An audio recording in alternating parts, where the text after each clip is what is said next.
Chapter 1. In the year of Chenghe, the city of Qinan, spring returned pavilion. The gentle spring breeze wafted through the window, caressing the layers of curtains within the room, dispersing the wisps of fragrant smoke rising from the incense burner. The melodious strains of silk and bamboo instruments filled the air as several young scions of noble families lounged on soft couches, exchanging cups and laughter, their eyes captivated by the graceful courtesans dancing with flowing white sleeves. Beside them lay soft jade, as they reveled in the rare and vibrant essence of spring. As the elite of the Dening dynasty, they were inherently entitled to indulge in the myriad pleasures of the world. In theory, the room should have been a scene of unrestrained extravagance. Yet a sudden intrusion by a girl clad in crimson shattered the once serene atmosphere. "Qing Yao, allow me to explain," she heard a voice plead. Inside the chamber, the ambience had turned tense mere moments ago. The young gentlemen had been at ease, but now they sat frozen in terror, eyes fixated on the confrontation between a striking young man and the fiery young woman standing before an expansive table. The young man, dressed in a moon-white robe adorned with cloud patterns, had his hair elegantly tied up, and his handsome visage was striking. However, at that moment, he could not maintain the poise he had cultivated since childhood. Panic gripped him as he raised his hands, his gaze locked onto the exquisite girl before him, who now brandished her sword. He instinctively stepped back, retreating 2 paces. As for the girl, known as Qing Yao, her intentions were unclear. Her finely arched brows were furrowed, her phoenix-like eyes wide with fury, and she gripped her treasured sword with determination. With a swift step forward, she flicked her wrist, sending a chilling sword energy slicing through the air. The blade narrowly grazed the young man's cheek and struck the lantern hanging beside him with a resounding crack. Crack! The lantern shattered into 2, falling to the ground and producing a crisp sound. Gazing at the fragments scattered about, the young man felt a chill creep up his neck, his retreating steps involuntary, his expression one of helplessness. How is it that I simply came to enjoy some music, yet she managed to corner me? Liza, the second prince of the Dening dynasty and the legitimate son of the queen, was now being menaced by a woman wielding a sword in front of him. It was a disgrace beyond measure, yet he found himself utterly powerless. This fierce girl, her eyes seemingly ablaze, was Zhao Qing Yao, his childhood companion and confidant, with whom he had grown up in close camaraderie. Her father commanded an army of 300,000. Her grandfather held the esteemed title of Grand Tutor, and her mentor had once saved the queen before the royal carriage. 20 years prior, merely 18, she had already attained the rank of an 8th-tier master. Thus, in this moment, Zeyue was paralyzed by fear, unable to move. "Zeyue, you truly possess remarkable audacity." Zhao Qing Yao stepped closer, her stunning visage now shrouded in an icy demeanor, her voice frigid as she addressed him. Meanwhile, Zeyue's companions sat trembling in silence, too afraid to stir. A gentle breeze wafted through the window, brushing away the cold sweat that had formed on Zeyue's forehead. That moment, his mind raced, desperately seeking a way to extricate himself from this dire predicament. "Why am I so unfortunate?" he lamented, gazing at the sword poised menacingly at his throat, tears of despair welling in his eyes. All of this began a mere quarter of an hour earlier.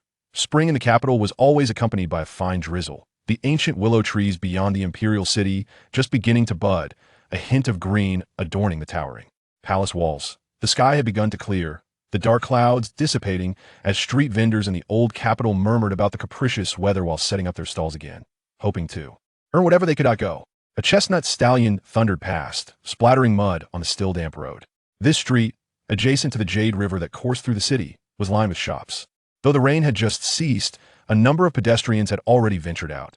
The willows by the roadside displayed tender green branches, their leaves glistening from the recent rain.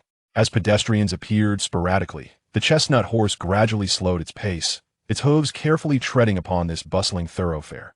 Travelers from distant lands admired the magnificent steed, their faces filled with envy. Such wild and noble horses could not be bred in the capital, they could only be tamed in the northern regions, in the military stables always prepared for warfare. As the travelers looked up, they were surprised to see a striking young woman clad in red atop the grand horse. What a stunning maiden! Her brows resembled distant mountains, exuding both grace and vigor. Her phoenix-like eyes, long and slightly upturned, held a hint of defiance. Her delicate nose, slightly upturned, and her rosy lips, pursed in a moment of irritation, added to her allure. Her ebony hair was elegantly tied up, secured by a gilded hairpin adorned with a brilliant red gem, radiating a splendor that spoke of its exceptional quality. Her spirited demeanor left an indelible impression on all who beheld her. A bearded traveler gazed intently at her graceful figure. Just a glance will suffice. That hairpin alone is worth more than our lives combined.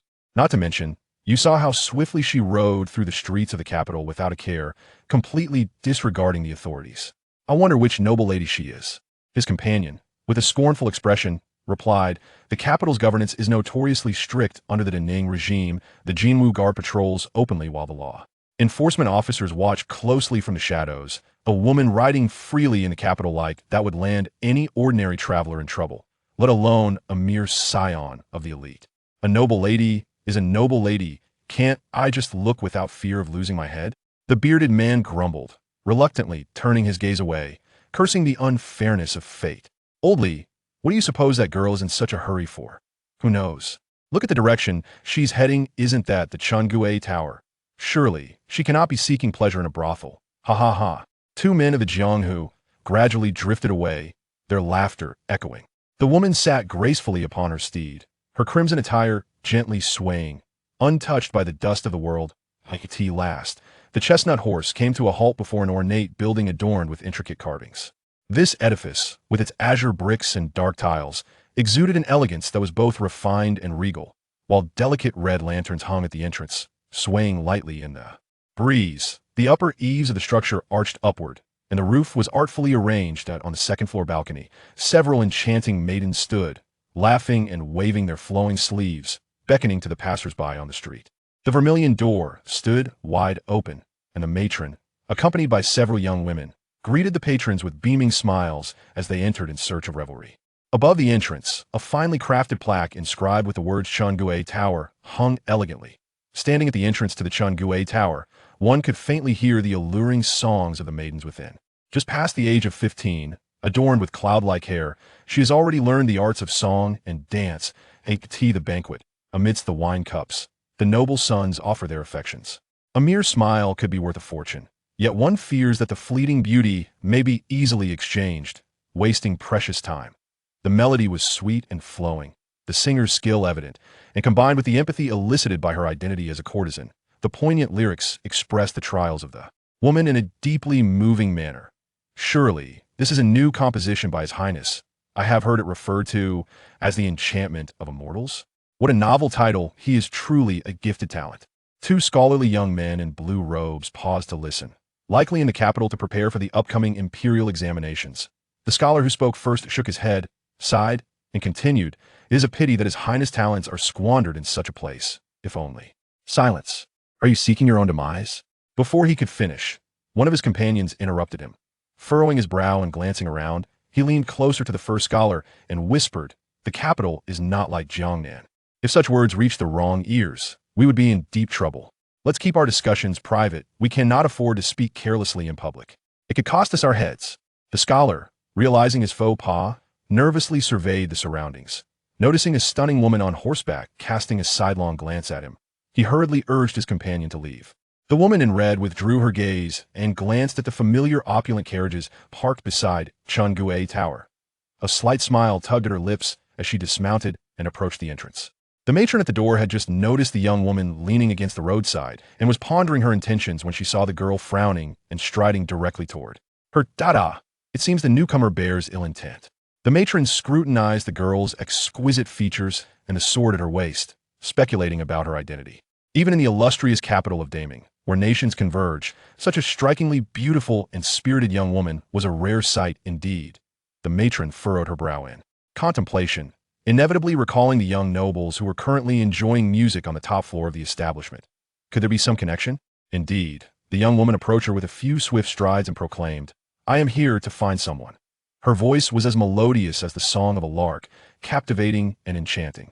The matron was momentarily taken aback, not anticipating such directness from the young lady, that if she truly sought the nobles above, her status must be exceedingly elevated. How could she dare to expose herself by coming to a brothel in search of someone?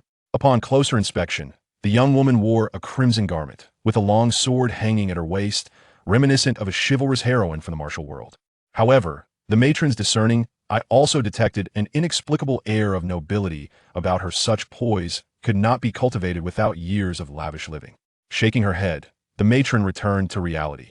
After years in this line of work, she had witnessed numerous officials and young masters being caught by their families after spending nights in such establishments. Those in her profession must tread carefully, always flattering and avoiding trouble. With a wave of her hand, she dismissed the nearby courtesans to pursue their own clients, and then, with a forced smile, addressed the lady in red. Our establishment enjoys a flourishing business. With many patrons might I inquire whom you seek, so I may send someone to notify them. The young woman wrinkled her finely shaped nose and replied nonchalantly, "Take me to Zeyue." The matron opened her mouth, her prepared words stifled by disbelief. She was fully aware of who Zeyue was. It was precisely this knowledge that rendered her speechless. "What is it?" The lady in red observed the matron's hesitance, her delicate brows arching slightly.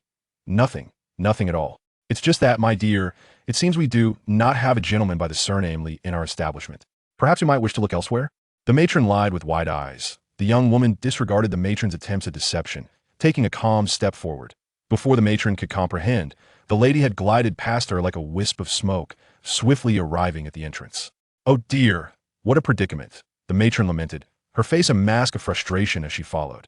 Just as the young woman was about to step inside, she suddenly seemed to recall something, turning to glare fiercely at the carriages parked outside. A coachman dressed in black recoiled in fear, hesitating for a moment before settling back into the driver's seat, choosing not to provoke further trouble, silently wishing his master good luck. With a cold huff, the lady in red entered the building, appearing remarkably familiar with the surroundings. Ignoring the matron's persistent pleas behind her, she traversed the bustling hall, turned two corners, and finally ascended a long staircase. "Lady, you are truly in the wrong place. Shall I send someone to inquire at other venues, to see if we can ascertain where the young Master Lee is entertaining himself?" The matron trailed up the staircase behind the coldly elegant lady, her voice still incessantly chattering. "Point one cannot touch nor obstruct, one can only rely on the power of persuasion to secure a final opportunity for the esteemed individual above." As the young lady ascended to the top floor with such ease and familiarity, the matron let out a resigned sigh of despair. "This is clearly premeditated," she remarked. "Fortunately, that noble gentleman and his companions seem to prefer the company of courtesans for mere entertainment and music. Otherwise, I would have to risk my own life to prevent this young lady from ascending. There are hardly any young women in the capital bold enough to directly address that nobleman's name. She is so youthful and exudes such confidence. Could she truly be the one?" A shiver ran down the matron's spine, realizing that she might indeed have courted disaster today. The two swiftly reached the top floor, where a grand screen obscured the view between the matron and the lady in red. The Chungue Lu, adjacent to the Jade River, is nestled in a tranquil and refined environment, exuding luxury without being ostentatious, and is immensely favored by its patrons. The top floor of Chungue Lu is, in itself, a private chamber of unparalleled spaciousness, where the spring breeze caresses the drapes through the windows, accompanied by the melodious strains of silk and bamboo as the courtesans dance gracefully, their white sleeves billowing. This room is exclusively reserved for the nobility of the capital. Without sufficient status, no amount of wealth could grant access to its steps. Upon their arrival, they were greeted by the sounds of young men exchanging toasts and the laughter of women. Upon hearing this indulgent atmosphere, the lady in red's expression hardened, and she made to bypass the screen and enter. The matron hesitated, contemplating whether to issue a warning, but a conversation from within made the young lady pause in her tracks. "Second brother, you have no idea. My father just betrothed me to a girl from the Wu family, the daughter of the Minister of Rights. It's quite distressing. You know old Wu, he has a face as dark as coal and eyes so small and narrow. How beautiful could his daughter possibly be? Moreover, I have never even met this Wu lady. They say she is well-educated, gentle, and skilled in managing a household, but we remain uncertain in our hearts, do we not?" The lady in red recognized the smooth-talking voice. It belonged to Li Luo, the heir of Prince Kong. The reigning emperor has two younger brothers. One is Prince Qi, and the other is Prince Kong, of whom Li Luo is the legitimate eldest son. She had encountered the Wu lady at a poetry gathering. Indeed, she was quite lovely, having not inherited the dark skin and small eyes of Minister Wu, possessing a fair complexion and a truly gentle demeanor. "You foolish boy, the Wu family is a prestigious lineage in our great name. Minister Wu serves in the esteemed Ministry of Rights. Their family has been steeped in literature for generations. You ought to recognize your own worth lacking in both literary and martial prowess. Don't entertain the notion of marrying Miss Wu and sneaking off to revel in your own delight." The words came from a young man in a pale blue robe seated beside Li Luo, the very one referred to as second brother. Brother, I am on the verge of marriage. It truly does not sit well with me. I'm just a youth, yet my father has already found me a bride. If I do marry next year, how will I navigate that life?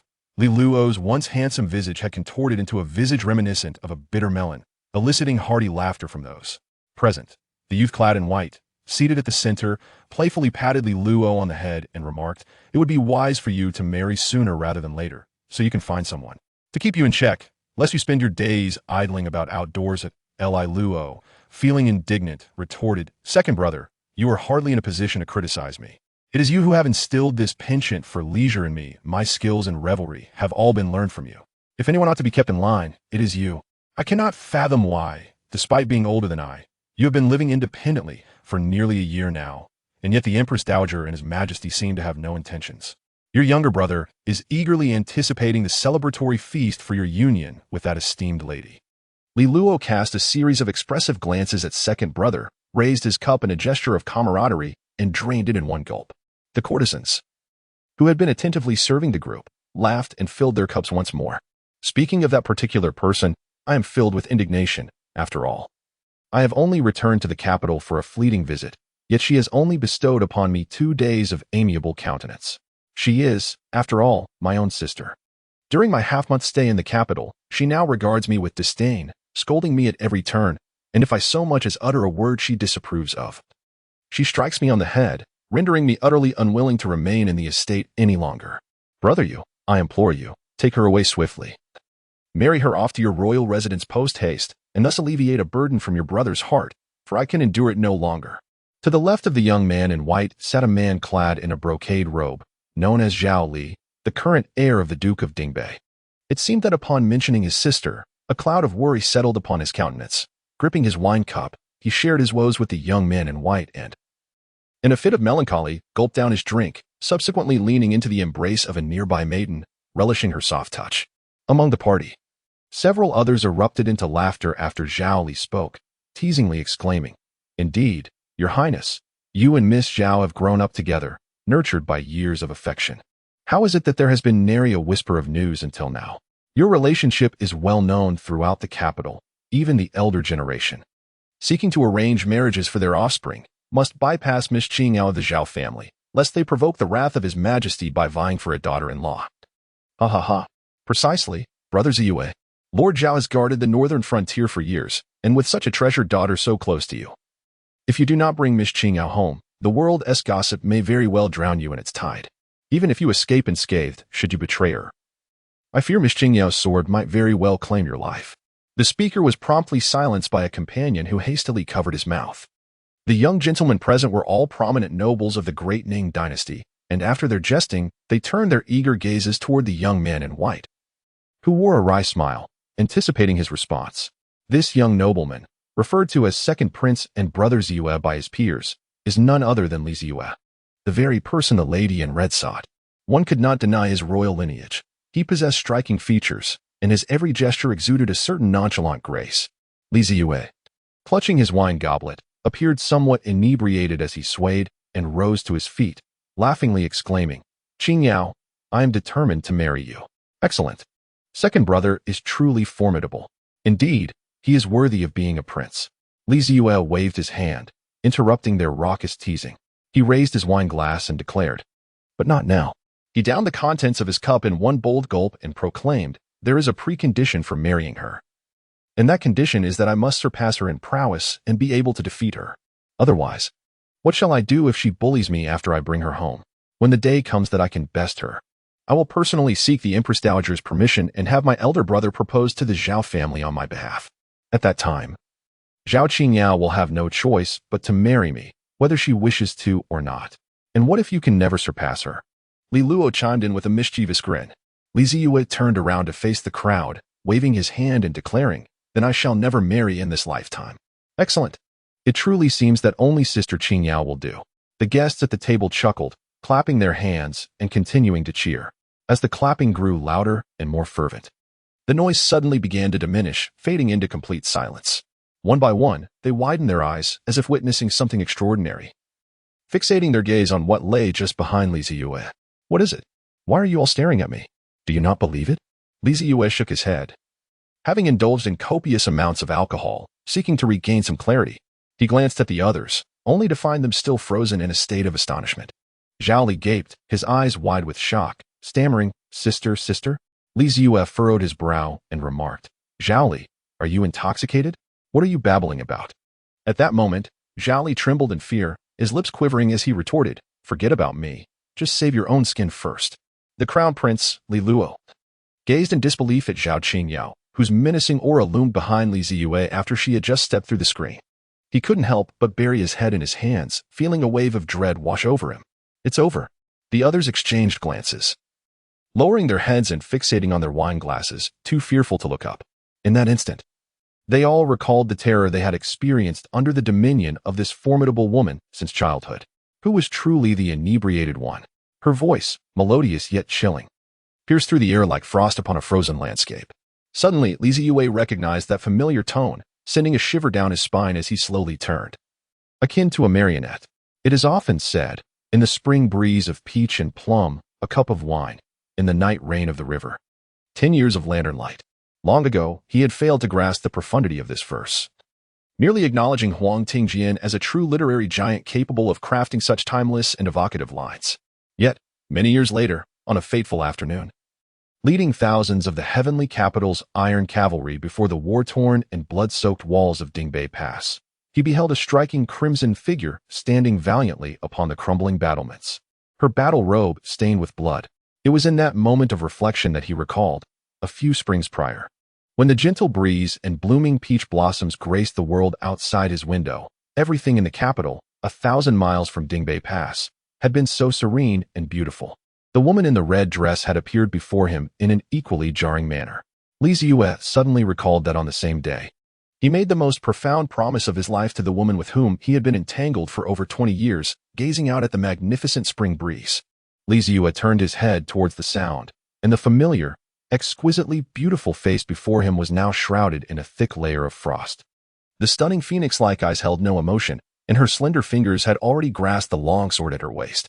Recognizing the visitor, Li Zeyue blinked in disbelief, taking a moment to ensure that this was not a mere illusion brought on by intoxication, before inhaling a sharp breath of cold air.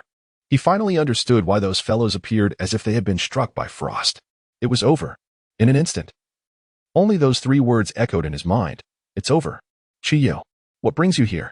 He involuntarily took a step back, trembling as he posed the question. Had she heard everything they had just said? The brothel keeper, trembling in the background, gestured for the girls in the private chamber to hastily vacate this place of turmoil, before following suit and leaving the floor. Having overheard the conversation from behind the screen, the brothel keeper finally confirmed the identity of the woman in red. Her guess had been correct. This was indeed the granddaughter of the current Grand Tutor, the eldest daughter of the Duke of Dingbei, and Li Zi. How can one possess such audacity? Zhao Qingyao remarked, unsheathing her long sword from her waist. Her gaze was fixed intently on the man she had known for over a decade. "You think that if you cannot defeat me today, you can simply avoid marrying me? Is it mere drunken bravado that leads you to boast? What do you take me for, to be so unrestrained? Sneaking off to the brothel for drinks without my knowledge. And you brought my brother along? Had I not come, would I have heard your impassioned declarations?" Li Zeyue watched in bewilderment as the fury in the beautiful eyes of his childhood companion, Zhao Qingyao, intensified. He hurriedly waved his hands, saying, "Qingyao, let me explain." With a swift motion, a brilliant flash of sword light erupted as Zhao Qingyao unsheathed her blade. "What on earth?" Li Zeyue widened his eyes, gazing at the lantern above, cleaved in two by the sword's radiance. He never anticipated that Zhao Qingyao would take such decisive action. Thus unfolded the initial scene. "Oh, Li Zeyue, what audacity you possess," Zhao Qingyao remarked coldly, cowering at the side. Zhao Li sensed the gravity of the situation and mustered his courage to call out, "Sister, silence. You have learned nothing of worth and dare to follow him to the brothel. I shall deal with you later." Zhao Li fell silent. Meanwhile, his loyal companions huddled in their spots, trembling with trepidation. Damn it. Li Zeyue regained his composure and took a deep breath, realizing he could not rely on them. Seeing the furious demeanor of Yao, he understood that avoiding some hardships was no longer an option. He had to devise a plan on his own. As these thoughts raced through his mind, his eyes began to scan the room, searching for an opportunity to escape. Noticing that the window on the eastern side was ajar, a thought sparked in his mind. No matter what, He could not allow himself to be beaten in front of these insufferable brats. That would be an utter humiliation. Wait, I have something to say. Zeyue retreated 2 steps, flustered and agitated. Zhao sat obediently on the soft couch, watching his sister coldly point her sword at his future brother-in-law, advancing step by step. In his mind, he had already envisioned the tragic fate that awaited Zeyue, which made him feel a twinge of pity. He widened his eyes, fearing he might miss any detail of the impending beating. However, Zeyue's subsequent actions left the young heir of the Marquis, who had long endured his sister's bullying, utterly perplexed. The man in white slowly exhaled, and instead of retreating, he took a step forward towards Zhao Qingyao. At the same time, his hand gradually reached for the tip of the sword that was aimed at him by the woman in red. Zhao Qingyao's gaze remained icy, her eyes fixed on the 2 fingers that were slowly pinching the sword's tip, remaining motionless. She wanted to see what tricks this fellow intended to play. Zeyue took a deep breath. His fingers, concealed beneath the broad white sleeves, delicately grasped the sword's hilt, slowly raising it to rest against his own neck. With a resigned expression, he closed his eyes. Zhao Qingyao furrowed her delicate brows, her phoenix-like eyes fixated on the wretched creature before her, uncertain of what folly he might commit next. Coldly, she inquired, "What are you attempting to do?" Zeyue let out a long sigh and said slowly, "I understand your anger. Can we discuss this when we return?" "No," Zhao Qingyao coldly refused. "Then go ahead and kill me," Zeyue replied, flicking his fingers against the sword, indicating that it rested against his neck. Zhao Qingyao took a deep breath, her hand tightly gripping the hilt of her sword. Surely, she wouldn't truly strike him down. I once read about a pair of lovers who found themselves in a situation much like ours, due to a series of misunderstandings. The heroine had her sword poised at the hero's throat. With a feigned sense of resignation, Zeyue shook his head. However, their love and anguish were far more entangled than ours. Would you like to hear the story? No need, Zhao Qingyao interrupted, denying him the opportunity to perform. Zeyue opened his eyes, gazing intently at her, uttering 3 words, "I beg you." Zhao Qingyao was rendered speechless. Long ago, there existed a pair of lovers. The male protagonist was a carefree and frivolous individual who, by a twist of fate, crossed paths with the female lead. Together, they traversed numerous experiences. While she was a firm believer in destiny, merely because he could draw her treasured sword, she became convinced that he was her destined hero, her perfect match. A belief she held until her last breath. However, the male lead did not share her sentiments.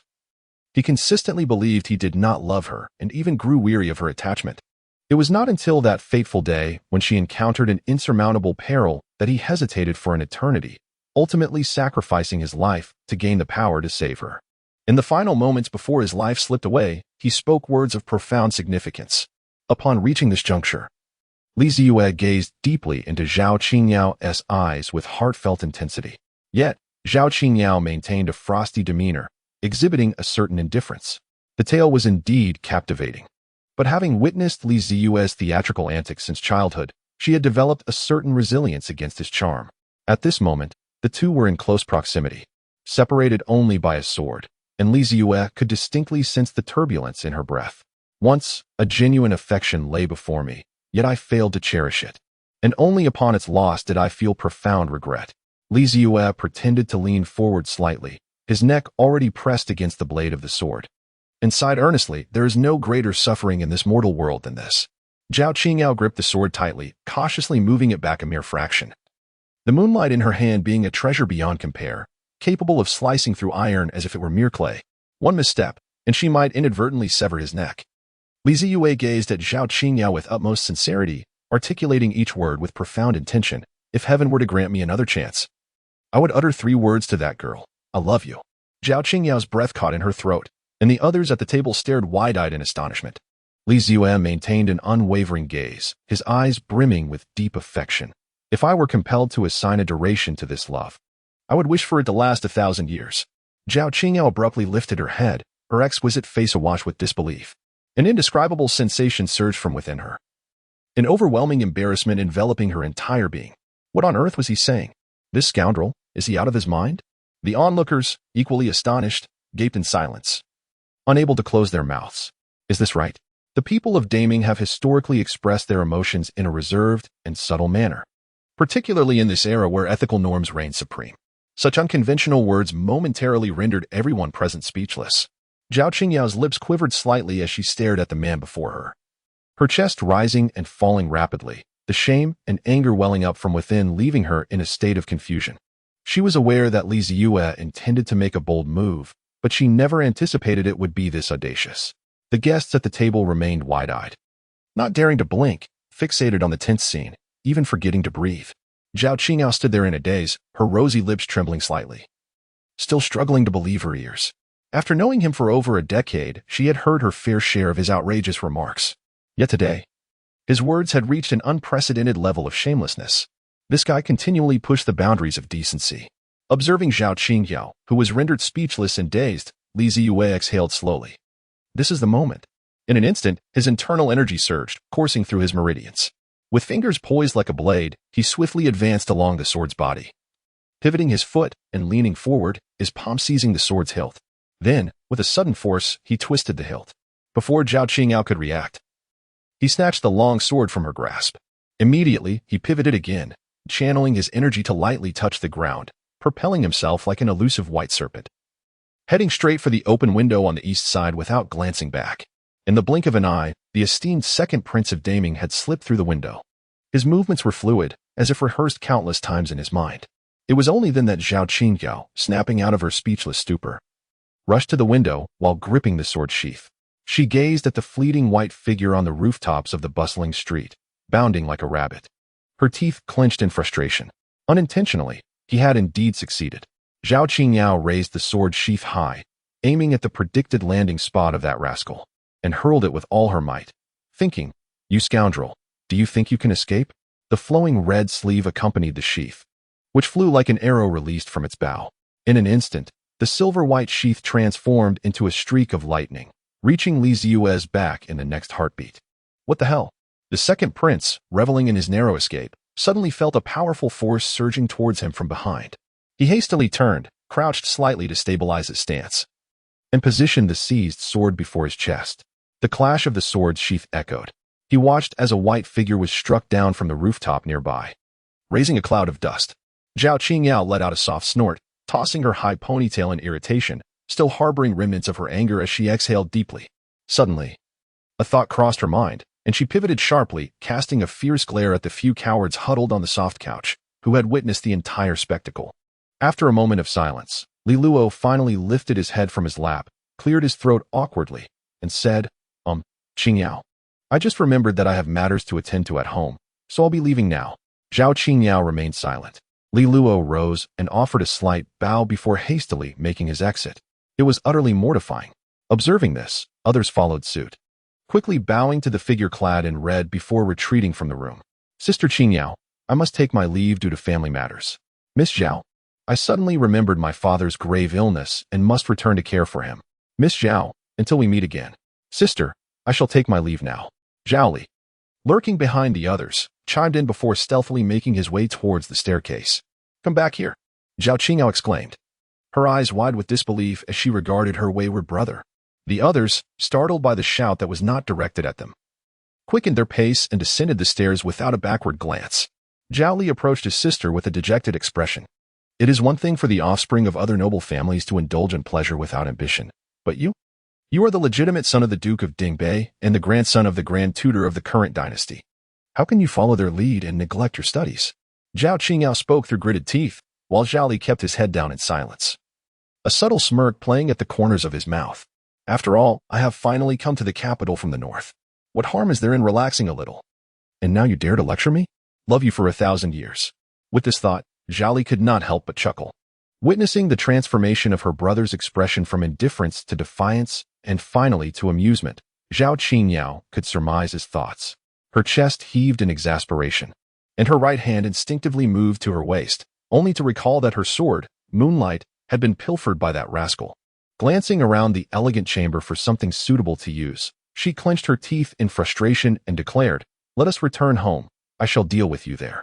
Meanwhile, on the other side, Zeyue clumsily rose from the ground, brushing the dust from his pristine robe. Ouch, that really hurts. Although she had just managed to block that strike, the tremendous force still sent her flying, causing her to tumble from the rooftop. The fall was quite severe. As the dust settled, Zeyue bent down to retrieve the sheath of Yuehua's sword, sheathing the blade with a measured breath. Truly, Zhao Qingyao is remarkable. In the world of martial arts, masters are classified into 10 ranks, with 1 as the beginning and 10 as the culmination. Zhao Qingyao began her training at the age of 5, attained enlightenment at 6, and officially entered the realm of warriors, breaking through 3 realms within 5 years. It took her another 5 years to advance from the 3rd to the 6th rank. Now, at the age of 18, Zhao Qingyao has already stepped into the 8th rank. The myriad paths of cultivation ultimately converge and can be measured by these 10 ranks of strength. The 9th rank, above the 8th, is further divided into 3 tiers: observing clouds, ascending sun, and breaking dawn. Those who surpass the 9th rank exist in a realm of profound mystery, representing the pinnacle of excellence in the world. In summary, an 18-year-old 8th rank master like Zhao Qingyao is an extraordinary talent, rare as a phoenix feather. Zeyue's situation, however, is somewhat more intricate. After returning to his residence for a brief respite, the sky soon darkened. The early spring nights in the capital are still somewhat chilly. The second prince of Daming, Zeyue, sat atop his estate's roof, gazing up at the twinkling stars, letting out a faint sigh. He had always believed that sitting alone on the palace roof, feeling the evening breeze and savoring a jug of wine, was a rare indulgence. The wind picked up suddenly, rustling his garments. In the northern sky, a star seemed to flicker momentarily, yet it appeared unchanged, still suspended in the heavens, shining as brightly as it had millions of years ago. 18 years have passed. The royal residence, grand and magnificent, was illuminated by only a few lanterns casting their dim glow. Within the highest hall, a youth clad in white reclined, holding a gourd of wine in his hand. Zeyue let out a deep sigh, for he found solace in gazing at the starry sky during the night. He had always believed that his hometown resided within the twinkling of a certain star, a place he could never return to. 18 years prior, he was a young language teacher in another world. With only 2 months remaining until the college entrance examinations, he, as the homeroom teacher, needed to keep a vigilant eye on his students. On that fateful day, after enduring a tiring evening class and checking on the dormitories of his students, it was already 11 o'clock. The county town was small, and the school where he worked was situated on the outskirts, necessitating a daily drive along the ring road to commute. As usual, he arrived at the parking lot, sat in his car, lit a cigarette to ease his weariness, and then started the engine. The ring road at night was fraught with large trucks, but he always drove cautiously. However, that night, as the left turn signal turned green and he activated his turn signal, an out-of-control truck hurtled towards him, colliding with his vehicle and sending it spinning in a 360-degree arc. The blinding headlights and the deafening horn constituted his final memories of that world. Reflecting on this, Zeyue offered a bitter smile, taking another sip of the special wine from the northwest. Who could have imagined that he would be reborn and transformed into a prince? In his previous life, after obtaining a master's degree from the provincial normal university, he returned to his hometown, a small county town, and became a proud teacher, educating the youth and settling into a job that promised a lifetime of stability by his mid-20s. He harbored no grand ambitions, as his parents had begun arranging blind dates for him. Yet, he had not encountered the right match, causing this matter to linger indefinitely. At the age of 25, Zeyue often thought that living a simple, unremarkable life was perfectly fine, marrying if he found the right woman, and if not, it was no great loss. He could always wait a little longer. After all, in his hometown, surrounded by relatives and friends, life moved at a leisurely pace, the cost of living was low, and he had a respectable and meaningful job with ample holidays. Everything seemed just fine, and he often reassured himself of this. Yet, that sudden car accident irrevocably altered everything, transforming him into a child born under the eaves of a grand palace, naive to the world around him. Beneath the moonlight, Zeyue sat atop the majestic palace, gazing out over the bustling capital. Since the day he awoke from Shushan 13 years ago, surviving to this point had not been easy. The desire to continue living was even more challenging. This was a world populated by formidable individuals, with diverse schools of thought and countless extraordinary techniques. The supreme beings at the pinnacle of this realm possessed terrifying powers, nearly capable of moving mountains and severing rivers. Although he was the son of the Emperor of Daming and a first-grade prince, in the face of true power, everything would be reduced to dust. Alas, it was indeed difficult. Zeyue gently shook the gourd of wine in his hand, its weight substantial enough to allow him continued indulgence. Following the harrowing car accident in his previous existence, he had been adrift in an endless abyss of darkness, devoid of time and awareness.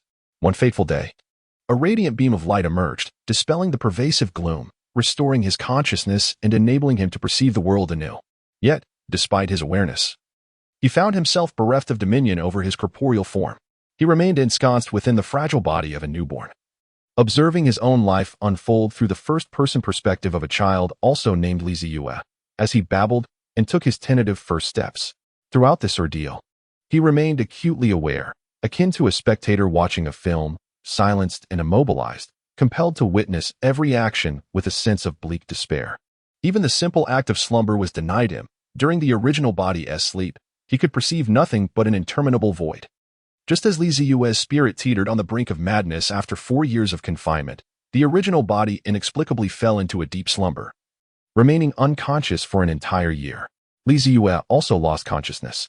When he awoke once more, he had become the master of this child's body. The soul of the original owner had vanished. The moon cast a solitary shadow, and the wind stirred the leaves. Unbeknownst to him, a graceful figure clad in red had appeared beside him. "What brings you here?" Zeyue raised an eyebrow, a hint of surprise evident in his expression.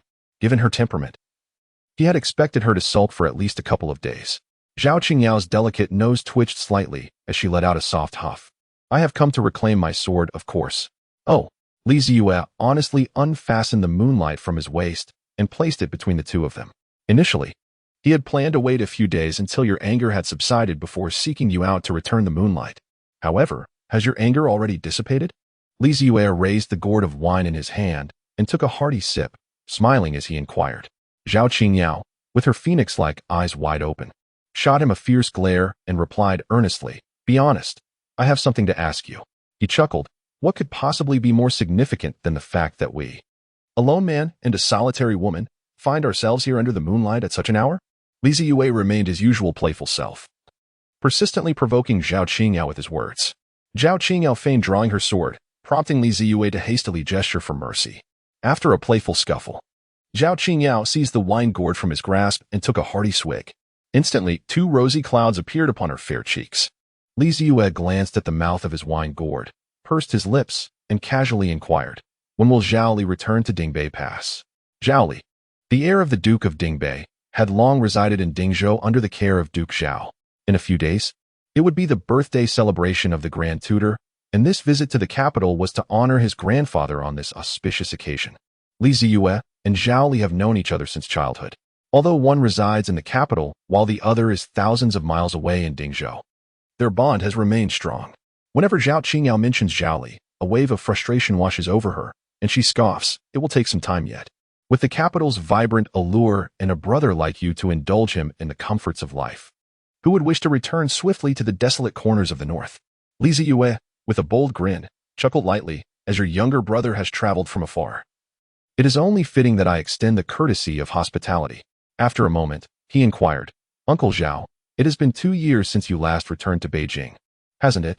I had assumed that with the Grand Tutor's 70th birthday approaching, he would seize this opportunity to visit the capital." Zhao Qingyao let out a deep sigh. "My father indeed intended to return. However, it seems there have been some complications at the border, which have prevented him from doing so." "What has transpired?" he asked, for the details had not been explicitly stated in his father's letter. Zeyue's brow furrowed even more tightly. The Duke of Dingbei's residence was established 2 decades ago, following a monumental battle. The emperor personally led the troops to Dingbei Pass, commanding an army of millions to repel the northern barbarians over the course of a year, before returning to the capital. Subsequently, the then-commander Zhao Ji achieved remarkable feats, earning the title of Grand Commander of Dingzhou and Duke of Dingbei.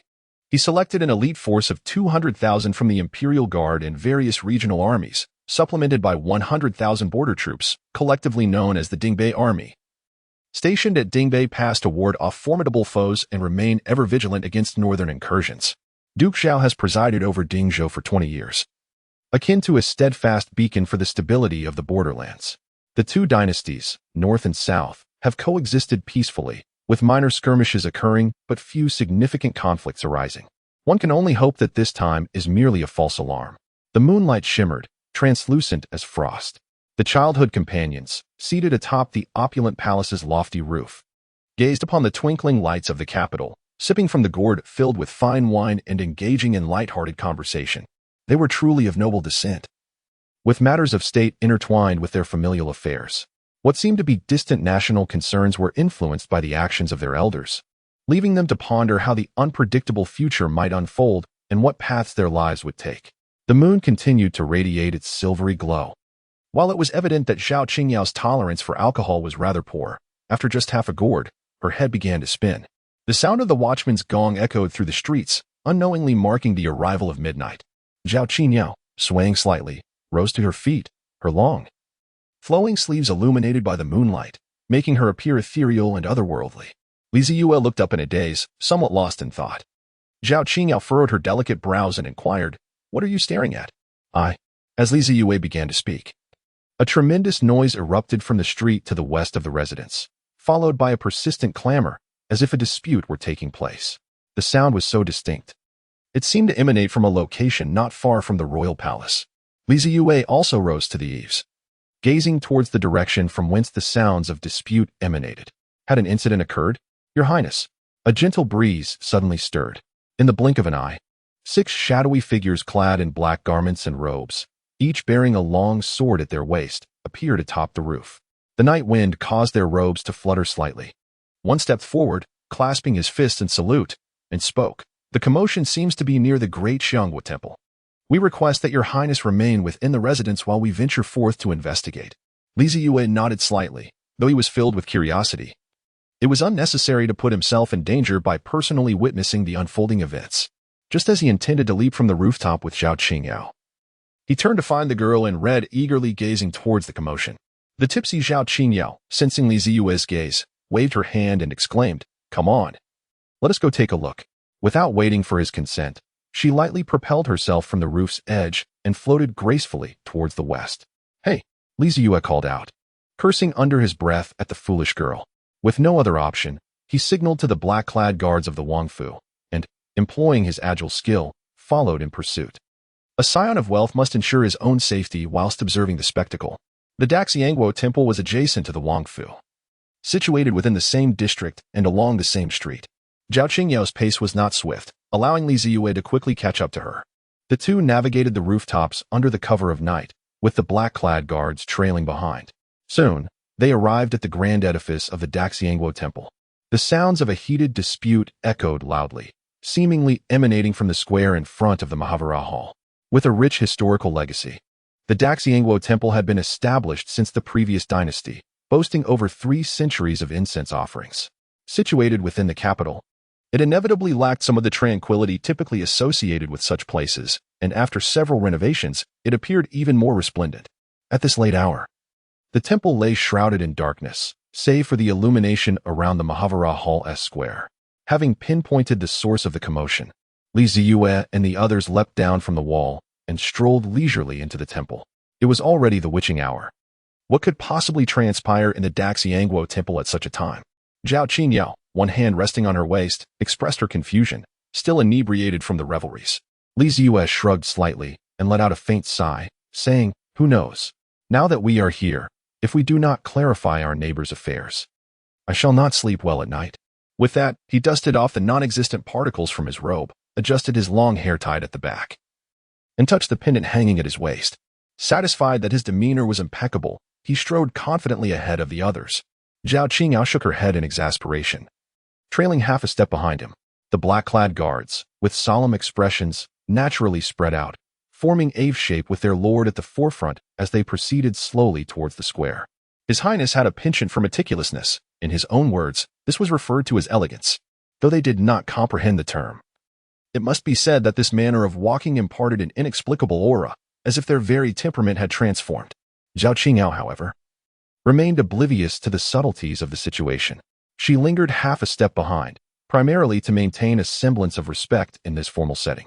Moreover, keeping close allowed her to ensure his safety. After a short while, they passed through 2 towering archways and entered the expansive courtyard before the palace. Zeyue furrowed his brow as he observed the 2 factions in a tense standoff. To refer to them as 2 factions would be somewhat misleading. At the entrance of the grand hall stood a throng of young monks clad in dark robes, brandishing sticks. Leading them were 5 monks draped in saffron robes, their countenances exuding compassion. Behind these robed figures, surrounded by the young monks, stood a tall and robust monk, his face ashen and his eyes betraying a hint of anxiety. Opposing the monks were 8 individuals adorned in official garb, clearly representatives of the Ministry of Justice. Master Huaning, one of the officials, an elderly man with a long beard, stepped forward and spoke with clarity. I have made my position unequivocally clear. Your esteemed disciple, Zeyue, is under considerable suspicion of being a spy for the remnants of the former dynasty's Taiju sect in the capital. He must be brought to the 13th court of the ministry for interrogation. Should this accusation prove unfounded, I assure you that I will personally visit and offer my sincerest apologies tomorrow. Zeyue did not recognize the long-bearded man who spoke, but from his words, it was apparent that he was a responsible figure from the 13 courts of the Ministry of Justice. This organization was established during the reign of Emperor Taizhu, tasked with overseeing the martial world, apprehending criminals, and conducting interrogations, all under the jurisdiction of the Ministry of Justice. In recent years, since the establishment of the law enforcement department by the current emperor, the influence of the 13 courts has waned. Although they still maintain the title of overseeing the martial world, their power has significantly diminished. The law enforcement department, under the direct supervision of the emperor, wields greater authority and possesses a more formidable strength. With the emperor's backing, the law enforcement department has experienced rapid growth, its members scattered across the land, proving to be pervasive in the emperor's most trusted eyes and ears, as well as his sharpest weapon. The 13 courts face challenges. As a once powerful organization, they have lacked a decisive leader and a clear direction, resulting in a constricted operational space. Thus, upon discovering that the monk Zeyue from the Great Xiangwa Temple was secretly relaying information to the remnants of the former dynasty's organization, the Taiju sect, Jiangsu, the head of the 13 courts, hastily assembled a team from the Ministry of Justice and rushed to the temple, intent on claiming credit for this operation to assert their existence. Ba, good sir, Zeyue replied. I have diligently studied the Dharma under this humble monk since childhood, embodying simplicity and perseverance. Though I have been assigned to manage external affairs for the temple, I assure you, I hold no ties with the Taiju sect. You must be mistaken.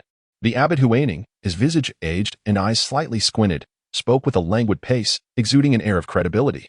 However, Jiangsu dismissed the old monk's words, placing his trust solely in the confessions of prisoners interrogated within the confines of the 13 courts. He harbored deeper suspicions. Zeyue was responsible for the temple's external dealings and had maintained contact with the Taiju sect for years. Surely, the abbot Huaning must have noticed something amiss. With these thoughts in mind, Jiangsu felt a sense of certainty. He cleared his throat, surveyed the surroundings, and began, Your Highness, this matter is rather straightforward. Allow me to elucidate step by step. I have been graced by the emperor's favor as the head of the 13 courts, tasked with investigating the remnants of the former dynasty's organization, the Taiju sect. After months of inquiries, we finally uncovered traces of their activities 20 miles outside the capital at Nanhua Post. I dispatched my subordinates to stake out the vicinity, but for 6 days, we found nothing. It was only yesterday afternoon that we spotted a man, clad in a felt hat and obscuring his features, entering the post. My agents deemed him suspicious and stealthily followed him into a small courtyard of the post, where they witnessed him clandestinely meeting with the post's official, handing him an envelope. Through their exchange, my agents realized that these two were indeed the spies of the Taiju sect we had been searching for. At this juncture, a young monk clad in blue could not help but interject. What connection does that masked individual have with my esteemed brother Zeyue? How can you be so certain that it is indeed my brother Zeyue?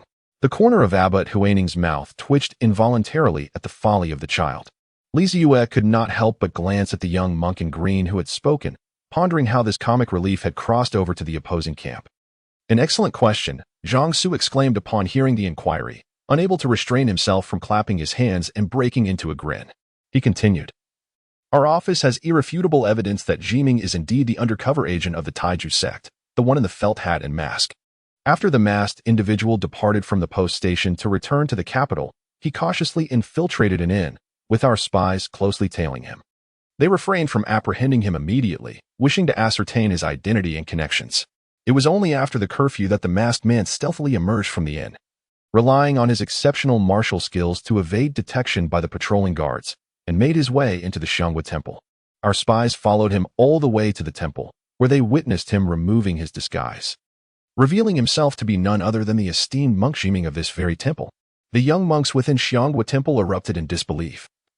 unable to fathom that their usually authoritative master Jiming could truly be a traitor. Jiming himself was taken aback. He had not anticipated that his actions today would fall under the watchful eye of the authorities. For a considerable time, he had been covertly relaying intelligence to the Taiju sect, skillfully concealing his true allegiance beneath the guise of his position as a 7th-rank monk of the great Xianghua temple. Yet, here he was, discovered by the government. Jiming cast a glance at the gaunt figure standing before him. At this juncture, only his master, the abbot of the great Xianghua temple, could possibly safeguard him. Zeyue silently observed the expression of monk Jiming. Although he masked it well, he still detected the fleeting panic and astonishment. Have your officials dispatched someone to apprehend that Nanu postmaster you mentioned? Zeyue inquired, directing his gaze towards Jiangsu. Jiangsu promptly clasped his hands and replied, Your Highness, I had already dispatched personnel to bring all the officials of Nanu Post back to the Yamen before the city gates were closed. They are merely insignificant clerks. My methods were not even necessary, as they confessed readily.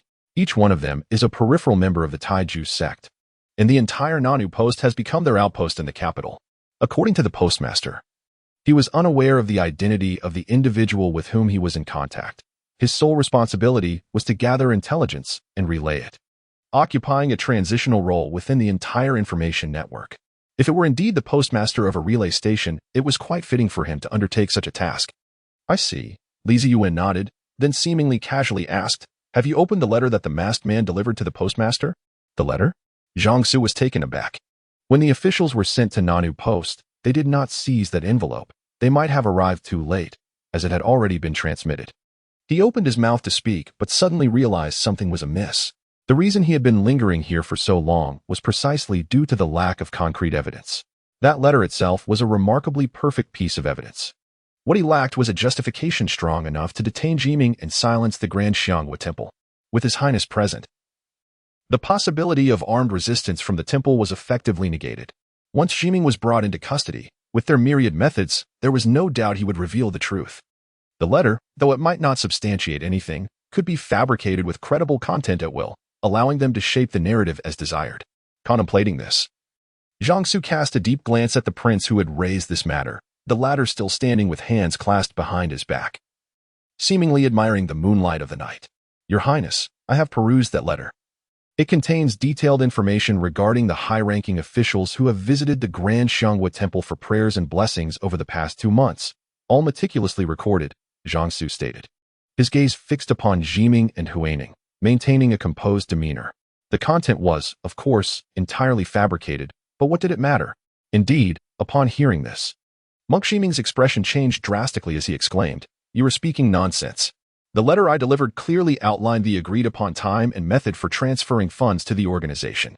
How could it, in your words, become information about the worshippers? What does the sect need that for? Huaining's eyelids fluttered twice, for he was aware of the true content of the letter. It was indeed authored by him. The temple had been established since the previous dynasty, when he ascended the throne, having been crowned by the prince-regent. In commemoration of this event, the temple was renamed Xianghua Temple. During the Great Zhou dynasty, which revered Buddhism, every abbot of the temple was appointed by the royal family, fostering an intimate connection with the imperial household, resulting in the temple's flourishing incense offerings for over 2 centuries. However, 38 years ago, the Great Zhou was overthrown by the current Dening dynasty, causing Xianghua Temple to lose its exalted status and relegating it to a mere ordinary temple within the capital. Although its incense offerings remained abundant, its prominence was no longer as it once was. Despite the fall of the Great Zhou, a 5th prince managed to escape during the siege of the capital, vanishing for 2 decades, eluding even the diligent search by the officials responsible for tracking him down. Yet, a decade ago, a man claiming to be Dong Ping emerged, asserting himself as the legitimate heir of the Great Zhou. Within a mere 2 years, he rapidly established the now notorious sect, Zeyue. Since his emergence, the court has expended tremendous resources, dispatching skilled warriors to capture him, yet all efforts have proven futile. The sole reason lies in Dong Ping's formidable strength, immensely powerful. A year ago, during the martial arts evaluation at the Yudan Pavilion, the leader of Zeyue ranked 3rd in the realm. Among the 3 dynasties of the north and south, he stood as the 3rd strongest. The character for Ping is marked by a rising short horizontal line and an expansive long line, with the suspended needle positioned perfectly in the center.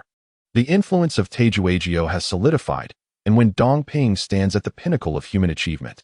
The populace realizes that his ping signifies a call to arms when there is injustice, the tranquility of vast waters, and the pacification of the world. Moreover, it was on one fateful night a decade ago that Dongping appeared at Xianghua Temple, seeking out Abbot Huaining. Upon recognizing the familiar features, Huaining immediately identified him as the long-lost fifth prince of the Great Zhou, the sole surviving heir of the royal lineage. That night, Huaining remained sleepless, reminiscing about the rainy night 38 years prior, recalling the friend who had taken his own life amidst the rain in the imperial city, that once reviled sovereign of a fallen nation. When dawn broke, he acquiesced to Dongping's request, clandestinely aiding the development of Zeyue and establishing the Grand Xianghua Temple as a stronghold within the capital. Over the years, he has unknowingly relayed countless messages for Zeyue and secretly delivered substantial wealth, likely motivated by a desire to care for the son of his old friend. Although many years have passed, and his ascetic practice continues, the purity of his Buddhist heart was irrevocably shattered on that rainy night 38 years ago, rendering his spiritual progress exceedingly slow. In the present day, one remains ensconced in the nascent stage of the 9th rank of the cloud observance. Perhaps he should have perished alongside that dear friend on that fateful rainy night. Glancing at the second prince, who was observing him with keen interest, Master Huaining let out a weary sigh. Given the current trajectory of events, any further discourse would be futile with the presence of this prince. Both sentiment and reason dictated that he must yield to the circumstances. Under the brutal interrogation methods employed by the Ministry of Justice's 13 Yamen, he would undoubtedly succumb, revealing all secrets pertaining to the Xianghua Temple. At that juncture, it seemed likely that the temple would cease to exist. Master Huaining surveyed his surroundings, noting the agitated young monks in their blue robes, who felt wronged by the accusations against their revered temple. Only a scant few within the monastery were privy to the clandestine support for the Taiju sect, while the majority of the monks remained blissfully unaware. Should the situation escalate, it remained uncertain how the court would deal with these naive monks, oblivious to the unfolding drama. After a moment of reflection, the parched expression on Huaining's face deepened with concern as he prepared to speak to the young prince. Yet, at that moment, the monk Huiwen, a disciple of the temple's precepts, stepped forward and intoned a Buddhist chant, taking 2 steps closer and addressed the prince. Your Highness, may I implore you to heed the words of a humble monk? Zeyue shifted his gaze from Huaining to Huiwen, unfamiliar with this monk of Xianghua Temple. However, noting the monk's solemn demeanor and the gravity of his robes, he surmised that this individual held a position of significance within the temple. Thus, he inclined his head and said, Speak, then, that I may discern any hidden truths in this matter. Master Huaining hesitated, aware that Huiwen was also cognizant of the clandestine dealings with the Taiju sect. Although they were not of the same lineage, Huiwen had been a member of Xianghua Temple for decades, earning a measure of trust.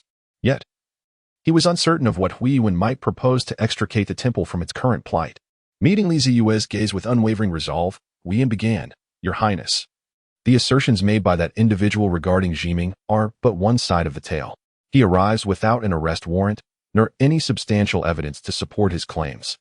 He relies solely on verbal persuasion, declaring that he will take individuals away without just cause, which is indeed improper. Observing Zeyue's silence and lack of response, Huiwen stepped closer, urgency evident in his demeanor, and continued, Your Highness, Xianghua Temple has always been a bastion of benevolence, advocating for goodness and dedicated to the pursuit of enlightenment. This century-long reputation must not be tarnished by baseless accusations. Master Huaining could not help but exhale with resignation. If Huiwen's words were all that could be offered, then Zhiming's fate was indeed grim. The reason was rather simple. He was not a monk oblivious to the world outside, solely focused on the teachings of the Buddha, and he was all too aware of the implications. The neighbor who was granted the title of King of Shu by Your Majesty upon his ascension presides over the headquarters of the Taiju sect, which is located in the Shu region. The pervasive influence of the Taiju sect has infiltrated every corner of Shu, rendering the work of the law enforcement officers exceedingly arduous, while the sub-branches of the 13 Yamen in this land exist merely in name. Thus, you dare to stir up turmoil in my dominion under the auspices of your illustrious title as the leader of the Taiju sect. What of my standing? Are you the king of Shu, or am I? Setting aside the matter of royal succession for now, and postponing the topic of fiefdoms, I cannot permit you to wield power and authority in my territory. Hence, the confrontation between His Royal Highness the Second Prince and the leader of the Taiju sect. The former fifth prince of the previous dynasty is bound to be a relentless one. I trust that this prince will seize any opportunity to undermine the Taiju sect. Indeed, Zeyue remained unmoved by the words of the monk Huiyuan, furrowing his brow in apparent distress. You make a valid point, however. The 13 Yamen of the Ministry of Justice does not require an arrest warrant for their investigations. This is a regulation established by the late emperor, and I am powerless to alter it. My suggestion is for Zeyue to accompany the Ministry of Justice. The truth will surely come to light through a thorough investigation, and it will also clear the name of your temple. Helplessly, the monk Huiyuan sighed and said, Your Highness, I possess a method to address this matter appropriately. With that, the monk approached Zeyue, seemingly intent on whispering something in his ear. At this moment, the two were in close proximity, and Zhao Qingyao instinctively placed her delicate hand upon Yuehua, while the guards of the royal palace instinctively gripped their weapons. To them, the remnants of a fallen dynasty and the leader of the Taiju sect paled in significance compared to a single hair on Zeyue's head. Zeyue waved his hand, signaling them to remain calm. In truth, he was growing somewhat impatient. Had it not been for his concern regarding the potential desperation of Xianghua Temple, he would have already issued a direct order to apprehend the monk Zeyue. Even if Xianghua Temple complied and surrendered the individual, he intended to summon the Jinwu guards to encircle the temple, ensuring that not a single person could escape. He did not believe that Zeyue was the sole spy of the Taiju sect within Xianghua Temple. Observing the furtive approach of the monk Huiyuan, it was evident that he harbored ulterior motives, and Zeyue was eager to uncover his intentions. As anticipated, Huiyuan approached Zeyue amidst the watchful eyes of the black-clad guards. Smiling as he spoke, Your Highness, the solution to this matter is rather simple. The crowd in the square perked up, eager to hear the esteemed monk's proposal to resolve the impasse that had persisted for nearly an hour. The towering figure of Zeyue looked on with anticipation, unwilling to become a sacrificial pawn cast to the Ministry of Justice, to endure the chilling torment associated with it. Abbot Huiyuan wore a look of confusion.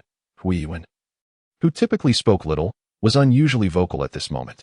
Zhang Su and the officials of the Ministry of Justice furrowed their brows, concerned that just as they were about to apprehend the spy of the Taiju sect, unforeseen complications might arise. A profound silence enveloped the square, punctuated only by the resonant words of Huiyuan. Therefore, I implore Your Highness, embrace death. As his voice faded, Zhao Qingyao beheld the robust Huiyuan, who was suddenly enveloped in a radiant golden aura, resembling a formidable shell. His previously serene countenance transformed into one of ferocity, a stark contrast to his former self, akin to an enraged deity descending upon the earth. His hand, previously resting at his waist, had inexplicably risen to his chest, fingers curling into a claw-like shape, as he lunged forward with the swiftness of a tiger, aiming directly at Zeyue's heart. His movements were reminiscent of a dragon or an elephant, displaying unmatched strength. Zhao Qingyao was taken aback, her inebriation vanishing entirely. Although she had remained vigilant of this imposing monk approaching Zeyue, she never expected him to actually dare to strike. Was he so reckless as to seek the assassination of the second prince? What could he possibly hope to achieve? Yet there was no time for further contemplation. Her hand, which had been resting on the moonlight, swiftly drew her sword from its sheath, the silver blade gleaming as it aimed for Huiyuan's wrist. The black-clad guards surrounding them also unsheathed their weapons, slashing towards the suddenly aggressive monk from Xianghua Temple. In an instant, a flurry of blades erupted, leaving the onlooking monks of Xianghua Temple, who were still trying to comprehend the unfolding chaos, utterly astonished. Abbot Huiyuan, however, was able to discern the reality of the situation, and it was precisely because he understood the gravity of the moment that he found it hard to believe his eyes. The typically composed and serious Huiyuan, the monk responsible for upholding the temple's rules, was attempting to assassinate Zeyue? Did he not comprehend the dire consequences of such an act? Regardless of whether he succeeded, the assassination of a prince would undoubtedly lead to the execution of nearly 100 monks within Xianghua Temple. How could this possibly aid in resolving the temple's pressing dilemmas? To eliminate this prince would certainly ensure that the court would no longer detain Zeyue or inquire into the matters of the Taiju sect. Indeed, with the prince's demise, the identity of the Taiju sect spies would seem inconsequential. After all, death remains the ultimate fate. Master Huiyuan stood motionless, as if already foreseeing the ensuing events. The girl's swordsmanship was astonishingly swift, reminiscent of moonlight dancing upon clouds, a clear reflection of the teachings from the esteemed Yunxin Jinren of the Riyun Temple. Regrettably, The proximity between Huiwen and the second prince was far too close, rendering any attempt at rescue futile. Huiwen would undoubtedly shatter the second prince's heart with a mere claw, only to be subsequently pierced by the girl's blade and then slaughtered by the royal guards. This seemed to be the inevitable course of events. Master Huiwen could hardly bear to watch. He lamented allowing Huiwen to intervene, leading to such a disastrous outcome. Zhang Su of the Ministry of Justice sprang into action the moment Huiwen made his move, leaping forth with his blade aimed directly at the monk's neck. Yet, the distance was insurmountable. As he soared through the air, he witnessed the monk's claw poised to strike the prince's heart. Desperation welled up within him, nearly bringing him to tears. What began as an investigation had spiraled into a matter of royal life and death. Should the second prince fall here, it would undoubtedly signify the end of Zhang Su's own life as well. The current emperor was certainly no benevolent ruler. He wished fervently for time to freeze at that moment, yearning for an increase in his speed, hoping to sever the monk's head and save the second prince. Alas, his lightness of foot proved inadequate. The girl's sword was too swift, and the black-clad guards were even swifter. The prince took a step back, raising his right fist as if to retaliate. But time was of the essence, dear prince. Zhang Su watched in despair as Huiwen's palm firmly pressed against the second prince's chest. At that very instant, it seemed Zhang Su caught a glimpse of his prince's lips moving, perhaps uttering a name that was somewhat obscure. Tao Dai, young one. I doubt the soul of this bald monk would be particularly delectable amidst the astonished, fearful, angry, and sorrowful gazes of the onlookers. Zeyue found himself enveloped in a peculiar crimson glow. His right fist, shrouded in the spectral visage of a ferocious beast, seemed to summon a primal roar that resonated deep within the souls of all present. It was as if an ancient dominator had emerged from the depths of history within the century-old temple, proclaiming itself as the sovereign of that realm. The terrifying shadow of the beast entwined around Zeyue, its gaping maw wide open, bristling with fury as it lunged toward the wrathful figure before them. With a thunderous impact, the ground shattered, and a mist of blood erupted forth. The blue stones of the temple floor fractured and scattered, the immense collision reverberating through the ears of all witnesses. Master Huineng's eyes widened in disbelief as he beheld the unfolding battle, realizing that the anticipated scene had not transpired. A figure was seen half kneeling, sliding back nearly 10 meters, its feet embedded within the stone, leaving deep gouges upon the surface. Another stood motionless, reduced to a mere torso, its head dissipating into the surrounding blood mist. In the next moment, the delayed swords descended upon the standing figure, cleaving it into several segments. A foul odor, reminiscent of the Buddhist realm, wafted through the air. The essence of that shaven-headed soul was indeed unpalatable. A raspy voice echoed in Zeyue's ear as the pendant upon his chest flickered, plunging him once more into silence. Zeyue, an urgent voice broke through, as a woman clad in red rushed to the side of the half-kneeling figure, hastily supporting him. Cough, cough, I am fine. Zeyue was slowly assisted to his feet by Zhao Qingyao, resting one hand on the shoulder of his childhood companion, while wiping the blood that had trickled from the corner of his mouth with the back of his other hand. The touch of the Buddhist dragon elephant palm indeed proved to be quite unbearable. Zeyue gasped for breath, as the blow from Monk Huiwen had been exceedingly fierce, directly targeting his heart's pulse. Externally, he appeared unharmed, yet internally, his meridians had undoubtedly sustained some damage. Nevertheless, it was all within his tolerable limits. At that moment, the black-clad guards hastily surrounded their prince, their cold eyes fixed intently on the bewildered monks from the Xianghua temple. Zhang Su had also swiftly arrived at Zeyue's side, demonstrating his lightness of foot, while officials from the Ministry of Punishments hurriedly assembled to form an additional line of defense around the black-clad guards.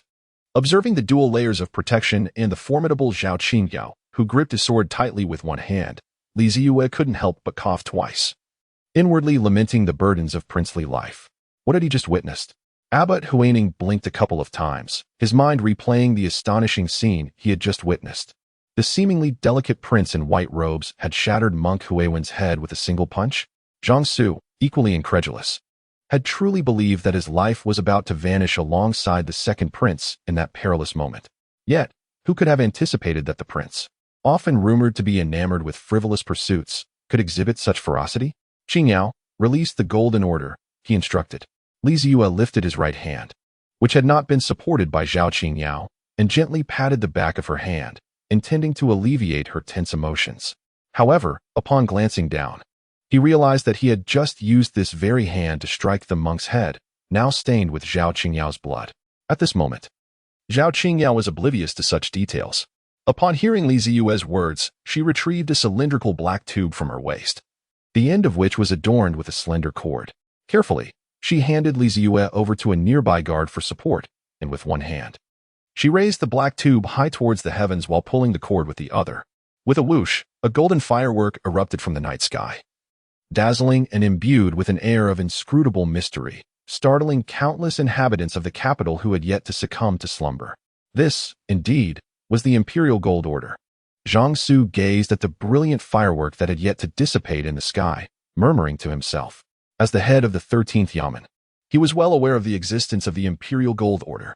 As its name implies, the Imperial Gold Order is a device bestowed by His Majesty the Emperor to royal relatives and nobles for addressing extraordinary situations.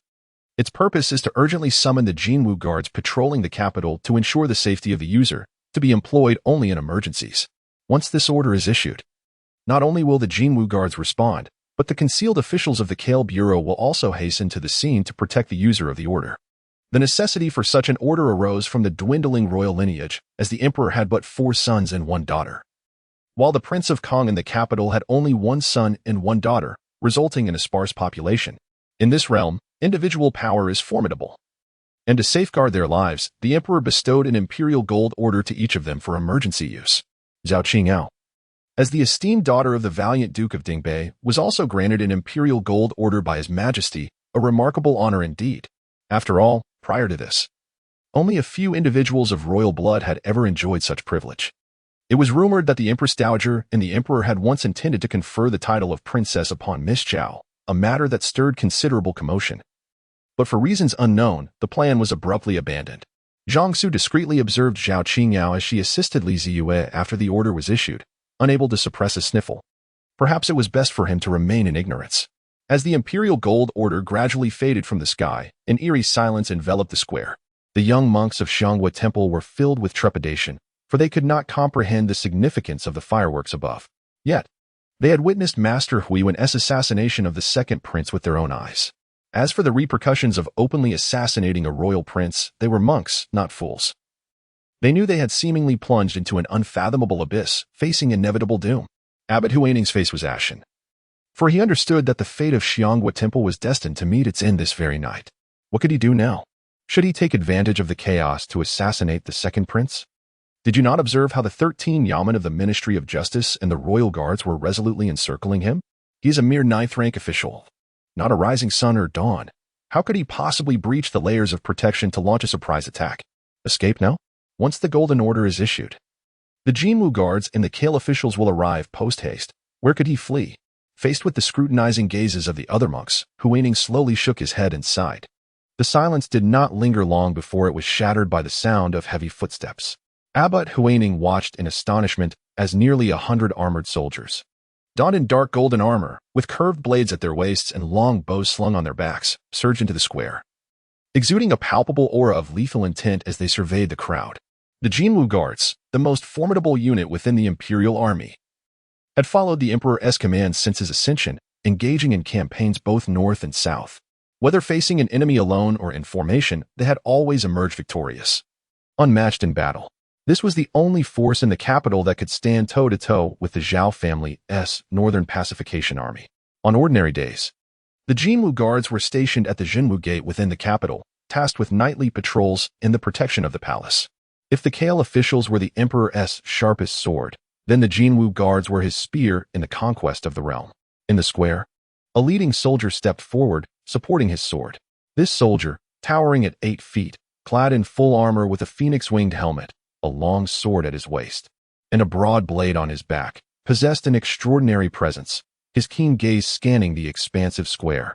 A group of trembling monks, shattered blue bricks, and decapitated corpses lay scattered about. Before long, he spotted the striking young man, who was being assisted by a maiden in red amidst layers of protection.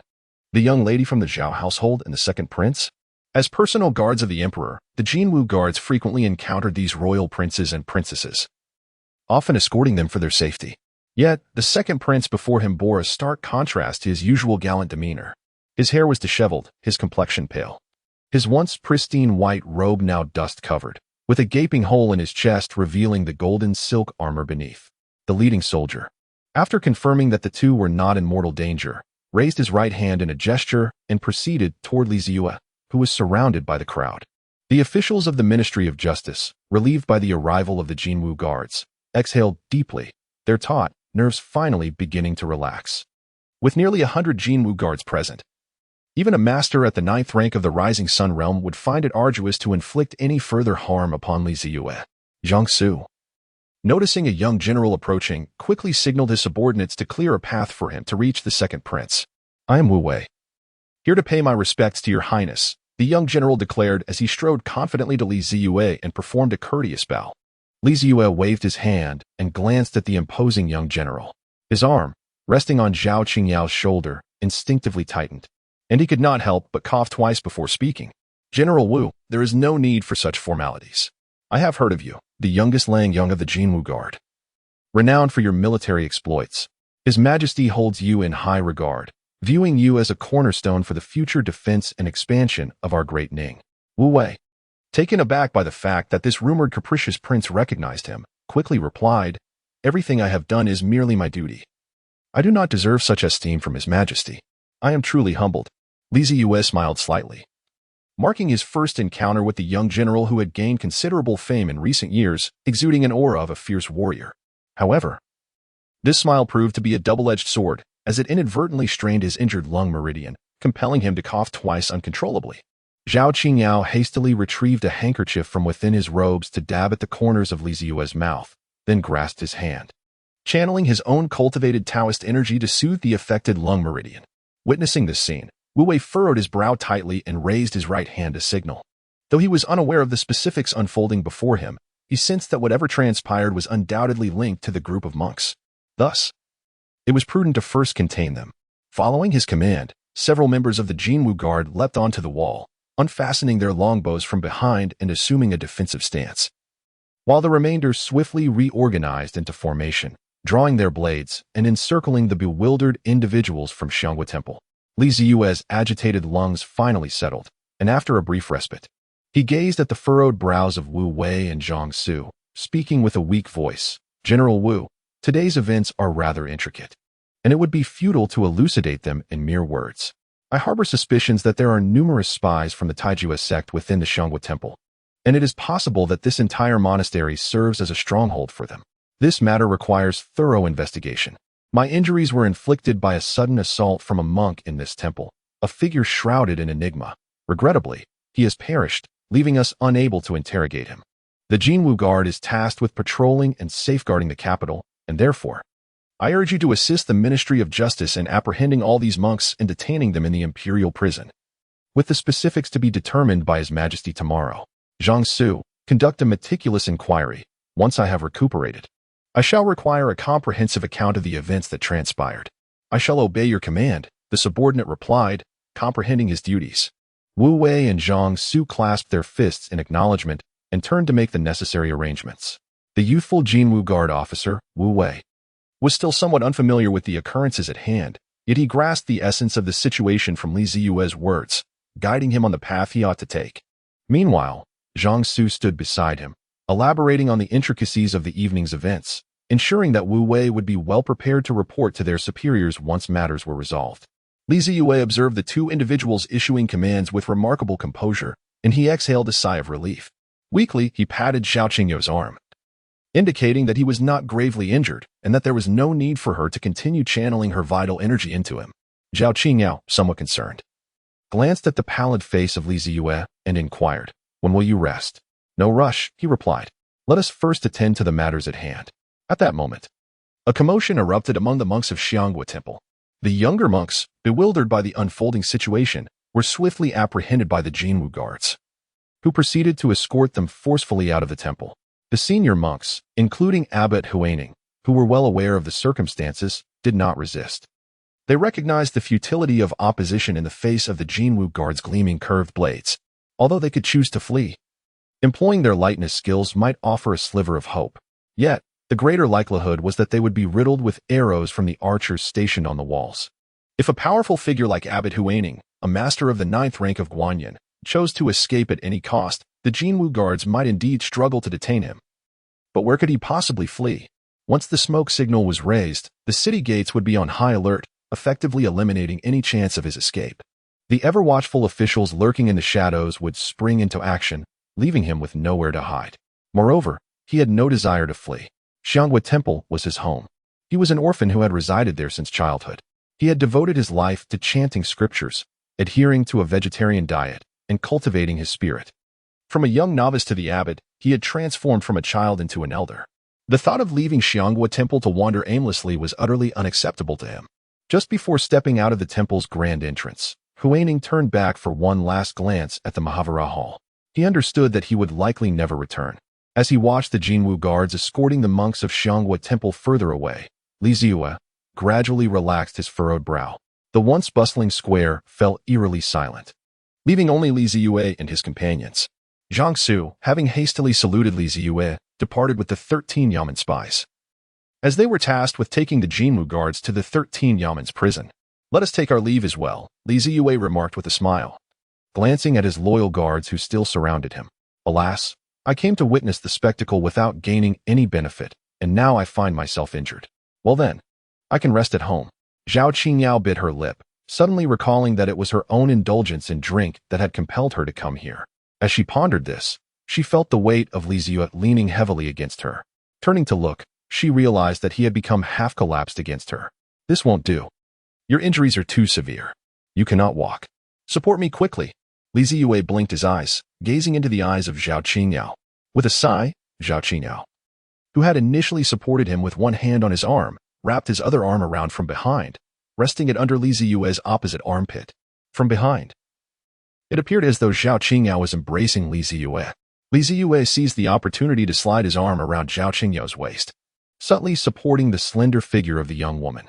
Zhao Qingyao's body tensed instantaneously, her captivating phoenix eyes fiercely glaring at Zeyue. Zeyue appeared oblivious, casually leaning against Zhao Qingyao as they strolled towards the temple's grand entrance. This scoundrel, Zhao Qingyao seethed through gritted teeth, acutely aware of her own culpability. Had she not insisted on joining this commotion, Zeyue would not have sustained such grave injuries. Under the moonlight, the pair, accompanied by their entourage of guards, limped past the great Buddha Hall and through the towering archway, finally arriving at the temple's threshold. There, at the base of the steps of Xianghua Temple, stood several dozen disciplined Jinwu guards, patiently awaiting their arrival. Upon spotting Zeyue and his companions, one of the guards stepped forward from the ranks and said, "Your Highness, General Wu has instructed us to await your arrival and to ensure the safe return of you and Miss Zhao to your residence." Zeyue was somewhat taken aback, not expecting Wu Wei to be so meticulous. Although the danger had already dissipated tonight, he still sent someone to ensure his safety. Given such thoughtful arrangements, Zeyue accepted graciously. After all, he was the legitimate heir of the Long clan, the second prince of Daming, and the prince of Shu who had yet to establish his fiefdom. Was it necessary to be overly alarmed with a military escort accompanying him? He was accustomed to it. "Thank you for your efforts," Zeyue nodded in acknowledgement. The Jinwu guards silently saluted him. Thus, a peculiar scene unfolded on the silent streets of the capital in the dead of night. A pair of individuals, seemingly supporting one another, strolled along the quiet thoroughfare, trailed closely by several cloaked guards in black, and further behind, 30 soldiers clad in golden armor wielding curved blades followed in lockstep. Beyond their immediate presence, countless secret operatives from the Ministry of Justice lay in wait, ensuring their protection. Though the Wangfu and Xianghua Temple were adjacent, both occupied vast expanses of land. It would still require a considerable distance to traverse from the temple's entrance to that of the Wangfu, far less convenient than traversing the rooftops. After a moment of silence, Zeyue hesitantly spoke. "Are you returning home tonight? It's quite late. Perhaps you should rest at my residence instead." Despite their long acquaintance, Zhao Qingyao was occasionally astonished by his unparalleled audacity. "Didn't he mention that my father hasn't returned to the capital in ages? If I were to stay at your residence tonight, it wouldn't be long before you found my father standing before you with his great halberd." Recalling Zhao Hao's reputation as the mightiest general, Zeyue couldn't help but shiver internally. Yet he maintained his defiance, exclaiming, "What is the issue? I cannot allow a young lady like you to wander home alone at this hour. It is both reasonable and considerate to have you stay at my home." Even if Zhao Shu were standing before me, I would still assert the same. "Alas," Zhao Qingyao sighed, exasperated, "are you a fool? Are you unaware of the number of people in your household? If the servants cannot keep their mouths shut, do you truly wish for the entire capital to gossip about me? Let them gossip. It's bound to happen sooner or later, Zeyue muttered softly. Zhao Qingyao raised her delicate brows, her grip on his arm suddenly loosening. Zeyue suddenly lost his balance and nearly fell to the ground, but fortunately, Zhao Qingyao caught him once more. What did you just say? Nothing. Zeyue had become more restrained, no longer provoking the sensitive nerves of the young woman beside him. Silence enveloped them once more. Despite their childhood bond, they had not shared such intimate gestures since their youth, creating an atmosphere of palpable awkwardness. After walking a bit further, it was Zhao Qingyao who shattered the oppressive stillness. Have you broken through to the 9th rank? The 9th rank represents the final step before a martial artist can ascend to greatness, divided into the realms of cloud observation, sun rising, and dawn breaking. Upon entering the 9th rank, one enters the realm of cloud observation, where a martial artist, perched atop the mountain, gazes into the vastness, seeking their own path amid the myriad clouds. Achieving this stage signifies the emergence of a unique cultivation journey, placing one among the elite of the martial world. However, many martial artists remain stagnant at this threshold. Various factors, innate talent, physical attributes, diligence, and injuries, impact a martial artist's progress and serve as constraints on their ability to successfully navigate the cloud observation realm and advance to sun rising. Beyond sun rising lies the dawn-breaking realm, a state that can be described as having one foot in the realm of transcendent beings. Yet, crossing that threshold is often an endeavor that many masters spend their entire lives attempting to achieve without success. In essence, each step beyond the 9th rank is akin to scaling the heavens, regardless of how far one can journey within the 9th rank. It is undeniable that a martial artist at the cloud observation stage possesses immense power. Zhao Qingyao's mind flickered back to the moment when the monk Weiwen had suddenly attacked Zeyue. In that instant, the monk radiated a golden light, resembling a manifestation of the Buddha, embodying the essence of the Arhat's body.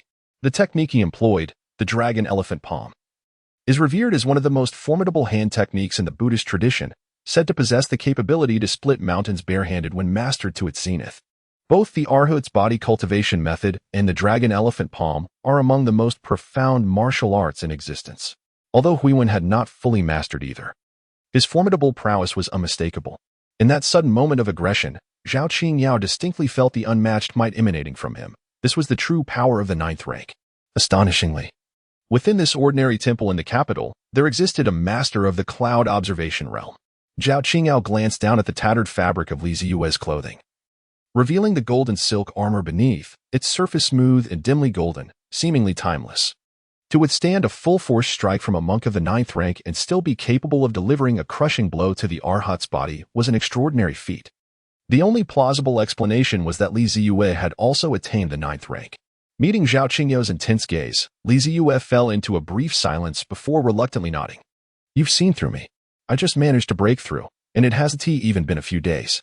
My foundation in the 9th rank is not yet solid. Otherwise, I wouldn't have sustained this injury. Zhao Qingyao's expression froze. Although she had suspected as much, hearing him confirm it was still a shock.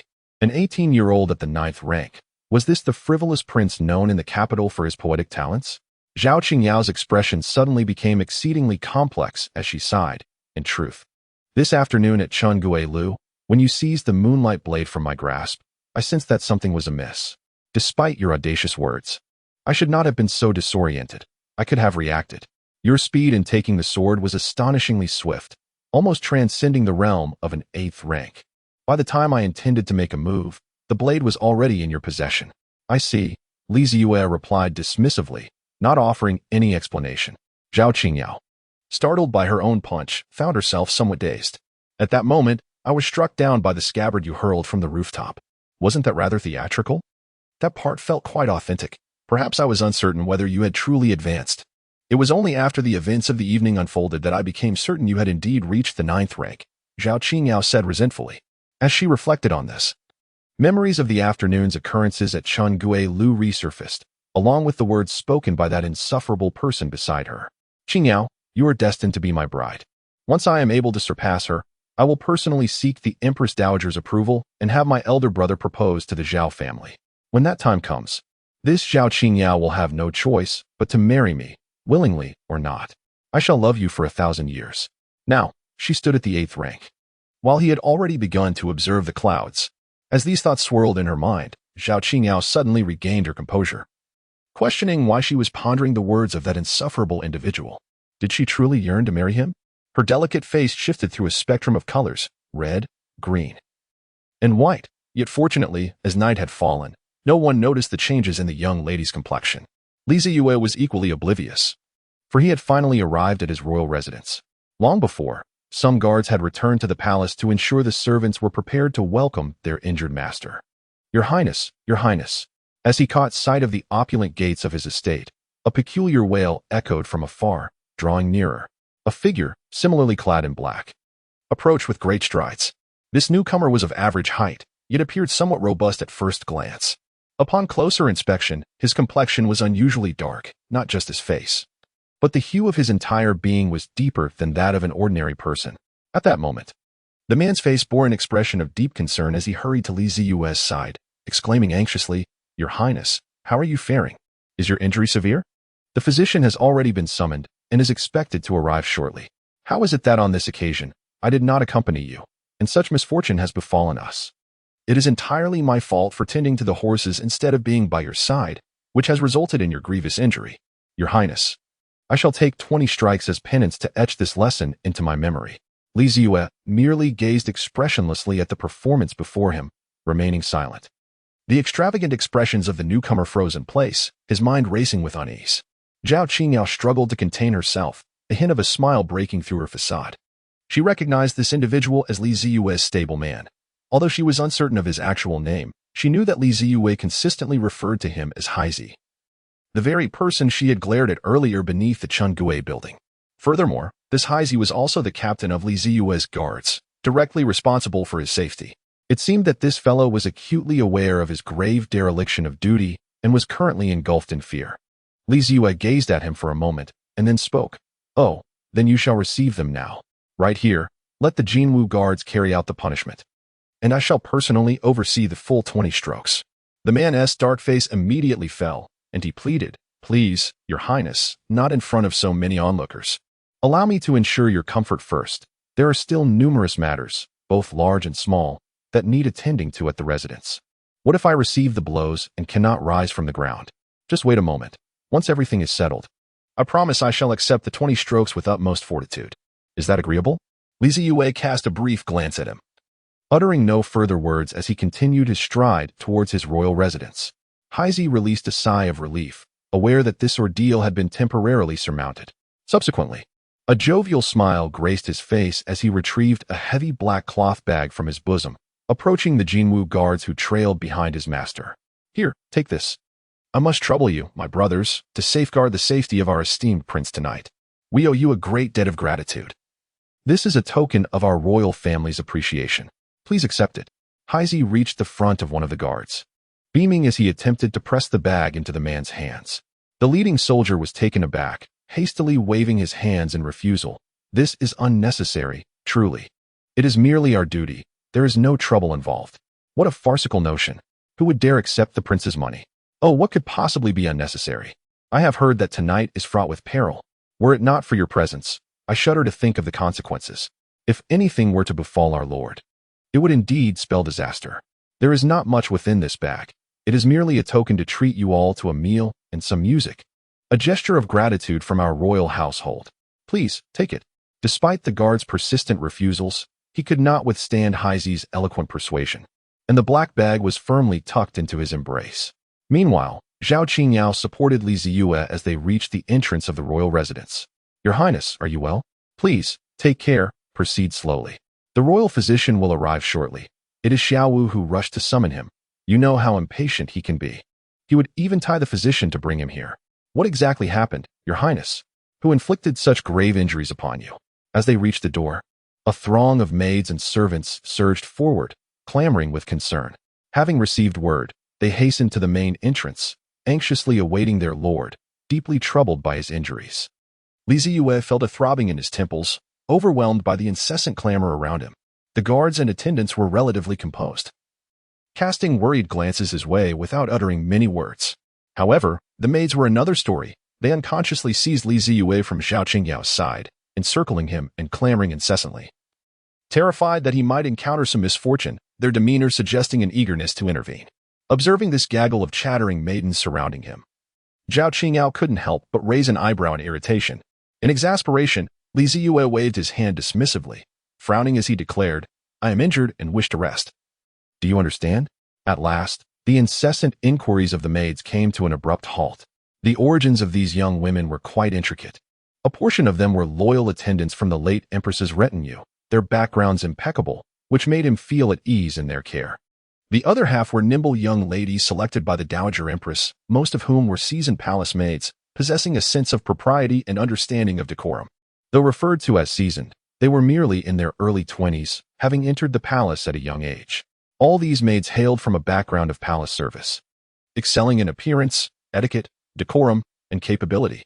His nurturing mother concubine Yin Guifei was even concerned that he would lack sufficient care, insisting on sending additional sensible maids to his residence, which he outright refused. Ridiculous. What need has an 18-year-old who is diligently pursuing his studies for an abundance of maids in his household? In truth, when these maids first arrived at his residence, they adhered strictly to the cautious demeanor instilled in them by palace life, fearful of making mistakes or speaking out of turn. Zeyue could no longer endure the oppressive atmosphere of his residence, where the servants walked with their heads bowed, creating a stifling environment. Gradually, as time passed, the maidens began to perceive the prince's amiable temperament and the lack of strict regulations, coupled with the absence of a matron to oversee them. This emboldened the young ladies, allowing them to reclaim the vivacity befitting their age. Thus unfolded the scene that now troubled Zeyue. At that moment, Highness approached after resolving matters with the Jinwu guard. Observing his prince encircled by a throng of young ladies, and catching a glimpse of Zhao Qingyao, who stood apart with an unusual expression, he inwardly lamented the situation and hurried forward. "Your Highness, the hour grows late. Would you prefer that Miss Zhao rest here, or shall I escort her home?" Upon hearing this, the maidens were jolted into awareness, turning their attention to the Zhao family miss, who stood awkwardly to the side. In their concern for the prince's well-being, they had inadvertently sidelined what could very well be the future mistress of the estate, leaving her to stand alone. Realizing their oversight, they promptly stepped back, aligning themselves behind Zeyue with their heads lowered, hands clasped demurely before them, exuding a demeanor of utmost obedience. Only one maiden, her countenance pure and gentle, remained steadfast at Zeyue's side, offering her support. She had originally been a palace maid in the Changchun Palace of the Empress, later accompanying Zeyue to the moonlit palace of concubine Yin, and now to the royal residence, where she had devotedly tended to his every need over the years. Her name was Shower, and Zhao Qingyao recognized her. "I shall return to the Grand Tutor's residence," Zeyue replied. "Very well, Miss Zhao. Please wait a moment while I prepare a carriage to escort you home," Highness promptly offered. Zhao Qingyao, however, dismissed him with a cold huff. "No need. I can walk home faster than by carriage. Yet, allow me to dispatch someone with you. It is quite late, and it would not be safe for you to return alone, would it?" At this juncture, Wu Chang, who had just received a pouch of gold leaves from Highness, stepped forward from the Jinwu guard, asserting, "Not to worry, we shall escort Miss Zhao home. It is our duty, and we will ensure her safe arrival." "Very well. Let us be on our way," Zhao Qingyao replied with a slight nod, not sparing Zeyue a glance. Without waiting for Highness to speak further, she turned and made her way into the street. Wu Chang and the Jinwu guards promptly followed suit. Highness, exasperated, felt a surge of frustration nearly cause his eyes to bulge. "Brother, why don't you return that pouch of gold leaves to me? I did not intend to part with it. Do you truly believe your actions are justified, feeling pleased that you spared us further trouble? Did you not notice that I was merely appeasing my future mistress on behalf of His Highness? What right had you to interject? Everything is a matter of responsibility. Lacking even a modicum of insight, how could one still be merely a sergeant at this stage? The direct disciple of the esteemed Yunxin, an 18-year-old 8th-grade genius. Do they truly require your assistance?" Highness's already dark complexion flushed with anger, resembling a searing hot iron. Zeyue let out a sigh and turned to glance at the demure maidservants behind him. They too realized that they had seemingly erred and remained silent, standing obediently in place. While their playful antics were usually harmless, they understood well that a master is always a master, and a servant is forever a servant. Having committed a mistake, their very lives hinged upon a single word from their master. Li Zeyue found himself in a state of increasing perplexity. Having discerned Zhao Qingyao's evident anger, it was precisely this realization that left him bewildered. With an abundance of maidservants at his residence, she was fully aware of the circumstances. She was not typically one to harbor such small-mindedness. Thus, what could have triggered her ire today over a mere gathering of maids? As a future princess, was her perspective truly so narrow? No matter how deeply Li Zeyue pondered, he could not fathom that just moments prior, Zhao Qingyao had been contemplating his drunken proposal of marriage, only to find him suddenly enveloped in the affections of flirtatious maidens. How could the young lady not be incensed? Indeed, Zhao Qingyao was filled with indignation. After all, she was still but a girl, at an age prone to fanciful thoughts. That scoundrel, always boasting after a drink, daring to make reckless promises about marriage as if they were trifles. Perhaps today would be the day she ought to put an end to his antics decisively. In the residence of the Grand Tutor, there stood an exquisitely crafted 3-story pavilion, adorned with vermilion lacquer and intricate carvings, featuring eaves that soared gracefully. Beside the pavilion blossomed a peach tree, its branches reaching out, with budding flowers poised to bloom right at the window of the 3rd floor. This was the abode of Zhao Qingyao, the eldest daughter of the Duke of Dingbei, situated within the capital. Of course, this was not her sole residence. When the Duke of Dingbei, Shushan, was granted his title, His Majesty had also bestowed upon him a grand estate, which boasted a courtyard even more spacious than this one. Having passed the midnight hour, Zhao Qingyao, freshly washed and resting upon a soft couch, found her mind consumed by the events of the day. Having known Li Zeyue since childhood, their acquaintance had spanned over a decade. In the blink of an eye, he had transformed from a mischievous and troublesome boy into the poised and refined young gentleman he was now. At times, she believed she understood him profoundly, able to discern his thoughts merely by the furrowing of his brow. Yet at other moments, it felt as if she had never truly known him at all, as though they existed in entirely different realms. Unbeknownst to her, a profound imprint of him had taken root within her heart. The myriad stories they had woven together since childhood had blurred the lines of her emotions, leaving her unable to distinguish whether the figure in her heart was the innocent boy riding a bamboo horse, the diligent youth training under the scorching sun, or the elegant and eloquent prince clad in white. Beneath the luminous moon and the shimmering stars, the image of the youth resonated deeply within her soul. Few men in this world were worthy of Zhao Qingyao. Li Zeyue is indeed a singular figure. In this world, there are few men who can resonate with Zhao Qingyao's heart, and he is the sole exception. Fortunately, the injuries sustained by His Highness are not overly severe. There is some disturbance in the chest, affecting the lung meridian. However, it remains a mystery why His Highness's muscles are somewhat torn and his veins are slightly disordered. Could it be that he employed a technique of immense power, thus injuring his body? In the royal residence, an elderly physician with graying hair sat by the bedside. Retracting his fingers from Li Zeyue's wrist, he inquired. Li Zeyue reclined weakly against the bed, withdrawing his arm with a moment of silence before nodding slightly. Dr. Zheng, understanding the situation, had years of experience in treating countless martial artists, many of whom had sustained injuries due to the formidable martial arts that exacted a toll on the body. In that case, I shall prescribe several remedies to restore your meridians. With timely medication and a period of rest, you shall recover, he declared. The servant girl, Shower, approached and gently adjusted the blanket covering Li Zeyue's abdomen, pulling it up to his chest. Thank you, Dr. Zheng. Please provide me with the prescriptions, and I will send someone each day to fetch the medicines from the pharmacy, she said, offering a slight bow. Dr. Zheng shook his head in response. There's no need for that. I will make arrangements for the Imperial Hospital to deliver the medicine to the Wangfu daily. Therefore, Your Highness, focus on your recuperation. I shall take my leave now. I will see you out, Dr. Zheng, Blacksy interjected, standing by as Dr. Zheng began to tidy his medical box and exited the room. This man was a direct disciple of the revered Sun Laoxian, possessing exceptional medical skills and enjoying a status that warranted such respect from Blacksy. Shao adjusted the blankets around Li Zeyue before turning to close the doors and windows. This was not merely a room within the Wangfu. It was a grand hall with numerous doors and windows. In this early spring season, the windows were typically open during the day for ventilation and sunlight. However, as night fell, a chill lingered in the air. Given His Highness's injuries, exposure to the cold could lead to further discomfort. What carelessness led to such a condition? Allowing a monk to inflict such harm? Shower mused as she secured the windows and returned to Li Zeyue's bedside, supporting his back with one hand. She adjusted the pillow behind him, ensuring he lay comfortably. What do you mean by allowing a monk to cause such damage? Were it not for that bald rogue's underhanded attack, he wouldn't have been able to harm a single hair on my head, Zeyue retorted, a hint of defiance in his tone. Zeyue pouted slightly, arranging his belongings for the night before sitting on the edge of the bed, her expressive eyes fixed on him. How could that monk dare to lay a hand on you? Does he not understand that attempting to assassinate a prince is deemed treason?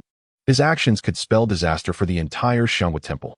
Zeyue cast a fleeting glance at Xiaojiao, perched on the edge of the bed, and shook his head, remarking, "This is precisely where my confusion lies. His reckless actions appear as if he is utterly indifferent to the temple he has inhabited for decades. Even if he were to kill me, it would contribute not a whit to resolving their clandestine dealings with the Taijiao sect. His assault on me resembles that of a desperate man, blinded by fury, wielding a kitchen knife without a shred of reason." Xiaojiao wrinkled her delicate nose, extending a finger to gently press against the furrow of Zeyue's brow, and said, "If you can't fathom it, then cease to ponder.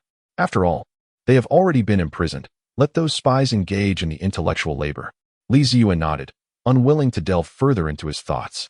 Primarily due to the scant clues at hand, aimlessly pondering would yield no clarity. Regardless, he had already briefed Jiangsu, and now all that remained was to await the outcome of the interrogation. Contemplating this, Zeyue discreetly extended his hand, gently patting Xiaojiao, and remarked, "It is getting late. Let us extinguish the candles and retire for the night." The grand hall was quite spacious, partitioned by a screen depicting 1,000 miles of scenic landscapes, separating the inner chambers from the sleeping quarters. Suddenly taken aback by Zeyue's unexpected gesture, Xiaojiao's face flushed crimson, and she sprang from the edge of the bed. With a bashful glare directed at her lord, she said nothing and hurried to extinguish the lamps hidden behind the screen, then tiptoed back to the bedside. Only a few flickering lights remained, casting dim shadows throughout the room. As Xiaojiao resumed her seat at the edge of the bed, the air was filled solely with their synchronized breaths. After removing her shoes and socks, she gradually shed her outer garments, carefully folding them in the darkness. Finally, she lifted the quilt and nestled beneath it. "Sleep well, Your Highness," she whispered. The unique fragrance of the young maiden wafted into Zeyue's senses, mingling with the warmth of her gentle breath, prompting him to instinctively wrap his arm around Xiaojiao's shoulders. Startled at first, she soon relaxed, resting her head against Zeyue's shoulder. Zeyue, with his eyes wide open, gazed at the drapery beside his bed, suddenly reminiscing about a winter many years ago. At that time, the late empress, who had not yet succumbed to illness, took him and his elder brother to the Qiyun mountain palace to spend the winter. That winter was exceptionally frigid, unreasonably cold, with heavy snow blanketing the entire northern region of Daming. The biting chill permeated the land, leaving a desolate landscape in its wake. The Daming court exerted all its efforts to provide relief, with local officials exhausting every means possible, the Ministry of Revenue depleting its coffers, and the old chancellor's hair turning white with worry, ultimately enduring the sudden calamity. While they managed to withstand the crisis, the relentless snow still weighed down rooftops and submerged crops, resulting in countless citizens succumbing to the harshness of nature. It was during that year, on the journey from the city to Qiyun Mountain in the Empress's palanquin, that the mischievous second prince fortuitously lifted the curtain of the carriage, allowing the Empress's gaze to fall upon a motionless little girl lying in the snow by the roadside. The poor child, a victim of fate, was to be taken to the palace, where she would be well cared for, though the palace was not an ideal place. At least she would not freeze or go hungry. "Ah, this girl appears quite clean.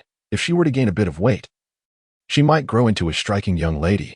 Given that her age is similar to that of the second prince, with proper cultivation, she could serve as a maid when he matures." Thus, the future empress of Daming, posthumously honored as Wanda, smiled as she watched the little girl, whom her second son had laboriously carried back to the palanquin. Zeyue reminisced, once again curling his lips into a faint smile, pulling Xiaojiao in even closer. "Your Highness."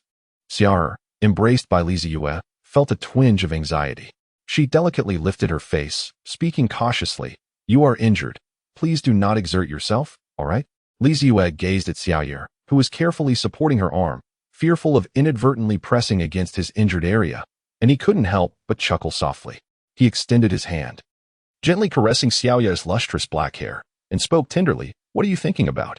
I merely wish to hold you. Now, close your eyes and drift into slumber." "Oh, I see," Xiaoya replied, her heart finally at ease. Gradually, She lowered her arm and nestled back beside Li Zeyue. Li Zeyue gently caressed Xiao Er's delicate head, inhaling the familiar fragrance that enveloped the young girl. Today, his heart, agitated by two unexpected incidents, gradually found tranquility. This young girl, Xiao Er, seemed to harbor an unwarranted fear that he might devour her, despite the fact that he had yet to lay a finger on her. At the tender age of 18, she possessed a beauty that was truly captivating. Her eyes and brows were as pristine as the legendary Kunlun pool, serene and exquisite. Although he did not consider himself a virtuous man, he nonetheless maintained a semblance of moral restraint. With his youthful physique, he had patiently awaited her coming of age, allowing her to share his bed only now, while previously she had slept in a small cot beside the screen. Even in sharing warmth, it was merely an embrace for slumber, with nothing more. In this moment, Xiao Er resembled a newborn creature, curled within the crook of his arm, her softly fluttering eyelashes betraying the inner turmoil that belied her calm demeanor. Li Zeyue lifted his gaze, his eyes wide open, striving to suppress his own desires. Memories began to resurface, events that transpired upon his arrival in this realm. By the time he assumed dominion over this body, Li Zeyue was already 5 years of age. He awoke on a mountain known as Shushan. Reflecting back, he had never encountered such a grandiose vista in reality. Jagged peaks towered like swords, piercing the heavens. Wisps of clouds drifted between earth and sky, clinging to the mountainsides. Waterfalls cascaded like delicate silk, plummeting 3,000 feet down, their destination unknown. The cries of cranes resonated like ethereal melodies, swirling through the landscape in harmony with the distant sound of flutes. Not far away, palatial structures stood upon the peaks, shrouded in mist, creating an enigmatic silhouette. Attendants and eunuchs guided him to meet an elderly man clad in a Taoist robe, his hair and beard as white as snow. It was only later that he learned this was the leader of Shushan, the very one who had awakened him. During that year, the emperor, in a desperate bid to cure his comatose son, scoured the realm for renowned physicians and amassed countless rare medicinal herbs, all to no avail. Ultimately, he heard of a herb growing atop the Tianjue peak of Shushan, known as the soul-calling herb. Legend held that this herb could nourish the ethereal essence of souls, fortifying their spirit and possessing the power of resurrection. Initially, the emperor was skeptical, despite the prowess of various masters and the myriad of schools. There had never been any credible discourse on cultivating the soul. To the common folk, the essence of the soul remained merely a myth. The so-called Yin spirits were said to be perceptible only to those of the highest caliber, regardless of the emperor's beliefs. Under the insistence of the empress and the empress dowager, he had no choice but to decree the collection of this herb for experimentation. However, Shushan proclaimed the herb as a treasure of their sect, exceedingly rare, with but one plant every century, and thus refused the request. Shushan had always remained isolated, devoted to their cultivation, indifferent to worldly affairs. Across the cycles of sun and moon, through the rise and fall of dynasties, Shushan had remained unchanged. In the end, the emperor personally corresponded with the leader of Shushan, the cost of which remains unknown, before Shushan consented to provide the soul-calling herb to aid in Li Zeyue's awakening. Witnessing Shushan's earnestness, a flicker of hope ignited within the emperor, prompting him to send the official Suji to escort Li Zeyue to Shushan. Indeed, a miracle unfolded. After consuming the soul-calling herb, Li Zeyue was personally treated by the master of Mount Shu, who harnessed its medicinal powers to astonishingly awaken the young man who had been in a coma for an entire year. Regrettably, the one who emerged was an impostor from another realm. Upon awakening, as he stood before the elderly figure, the white-haired and bearded master of Mount Shu merely regarded him with a tranquil gaze. Li Zeyue still vividly recalls the intricate and indescribable gaze of the old man as he looked at him. It was akin to an unfathomable deep pool, suddenly rippling with subtle waves. It seemed as though he had discerned something profound, as if he had grasped an elusive understanding. Ultimately, the elderly Taoist turned and departed, leaving behind an ancient pendant. There were no excessive words or superfluous gestures. After bestowing the pendant upon Li Zeyue, he merely advised that this jade possesses the ability to nourish the soul and should ideally be worn frequently. Li Zeyue found himself unable to fathom the gaze of the old Taoist, uncertain of what he truly perceived. At that moment, his mind was consumed by a singular dread that had plagued him since his return to the capital from Mount Shu. If he had awakened in this body, what had become of its rightful owner? Had that soul dissipated entirely, or, like before, remained dormant within, silently observing all that transpired? Should the original soul awaken once more, Would it reclaim dominion over this body, plunging him back into an interminable confinement? He was resolutely convinced of the existence of souls in this realm. Otherwise, what could explain his own presence? Thus, he scoured the vast archives of the imperial palace, yearning to discover a technique to cultivate his own spirit. Hoping to fortify his soul, yet ultimately found nothing of value. He remained in the dark as to whether the child's spirit still lingered, whether it might suddenly resurface and reclaim this vessel. Yet, he dared not gamble on such uncertainties. His desire was to ensure that, upon the child's potential return, his own spirit could firmly assert its claim over this body, preventing the original from usurping it once more. He was engulfed in fear, anguish, and turmoil. He recognized the fallacy of his thoughts. He was but a wandering soul from another realm, while the boy named Zeyue was the true master of this body. Yet, he was desperate to avoid being ensnared in that abyss of confinement again. He even questioned whether he would continue to exist once the child awakened anew. Initially, he refrained from pursuing the orthodox path of cultivation. While the journey seemed straightforward, he feared that advancing to higher realms would inevitably intertwine their souls, amplifying the original's presence alongside his own. As a scholar, he found himself unable to adopt the scholarly path of nurturing one's spirit, for he was acutely aware of his status as a thief, a usurper of another's body. And a thief, he believed, could never cultivate the righteous spirit of virtue. He remained entangled in his struggle, never having felt such a profound longing for his homeland, longing for his former occupation, for the tranquility of his modest abode.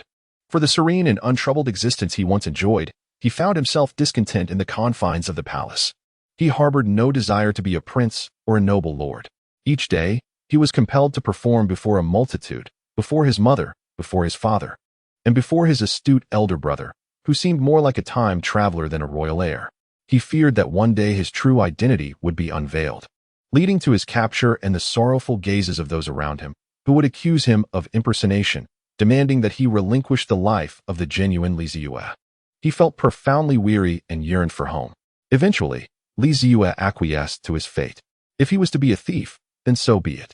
He had contemplated succumbing to the accident that had brought him here, yet he had not perished. Instead, he found himself inexplicably transported to this world, inhabiting this body. It was not his intention to usurp this vessel. You fell into a coma, and I awakened in your place. What choice did I have? On that fateful day, at the pinnacle of his despair, the pendant said to nourish the soul began to emit a faint glow, an eerie crimson light. Young one, cultivating the soul is no simple task. However, I possess a method for soul cultivation that leads directly to the realm of immortals. What do you say? Shall we strike a bargain? The raspy voice, akin to a devil's whisper, echoed within Zeyue's mind. In the Eastern Palace, as night fell, the study remained illuminated. All who served in the Eastern Palace were aware that their master loathed solitude. He thrived in lively company, particularly detesting the loneliness that nightfall brought. Thus, over the years, they had taken to preparing candlesticks and lanterns in advance, ensuring the Eastern Palace glowed as brightly as day. Unless their master sought rest, the lights would remain aglow. The reigning emperor was well aware of this situation and paid it no heed. When a courtier once admonished the master of the Eastern Palace for extravagance, the sovereign silenced him with a single remark. Can you recount any other instances of the prince's so-called lavishness beyond his penchant for lighting? The courtier fell silent, bowing in submission. At this very moment, the light-loving prince sat cross-legged at his table, one hand wielding chopsticks as he sampled dishes newly concocted by the imperial kitchen. The following day heralded a grand court assembly, and the prince had just finalized his memorial regarding water conservancy, eager to partake of a meal before resting. Tonight's supper was indeed delightful, reportedly inspired by the second prince's suggestions to the chefs. Beside him, the chief eunuch Yang Chao stood with hands clasped, regaling the prince with amusing tales of the afternoon's events, particularly the incident where the second prince had taken a rather hard fall from the rooftop adjacent to Chungue Lu. On one hand, there was a certain carelessness, a failure to react in a timely manner. On the other hand, it must be acknowledged that Miss Zhao's martial prowess far surpassed that of the second prince. Although the second prince was hastily responding at the time, he had indeed executed the most suitable defensive measures. Yet he was effortlessly overpowered by the sword sheath thrown by Miss Zhao. This was a quintessential example of overpowering through sheer strength. Upon hearing this, the crown prince lifted a wine cup from the table, took a slight sip, and shook his head in resignation. This refined scion of Daning, with a hand resting on his forehead, sighed and remarked, Zeyue's conduct remains as absurd as ever.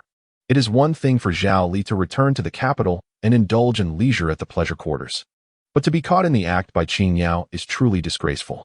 If this were to spread, it would indeed be a considerable embarrassment. The eunuch Yang Chao stood by the crown prince's side, and upon hearing this, he chuckled. There should be no issue. From the moment the second prince leapt from the window of the building to being struck down by the sword sheath, it all transpired within mere breaths.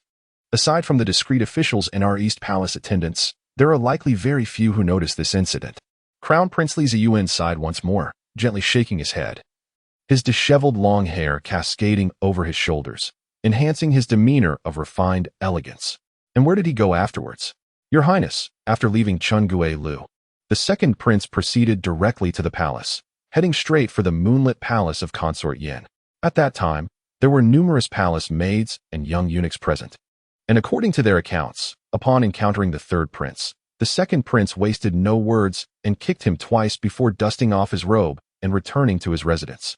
As for what I have gathered, this afternoon, the third prince left the palace to dine at the second prince's estate and returned to the palace later. I surmise that initially, the second prince and the heirs of Wang Kong and Marquis Dingbei visited Chungue Lu without the third prince, perhaps feeling slighted.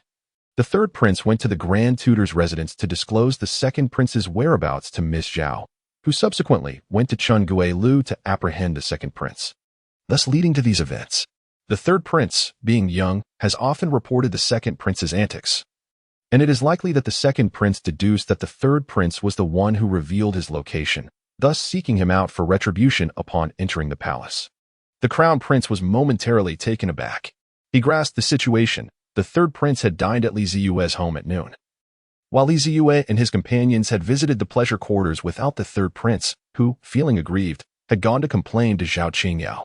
In retaliation, the second prince had entered the palace and beaten the third prince. What a tangled affair this was. Crown Prince Li Zeyue found himself at a loss for words, utterly exasperated by his two younger brothers. The third prince, unlike him and Li Zeyue, was born of Consort Yin, at merely the age of maturity. How could he entertain thoughts of visiting the pleasure quarters? It was all instigated by Li Zeyue. These two troublesome lads had been causing mischief since childhood, showing no signs of maturity whatsoever.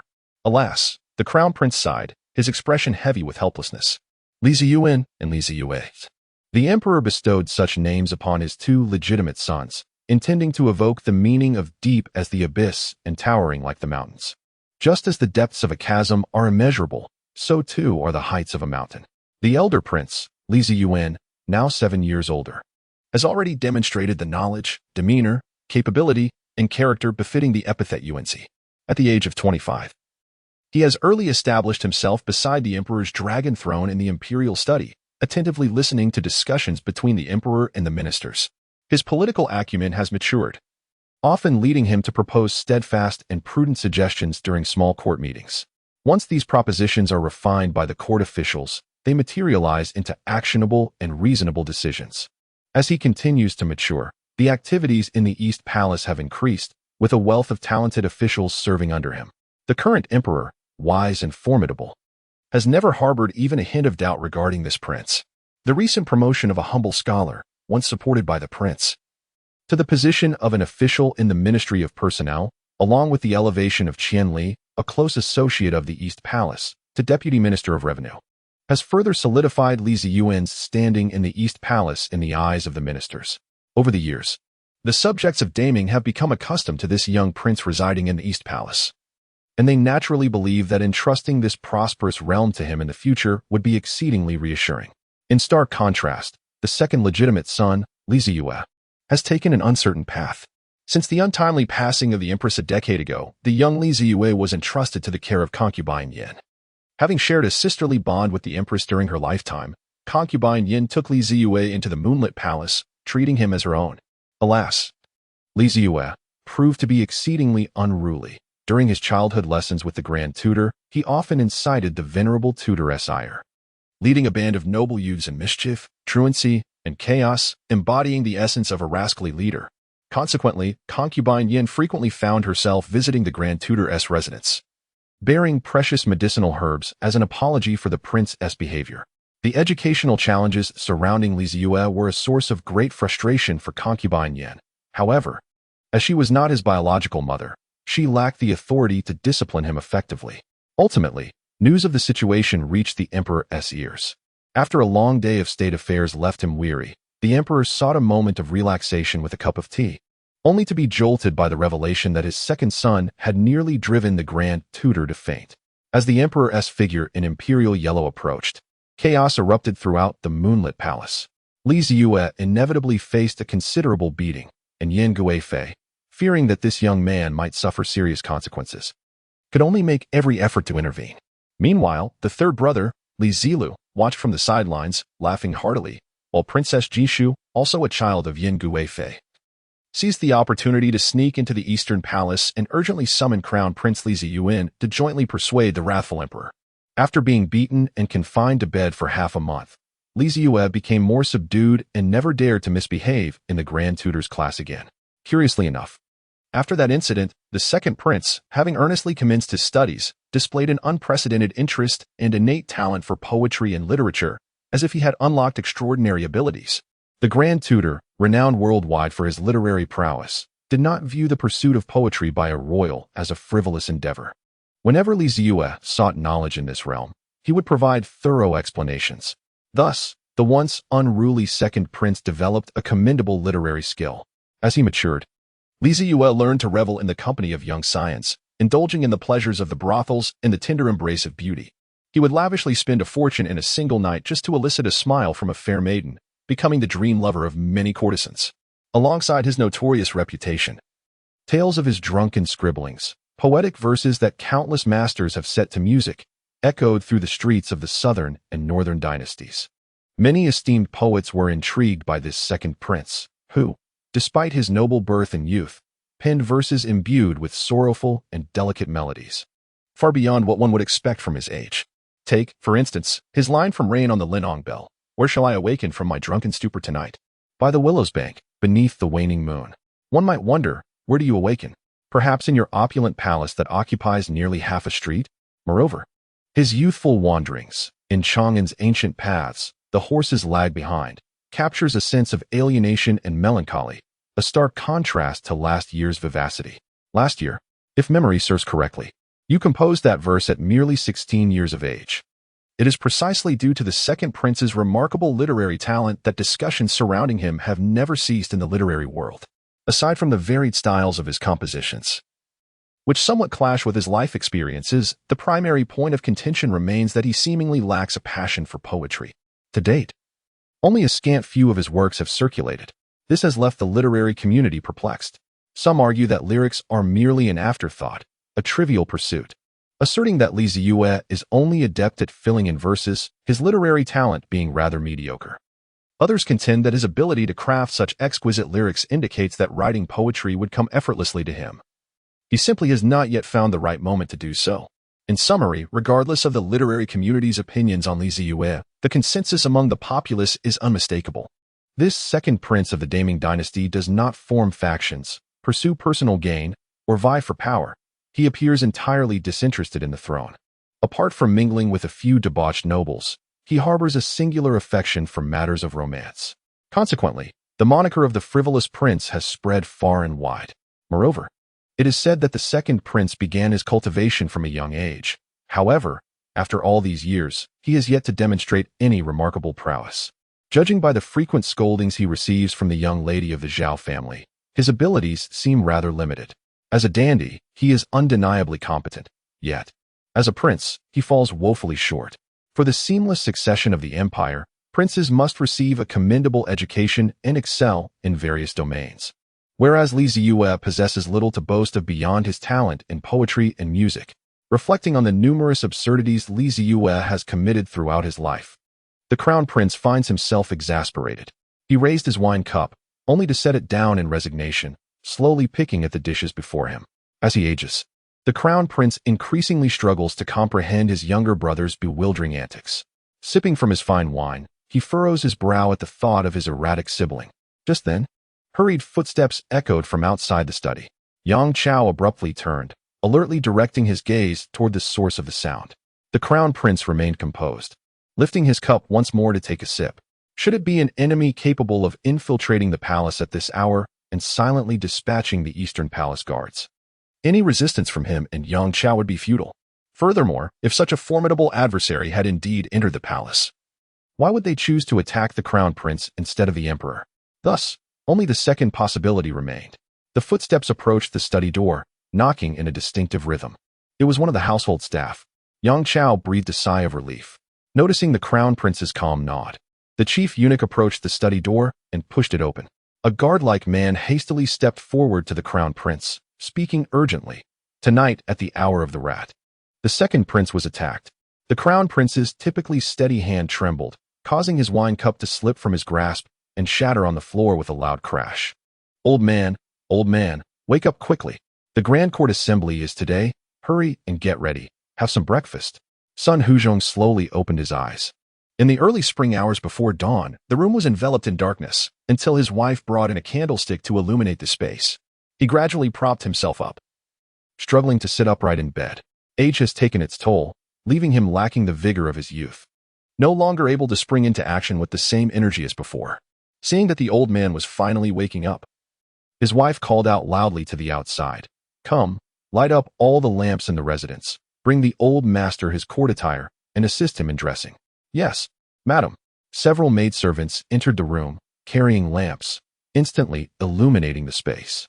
The early spring dawn proved somewhat harsh for a man who had reached the age of understanding fate. The servants brought in steaming basins of water to assist Sun Huzhong with his morning ablutions. A fire burned in the hearth, warming the elderly gentleman's frail body. Master, a few officials have arrived and wish to see you, announced the gatekeeper, Old Li, as he stepped into the chamber. Sun Huzhong nodded, instructing, let them in. The Ministry of Justice was beset with numerous affairs, often encountering unexpected situations at night. Knowing there was a morning court session, the official's arrival suggested something significant had occurred that required his attention before the audience. Standing with his arms outstretched, he allowed the maidservants to drape him in his ceremonial robe, a scarlet silk garment adorned with a vividly embroidered phoenix on his chest. Esteemed minister. A man clad in the attire of the Ministry of Justice entered, bowing respectfully. Speak, what is it? Sun Huzhong inquired. The official, glancing at the maidservants standing by, took a few steps closer and spoke in hushed tones. As the official recounted the situation, Sun Huzhong's brows furrowed and his countenance darkened progressively. I understand. Continue the investigation. Continue the interrogation. I refuse to believe that the Ministry of Justice cannot ascertain the true identity of a monk who has resided in the capital for over 20 years. Yes, sir, the official replied, turning to depart. As time passed, Sun Huzhong completed his preparations and boarded the carriage heading towards the palace gates. The incident involving the second prince, the monk from Xianghua Temple, and the rebellious sect of Taiju weighed heavily on his mind as he pondered the implications and the emperor's potential response. Alas, what a tumultuous season this is, he thought. The carriage gradually came to a halt at Qianmen. Sun Huzhong lifted the curtain and observed a number of young officials in blue robes, braving the biting wind. Standing in wait, he lowered the curtain and sat quietly within the carriage, the thick quilt draped over him providing warmth to his aging frame. After a moment, sensing it was time, Sun Huzhong uncovered himself and, with the help of the coachman, descended from the carriage. The cold wind struck him, prompting him to rub his hands and draw his arms into the ample sleeves of his robe. Glancing sideways, he noticed other seasoned officials, similarly clad in red robes, had also timed their descents from their carriages, making their way towards the palace gates. The sky gradually transitioned to a shade of blue, while the eastern horizon began to glow with the light of dawn. At the magnificent Qianmen, the very nucleus of the Ning dynasty's governance stood. These officials were the pillars sustaining the vast empire beneath them. Good morning, Minister Sun, greeted one official. I have come to pay my respects. The weather remains frigid, but I have brought some fine tea from the south. I shall send someone to deliver it to your office after court, as it would be delightful to brew a warm cup during leisure. As Sun Huzhong proceeded, he engaged in cordial exchanges with the officials who approached him. As a prominent official of the second rank and a minister in the cabinet, he was the object of admiration for many ambitious young individuals. With a smile gracing his lips, he nodded along the way and gradually positioned himself at the forefront of the civil officials' ranks. There, he beheld the figure standing at the very front, hands clasped behind his back, none other than the current chancellor, Zhang Zhongduan.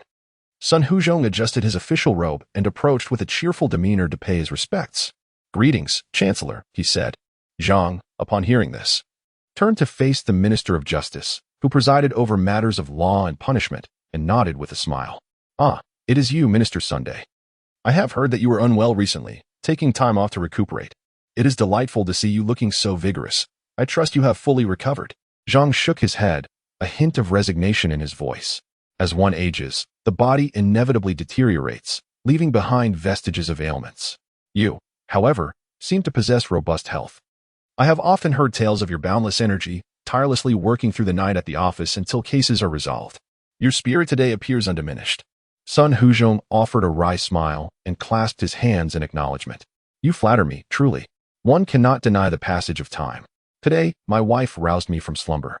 Applying a warm towel to my face repeatedly to awaken my senses, I felt as if my eyelids were glued shut. To be candid, I cannot guarantee how much longer my body will endure." Zhang, chuckling, raised his head and tucked his arms into his sleeves, resting them against his chest. "Isn't aging a universal fate? Just the other day, I dreamt I was young again, a student in the academy. In those tumultuous times, as the great Zhou teetered on the brink of collapse and the founding emperor rose in the south, I pondered the worth of a scholar in such chaos. With fervent passion and a heart full of aspirations, I questioned our place in a world rife with turmoil.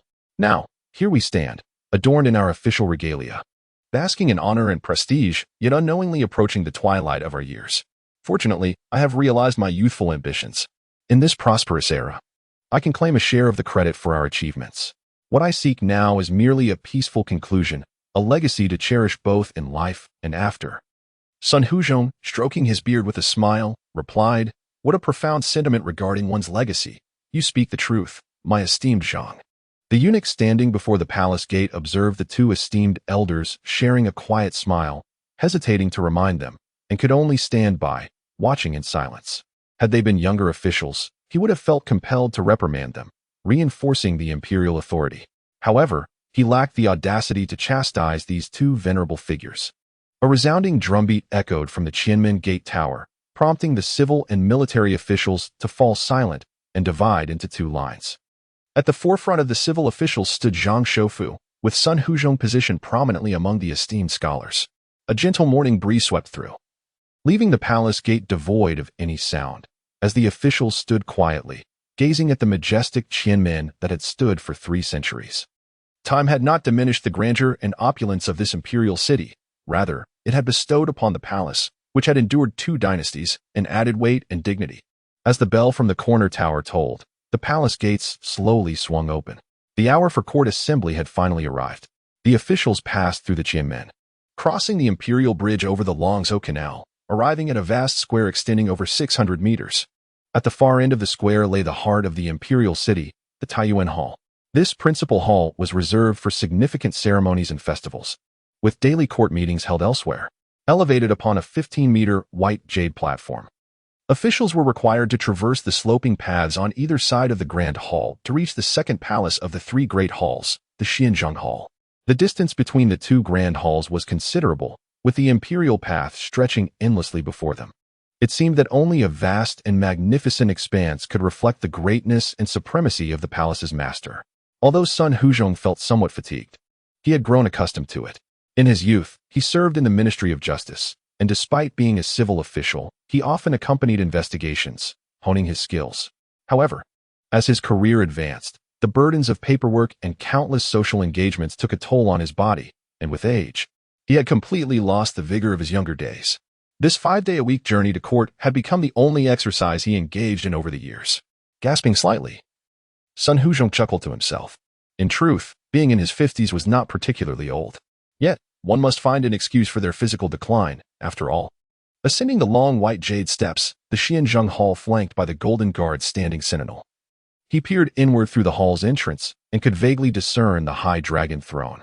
The officials filed in, with civil and military officials standing on either side of the expansive hall, awaiting the arrival of the sovereign, the 9-5 Supreme. His Majesty has arrived. A sharp voice resonated within the Xianzheng Hall. Sun Huzhong recognized this voice, which he had heard for decades. It belonged to the emperor's personal eunuch, Li Lianin. "We pay our respects to your majesty. Long live the emperor." Within the Xianzheng Hall, the courtiers and nobles, adorned in hues of crimson and purple, knelt beneath the dragon throne. My esteemed ministers, rise. Sun Huzhong rose from the floor and lifted his gaze towards the dragon throne on the dais. The once vacant seat was now occupied by a figure clad in resplendent yellow. He reclined against the throne, one arm resting on the armrest, his fist propped against his head, surveying his ministers from a position of authority. As the morning sun ascended slowly, rays of light streamed through the crevices of the grand hall's dome, illuminating the dragon throne. In that moment, Sun Huzhong felt a fleeting sense of disorientation, as if envisioning a future where, in 10, 100, or even 1,000 years, the emperor would still be seated there, reclining, his gaze piercing through the hall and the palace, steadfastly observing his realm, unchanged through the ages. Beneath the dais stood a young man dressed in a crimson court robe adorned with golden dragons, smiling gently, standing in quiet attendance. The crown prince of Daming, Zeyue. Present your matters if you have any, otherwise, you may withdraw, intoned the chief eunuch Lianin, his thin voice marking the commencement of the morning assembly. I have a memorial to present. Sun Huzhong stood among the court officials, watching as a minister from the Ministry of Works engaged in a heated argument with the newly appointed left vice minister of the Ministry of Revenue, Qian Lixing. Flood disasters have always been paramount to the welfare of the people, who does not require funds to widen rivers and construct levees.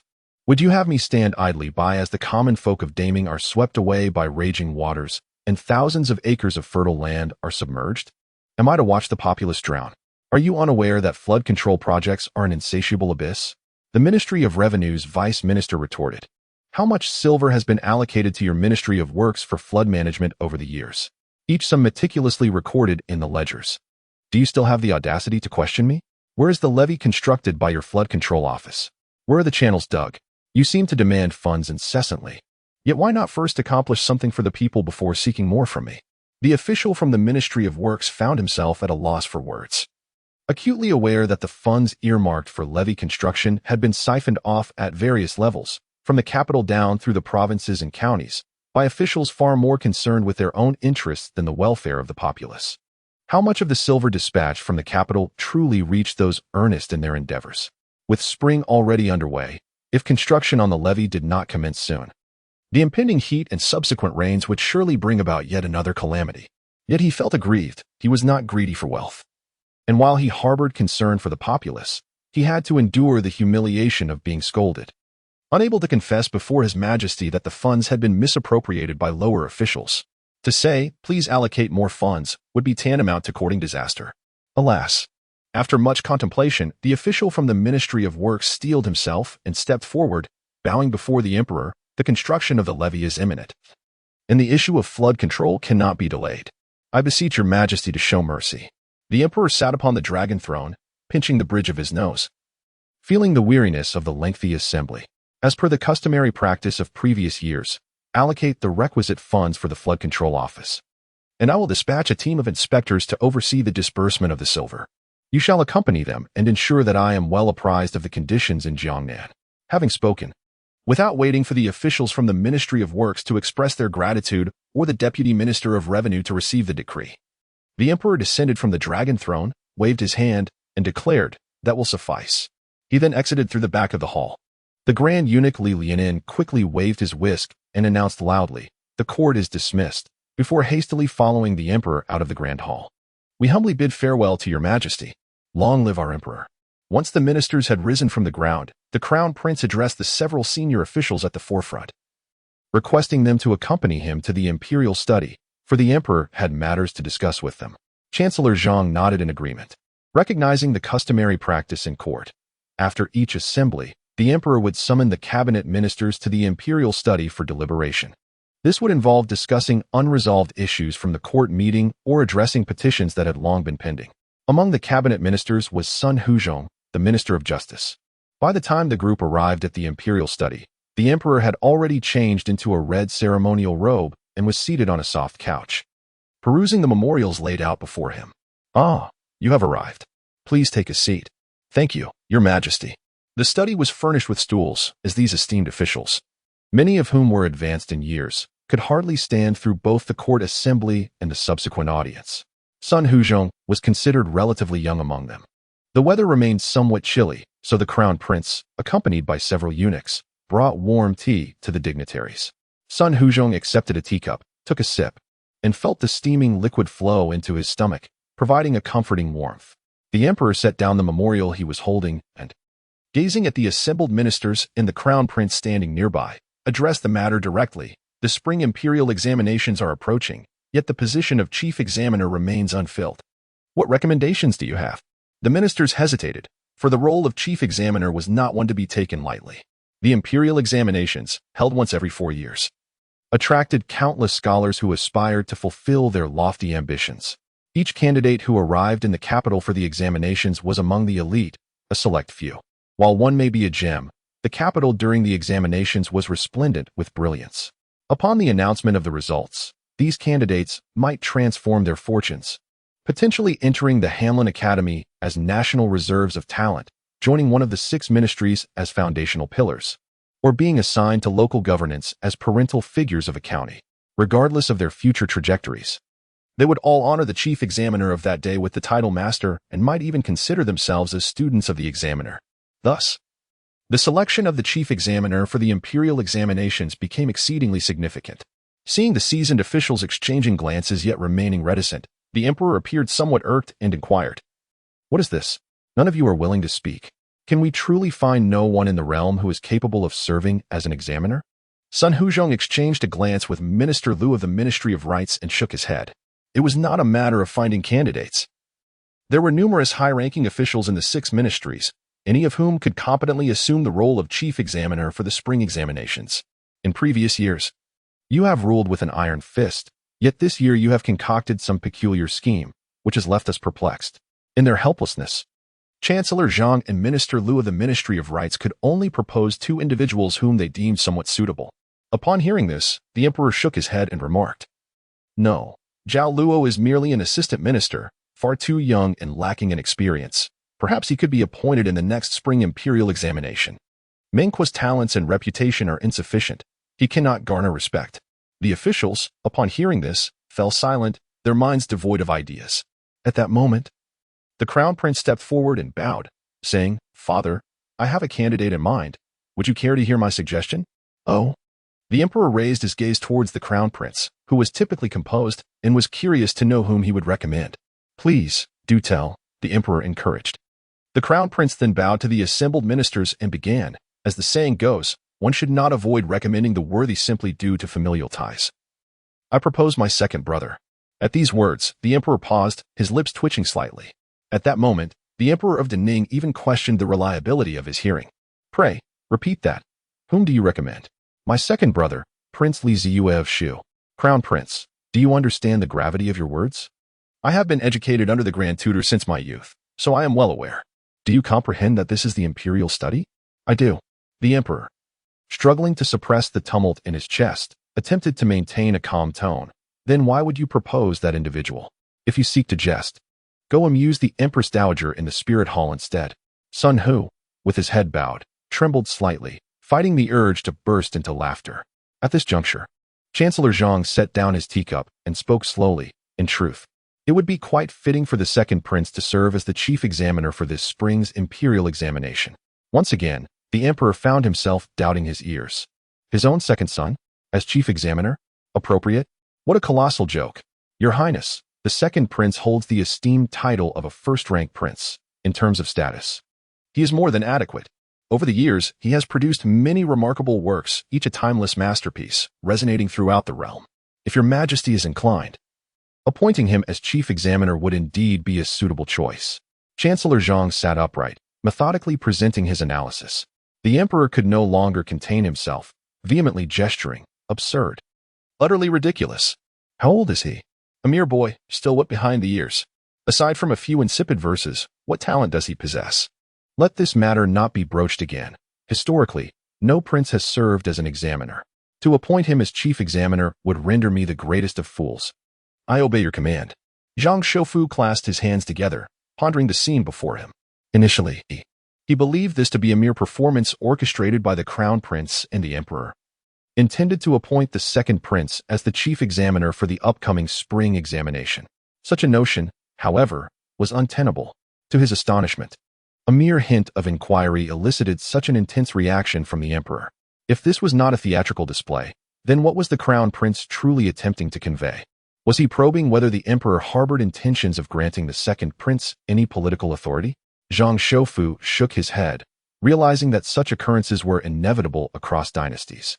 Fortunately, the emperor still enjoyed robust health. By the time of his eventual passing, Zhang would likely have departed from this world, thus escaping the convoluted affairs of the royal family. For now, his sole focus was to diligently fulfill his role as the prime minister, striving to maintain stability during his lifetime and endeavoring to accomplish more for the populace, so that his legacy might be favorably recorded in history. The meeting in the imperial study soon concluded, with the Minister of Rites recommending a suitable candidate, which the emperor accepted. This individual was none other than Wu Fuji, the esteemed son of the illustrious Wu family of Jiangling, one of the 5 prominent clans. Notably, he was also the prospective father-in-law of Li Luo, the crown prince. The emperor's decision to appoint him as the chief examiner for the spring examination took this relationship into consideration. This marked the first instance, aside from the Xia family, of a prominent family aligning itself with the imperial lineage. These noble families, deeply rooted in history, endure through dynastic changes, their legacies flourishing over centuries, each possessing its own distinguished lineage in both literary and martial pursuits. The Wu family of Jiangling stands as one of the most illustrious among the 5 great clans.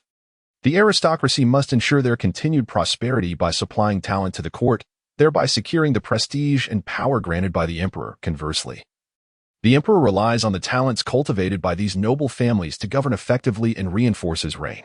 This dynamic represents the fundamental relationship between the aristocracy and the emperor in this realm.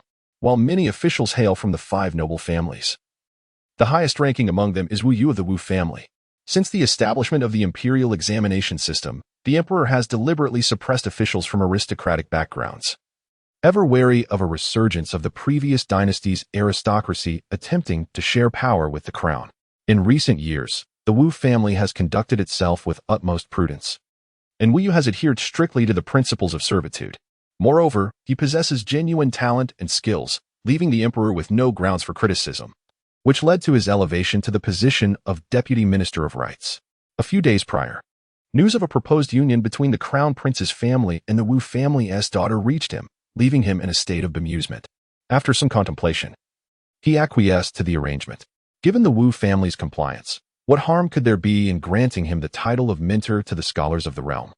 In his perspective, the so-called aristocracy was merely a plaything he could manipulate at will. His thoughts had never been confined to a singular family or surname. His gaze was always directed towards the vast expanse of the world. As for the Xia family, one of the 5 prominent clans, it was merely the maternal lineage of his empress, having long been intertwined with his own house of Li. The emperor set down his teacup, returning to the moment, and regarded the ministers who were bowing to take their leave. He nodded and said, "You may go, but leave son Huzhong behind." Upon hearing this, son Huzhong promptly responded, "Yes, your majesty." He then obediently sat back down, contemplating the inevitable arrival of what was to come. Surely, the tea for Lord Sun must have grown cold by now. "Crown Prince, please refill Lord Sun's cup with hot tea." At this proclamation, Sun Huzhong was startled and immediately rose to his feet, kneeling upon the ground, exclaiming, "Your Majesty, I am guilty of a capital offense." The emperor furrowed his brow, displaying annoyance. "I have yet to say anything. What are you doing? Quickly rise, and when Zhao Ji arrives, we shall discuss the matter of the 2 of you properly." "I obey your command," Sun Huzhong replied, gradually getting up from the floor, this time daring not to retake his seat. The crown prince then approached with a teapot, smiling as he filled Sun Huzhong's cup with hot tea, presenting it to him. "Thank you, your highness," Lord Sun expressed politely. Sun Huzhong grasped the teacup, aware that the crown prince was trying to soothe him. Yet he could not quell the anxiety stirring within his heart. Before long, a eunuch hurried into the hall, addressing the emperor, "Your Majesty, Lord Zhao Ji, the commander of the Office of Judicial Administration, has arrived." The emperor ceased his perusal of the memorials, lifting his gaze to say, "Let him enter." Sun Huzhong beheld a dashing middle-aged man in a black robe, with a red long sword at his waist, stride through the door and kneel before the emperor. "I am Zhao Ji, paying my respects to your Majesty. May your Majesty be in good health." "I am not well," the emperor retorted, slamming the memorial shut and casting it down beside Zhao Ji. Sun Huzhong hastily knelt beside Zhao Ji. At the foot of the sovereign, in the heart of the capital, there lies a temple harboring rebels. How do you both, as the Minister of Justice and the commander of the Office of Judicial Administration, account for this? This morning, Upon awakening, I was informed that my son faced an assassination at the temple near our home. The results of the interrogation conducted overnight at the Ministry of Justice are now in, and in such a vast temple as the state religion temple. Aside from the newly arrived novices, the abbot and the elder monks are all rebels of the Zeyue sect. I'm truly curious how you managed to allow them to remain hidden beneath my very nose for nearly 20 years. I cannot fathom what benefits the Zeyue sect has granted you, compelling you to disregard the lives of both myself and my son to conceal them for 2 decades. Have you perhaps joined the Zeyue sect in an effort to aid Dongping in restoring the reign of Shou? Your Majesty, death is the penalty. Sun Hu and Zhao Ji, upon hearing the emperor's venomous words, felt cold sweat trickle down their foreheads. They bowed deeply, pressing their foreheads to the floor, not daring to utter a word in their defense. The emperor snorted coldly, "Death is indeed your fate. For allowing a nest of rebels to hide in the capital for 20 years, do you expect rewards from me? I grant you 3 days. Within this span, uncover all associates connected to this band of monks from the Zeyue sect. Conduct a thorough investigation both within and outside the capital. I do not wish to hear any further disturbances from the Zeyue sect. Furthermore, the monk who harmed the second prince has a questionable identity. I suspect he is not merely a rebel of the Zeyue sect. Investigate this matter. You have 3 days. Should you fail to accomplish these tasks, you shall never stand before me again.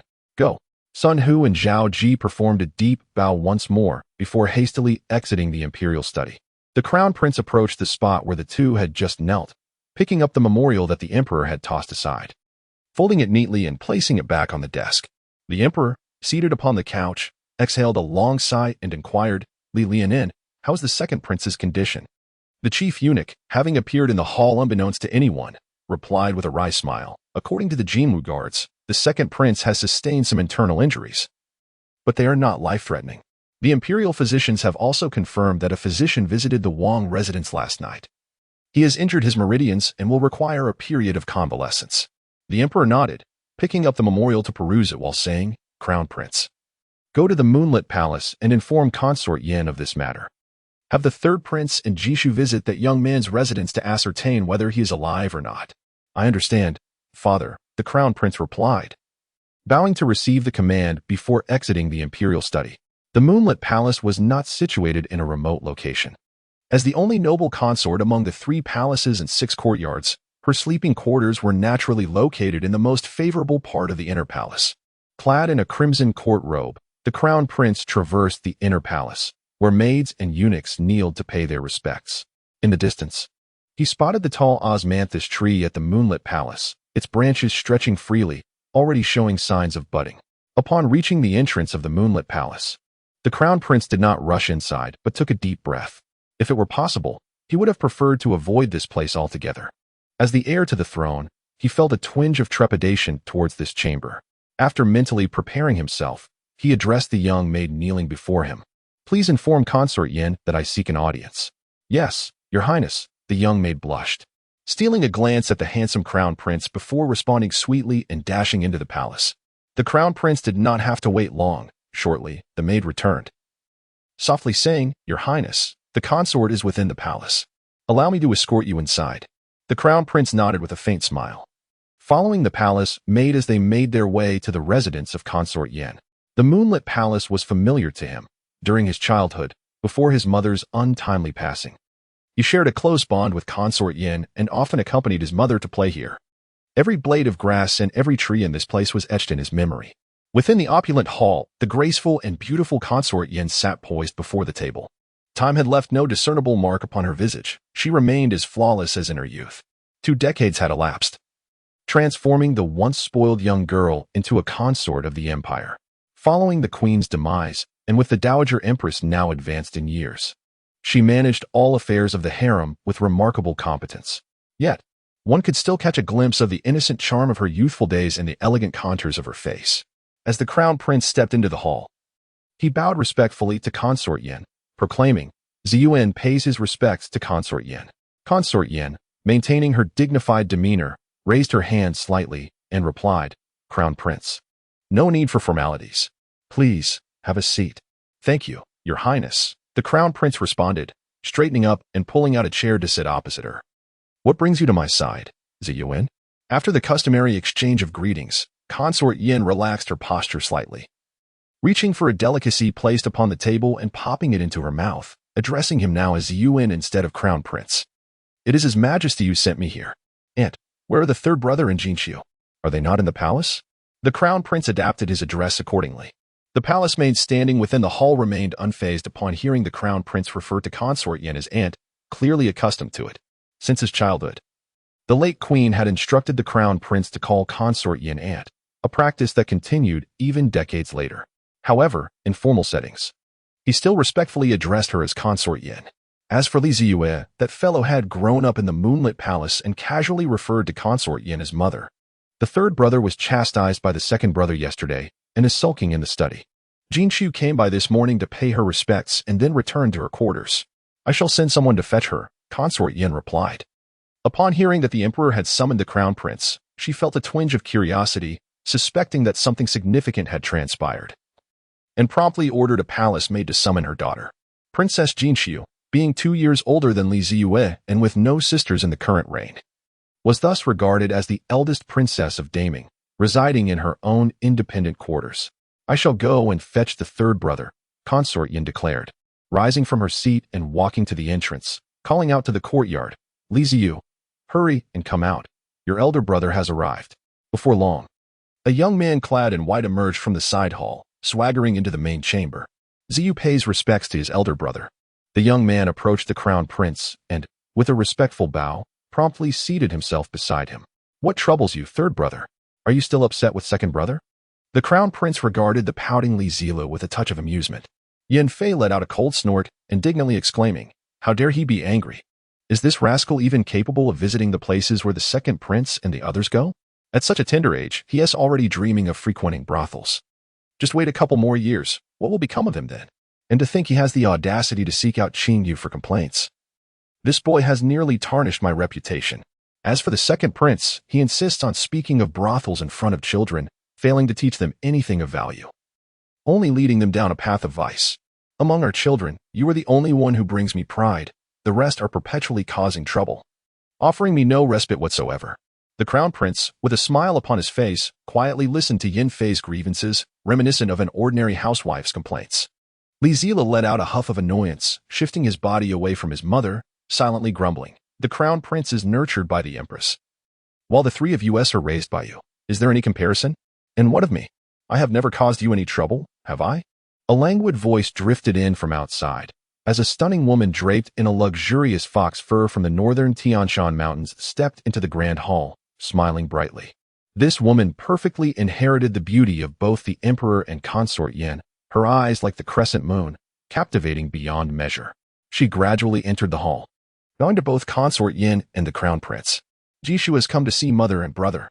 The Crown Prince, smiling, rose to assist the bowing Jinshu, saying, "It has been a long time since I visited the moonlit palace. Why such formality, dear sister? Have we grown estranged?" Once helped to her feet by the Crown Prince, Jinshu poured tea for her mother and brother, then gracefully moved behind Consort Yin, gently massaging her shoulders. "It is not that I am being overly formal.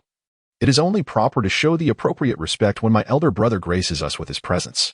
Otherwise, some may say we are lacking in manners, and that would only add to her worries."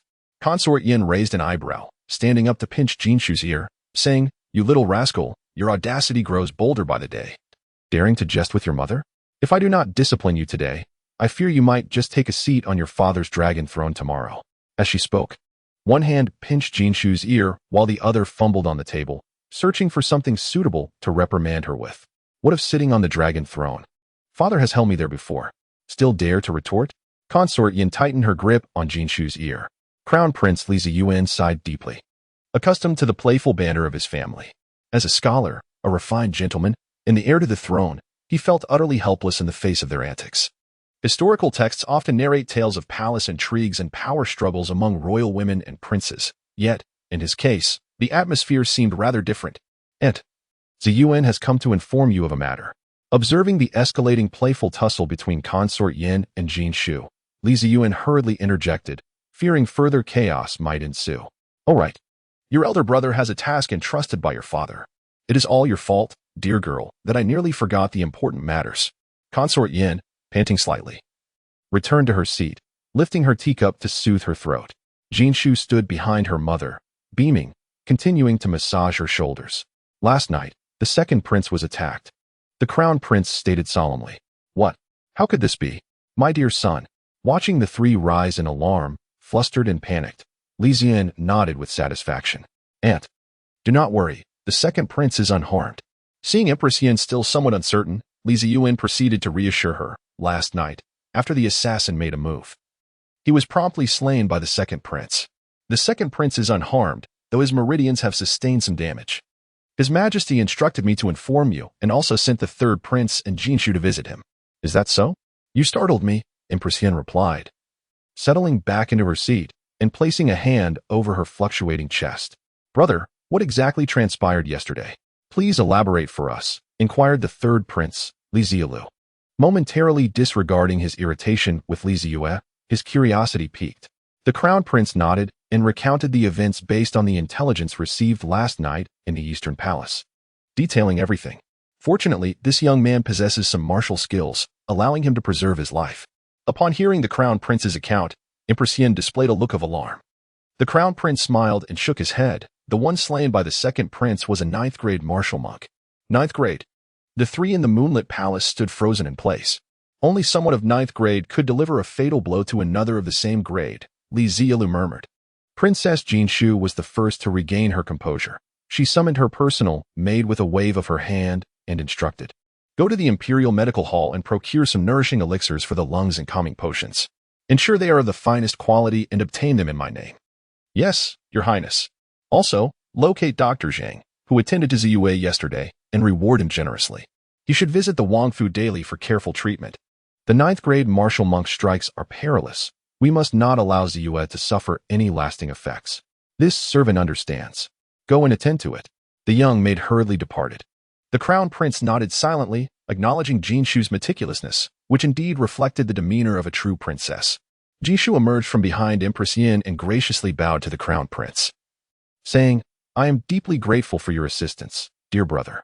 Li Ziyuan paused momentarily before waving his hand, saying, Sister, you are being overly polite. We are indeed family. The second brother is my own sibling, so there is no question of trouble. Indeed, you, young lady, need not express gratitude so frivolously. It is your excessive courtesy that stands out, Yin Fei interjected. In the presence of the children at home, she resembled a nagging mother. Her former grandeur as the noble consort of Daming diminished. With all matters now addressed, Li Ziyuan found no reason to linger further. He rose to pay his respects, stating, I had intended to visit along with the third brother, Jinshu, but the affairs of the East Palace are truly overwhelming, preventing me from doing so. Thus, I must trouble you, dear siblings. Upon witnessing this, Li Zilu promptly rose and, alongside his sister, offered a respectful bow. Princess Jinshu smiled and said, as the crown prince, My dear brother is preoccupied with state affairs. Such trifles may be attended to by us. Please, elder brother, feel free to attend to your duties. Li Ziyuan smiled and nodded, then bowed to Yin Fei before turning to leave.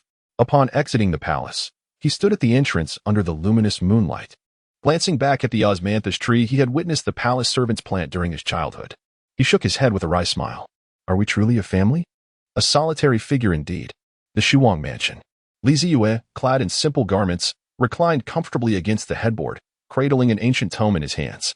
This volume, discovered within the palace's scripture repository, appeared to be a remnant of a bygone dynasty, chronicling the anecdotes of its literati, rendering it quite fascinating for leisurely perusal.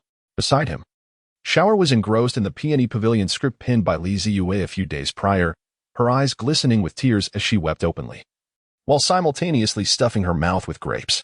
Li Ziyue felt a sense of helplessness. Just moments ago, Shower was feeding him with enthusiasm, yet now, captivated by her own distractions, she had entirely forgotten him, as the sunlight streamed through the window, illuminating the hall with a brilliant radiance.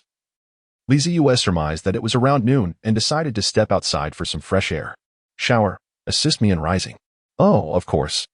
Shower wiped her tears with a handkerchief, closed the script, and then extended her hand to help Li Ziyue to his feet. Li Ziyue, clad only in a pristine white undershirt, stepped directly into the courtyard without donning an outer garment. The spring sun radiated warmth, and the blossoming branches were poised to bloom. Dressed in but a single layer, he felt no chill. The servants and maids busied themselves with their tasks. Yet Li Zeyue remained oblivious to the nature of their incessant activities. Shower emerged from the inner chambers, draping a large cloak over his shoulders, pouting as she remarked, "It is still only February, and the weather has yet to warm. With your injuries, you ought to take better care of yourself." Li Zeyue gazed at the drifting white clouds above, and his mood suddenly lifted. He stretched languorously and, with a gentle embrace, pulled Xiara into his arms, playfully pinching her cheek. "Your Highness possesses unparalleled martial prowess. When have you ever feared the cold?" Xiara nestled against Li Zeyue, her cheeks tinged with a delicate blush due to her shyness. Fortunately, at that moment, they were alone in the courtyard. Had anyone else witnessed this, she might have wished to vanish into the ground. Despite their close bond throughout their lives, they had never displayed such intimate affection in public. "Do you think the peony pavilion I wrote would become popular if it were to be shared?"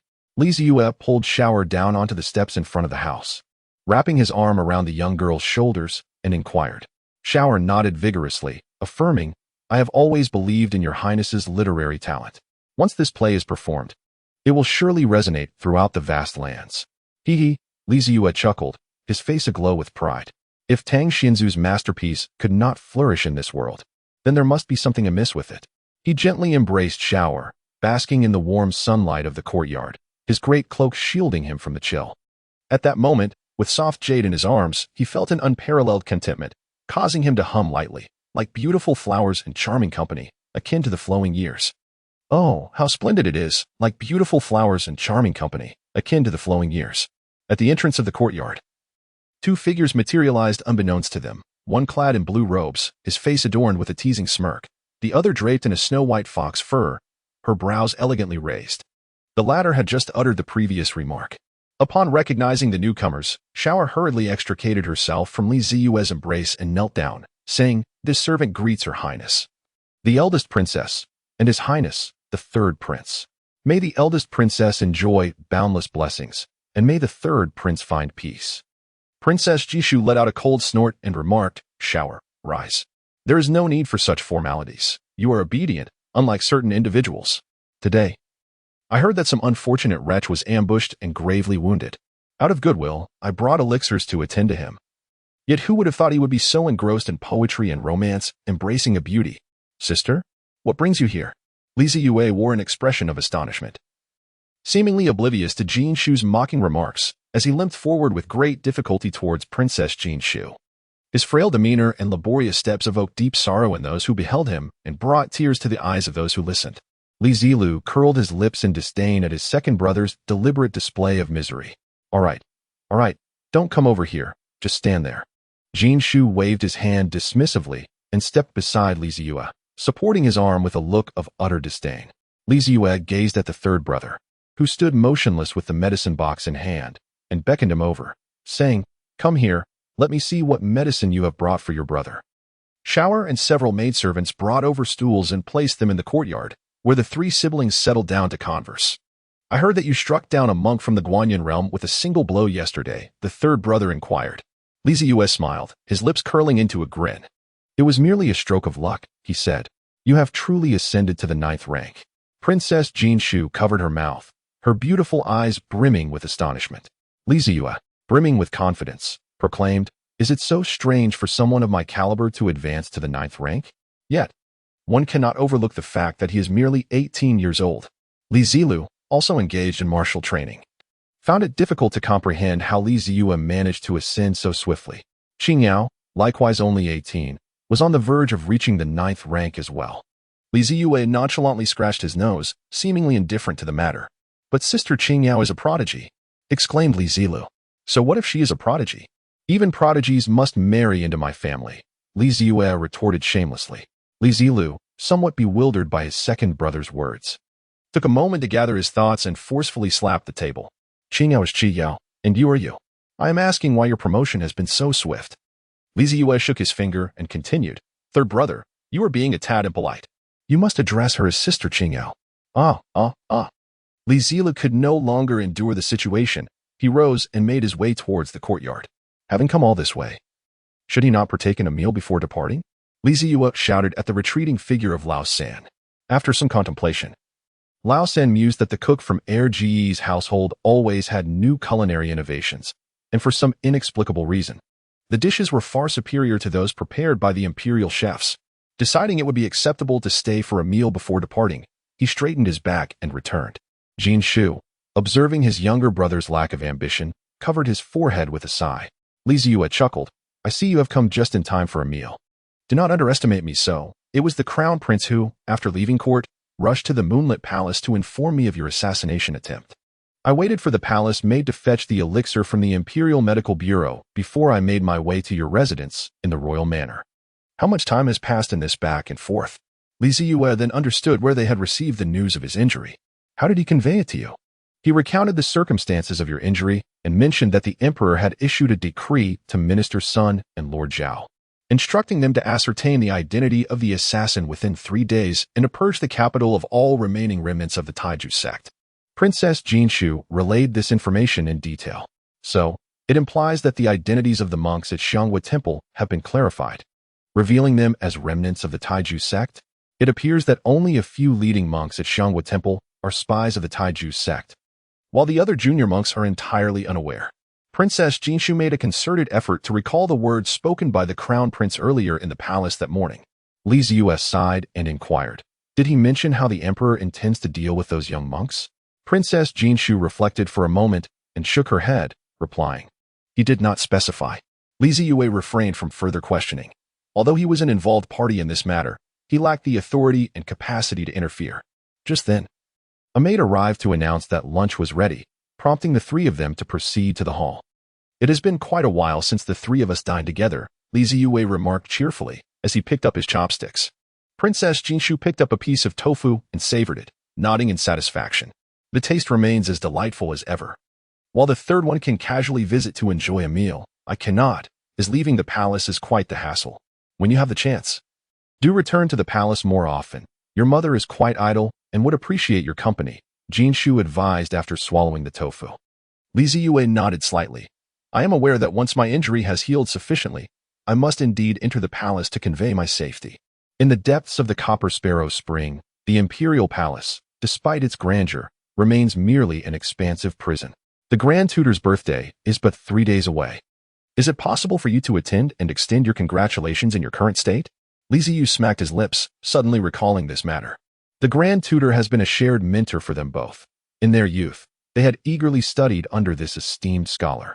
It is only in recent years, as the Grand Tutor has aged, that he has devoted himself to scholarly pursuits in his residence, ceasing to instruct the younger princes. Zeyue was momentarily taken aback. Had it not been for the mention by the third brother, he might have truly forgotten about the incident. Nevertheless, it was of little consequence, as he was not gravely injured, and one must attend to necessary matters. When the Grand Tutor was brought up, Princess Zeyue suddenly jabbed Zeyue playfully with her elbow, her eyes sparkling with mischief. I heard that when you were attacked yesterday, Qingya was present as well. What were the 2 of you doing awake at such an hour? Upon hearing this, Zeyue eagerly turned his attention to his second brother, as children are invariably intrigued by such affairs. Zeyue was taken aback when Zeyue suddenly broached the subject, exclaiming with a hint of exasperation, isn't it the case that her sword has fallen into my possession, and she has come specifically to reclaim it? And then, coincidentally, she sought your sword amidst the turmoil of the great Xiangwu Temple incident. Surely, nothing untoward transpired in between? Zeyue teased with a mischievous grin. What are you imagining now? We merely shared a drink on the rooftop and chatted for a while. What more could have happened? Zeyue retorted with a humph. Zeyue shook her head, closing her eyes as if lost in a beautiful reverie, her hands clasped together as she murmured. Blossoms in full bloom, the moon in its glory, the warmth of countless hearths, talented scholars and their muses, such bliss. The third brother set down his chopsticks and erupted into hearty laughter. Zeyue curled his lips and remarked, so what? We are childhood friends, perfectly in tune with one another, a match made in heaven. The third brother ceased to smile, resuming his meal with quiet resolve. Princess Zeyue let out a long sigh, her gaze tinged with melancholy. I truly envy both of you, she lamented. Are you still thinking about that little ritualist from the Spring and Autumn Academy? Zeyue detected an unusual nuance in Zeyue's words, his eyes widening in disbelief as he inquired, is that so? You must be dreaming of him day and night. That Gucci he gifted you still rests on your bedside, does it not? Come on, sister, you've only met him a handful of times. Is it really necessary to dwell on him so? He exclaimed dramatically. While you're preoccupied with thoughts of him, he might very well be at the academy, surrounded by admirers, lost in a world of affection. Upon hearing this, Princess Jinshu's expression soured instantly. What nonsense are you spouting? He is a scholar, a gentleman. Do you think everyone is like you, flitting from flower to flower, fickle and untrustworthy? I truly do not understand how Qingyao could ever take a liking to someone like you. What? Li Zeyue, now abandoning his meal, slammed his chopsticks on the table and stood, raising his voice indignantly. What do you mean? What is wrong with being a scholar? I am a scholar too. Why is he deemed a gentleman while I am labeled as a libertine? I am your brother. You cannot speak ill of him without reproach. Yet you turn and chastise me. Humph. Regardless, he is not that sort of person. You must not speak of him, Jinshu declared, her nose twitching as she lifted her chin defiantly. Very well, if he is so noble and virtuous, then I shall be the one wallowing in the muck. Once I recover, I shall journey to the East Sea, capture him, and bring him back to the capital to wed you. How does that sound? Li Zeyue glared menacingly at Jinshu. However, upon hearing this, Jinshu's previously raised head suddenly fell, and she let out a soft sigh. Li Zeyue continued to provoke, questioning. What is the matter? Are you hesitant now that the moment has arrived? He sighed. That individual is determined to forge a new path in the realm of literature, destined to become a sage who will establish a lineage of virtue. How could he possibly forsake his lifelong aspirations to come to the capital and dutifully serve as a prince consort? Moreover, the decree of Daning forbids interference with the Spring and Autumn Academy, a rule set by our esteemed grandfather. Even if the Empress Dowager were to issue an order, if he has no desire to come, there is nothing you can do about it. Sister, do save yourself some worry. Our Daning is replete with talented youth. Surely one will catch your eye. Li Zeyue, the third brother, calmly munched on his food, stating placidly, the Spring and Autumn Academy was founded 3 centuries ago, long before the establishment of the Great Zhou, amidst the chaos of warring states. A group of scholars sought a tranquil place for academic pursuits and erected a few thatched huts by the eastern sea. Their intention was to avoid the turmoil of the warring nations, yearning only for a stable environment to delve into their studies. Little did they know, this humble abode would evolve into the gathering place of countless sages, forming the embryonic stage of the Spring and Autumn Academy. Over the ensuing centuries, numerous pioneering figures of various schools flourished here, transforming it into the singular sanctuary of literature in the realm. Upon ascending the throne, Emperor Taizu of Daning proclaimed the decree that forbade political interference in the Spring and Autumn Academy, which was met with admiration from scholars across the land, celebrating the emperor's grand vision and magnanimity. Thus, the court and the populace of Daning flourished, giving rise to the current era of Xiaoping. Listening to Li Zeyue, Jinshu suddenly felt a surge of defiance, asserting stubbornly, what of the sage? Do sages not marry? I shall wait for him. There will come a day when he completes his scholarly pursuits, and I believe he will seek me out. If he refuses to be a prince consort, then I shall accompany him wherever he goes, even to the ends of the earth. No one can thwart me. Li Zeyue reclined in his chair, secretly curling his lips in disdain, musing that no one could hinder him, and that one day, when the Empress Dowager arranged a marriage for him, he would comply. He had no intention of provoking Jinshu any further, for his sister had always treated him with kindness. Unrequited love, after all, was a sentiment everyone had experienced. Since she was so infatuated with him, did she truly grasp his feelings? One could not simply wait idly in such a state of uncertainty. Li Zeyue posed this profound question to her. Upon hearing his inquiry, Jinshu, who had appeared resolute moments earlier, now bore a hint of perplexity in her eyes. After a brief moment of contemplation, she lowered her head and softly replied, I am uncertain. It was during the year we accompanied our father to the Eastern Sea that he gifted me an ancient zither. He mentioned that the instrument was also named Jinshu, his most cherished possession. Since it shares a name with my title, it must signify a connection. Today, he bestowed this zither upon me, urging me to treasure it dearly. Last year, the emperor embarked on a tour to the Eastern Sea, with the crown prince governing in his stead. Li Zeyue, along with the third prince and the eldest princess, attended to the emperor. The humble thatched cottage of Yer had transformed through generations into a magnificent academy. Countless schools of thought, myriad philosophies, and a multitude of scholars converged to form the illustrious Chuanqiu Academy. The emperor, wishing for them to immerse themselves in the atmosphere of the academy, allowed the 3 siblings to remain there for a month. It was during this time that Princess Jinshu met the scholarly disciple of the academy's Grand Master, a young man clad in a blue robe, who was captivated by the pursuit of knowledge. Li Ji, Zeyue found himself at a loss for words to describe the scholar. Upon first meeting him, he felt as though the young man had comprehended all the principles of the universe. Every gesture was imbued with purpose, and each word he spoke resonated with the natural order. He was indeed a true scholar. Zeyue could not help but acknowledge this matter. During that month, he engaged in discussions with the literati of the academy, evaluating the merits and faults of scholars throughout history.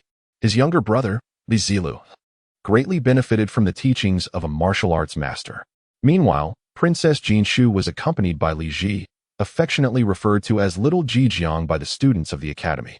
This princess, raised in the confines of the palace with strict decorum, finally reclaimed her true self within the unrestrained environment of the academy. Throughout that month, she and that person listened to the waves by the shore, admired the rain in pavilions, and savored tea in the mountains. In Jinshu's eyes, he, clad in a simple blue robe and playing the guqin, represented the most exquisite scenery in the world. As for Jinshu and his affairs, Zeyue felt he had no part to play.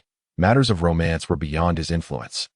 The most he could do was seize an opportunity to visit the eastern coast once more, to inquire of that ambitious scholar, "Will you marry my sister or not?" Truthfully, Zeyue harbored a simmering annoyance. After all, his sister had spent a month in close proximity to that scholar, sharing meals and drinks daily, and idle gossip was inevitable. A young lady who cared little for her reputation to be in his company, this sentiment was evident to all. Yet, aside from gifting a tattered guqin upon departure, not a single letter had been received, much to Zeyue's vexation. After lunch, the third brother and Jinshu departed, leaving Zeyue in solitude once more. The sun in the courtyard blazed brightly, warming him pleasantly. He had Xiao moved a recliner for him, and he comfortably settled in, swaying gently in the sunlight. He noticed Highness conversing with the horses in the stable, while the guards practiced martial arts in the courtyard. Once Xiao delivered the recliner, she hurried off to the pharmacy for medicine. The maids in the back courtyard were frolicking, their laughter ringing like silver bells, adding a touch of cheer to Zeyue's tranquil expression. As the recliner swayed, Zeyue, dressed in simple garments and wrapped in a black cloak, began to cultivate his inner energy in silence. The paths of cultivation in this world are numerous. Some, like Zhao Qingyao, pursue the profound Taoist way. Others, such as the disciplined monk Hui Wan, tread the Buddhist path of martial monks, while scholars nurture an aura of righteousness. Regardless of the chosen path, they all traverse the 10 ranks of the heavenly road. The myriad techniques of cultivation abound, the realms of martial arts are vast, and the palace's repository of scriptures is an ocean of knowledge. Yet, he had chosen none. Zeyue turned over on the lounge chair, positioning himself to bask in the sunlight more evenly. Unbeknownst to him, he gradually drifted into a deep slumber. The path of Zeyue was, in truth, long since predetermined. Many years ago, he made a pact with the entities contained within that pendant: pride, greed, gluttony, lust, sloth, wrath, and envy, the 7 deadly sins.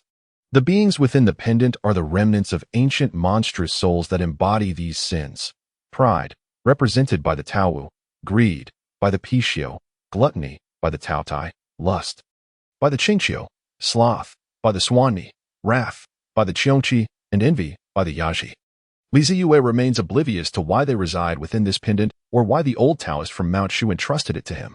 According to a historical tome from the imperial treasury, during ancient times, these ferocious beasts were the true masters of this land, each possessing unparalleled powers, marking an era of genuine myth. Zeyue cannot fathom the nature of these 7 beasts in their prime, but it stands to reason that their survival from the distant past to the present is no trivial feat. Humanity ascended to the historical stage only after these beasts were nearly extinguished. As for the reasons behind their demise or the calamities they faced, the ancient texts offer no clues. He recalls a dream from a decade ago, the night he first conversed with them. "Child, cultivating your soul is no easy task. I possess a method for soul cultivation that leads directly to the realm of transcendence. What do you say? Shall we strike a bargain? What must I offer? What can you possibly provide? We are but remnants of our former selves, posing no threat to you. In fact, we shall rely upon you in the times to come. You still haven't specified what I need to sacrifice. I can impart to you the ancient methods of cultivation, including the soul cultivation techniques you so desperately seek. In return, you must nourish this pendant daily with your cultivated soul energy. This will not significantly harm your own essence. Your condition is dire? Indeed. We are in a pitiful state. If we do not receive nurturing soon, we shall not endure much longer. If it were not for the awakening grass, which has bolstered your soul power significantly, we would not even be able to communicate. Must I pay any further price? You are far too weak at present. We shall discuss the remaining terms once you have grown stronger. Despite Li Zeyue's cautious nature, he later discovered he had been deceived. The price he was to pay extended far beyond merely nourishing the pendant with his soul energy. As dusk fell, Li Zeyue awoke groggily from his reclined position. The moon had risen, and only a faint remnant of the sun lingered in the dim western sky. Li Zeyue stretched languidly, tossing aside the blanket that Zeyue had unknowingly draped over him. Upon awakening, he was immediately struck by an overwhelming hunger, yearning to indulge in a hearty feast. A gluttonous desire. Li Zeyue gritted his teeth in frustration. He had yet to comprehend that nurturing the pendant with his soul force had inexplicably forged an indiscernible connection between his spirit and the pendant. The 7 ferocious beasts were not perpetually in a state of awakening. They remained feeble, spending the majority of their time in slumber. Ever since that night when Li Zeyue consented to their pact, a different beast had awakened each week. With the awakening of each beast, the desires corresponding to the 7 deadly sins would swell infinitely within Li Zeyue's heart. Consequently, his actions appeared utterly absurd in the eyes of others. This week, the beast that stirred within the pendant was Taodai, the embodiment of gluttony. I am famished. Li Zeyue shouted hoarsely in the courtyard. Xiao hurried over and reassured him. Your Highness, the meal will be ready shortly. Please do not fret. Make plenty, for I wish to consume an entire cow, he declared. Li Zeyue felt an insatiable hunger gnawing at him, his stomach growling incessantly. He had no choice but to close his eyes, concentrate, and employ his cultivation techniques to stave off the sensation of hunger. Just as dinner was nearing completion, Zhao arrived. Li Zeyue found it somewhat perplexing how they so eagerly timed their visits to his home during mealtimes. The dishes prepared by the Grand Tutor chef were certainly not unpalatable. What brings you here? He inquired. My sister mentioned that you were injured, so I thought I would come and check on you, Zhao replied, casually picking up a stool and seating himself beside Li Zeyue. Grandfather said that since you are injured, you should take good care of yourself at home and refrain from wandering about unnecessarily. Li Zeyue chuckled, unable to contain his amusement, and remarked, What does the old man mean by that? Is he worried that I might not attend his 70th birthday celebration, so he specifically sent you to remind me? He laughed again. Well, I'm not entirely sure. But you know the old man's temperament. His words often carry an opposite meaning, Zhao said with a smug expression. Li Zeyue sighed and said, Go back and tell the old man to rest assured. Even if I have to crawl, I will make my way to celebrate his birthday. As long as he does not fear a white-haired person sending off a black-haired one. Zhao chuckled and replied, All right, I promise to deliver the message. Afterward, this fellow slyly inched his stool closer to Li Zeyue, raising his eyebrows and teasingly asked, Is it truly the 9th rank? Li Zeyue remained silent, though he could have easily concocted a lie to deflect the situation. For instance, he might have claimed that he had employed a secret technique to overdraw his physical strength for that fleeting moment of power. However, in the realm of martial arts, while such techniques enabling an 8th-grade warrior to momentarily surpass a 9th-grade observer do exist, they invariably exact a tremendous toll. The best possible outcome for the user is often the severing of meridians, rendering their martial prowess utterly wasted. Such techniques are typically utilized for survival. It is rare for someone to exhaust such a method and then, like him, awaken the next day to move freely. Apart from his own ascension to the 9th grade, there seemed to be no other plausible explanation for the formidable punch he had delivered the previous night. Thus, he could only brace himself and endure the inquiry. Your Highness, the meal is ready, Xiao announced as she entered the courtyard, offering a slight bow to Zhao before addressing Li Zeyue.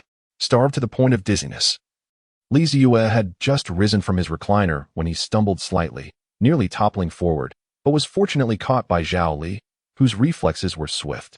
Li Zeyue smiled apologetically at Zhao, then turned to Xiao and instructed, All right, once it's ready, please bring it into the room. Also, prepare some beverages for us. I wish to share a couple of drinks with Zhao. You have injuries and shouldn't consume alcohol, Xiao pouted in response. Not to worry. We still have medicinal wine at home. We shall indulge in that today. Li Zeyue turned around and waved his hand, giving instructions. Xiao reluctantly went to carry out the task. Zhao supported Li Zeyue as they entered the room, where they sat across from each other at the table. Your injury is quite severe. Will you be able to manage the day after tomorrow? Zhao inquired, furrowing his brow. The day after tomorrow marks the birthday of the venerable matriarch, and he harbored concerns for Li Zeyue's health. Should Li Zeyue's condition prove to be truly grave, he would certainly explain the situation to his grandfather upon returning. Li Zeyue smiled and remarked, "Indeed, the monk's punches are rather formidable. However, these injuries are trivial. After resting for a couple of days at the manor, I should be able to walk unassisted." Upon hearing this, Zhao could only nod in agreement. Shortly thereafter, Shao swiftly brought in the food and drink, and then, holding the candle holder, illuminated the room, one lamp at a time. As night descended, the hall became aglow. "Thank you for your trouble, Miss Shower," Zhao said with a smile, nodding at her. Shower was momentarily taken aback, then offered a slight bow to Zhao, replying, "Your Excellency is too kind. This is merely my duty." With that, she gradually exited the room. Li Zeyue lifted the wine jug, first raising Zhao Li's cup and pouring him a generous serving, then steadily filling his own glass. "Come, let us toast." Their cups gently clinked together, and both drank deeply. Li Zeyue smacked his lips. The medicinal wine possessed a peculiar flavor. It was tolerable upon entry, so he decided to make do with it. He then picked up his chopsticks and began to devour the dishes on the table with great enthusiasm. Zhao observed Li Zeyue's cheeks stuffed to the brim, still shoveling food into his mouth, and could not help but lower his own chopsticks, advising, "Take your time. I am not competing with you." Li Zeyue struggled to swallow the food in his mouth, took a sip of water, and let out a long sigh. He then turned to Zhao and inquired, "How is your sister's mood today?" Zhao raised an eyebrow and replied, "What's this about? Did you two argue again last night?" "What do you mean, argue again? We usually have a great relationship. Who could have anticipated her peculiar behavior these past couple of days? Never mind that. Just tell me if there has been any noticeable change in her today." Furrowing his brow, Zhao chewed on some peanuts while reflecting on his sister's every action at home. "Well," he began, "she woke up a bit late today. After all, given what happened yesterday, it's understandable that she returned home quite late. If you two had a disagreement last night, then it would be quite normal for her to be in a foul mood today. She hardly gave me a pleasant expression all day. Nor did she offer any smiles to Grandpa. Even when she informed us about your assassination attempt at the dinner table, she did so with a cold demeanor." Having said that, Zhao lifted his glass and clinked it with Li Zeyue's, asking, "What exactly transpired between you two yesterday? Do share, and I'll help you analyze it." Li Zeyue raised the cup to his lips, tilting his head back as the wine flowed effortlessly down his throat. He then let out a long sigh. "Alas, I cannot fathom what has transpired. Just yesterday, everything was perfectly fine after leaving Xiangwu Temple. It was she who supported me all the way back, and we exchanged playful banter along the journey. However, upon reaching the gates of the Wang residence, something shifted within her. As you are aware, my household is filled with maidservants, all of whom were handpicked by my esteemed grandmother from the palace for their competence and understanding. It is an unavoidable circumstance. I cannot oppose her wishes. Qingyao is fully aware of this matter, yet when my maidens suddenly surrounded us, her countenance paled dramatically, and she turned to leave, refusing any offer of assistance from my household. I simply cannot comprehend why she would be so perturbed over a few maidservants." Li Zeyue finished speaking in one breath, then sulkily poured himself another glass of wine and downed it. Zhao, upon hearing this, furrowed his brows in deep contemplation for a moment before responding, "Brother, if you ask me to analyze the situation, a woman's anger is undoubtedly justified. Although my sister has a bit of a temper, she is a person of reason, and you must concede to that." Li Zeyue delicately placed a morsel of food into his mouth and nodded thoughtfully. "Indeed, it seems we must begin from the very beginning to unravel this matter. If you believe that the presence of those maidservants alone could not have provoked my sister's ire, then we must ponder where her true grievances lie." Zhao took a sip of his drink, and under the influence of alcohol, he began to fervently engage his mind, assuming the role of a strategist. "If we are to retrace our steps, was it not yesterday afternoon that we were indulging in wine at Chengui Lu, only to be discovered by my sister? Indeed, later that evening, my sister sought you out to retrieve her sword, and you fortuitously encountered the incident at Xiangwu Temple. After your assassination attempt, she supported you all the way back to the estate. During that time, you conversed, and she exhibited no signs of anger, correct?" "Indeed. Upon returning home, however, when she beheld that group of maidservants surrounding you, her expression abruptly changed, did it not?" "Precisely. Thus, the question arises, between your return journey and the moment you were encircled by the maidservants, what transpired?" "We exchanged words and shared a jest." "What was said?" "I invited her to stay at the estate, mentioning that it was only a matter of time. She inquired whether I had been promoted to the 9th rank. to which I acquiesced. Bang. Upon hearing this, Zeyue suddenly slammed the table, his eyes alight with excitement as he exclaimed, "Isn't this the key to solving the mystery?"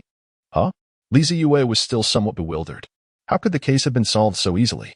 Zeyue leaned slightly forward, his words emerging from his lips with deliberate clarity. "Do you recall what you said when my sister caught us at Chengulu yesterday afternoon?" Zeyue furrowed his brows in contemplation. Reflecting on that afternoon when he had indulged a bit too much, rendering his recollection somewhat hazy. "Did I profess my love for you for 10,000 years? He ventured tentatively. Zeyue shook his head in exasperation, his expression one of disbelief. "Just end me, will you?" Zeyue inquired once more. Zeyue then shook his head. "What exactly did I say?" Zeyue could not fathom what he had said yesterday afternoon that could have provoked such a strong reaction from Qingyao. "Getting married," Zeyue uttered succinctly. Leaving only those two words. Zeyue suddenly came to a realization, recalling the boast he had made before his comrades. Then, the table suffered another violent blow. Bang. "Zeyue, you truly are a genius."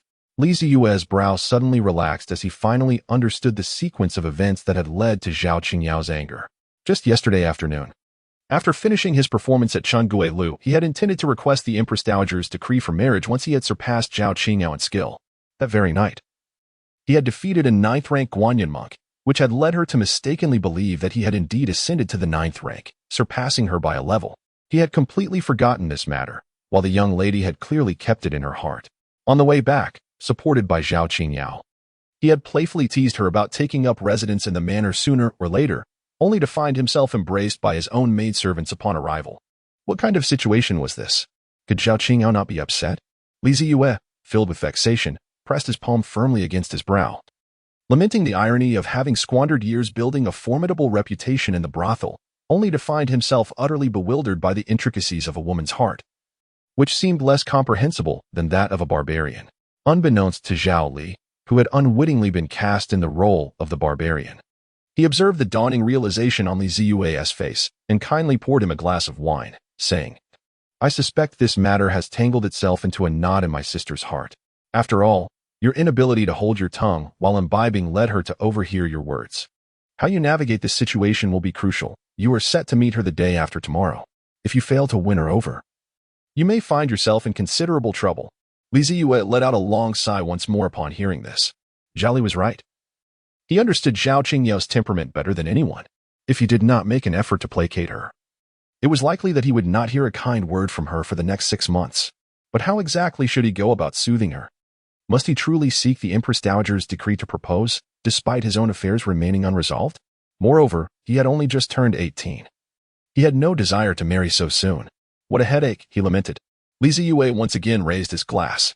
Women truly are the most perplexing beings in the world, especially when it pertains to the one you hold dear. Zhao Li observed the troubled expression on Zeyue's face and couldn't help but smile faintly.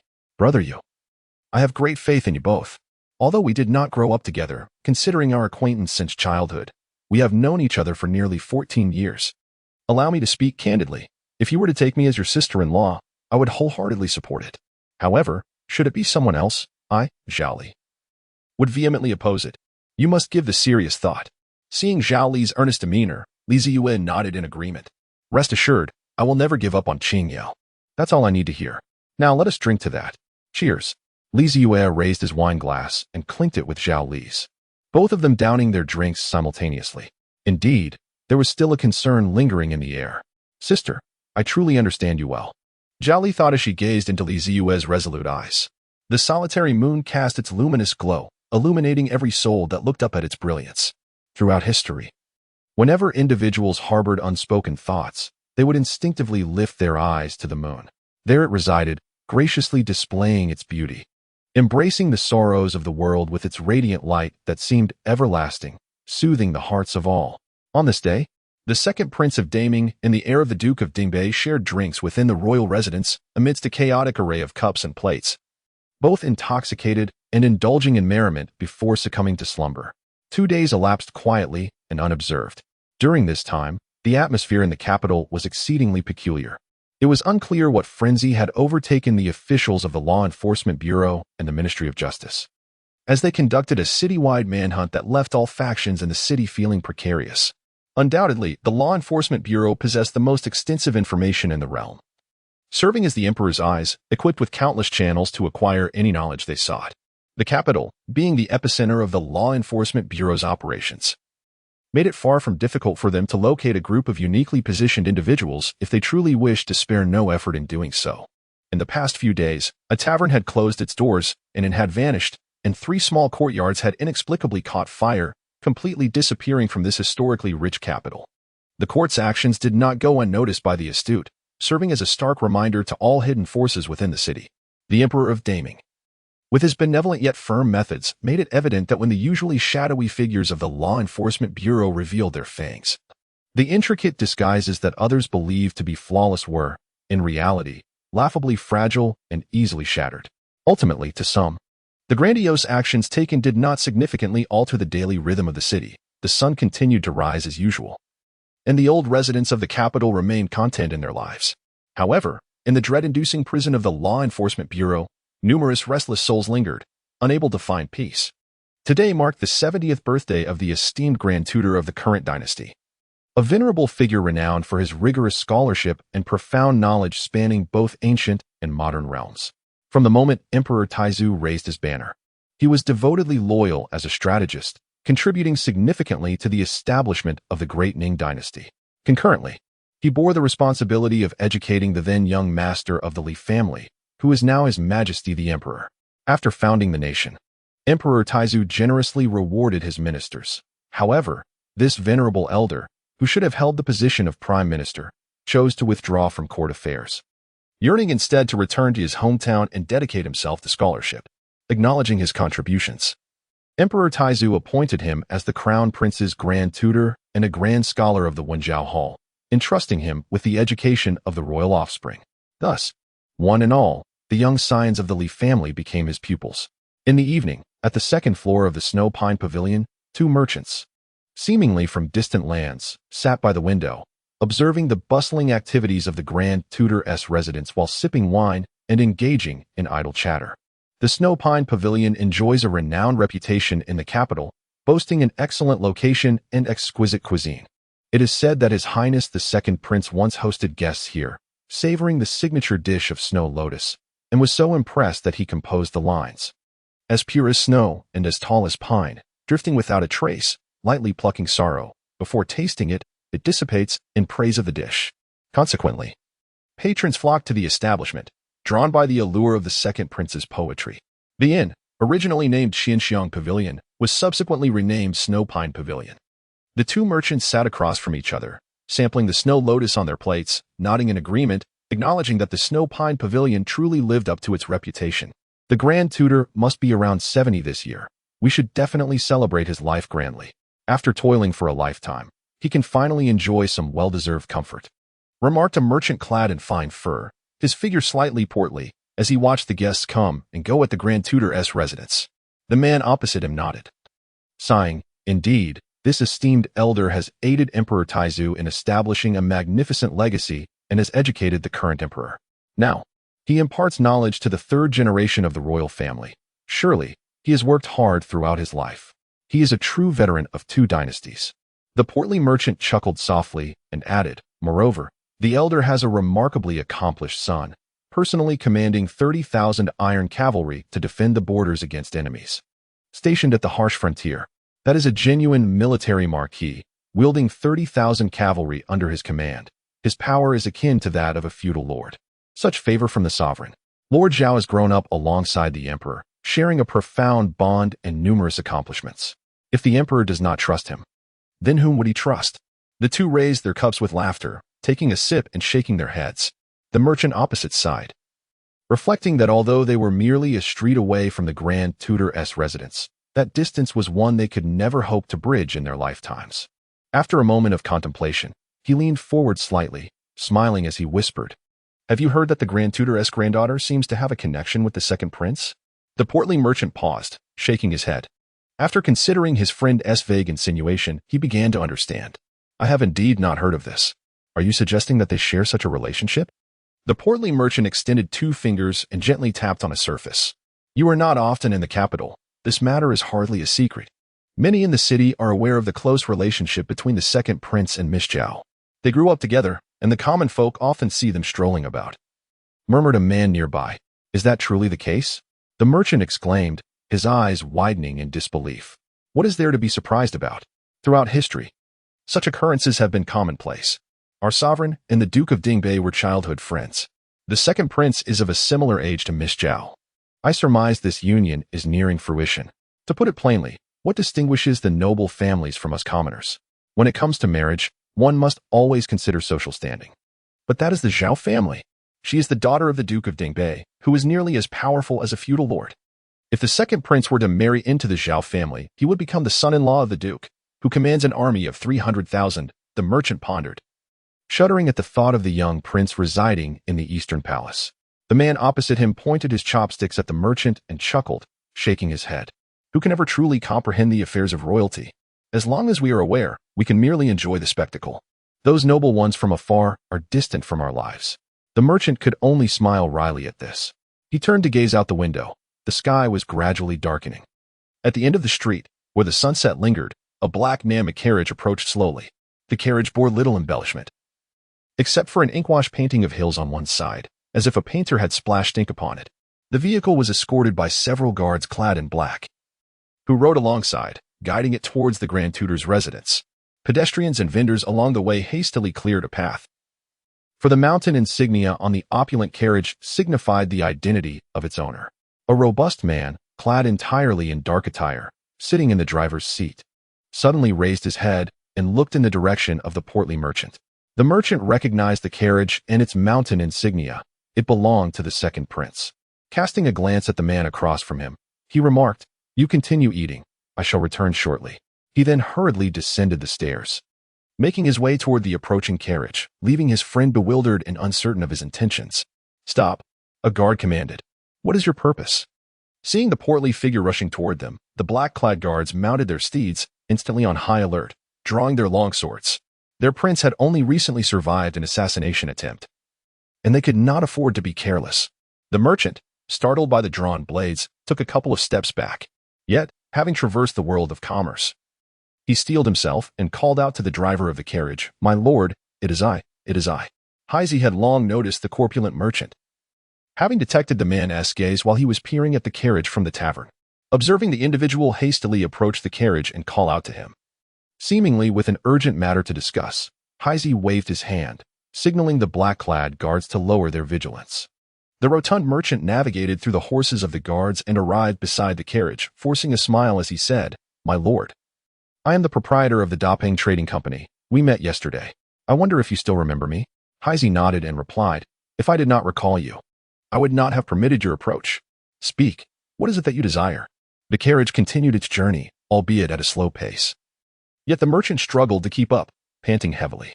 "The items you requested have been arranged, and they are already en route out of the city," the merchant managed to say, hastening his steps to match the carriage's speed. Zeyue nodded again, casting a fleeting glance at the merchant, and said coolly, "I am aware. Your subordinate has already reported to me." The merchant, feeling the weight of the moment, pressed on. "Moreover, I believe this matter is of significant importance. Might I request an audience with that esteemed individual? I wish to discuss the details with him. I fear my subordinates may falter, potentially causing a delay in your important affairs, which I cannot bear." The merchant was anxious, his words tumbling over one another. This was the most perilous gamble of his life. He was betting on the information he had just gleaned at the banquet, hoping that the esteemed individual indeed cared about the task he had assigned. Zeyue furrowed his brow and replied coldly, "You are only responsible for ensuring the safe delivery of the items. You may depart after that. There is no need for you to concern yourself with the remaining matters, as there is nothing left to arrange." "No, no, no, my lord," the merchant insisted, perspiration beading on his forehead. "The arrangement and order of those goods are of utmost importance. They cannot be handled carelessly. My subordinates are skilled. They can execute this task more adeptly than your own. After all, it must align with your esteemed preferences. I genuinely wish to fulfill this task properly for you." Zeyue's expression darkened, his patience waning with the merchant's persistent demeanor. Just as he was about to reprimand the tenacious man, a youthful voice emerged from within the carriage. "Let him come aboard." The words of the young man lodged in his throat, and with a disdainful snort, he halted the carriage, instructing a guard to take the reins in his stead. He swiftly slipped into the carriage. The portly merchant, upon overhearing the nobleman's words from within, sighed in relief, having placed the right bet. clenching his fists. He stepped forward and joined the young man inside the carriage.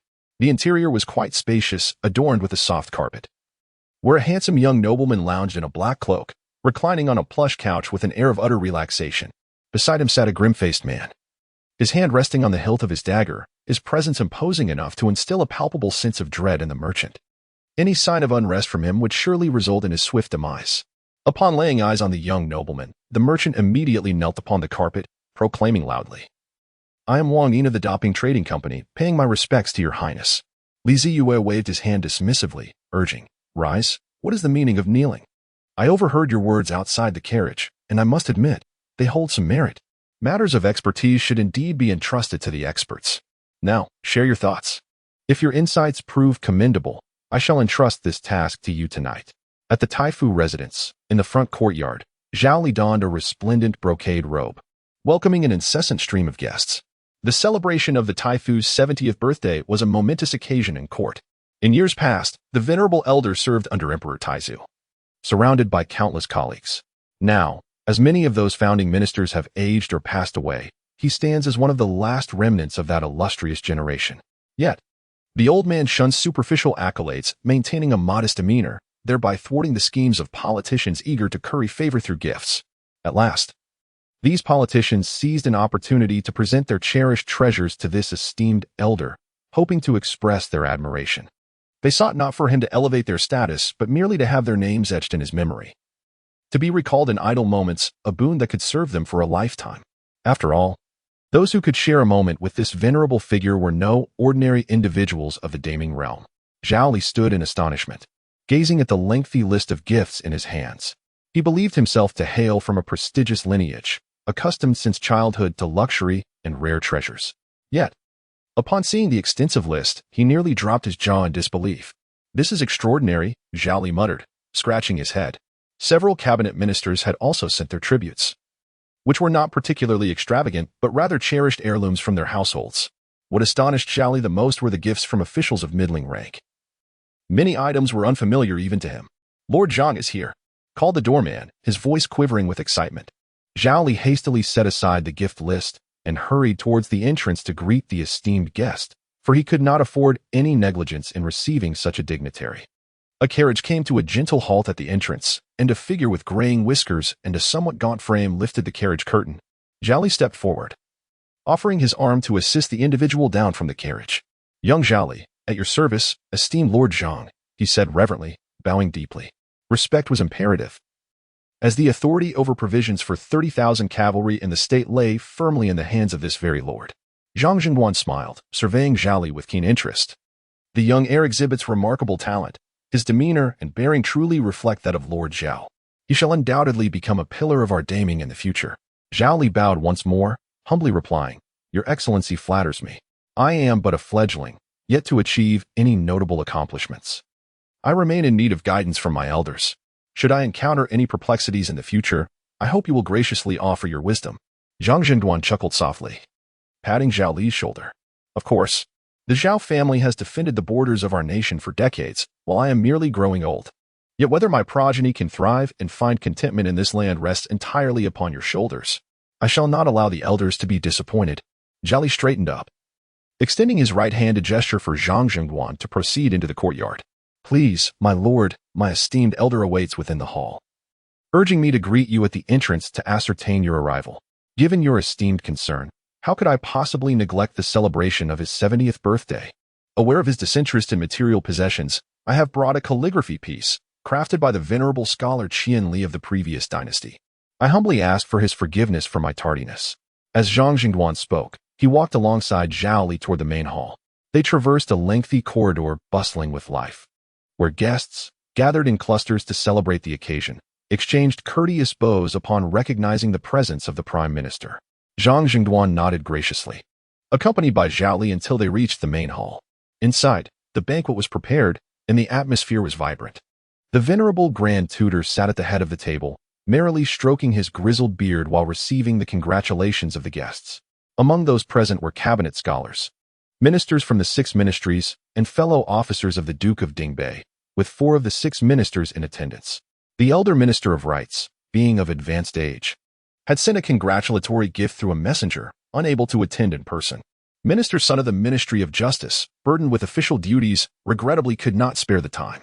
After a long absence, the elder remained remarkably vigorous, a true blessing for our great Ning. Zhang Zhengduan entered the gathering, laughing heartily as he paid his respects to the Grand Tutor.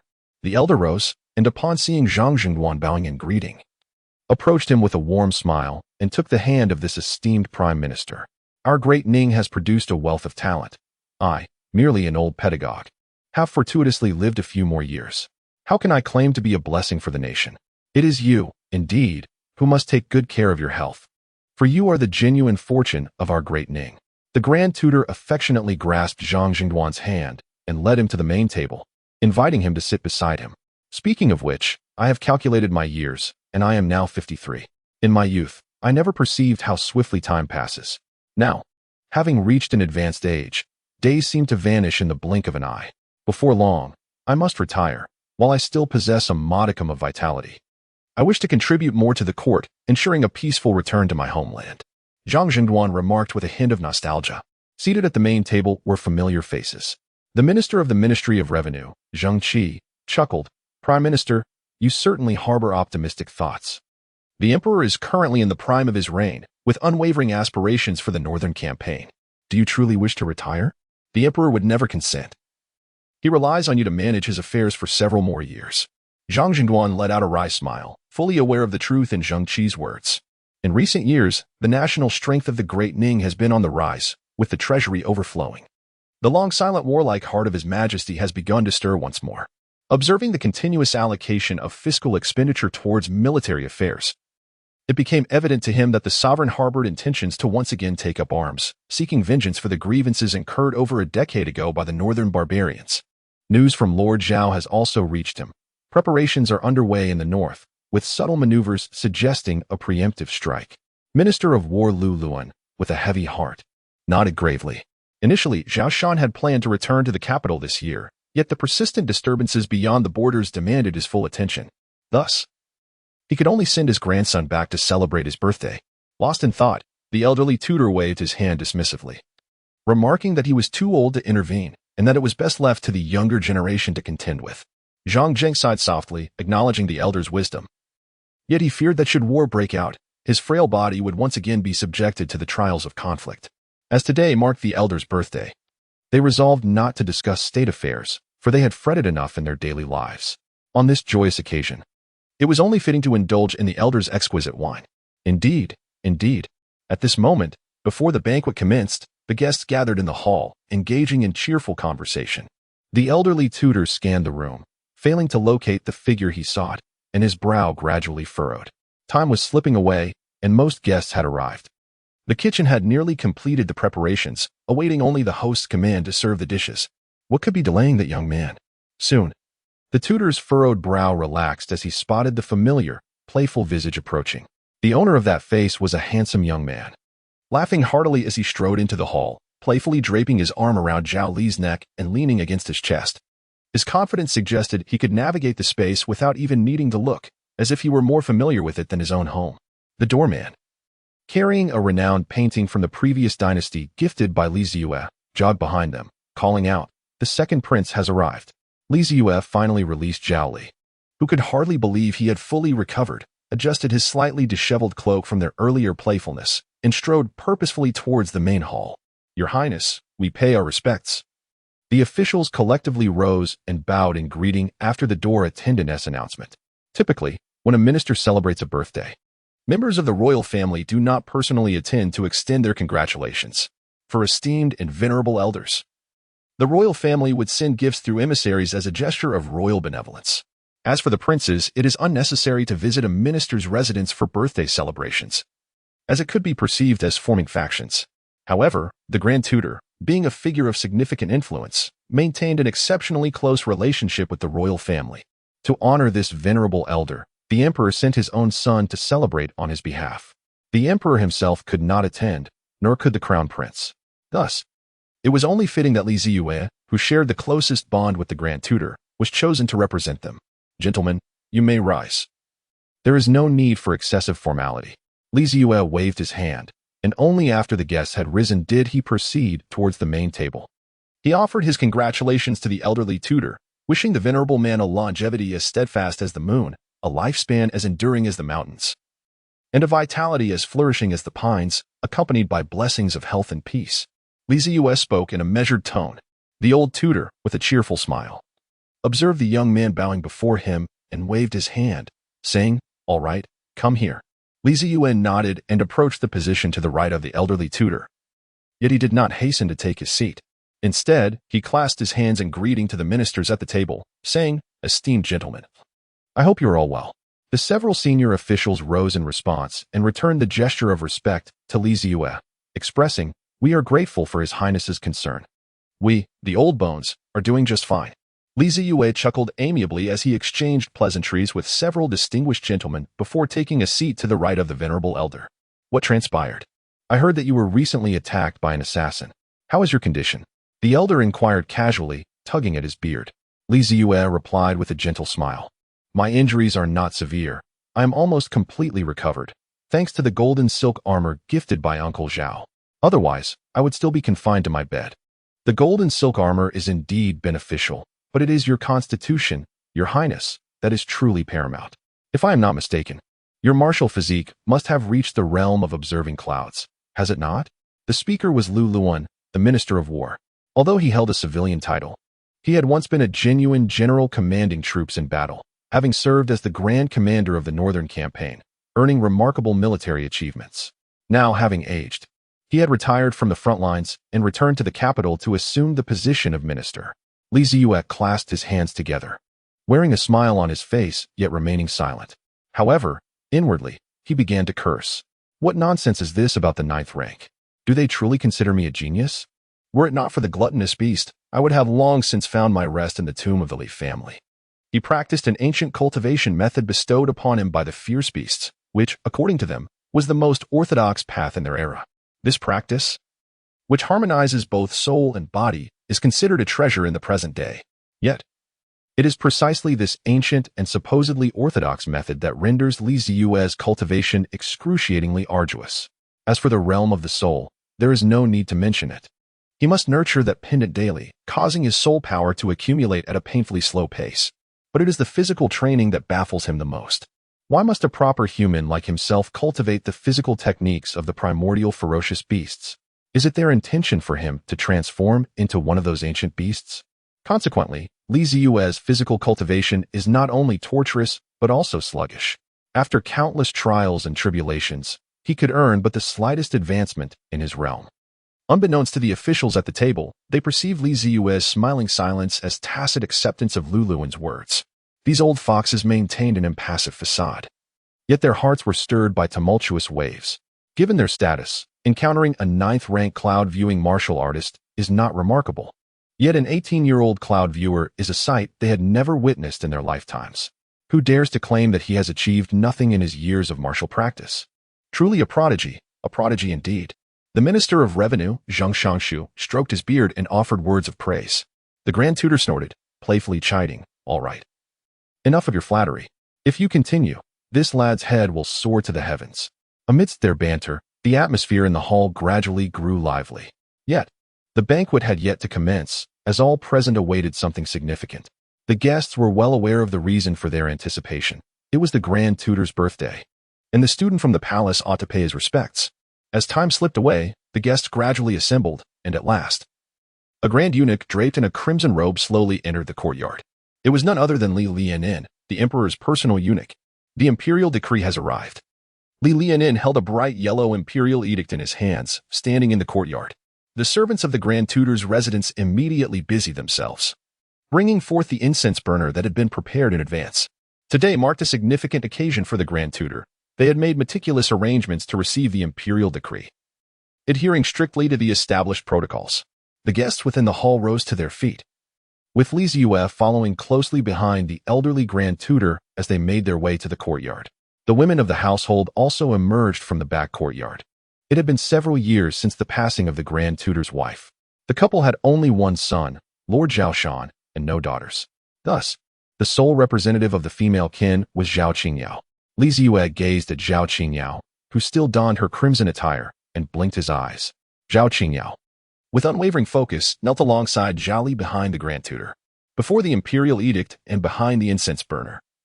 All the guests who had come to celebrate the birthday knelt down. His Majesty had issued a decree stating that due to the Grand Tutor's advanced age, he was exempt from the act of kneeling. Li Lianin smiled at the Grand Minister. The Grand Minister clasped his hands together and replied with a serene expression. This humble servant is grateful for your Majesty's consideration. It is nothing extraordinary. I have simply grown accustomed to such honors. Li Lianin smiled and nodded, then cleared her throat, opened the edict, and spoke with solemnity. By the heavenly mandate of the Emperor, it is decreed. I have heard that the wise live long and the virtuous flourish. I, by the grace of heaven, govern the realm and oversee the people. Fortuitously, I have the Grand Tutor, a man of exceptional talent and virtue, assisting me at my side. The Grand Tutor is of noble character, erudite, possessing profound strategies, and steadfastly loyal. Today, on this auspicious birthday, my heart is filled with joy. Recalling the era of the great ancestor, the Grand Tutor exhibited sharp wit, proposing wise strategies for the stability of the nation. His exemplary virtue served as a model, guiding the righteous governance of the realm. He quelled disturbances and expanded territories, safeguarding the peace of the state. He selected the worthy and appointed the capable, promoting clarity in the court. He fostered education, enlightened the populace, and nurtured the land. He refined the governance protocols, clarified the laws, and bestowed benefits upon the multitude. In previous years, I studied under the Grand Tutor, who, with his sagacious counsel and unwavering heart, diligently guided me both within and beyond the court, leading to the prosperity of the nation. Now, as we celebrate the Grand Tutor's birthday, my heart rejoices immensely. I bestow precious jade and treasures to honor the Grand Tutor's contributions and to celebrate his longevity. Furthermore, I decree the exemption from kneeling to demonstrate my profound respect. May the Grand Tutor enjoy blessings of longevity and health, with the grace of the pine and crane. Thus it is decreed. The old minister expressed his gratitude for the Emperor's profound kindness. The venerable Grand Tutor straightened up and extended his hand to receive the edict, which Li Lianin held with a beaming smile. Li Lianin waved his hand outside the courtyard, instructing the attendants to bring the congratulatory gifts from the palace into the yard. I wish the esteemed elder longevity and enduring prosperity, he said with a smile as he bowed to the old tutor. The old tutor, stroking his long beard, chuckled. The banquet for longevity is already prepared. It would be a pleasure for you, Master Li, to join us at our residence and partake in a drink together. Oh, my lord, you flatter me. How could a mere servant have the honor to dine with esteemed gentlemen? Li Lianin replied with humility. Please enjoy your meal and drink well. I must return to the palace to report, so I shall not impose further. Upon finishing her words, Li Lianin hurried to the side of Li Zeyue, who had just risen from the ground, and said, Your Highness, there is an imperial decree from His Majesty. Li Zeyue sighed, knowing that he was about to kneel once more. Li Lianin hastily interjected, No need. It suffices for me to speak on your behalf. Your Highness need not kneel. Very well then, came the reply. Li Zeyue felt a surge of joy, refusing to bow. His Majesty commanded, If you have nothing else to attend to, make your way to the palace. Your grandmother is aware of your injury and is quite concerned. Go in and reassure her. Understood, Li Zeyue replied, scratching his head, uncertain of how his grandmother had learned of his assassination attempt. He could only imagine how terrified she must be. The servant then bowed deeply once more. Li Zeyue nodded slightly. Master Li walked slowly. Zhao Li turned to escort Li Lianin out. With the imperial decree proclaimed, the birthday banquet officially commenced. The old tutor laughed heartily and waved his hand, signaling the guests to return to their seats one by one. Zhao Qingyao once again made her way to the back courtyard. This was not a family gathering. There were no female relatives present in the hall, and she herself was reluctant to show her face in such a setting. The servants would naturally bring the food to her in the small building at the back courtyard. Li Zeyue pondered for a moment before greeting the elderly master. Please, take a seat. I shall go check on Qingyao. The elderly master paused briefly, waving his hand and saying, Go on. The banquet is about to commence. So do return promptly. Understood, he replied. Li Zeyue turned swiftly and took a couple of steps to catch up with Zhao Qingyao, hearing the familiar footsteps behind her. Zhao Qingyao did not halt her pace. She merely let out a cold huff, proceeding straight past the corner ahead and heading toward the back courtyard. Hey, Qingyao. Wait a moment, she called. This is the back courtyard where the women of the Zhao family reside. What business do you have here? Zhao Qingyao paused at the foot of the small building, and replied icily. Zeyue chuckled softly and took a step forward. What is the big deal? Didn't we often come here when we were young? Are you still so young now? There are distinctions between the genders. You should leave quickly, lest others see us and misunderstand our relationship, Zhao Qingyao retorted with a frown. Upon hearing this, Zeyue let out a wry smile. Realizing that Zhao Li's analysis had indeed been accurate, this girl was genuinely upset over this matter. I have no ulterior motives in seeking you out. I merely wish to wait until the banquet concludes. I would like to invite you for a stroll, as there are some matters I wish to discuss with you. Zeyue, with a sheepish demeanor, spoke earnestly. Zhao Qingyao furrowed her brows, her expression remaining as frigid as ice. If there is something to say, speak now. Who would accompany you for a stroll at such a late hour? Zeyue pressed his lips together. I genuinely have important matters to discuss with you. Let the banquet conclude, and I shall seek you out. I will not go. I must make myself clear, should you choose not to come. There will inevitably come a time when you will regret it. I shall wait here, and as soon as the banquet disperses, I will approach you. Zeyue left Zhao Qingyao's courtyard without granting her another opportunity to refuse. How dare he threaten me? Does he expect me to regret my choices? Zhao Qingyao bit her lip, watching the scoundrel's retreating figure. Inside the main hall, servants busily scurried about, bringing forth the dishes prepared in the kitchen. The chef from the Grand Tutor's household had received a secret recipe from Zeyue, and the mere aroma of the dishes served was enough to whet the appetites of the guests present in the hall. Zeyue returned to his seat with a cheerful demeanor, offering a polite gesture to the esteemed guests. I apologize for any delay caused to your drinking. Zhao Li, seated at the main table, exchanged a knowing wink with Zeyue. Zhang Shoufu chuckled lightly, responding, No harm done, Your Highness. You are being overly courteous. He had recently observed Zeyue accompanying the eldest daughter of Lord Zhao to the rear courtyard and had long been aware of their budding relationship. Though this was his first time witnessing it in person, the senior officials exchanged glances, aware that this matter was indeed delicate. The Grand Tutor cast a sidelong glance at Zeyue, recognizing that he had gone to amuse his own granddaughter, and chose to remain silent. With the guests now seated, the Grand Tutor finally stood to announce the commencement of the banquet. At the urging of the guests, Zeyue cheerfully picked up his chopsticks. Outside the capital, by the banks of the Yuho River, the sun had already begun its descent, casting a gentle twilight hue across the sky. The portly merchant Wang Yin, riding his horse, had managed to arrive at the agreed location just before the city gates closed. Observing the 10 carts of goods that had been brought in early by his workers, Wang Yin could not help but marvel at the grandeur of the noble arrangements. Boss, what brings you here? A young worker clad in coarse linen exclaimed upon seeing Wang Yin. Is that even a question? This business is arranged by a significant noble. How could I not come personally to oversee it? If anything goes wrong, we would be in deep trouble, Wang Yin retorted. Beside the cart laden with goods, a slender young man approached, his eyes squinting slightly as he clasped his hands and smiled. Master Wang, a pleasure to meet you. Upon closer inspection, Wang Yin noted the young man's attire, a simple blue robe, giving him the appearance of a steward from a wealthy household. A pleasure indeed. May I inquire if you are from the residence of the second prince? Wang Yin asked. Precisely, I am Qiao Si, a servant of the Shu Wangfu. The young man replied, his eyes narrowing into mere slits as he smiled. In response, Wang Yin promptly retrieved a dark token from his waist and handed it to Qiao Si. Half an hour ago, I encountered a noble and received instructions to arrange the details of this operation. It is imperative that we execute this flawlessly. Every step must be meticulously planned. I appreciate your trust in me to carry this out effectively. Qiao Si examined the token, noting the intricate mountain pattern, and upon confirming its authenticity, returned it to Wang Yin. His task today was to supervise the workers of the merchant company, ensuring they executed their duties seamlessly, with the presence of their employer. His responsibilities were now somewhat alleviated. Then I will rely on you, Master Wang.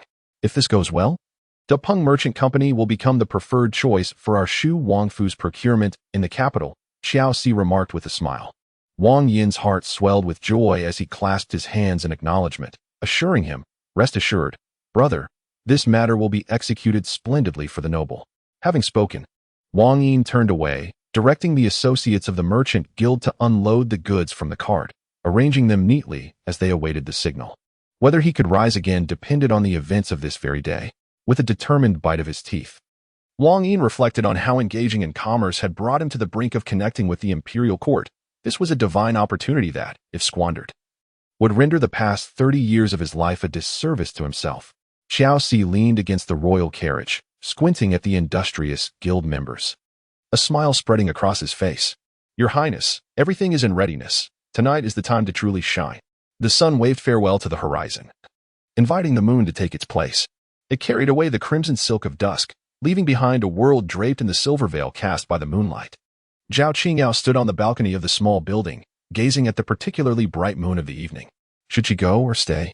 She absent-mindedly twirled a strand of hair in front of her face, her enchanting phoenix-like eyes betraying a hint of hesitation.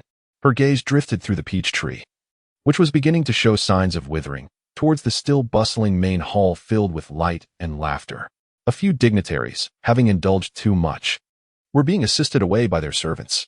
The hall remained a cacophony of voices. It had been ages since the residents had seen such liveliness. The sight of figures in the courtyard toasting one another filled her with an almost surreal sensation. She was aware that the birthday banquet was gradually approaching its conclusion. Once the festivities officially ended, that person would come seeking her. TSK. Zhao Qingyao felt a pang of distress. That individual had earnestly conveyed a desire to discuss something with her, leaving her uncertain about the nature of the matter at hand. What could it possibly be? The young woman leaned against the railing, tilting her head to gaze at the night sky. She was unsure when this habit had formed, but she often found herself looking up at the heavens at night. Perhaps it was due to spending too much time with a certain someone, unwittingly adopting his peculiarities. When he looked up at the starry sky, a deep nostalgia would invariably flicker across his face. What was he reminiscing about? Over the years, Zhao Qingyao had never been able to unravel that mystery. What lay within that celestial expanse? At that moment, a clamor arose from the courtyard, pulling Zhao Qingyao from her reverie. She turned to see guests gradually emerging from the hall. The elder statesman also stepped out, closely followed by Li Zeyue. Well done, lad. Your capacity for drink is commendable. As for me, I'm feeling a bit lightheaded. Age has its toll, and I can't compare to my younger self. My drinking prowess is no longer what it was. Zhang Shoufu, supported by Zhao Li, managed a wry smile. Indeed, Dingzhou is known for its martial spirit, but it also holds a deep appreciation for wine. The lad has been inundated with drinks from generals since childhood, inevitably honing his tolerance. Zhao Li scratched his head, expressing his resignation. Dingzhou, Zhang Shoufu paused, letting out a wistful sigh. In my youth, I traveled extensively, traversing the rivers and mountains. Yet I have never set foot in Dingzhou. The harsh northern climate makes life challenging for its people. A warm bowl of wine can soothe the hearts of countless border soldiers and civilians. After I retire, I shall certainly take a journey to the north. I long to behold the land there, to gaze upon the city walls, to experience the fierce winds and the waning sun.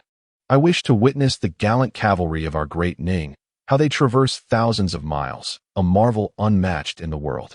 Ah, how I relish fine wine. Return and convey to your father that upon his return to the capital, I, Zhang Jingduan, shall host a grand banquet, where we shall indulge in revelry for 3 days and nights.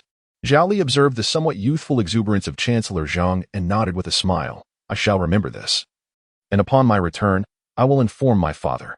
This time, I did not adequately accompany the esteemed Chancellor, and upon his return, he must hold me accountable at the banquet. Ha. Zhang Jingduan released Zhao Li from his support and patted his shoulder. Good lad, the affairs of Dingzhou are not easy. Do your utmost. Zhao Li stepped back, bowing solemnly in respect. Minister of War Lu Lun stood nearby, chuckling as he watched the scene unfold. Though he was now a civil official, he was indeed of military origin, having played a pivotal role in the Grand War of Ur, earning commendations for his valor. As a representative of the military faction in court, he was privy to more insider knowledge. Judging by the emperor's demeanor, should there be no unforeseen events, it is highly probable that Lord Zhao Shan will soon be conferred a title of nobility, as a marquis with military merits nearly equivalent to a fief. Zhao Shan governed 2 provinces and commanded an army of 300,000, which could be considered the private force of the Zhao family. There were doubts cast upon him in the court, concerns regarding his substantial power, and various measures proposed against Dingzhou.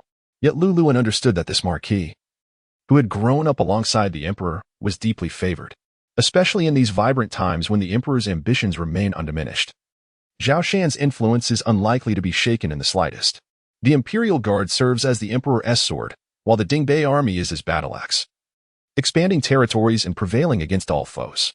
Today, in the presence of so many, Chancellor Zhang's close rapport with Zhao Li serves as a reminder to the court officials, with war imminent, It is time to cease petty schemes and distractions. The Zhao family shall always remain the Zhao family. The venerable Grand Tutor, supported by Zeyue, saw the guests off as they departed in their carriages from the Zhao residence. At this moment, the once bustling Grand Tutor's estate returned to its former tranquility. As for Zeyue, he had never considered himself a mere guest within the Grand Tutor's abode. Why do you still linger? The Grand Tutor cast a glance at Zeyue. Zeyue chuckled. I have sent the people from the manor back. Shortly, I will take Qingyao out for a stroll. The curfew will soon be in effect. What do you wish to do?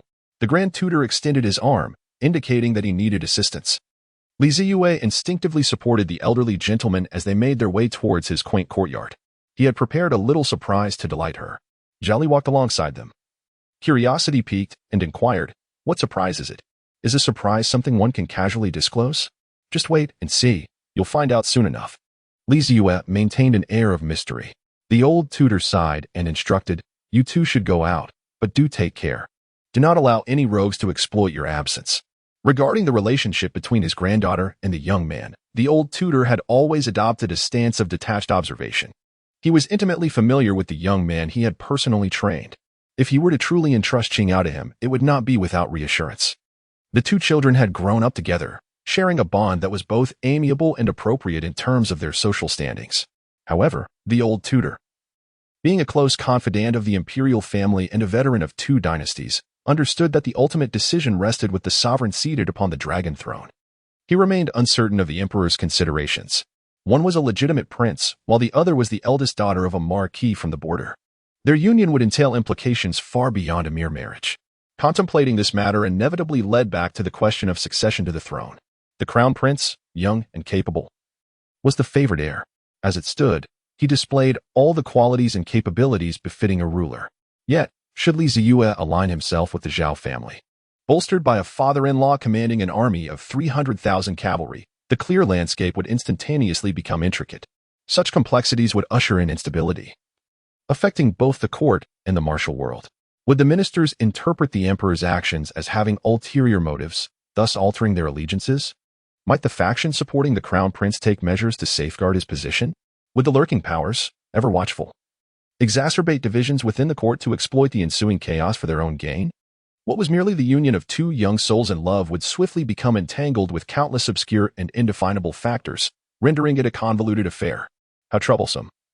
The old tutor remarked, shaking his head and letting out a resigned sigh. Zhao cast a puzzled glance at her grandfather, bewildered by the inscrutable thoughts occupying his mind. Zeyue has already arrived at his sister's quaint courtyard, though one can only wonder what delightful surprise he has prepared to charm her. Zhao Qingyao's courtyard is modest in size, featuring a flower bed, a peach tree, a small pavilion, and a petite building. This is not her sole residence in the capital. It belongs to the Grand Tutor's estate, the gift from the founding emperor to the venerable Grand Tutor, when Shushan was bestowed the title of Duke of Dingbei.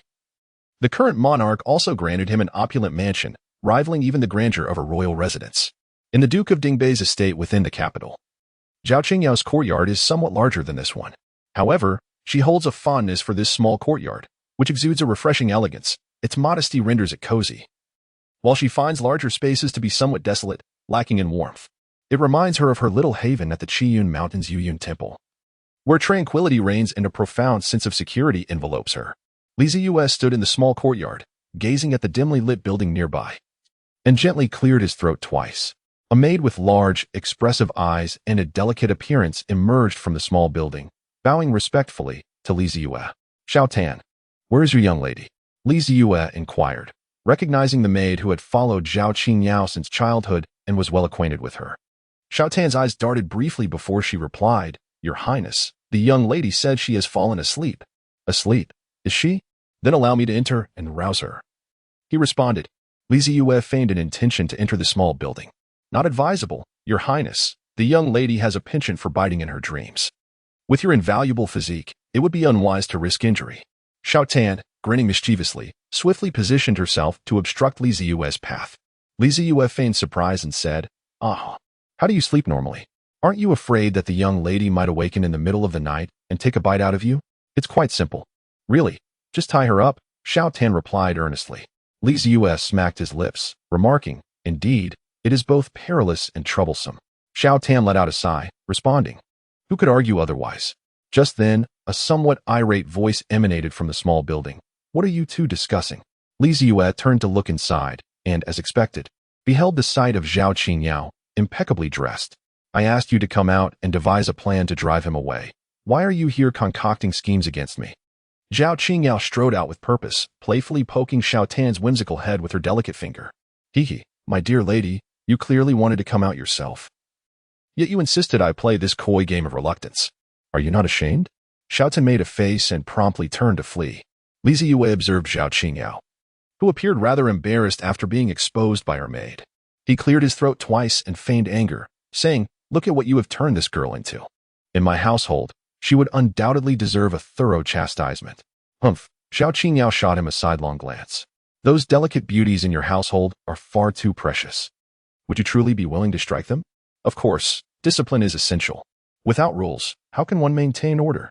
Zeyue, with a smile plastered across his face, remarked that Xiao Tan was unlike the other maidens in the Grand Tutor's residence. She had been brought from her mother's family by Zhao Qingyao's mother and had grown up alongside Zhao Qingyao, their bond transcending mere master and servant to that of sisters. Moreover, Xiao Tan was not just an ordinary maid. She was a skilled practitioner of martial arts, having reached the 7th rank at a young age. "All right. Now that I am here, speak swiftly if you have something to say. What I wish to discuss is of great importance. It cannot be confined to this place. Come. I shall take you to a location where the scenery is exquisite." Zeyue turned and made his way towards the side gate of the Grand Tutor's residence. Zhao Qingyao, feeling helpless, had no choice but to follow. As they pushed the door open and stepped outside, the curfew hour approached, and the streets were nearly deserted. The once bustling Shuesong Tavern had already closed for the night, with 2 attendants locking the wooden door of the establishment. The capital enforced a strict curfew, patrolled by the Jingwu guards and the law enforcement officials. Anyone caught wandering the streets at night would be swiftly apprehended and subjected to rigorous interrogation. However, Zeyue and Zhao Qingyao were not among those to be concerned. As the gong sounded, the faint mist of early spring enveloped the air, and the two walked along the now desolate street, each lost in their own thoughts and silence. Highness trailed behind them, swaying slightly, maintaining a respectful distance to avoid disturbing their musings. Continuing ahead lay the Imperial Palace. What business could they possibly have there at this late hour? Zhao Qingyao halted in his tracks. They had already traversed a considerable distance from the Grand Tutor's residence and, looking up, they could see the towering palace walls looming before them. Zeyue shook his head and said, "Who said we are going to the palace? We shall turn right." "Turn right?" Zhao Qingyao turned to the right and beheld a towering structure. Was that the stargazing tower of the Astronomical Bureau? Indeed, Zeyue snapped his fingers and grinned. "Today, I will take you up there to broaden your horizons." The stargazing tower, an edifice erected by the practitioners of the Astronomical Bureau for the purpose of nocturnal celestial observation, stood entirely in deep black, resembling a tower, with 9 levels that ascended into the clouds. Zeyue and Zhao Qingyao arrived at the foot of the star-picking tower, presenting the decree they had obtained from the palace to the guard stationed there. The duty officer carefully examined the document before bowing to the two and commanding the opening of the grand iron doors to the first floor of the tower. Surrounding the star-picking tower, not only were the Imperial guards present, but Heyzi, who followed closely behind them, also noticed several pairs of eyes lurking in the shadows. The law enforcement officer. As they stepped through the massive iron gates, a long, spiraling staircase awaited them, and the 3 ascended the steps. The illumination was neither dim nor overly bright, perfectly suffusing the entire star-picking tower with light. Zhao Qingyao curiously surveyed the interior of the tower, as it was her first time entering this place. Each level of the towering structure was lined with numerous tightly shut rooms, their doors securely locked, rendering their contents a mystery. Zeyue has always been perplexed as to why an ordinary skyscraper, whose aesthetic appeal far outweighs its practical significance, requires such stringent protection, with both the Jinwei and the Kailguan dispatched for its safeguarding. Now, gazing at these locked rooms, he begins to formulate a hypothesis. The answer must lie within. What exactly is the Qinianjian up to? Zeyue muttered to himself. The star-picking tower rose like a spire, and as he ascended, the space became increasingly confined. Upon reaching the 8th floor, he was confronted by an iron gate at the staircase, barring further passage. "Please present your official order." A man clad in formal black attire demanded, his face pale, a silver measuring rod hanging from his waist. The presence of the measuring rod signified his role as a law enforcer. To measure the world with the rod, within the confines of the law. The law enforcer held the authority to execute any transgressor. Was this truly the star-picking tower of the Astronomical Bureau, or a celestial prison of the law enforcers? Zeyue, somewhat puzzled, presented his order to the official, watching as he opened the iron door to continue ascending. Had he known that entering this building would be so troublesome, he would have simply sought a higher vantage point. At long last, after considerable effort, the three of them finally reached the top floor of the star-gathering tower. The uppermost level contained but a single room, its entrance still a formidable iron door, secured by numerous heavy chains. The level of protection here surpassed even that of the main entrance to the tower. However, the ninth floor was not the terminus for Zeyue. He gestured for Zhao Qingyao to follow him as they ascended further, treading upon the spiraling staircase leading to the rooftop of the star-gathering tower. As soon as they set foot on the expansive rooftop, they were greeted by the howling winds of the open air. At last, they had arrived. Within the confines of this building, the oppressive atmosphere had rendered him nearly speechless. Zeyue stretched lazily towards the starry sky, exhaling deeply in relaxation. His gaze wandered to the southern expanse of the capital, where he knew Qiaoxi and Wang Yin awaited him. Ah, if only it were Qingxiu awakening this week. She understands the intricacies of a woman's heart so well that she could surely devise a splendid strategy for me, sparing me from such exertion and worry. Zeyue silently contemplated. At that moment, the echoing voice of the glutton resounded within his heart. Come now, if it were Qingxiu awake this week. Then after you had exhausted her power during the assassination, half of the maids in your residence would likely have fallen victim to your treachery. Do you truly believe that it is merely a matter of feeling a bit hungry, as in recent days? Procreation is an innate instinct of animals. Qingxiu represents the desire that you find most difficult to suppress. Zhao Qingyao took a few steps forward. The edge of the high platform lacked any railing, presenting only an expanse of emptiness. Standing atop the several dozen-meter-high building, overlooking the myriad lights of the capital city, indeed offered a unique sensation. Highness did not follow, remaining stationed on the ninth floor. If, under such stringent vigilance as that of the star-picking tower, anyone could breach the defenses to reach Zeyue, then he would concede. Zeyue approached Zhao Qingyao, reaching the edge of the high platform, gazing downwards. A sense of nostalgia washed over him, for this marked the first occasion in his life that he stood atop such an elevated structure. The imperial guards below appeared as mere specks, while in the distance, the watchman commenced his rhythmic gaveling.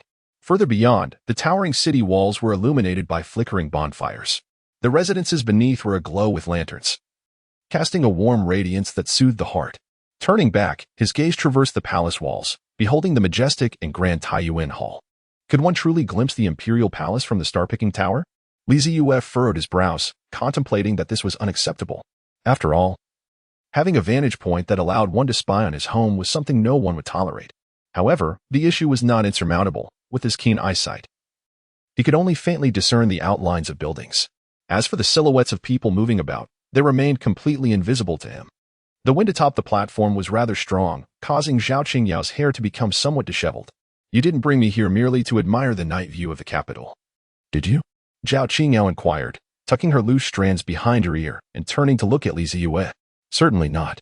A few days ago, when Zhao Li visited my residence, he mentioned that you had been feeling rather down lately.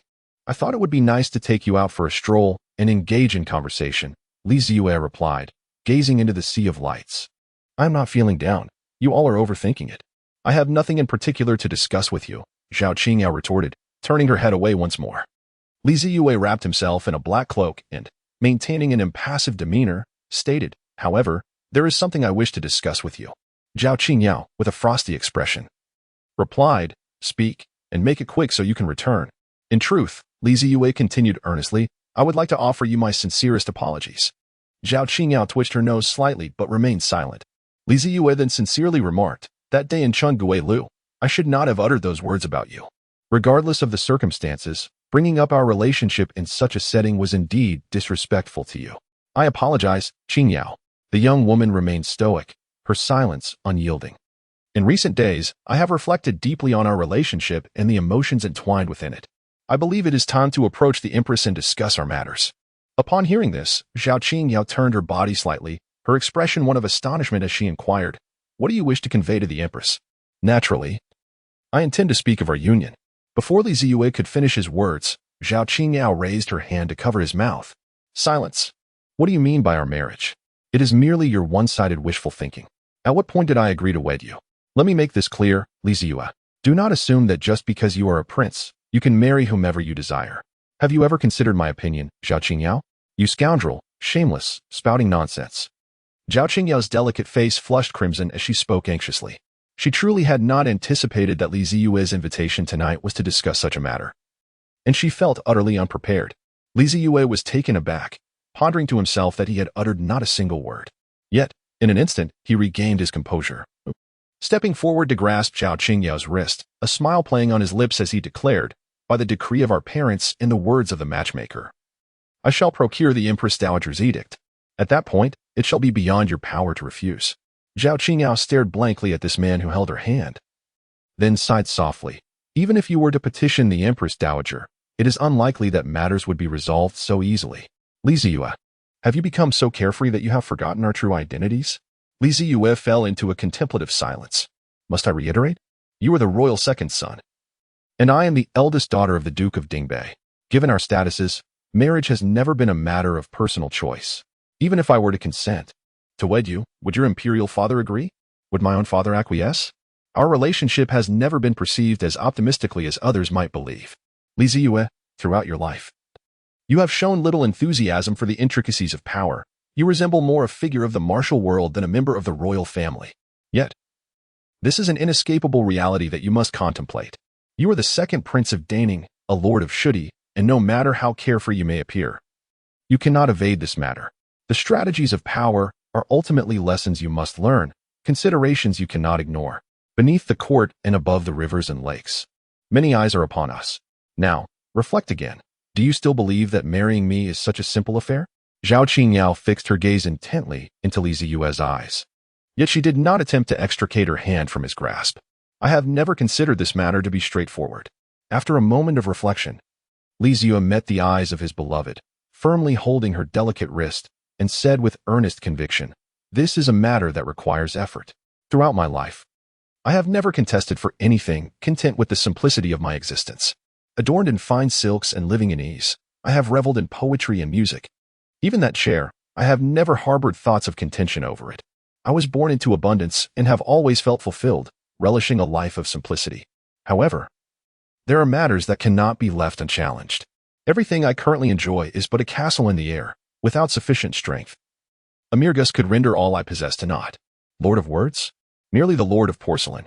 Suspended in the air, once stripped of support, it shatters upon the ground, losing all value.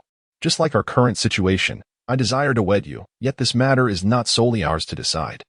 The grand currents of the world, the multitude of officials, the million iron steeds, the position of heir, the emperor's will, these factors influence us.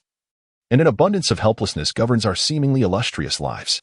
In recent days, I have come to understand that these are challenges I must ultimately confront. Only with absolute power can one seize the matters they wish to control. Hence, I must strive. I can only strive to secure a future that belongs to us. In this world, heroes play the game of life, each as a player, the black and white pieces clattering upon the board. Today, I shall boldly and clearly declare to all who observe us, I, Zeyue, intend to take Zhao Qingyao as my wife. For this, I am willing to enter the fray. Zeyue held Zhao Qingyao's hand and spoke earnestly. Zhao Qingyao pursed her lips after so many years. She had finally awaited this confession from him. She hesitated for a moment, slowly lowering her head, and, in a rare display of vulnerability, softly whispered, have you truly made up your mind? Zeyue did not respond to Zhao Qingyao's inquiry. Instead, he retrieved a small tube from his pocket with a shape reminiscent of the Jin Wuling. This is a gift I have prepared for you, and it also signifies the first step in conveying my stance to my imperial father. Zeyue placed the small tube before Zhao Qingyao and, as if performing a magic trick, ignited the fire starter, handing it to her. Ignite the fuse, he urged. Zhao Qingyao extended her hand, which was not held by Zeyue, hesitating for a moment as she gazed into his fervent eyes illuminated by the moonlight, her resolve strengthening. This is ultimately our affair, she mused with a sigh. She accepted the fire starter from Zeyue, the flames roaring against the night sky, mirroring the passionate and fervent hearts of the two young souls. With determination, Zhao Qingyao grasped the fire starter and ignited the fuse of the small tube in Zeyue's hand. In an instant, beneath the inky blackness of the night, a brilliant crimson firework soared into the sky, blooming silently. Soon after, Countless radiant fireworks burst forth from the banks of the Jade River to the south of the capital, illuminating the night sky. Countless fireworks, akin to shooting stars pursuing the moon, erupted vividly in Zhao Qingyao's bright eyes. That night, an endless array of fireworks adorned the entirety of the capital's sky, like flames igniting the darkness, consuming the infinite night. On the towering star-plucking tower platform, the shadows of the two, hand in hand, were cast prominently. Numerous onlookers stood in the courtyard, gazing upwards in awe at this rare and magnificent spectacle. In the imperial palace, within the imperial study, the vibrant fireworks streamed through the open window, illuminating the emperor's profile. The sound of the fireworks blossoming from outside the city reached the emperor's ears, faint and nearly imperceptible. Yet, the night sky, rendered so brilliantly, dulled his desire to continue with his duties. "Let us go and take a look," the emperor declared, setting aside the memorials. Li Lianin, standing at the door of the study, hurried in to drape a black cloak over the emperor's shoulders. The emperor stepped out of the study, standing in the long, empty corridor, gazing up at the unceasing fireworks in the sky. Indeed, quite a sight. Whose family possesses such leisure and elegance? The emperor inquired. Li Lianin was about to respond when the emperor spoke again. Whose household could possibly stockpile such an abundance of fireworks? Li Lianin was suddenly drenched in cold sweat and knelt down. "In response to your majesty, it is the second prince. He is aware that the city prohibits the accumulation of such a large quantity of gunpowder at once and had previously reported it to the Department of Law and the Inner Court to prevent any unforeseen incidents. He specifically transported it outside the city for detonation." The emperor fell into a moment of silence. What on earth is this fellow doing now? The emperor gazed at yet another firework blooming in the sky and sighed as he inquired. Li Lianin remained on her knees, while the second prince and the young lady of the Zhao family were atop the star-picking tower. The emperor fell into a moment of silence, realizing at last the true intent behind this young man's request for Yan Fei to procure the decree for the star-picking tower. How clever indeed, he mused, reflecting on how, in his youth, when he was with Wan Qi, he had never conceived of such a charming stratagem to win a girl's affection. The emperor sighed once more. Li Lianin knelt upon the ground, silenced by trepidation. He was acutely aware that Xia Wanqi was the name of the late empress. The emperor shook his head, proclaiming, "No, this is not meant for Monsieur. It is intended for my eyes alone." Li Lianin was filled with confusion. Yet he dared not speak. He understood that the emperor would witness the fireworks, would inquire about their origin, and would seek information regarding his current whereabouts. He wished to convey to the emperor that he was with Yao Girl, that he desired to be with her. The emperor chuckled softly. "I can assure you, by tomorrow, the entire capital will know that these fireworks were set off by Li Lauer for the eldest daughter of the Duke of Dingbei. This serves as a testament to their affection before the eyes of all in the capital, and it also expresses his stance to me." The emperor felt a sense of satisfaction. After so many years, he had finally taken the initiative to request something from him. Otherwise, the emperor would have truly believed him to be devoid of desires. "Do you think I should grant him this wish?"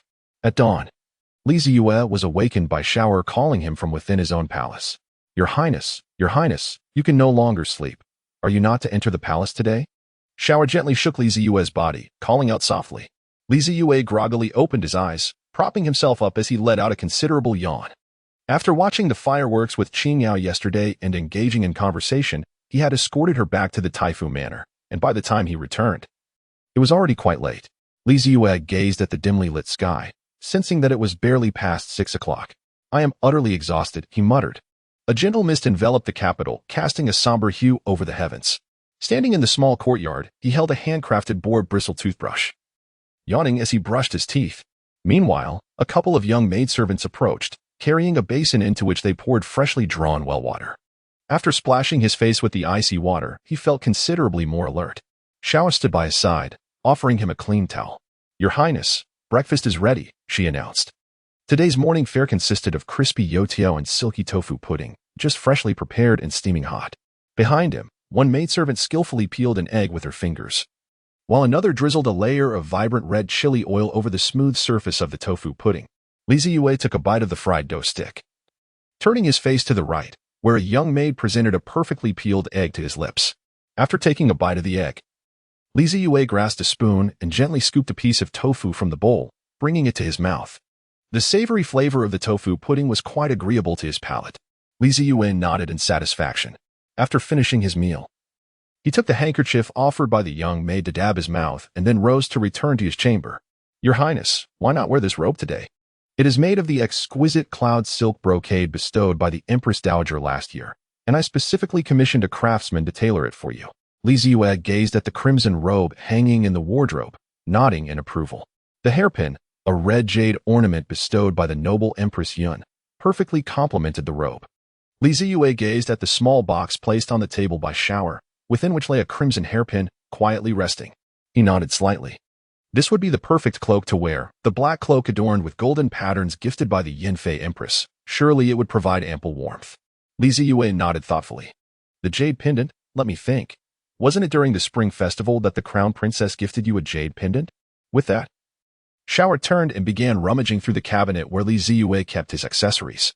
As she searched through the contents, she murmured, "Today's visit to the palace is not like your usual casual visits. You must make your rounds in every court. After all, your assassination attempt is no trivial matter. And the ladies are certainly concerned. Even if you don't have to visit the Eastern Palace, the palace is neither overly large nor small.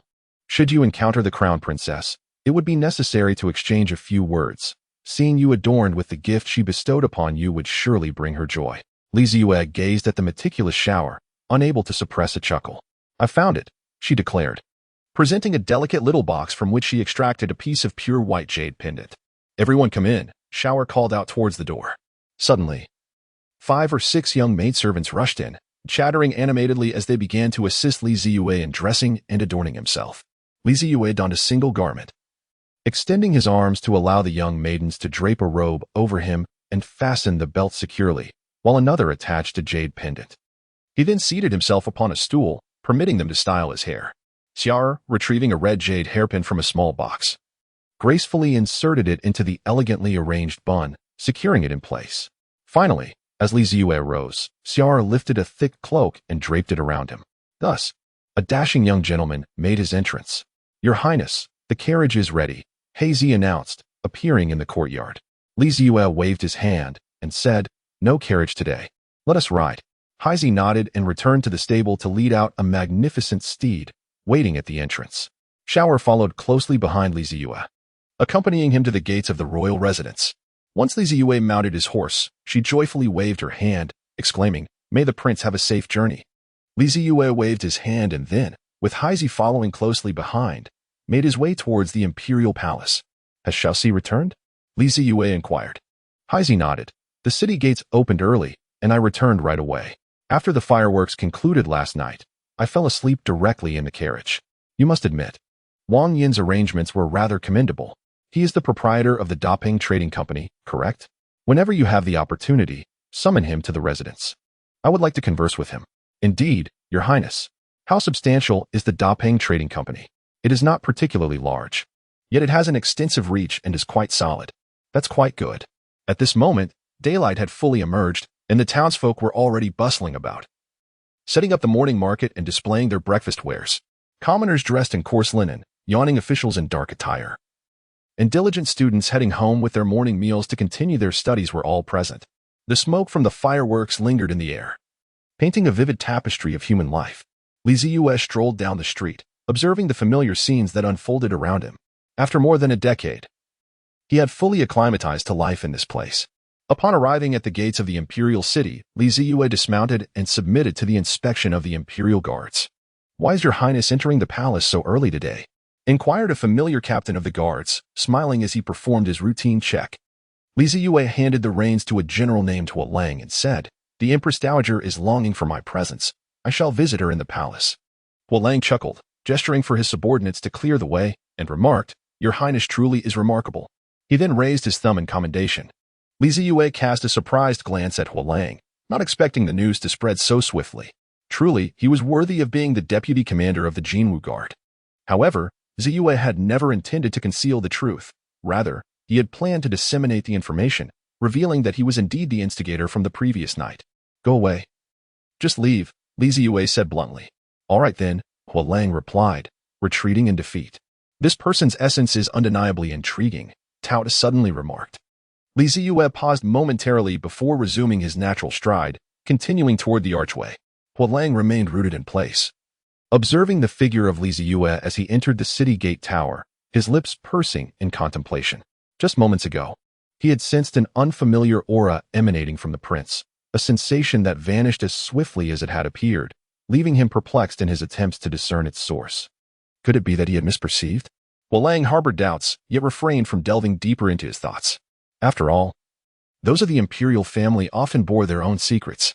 Logically speaking, given his station, he ought not to be so intimately acquainted with a royal. In times of war, he served as the deputy commander of the Jinwu Guard.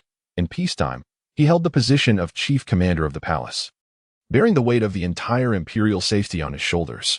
Yet, this second prince had a penchant for slipping out of the palace alone, a habit that had led to their acquaintance after several encounters. Since then, the young prince had often sought him out beneath the city gate tower for conversation. At that time, Lang was not yet in his current esteemed position. He had merely been a regular officer on duty. Upon returning from battles, the prince would bring with him a roasted chicken from the palace and a jug of wine, coming to check if he still drew breath while on duty.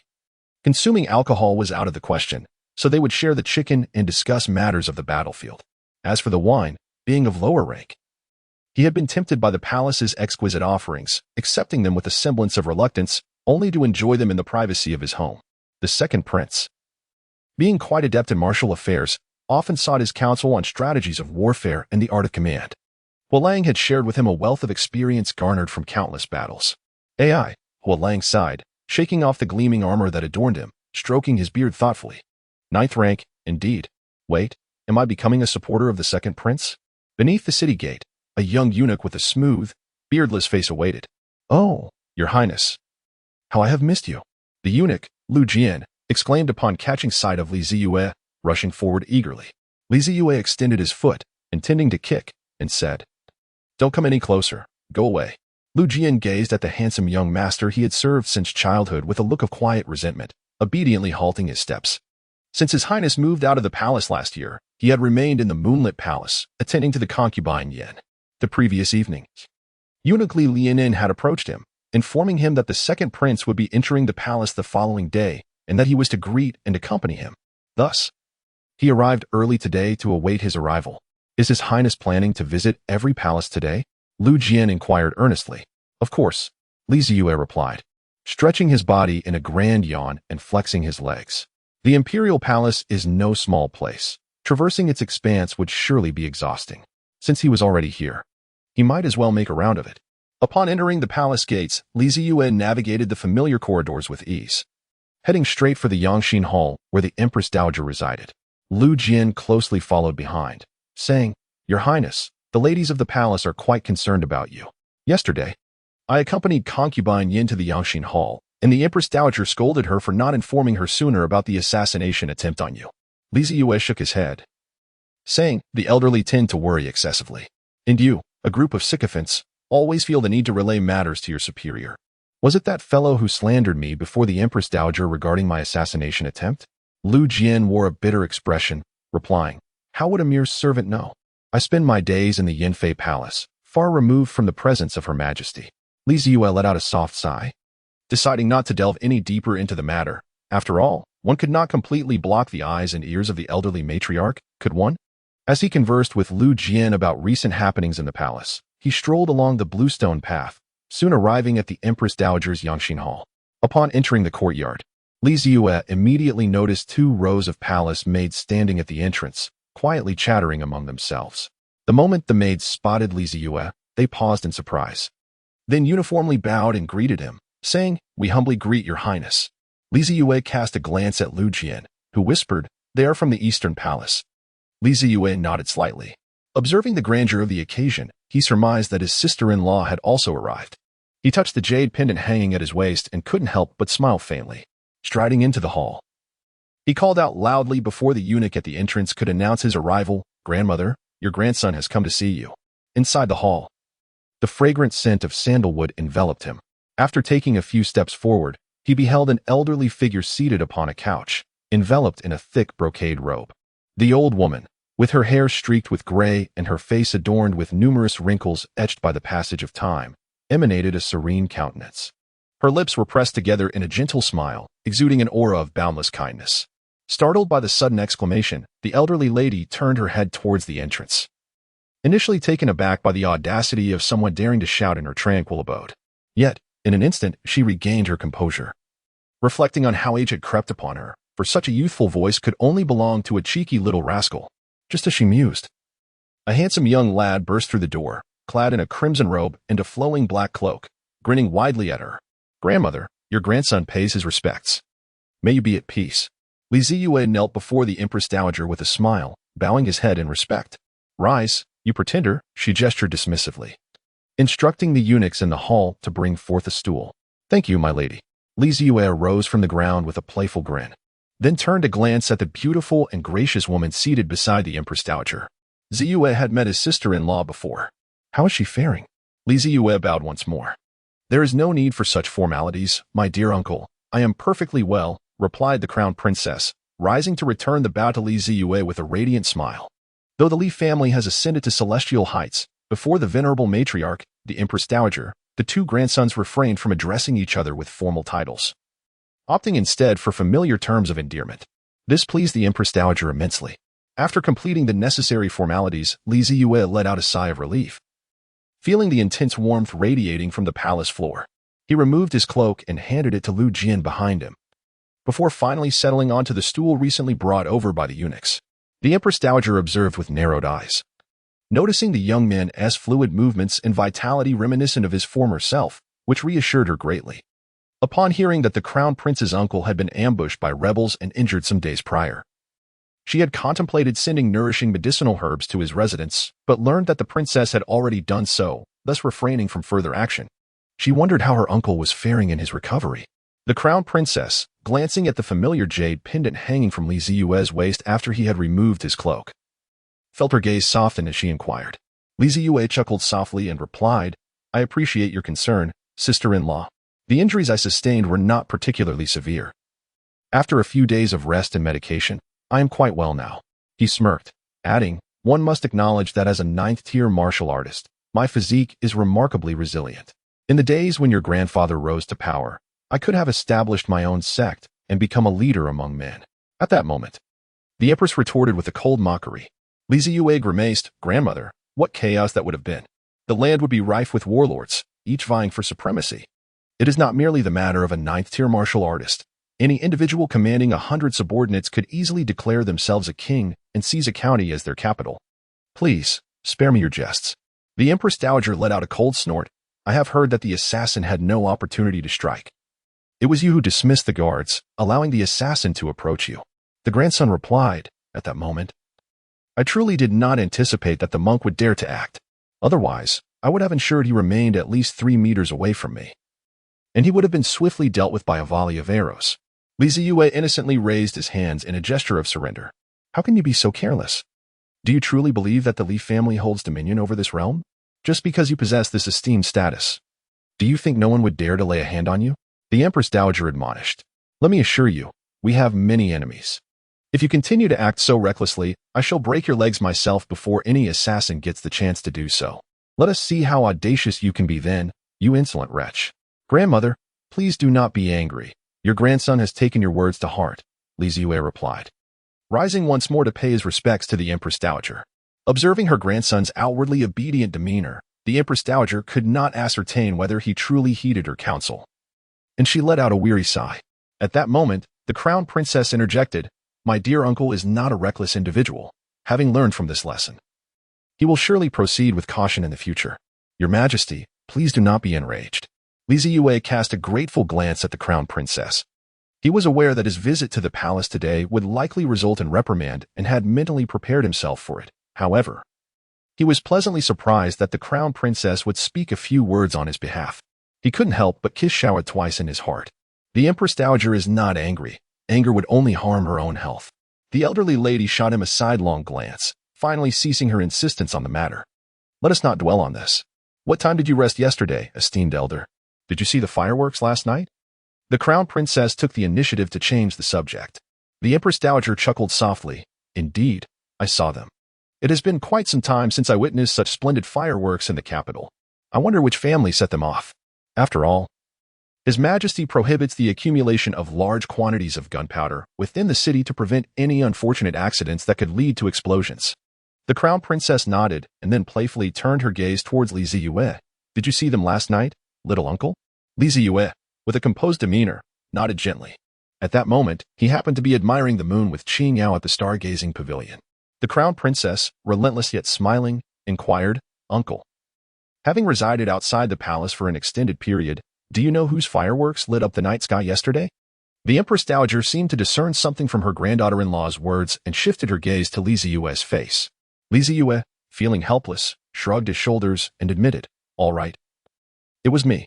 The crown princess received the answer she desired and nodded in satisfaction. Indeed, I had suspected she harbored ulterior motives. Li Zeyue silently thought to himself.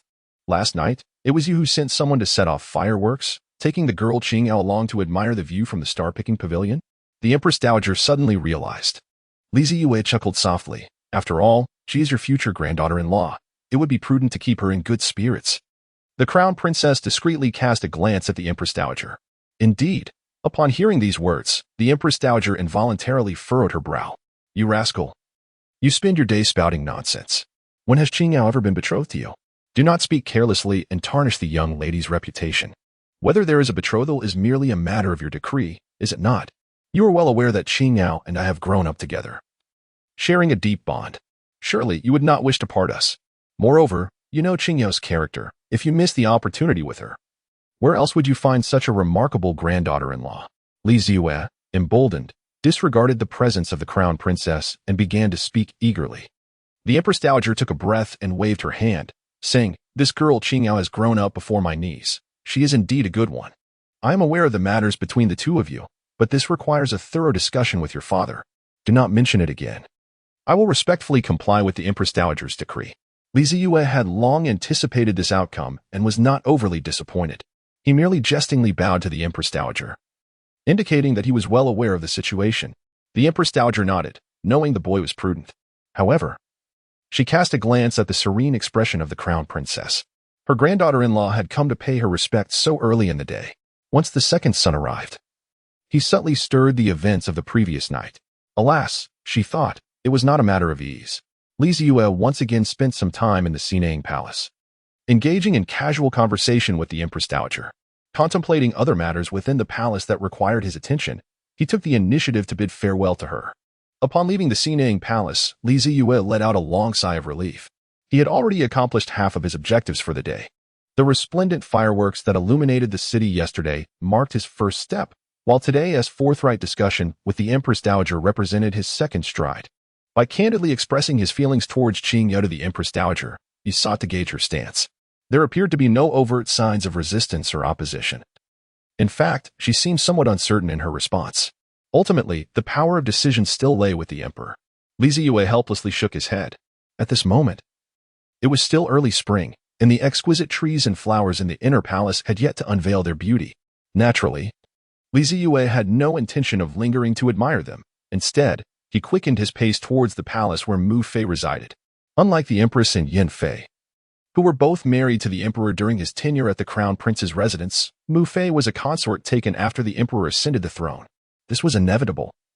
Upon his accession, the inner palace had only one empress and one consort, with no presence of Li Zeyue at that time. The emperor's only offspring was Crown Prince Li Zeyue. Consequently, the ministers in the court seized upon this opportunity, asserting the instability of the state and fervently demanding the emperor to select women for the harem to ensure the continuation of the royal lineage. The emperor was acutely aware of their ulterior motives, which were merely to voice the interests of their own families, seeking to fortify their status through such measures. The current emperor, possessing remarkable wisdom and prowess, did not need to resort to taking consorts to balance the court's dynamics. Thus, he harbored his own intentions, with the Dowager Empress and the still-living Empress executing his will. After he acquiesced to the minister's request for selecting women, the prominent families of Daming's 13 regions displayed their ingenuity, employing various means to send their chosen candidates to the palace for selection. The Dowager Empress and the Empress then selected a few women of relatively noble birth from the vast pool of candidates to enter the harem. Of course, some semblance of courtesy had to be extended, such as to the daughter of an esteemed duke who had fought alongside the late emperor. This Mu Fei was the daughter of that venerable duke. Zeyue had met Mu Fei, and she was in good health.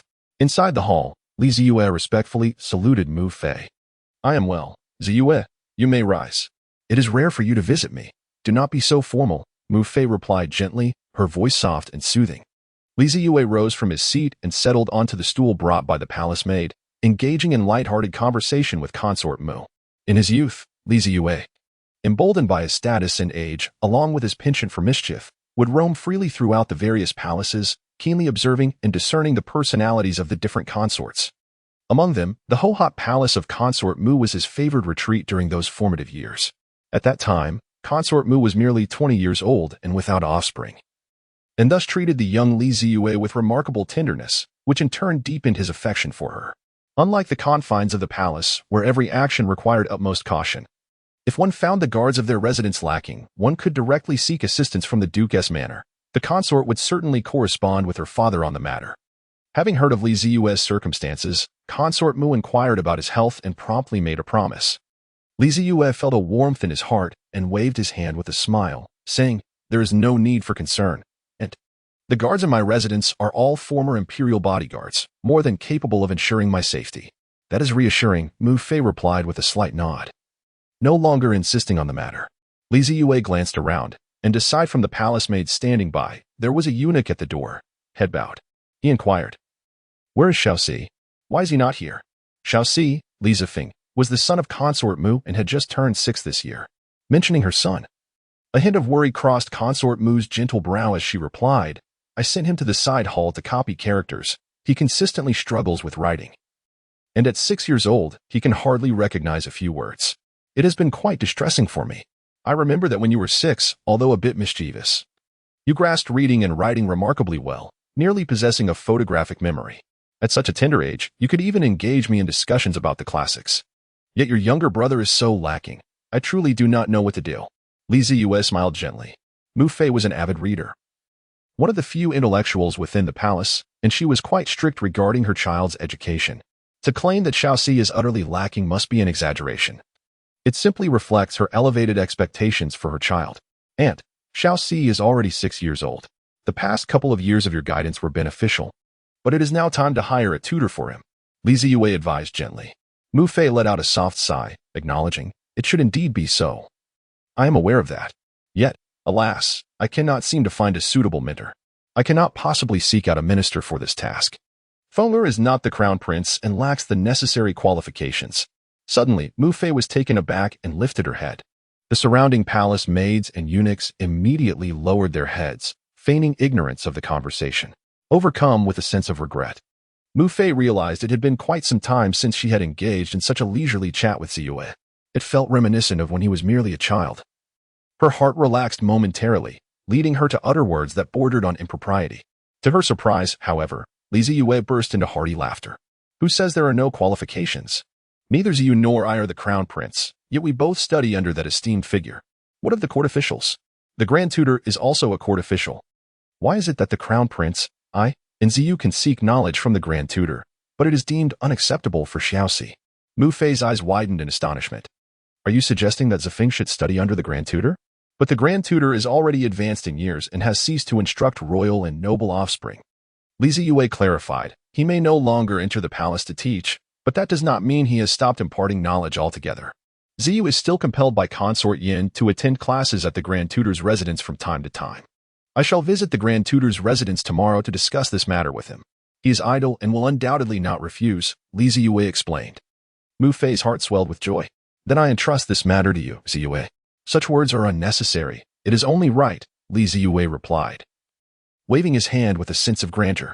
Mu Fei had treated him exceptionally well since childhood. He was merely helping Xiaoxi find a teacher, nothing more. Following this, they conversed about several poems he had recently composed. Feeling the time was appropriate, Li Zeyue took his leave. Upon exiting Mu Fei's palace, it was nearly noon.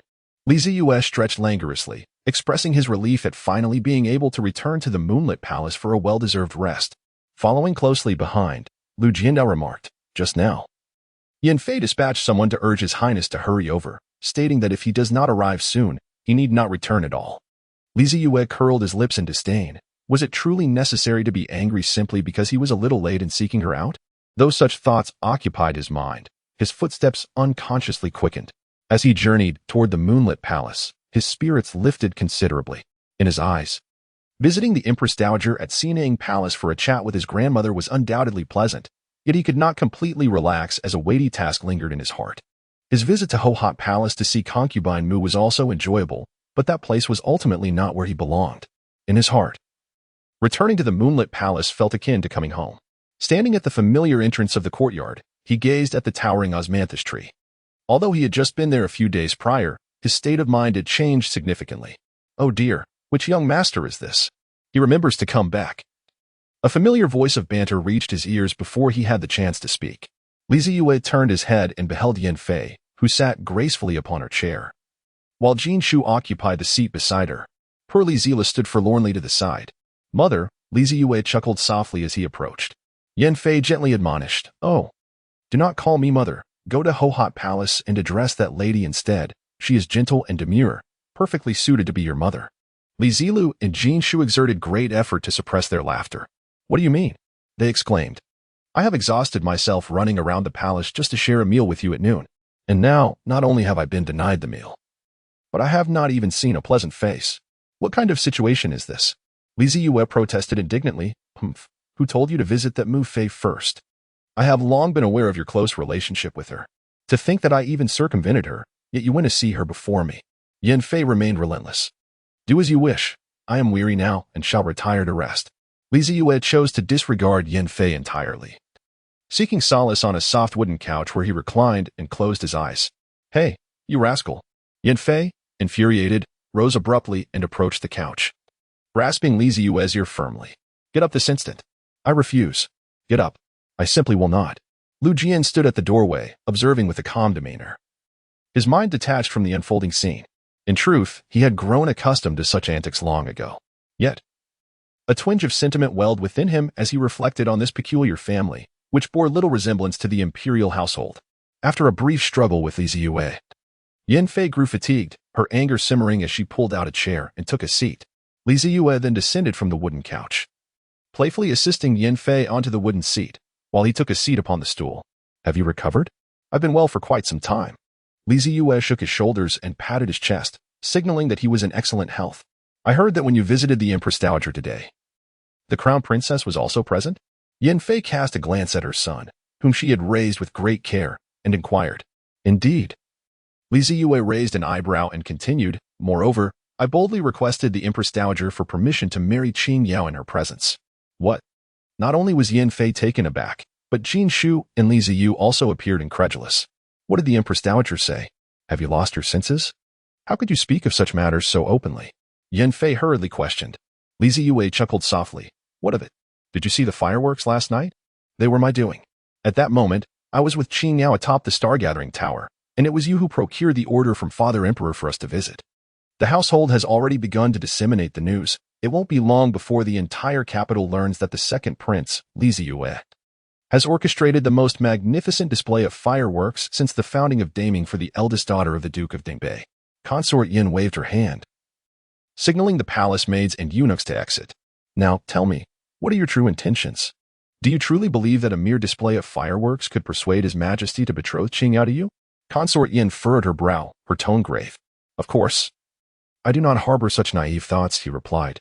"However, one must always take the first step.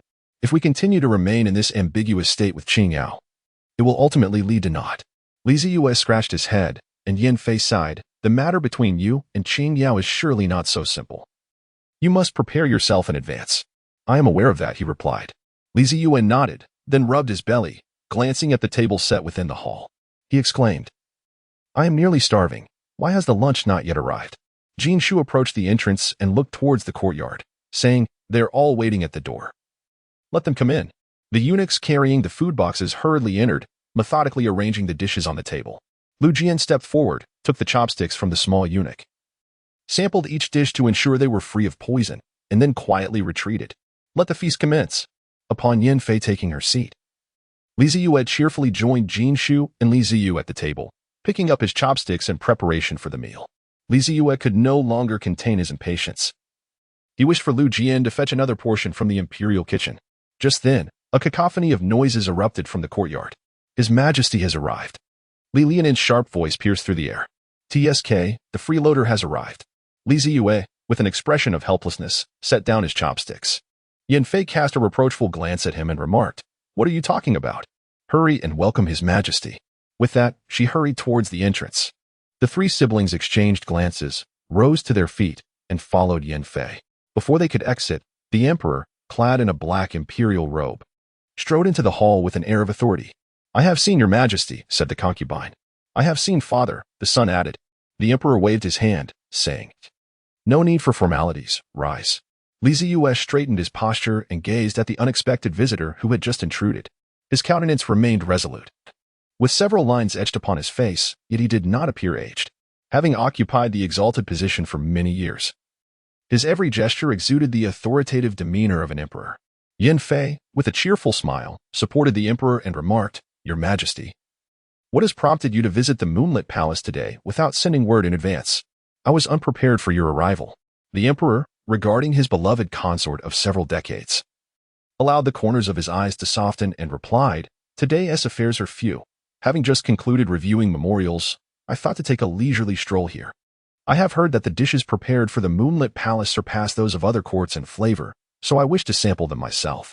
I hope I have not intruded upon your family." Upon realizing that the emperor had indeed come for a meal, Yin Fei glanced at Lu Jian, who had already set a stool in the honored position. "Your Majesty, you are the head of this household. I am but your wife, and our 2 children are your own. We are a family. How could it be considered an intrusion?" With a bright smile, Yin Fei assisted the emperor in taking his seat before settling beside him. Jin Shu and Zeyue also took their places. The emperor, observing the dignified lady beside him, could not help but reminisce about the lively young girl Yin Fei once was, which stirred a sense of nostalgia within him. The clumsy little girl of yesteryears had now matured into a formidable consort, wielding the authority of the empress and managing the inner court. Judging by her recent words, it was clear that she regarded the second child as her own offspring. This was hardly surprising, as she had always shared a close bond with the empress. And having raised the second child, a genuine maternal affection had naturally developed. "Father, to try the dishes prepared by the imperial kitchen for the Moonlit Palace and see how they differ from those of the other courts," Jin Shu cheerfully encouraged.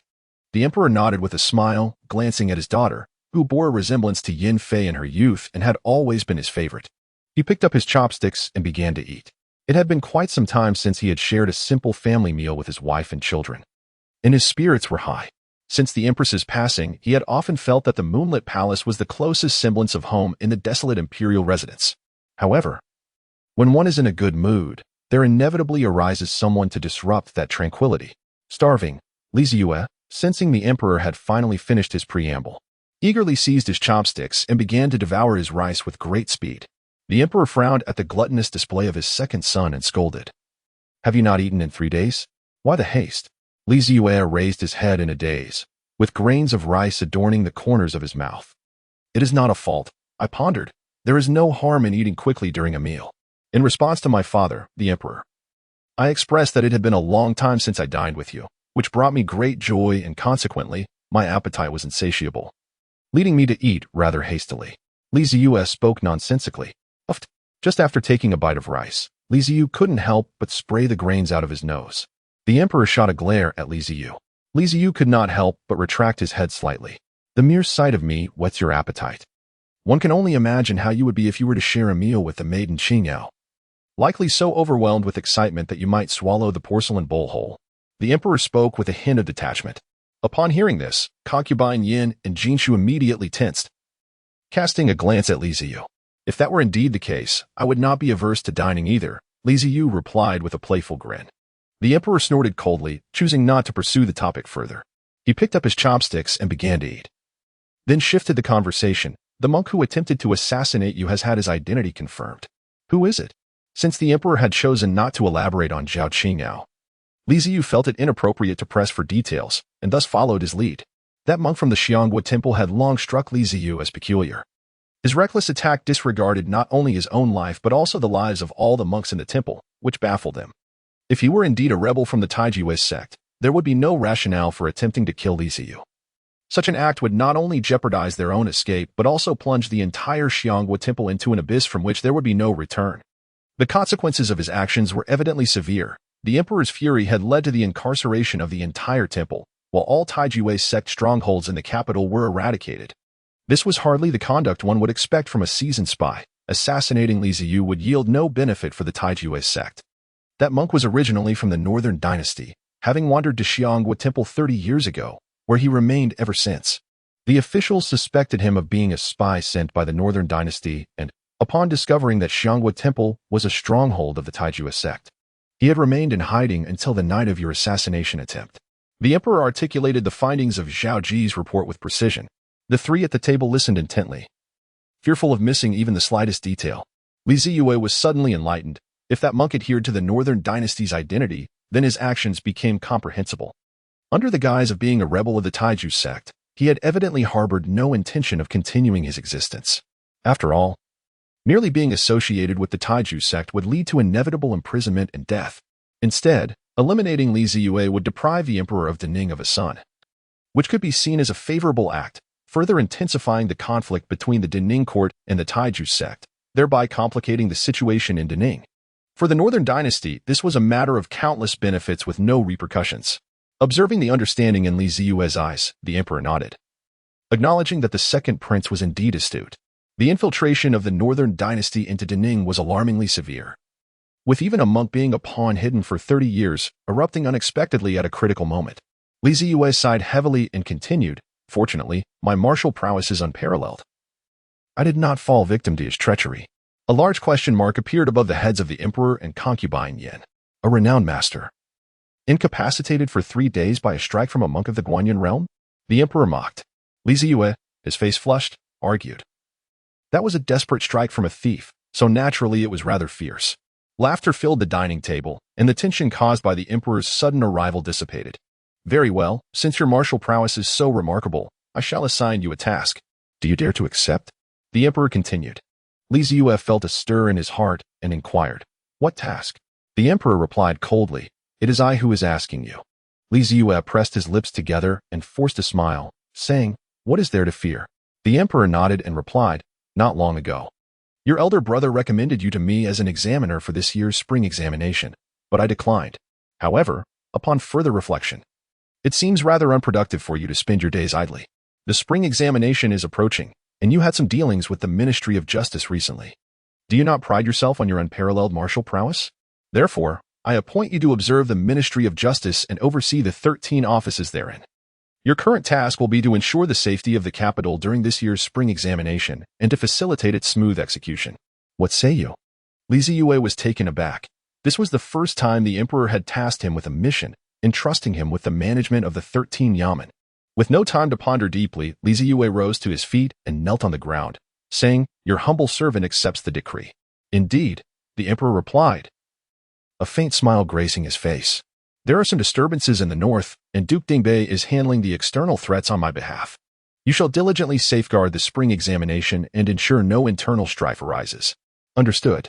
The emperor took a sip from his teacup, and Yin Fei presented a handkerchief to wipe the corner of his mouth. "Very well, I shall take my leave. You may enjoy your meal at your leisure." It seemed the rumors held truth. The cuisine at the Moonlit Palace was indeed more exquisite than that of other palaces. With a smile, the emperor stood and exited the Moonlit Palace. "I humbly bid you farewell, your majesty. I respectfully see off my father." After the emperor departed, Li Ziyue sat foolishly at the dining table, having forgotten to continue his meal. Yin Fei nudged him, saying, "What are you thinking? Eat your food." "Alas," Li Ziyue sighed. "Mother, this time I truly must enter the fray." Upon leaving the palace, Li Ziyue mounted his grand steed and leisurely made his way to the royal residence. How could the emperor have considered entrusting him with the 13 yamen of the Ministry of Justice? He knew that after he had expressed his stance to the emperor through last night's fireworks, a response was inevitable. Yet, he never imagined that the emperor would directly assign him the 13 yamen. What was the intention behind this? Lost in contemplation, he returned to his magnificent royal residence. "Your Highness, someone from the palace has just arrived with a set of official robes and a token," Xiao hurriedly informed him as he stepped through the gates. Such efficiency. Li Ziyue smiled faintly as he followed Xiao into the room, where he beheld 13 neatly stacked official robes of the Ministry of Justice on the table. Picking up the black iron token, he examined it closely. The front bore the character, punishment, while the back was intricately carved with a fierce black dragon. This must surely be the emblem of the ministry's 13 branches. As he rubbed the token between his fingers, Li Ziyue reflected upon all he knew about this institution. The 13 branches of the Ministry of Justice were established by Emperor Taizu, aimed at fortifying the nation through martial prowess. In a realm where personal strength was paramount and myriad martial clans thrived, instances of chivalry clashing with the law were not uncommon. Thus, the 13 branches were created as a means to suppress the burgeoning forces of the martial world post-establishment. During Taizu's reign, each province had its own branch, presided over by a chief enforcer tasked with maintaining public order. In this period, the 13 branches acted as the emperor's enforcers, frequently resorting to violent measures against recalcitrant martial factions. Under such oppressive conditions, numerous forces arose in defiance of the court, and the 13 branches showed no leniency towards them. Over the years, countless martial clans perished at the hands of the ministry's enforcers. Upon Taizu's death and the ascension of the new emperor, both the court and the martial world plunged into turmoil, and the branches faced a series of retaliatory strikes from the martial clans, sustaining significant losses. It was during this tumultuous time that the Office of Law Enforcement was born. This office, directly under the emperor's command, was even more ruthless and unscrupulous than the 13 branches. Unlike the visible enforcement of the ministry, the law enforcers preferred to lurk in the shadows, akin to a cold, venomous serpent, ever watchful. As the forces that had retaliated against the 13 branches found themselves once again subjected to purges by the law enforcers, the once glorious legacy of the ministry could never be reclaimed. In the present day, only a scant few branches remain in existence, struggling to uphold their functions. While their influence may have waned, the foundation of this institution remains formidable. Meanwhile, those lurking in the shadows have cultivated deeper animosities with the court, their eyes ever vigilant, seeking opportunities for vengeance against the kin and comrades who once suffered under their blade. Zeyue sat at the table, deep in contemplation, and soon solidified his resolve. Whether for self-preservation or to eventually eradicate the Taijua sect, the 13 yamen of the Ministry of Justice represented a formidable ally. Although he remained uncertain of the emperor's true intentions in appointing him to oversee this office, he found no compelling reason to abandon his course. Despite the fact that taking charge of the 13 yamen would place him in opposition to the unruly forces of the martial world who disregarded orders, he was, after all, a royal scion, an adversary that those individuals secretly sought to eliminate in their quest for vengeance. Thus, such considerations were of secondary importance. Zeyue shook his head. The heart of an emperor is indeed the most inscrutable. Ultimately, he must devise a method to fully harness this power. Shower, assist me in changing my attire. Fantasizing yields no results. Zeyue resolved to personally visit the 13th yamen of the Ministry of Justice. Shower helped him remove the scarlet robe and donned the official garments recently delivered from the palace, perfectly tailored to his form. Standing before the bronze mirror, Zeyue noticed that this outfit bore subtle differences from the attire of the officials he had seen that night. Although both were dark-hued, his ensemble featured gilded embroidery along the collar and cuffs, enhancing its nobility. Observing the prince, now clad in the official garb, exuding a more vigorous demeanor, Shower could not help but exclaim, "I never expected your highness to look so well suited for the role of a constable. You appear far more handsome than in your usual robes." At her words, Zeyue replied with pride, "Indeed, once garbed in official attire, your prince is the foremost constable in the realm." Shower responded, her face alight with admiration. Mounting his chestnut steed, Zeyue, accompanied by Highness, departed the royal residence once more. Although the 13th yamen was under the jurisdiction of the Ministry of Justice, it was situated in a distinct area, separate from the main ministry building. Zeyue rode his horse to the government office, which was not far from the royal mansion. The imposing structure proclaimed its former esteemed status with undeniable grandeur. The 13th yamen sprawled over a vast expanse, dominated by a towering 7-story edifice, its dark facade looming majestically. Adjacent to this lofty building lay an expansive courtyard, encircled by numerous low-rise structures, all belonging to this official establishment. Zeyue dismounted gracefully and stepped into the yamen. Observing the officials bustling about, clutching documents and moving with purpose, he felt a sense of surprise. He had genuinely believed this institution had fallen into decline. To his astonishment, it was still operating with such remarkable efficiency. This was entirely different from what he had been led to believe. As these thoughts crossed his mind, the image of a bearded man surfaced before him. It appeared that this person in charge was indeed quite formidable.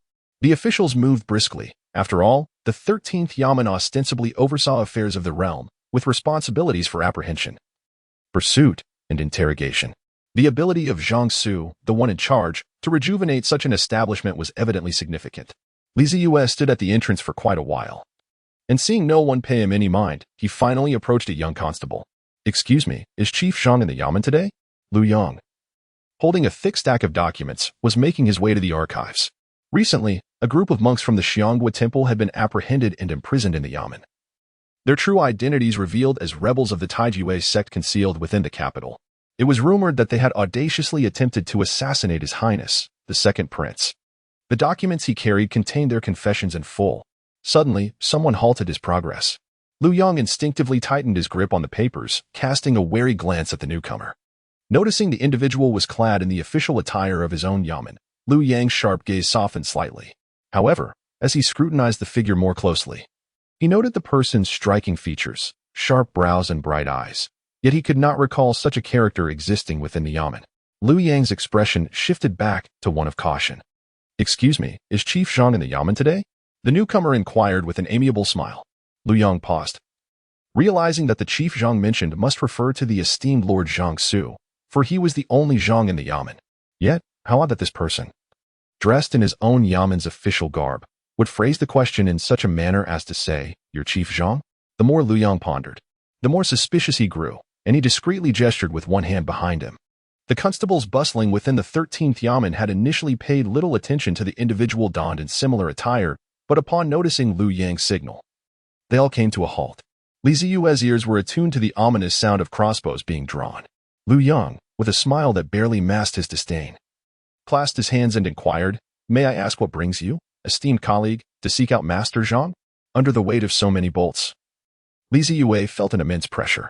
He withdrew a token from his waist and presented it before Lu Yang. It was the black iron token delivered from the palace that very day. Lu Yang took the token, initially perplexed, then turned it over to reveal the fierce, clawing black dragon emblazoned upon it. Zeyue watched intently as the young official's hand trembled slightly before he respectfully presented the token to him, then turned his other hand to make a gesture. "I am Lu Yang, a humble official, and I salute you, Your Excellency." The officials of the 13th yamen, after witnessing Lu Yang complete the gesture of safety, bowed deeply in deference to the young man. Just as confusion swirled in their minds, they heard Lu Yang address him as Your Excellency. A governor? It had been years since the 13th yamen had seen a governor. The officials stood in astonishment, their mouths agape, staring at the young man beneath the grand entrance. Zeyue was momentarily taken aback, for he had not anticipated that his father would bestow upon him the authority to preside over the 13 yamen. To his surprise, he had indeed been granted the title of governor of the 13 yamen. How delightful! Subsequently, Zeyue concealed the insignia and assumed an air of calm composure, stating in a measured tone, "Take me to see Zhang Su." "Yes, my lord," Lu Yang replied, not daring to be negligent, for the insignia was undeniably authentic. Upon entering the highest edifice of the yamen, Zeyue observed his surroundings. The officials and clerks were engrossed in their tasks, none of them lifting their gaze to acknowledge his party. The young official named Lu Yang led him to the 6th floor, towards the innermost chamber. As Lu Yang prepared to knock on the door, they overheard a conversation from within. "Do you think I look sufficiently presentable? This is no mere jest. I am visiting an esteemed individual and must leave a favorable impression. Have you not already met this person? This will be your second encounter. What more impression do you seek to make? You know nothing. The second impression is equally significant. Enough. Your first meeting inadvertently led to an assassination attempt on that individual. Do you truly expect them to hold you in good regard? You are hopeless. I cannot explain this to you. Who is outside? Come in quickly. Stop eavesdropping." Upon hearing this, Lu Yang hastened to enter, but Zeyue stepped forward first and opened the door. "Zhang Su, you seem quite prepared. Are you off to meet someone?" Inside, Zhang Su, having meticulously groomed his bushy beard, widened his eyes in surprise upon hearing the voice. He watched as the second prince, donned in the official attire of the 13 yamen, entered his office with a beaming smile. "Your Highness?" Zhang Su rushed forward, his face flushed, and clasped his hands in respect. "News has just arrived from the palace that Your Highness is to oversee the 13 yamen. I was just about to visit your residence, but I did not expect Your Highness to come here so soon. I am truly humbled." "What have you to be humbled about? I just walked through the courtyard, and everyone is diligently performing their duties without a hint of slackness. This is commendable. Your contributions are indeed significant." Zeyue gently patted Zhang Su on the shoulder. Zhang Su, stroking his long beard, replied, "Your Highness is too kind. This is merely my duty." "Enough with the modesty," Zeyue chuckled. "A merit is a merit." There is no need to conceal it. He then appeared to ponder something and earnestly said to Zhang Su in the office, "Do refrain from calling me your highness. During work, please address me by my title." "Yes, Governor." Zhang Su continued, "Allow me to introduce you to Lu Luan. He is the head of the Jinxiang division in our Ministry of Justice, famously known in the Jianghu as one of the 4 great detectives. Lu Luan, come forth and greet the governor." By the window, a young man with somewhat tousled hair was gazing at the clouds outside. Upon hearing Zhang Su's words, he turned his attention to Zeyue. Standing behind Zeyue, Zi blinked, perceiving the young man as an unsheathed sword, sufficiently restrained yet exuding an aura of sharpness. Lu Luan's gaze was calm as he took 2 steps forward, clasped his hands in a salute, and spoke in a steady tone, "I am Lu Luan. It is an honor to meet the governor." He regarded his newly appointed superior quietly, without excessive reverence or undue coldness, simply offering that straightforward greeting. Zeyue gazed at the tranquil figure before him, momentarily lost in thought. He had indeed heard of the name Lu Luan several years prior. The capital was shaken by the horrific massacre of the Hu family, a tragedy so dreadful that not a single member of the 20-strong household survived. The imperial court was incensed. A vice minister of war had lost his entire family, and the perpetrators were remnants of the purges conducted by the 13 Yamen, seeking vengeance for the vice minister's past actions and aiding them to suppress the underworld. Regardless of the motives, this was a grave affront to the authority of the court. At that time, it was Lu Luan who took charge of the case, a gallant steed traversing 1,000 miles to apprehend the murderer of the Hu family, who had evaded justice in the vast sands of Daming S border. With a swift strike, he had shattered the legs of the criminal known as the 8th-rank Guanyin, returning him to the capital. Regaining his composure, Zeyue broke into a smile and remarked, "I have indeed heard of Inspector Lu's esteemed reputation. However, I must confess it is quite astonishing to meet someone so young for the first time." "Haha, you say he is young, but in a couple of years, he will be 30. Yet, to argue he is not young, at the age of 28, an 8th-rank Guanyin, who could deny him the title of a youthful hero?" Zhang Su chimed in with a grin. "But when compared to you, Governor, he falls considerably short. I have witnessed with my own eyes when you dispatched that monk with a single punch. This, you cannot deny." Zeyue slightly tugged at the corner of his mouth. "All right. Enough with the futile talk." Hadn't he heard the gluttonous spirit within the pendant nearly laughing itself to pieces? Lu Luan, after exchanging pleasantries, promptly sealed his lips once more. He was not one to indulge in excessive chatter, especially not with this governor he had just met and with whom he was still somewhat unfamiliar. However, being taciturn did not equate to ignorance. He had grasped Zhang Su's earlier reminder. The prince was capable of vanquishing a 9th-tier martial monk with a single punch. You may be a prodigy, but he is an even greater one. What pretense of superiority could you possibly maintain? This, Lu Luan surmised, was the essence of Zhang Su's intended message. He couldn't help but chuckle softly, yet his nature deterred him from being overly cordial towards a stranger, especially one of royal blood. Perhaps it was due to his profession, but he harbored a certain skepticism towards the nobility. As for the second prince, who was currently engaging in light-hearted banter with Zhang Su, Lu Luan felt the need to observe him closely over time. Lu Luan was inherently a person who liked to scrutinize matters deeply. How would His Majesty address the assembly of monks? Zeyue casually retrieved a chair and seated himself. Instinctively crossing his legs, he lifted a plate of snacks from Zhang Su's desk and placed it beside him, indulging in the treat. He swore that this act was entirely unconscious. Zhang Su, catching sight of this scene, remained composed as he responded to Zeyue's inquiry. The emperor's decree regarding this matter should have been delivered today. However, the court has only sent word about your upcoming responsibility for our office, without mentioning anything about the Xianghua temple.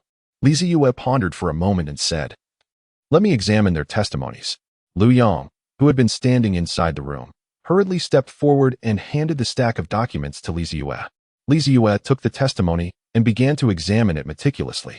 The contents were largely consistent with his understanding.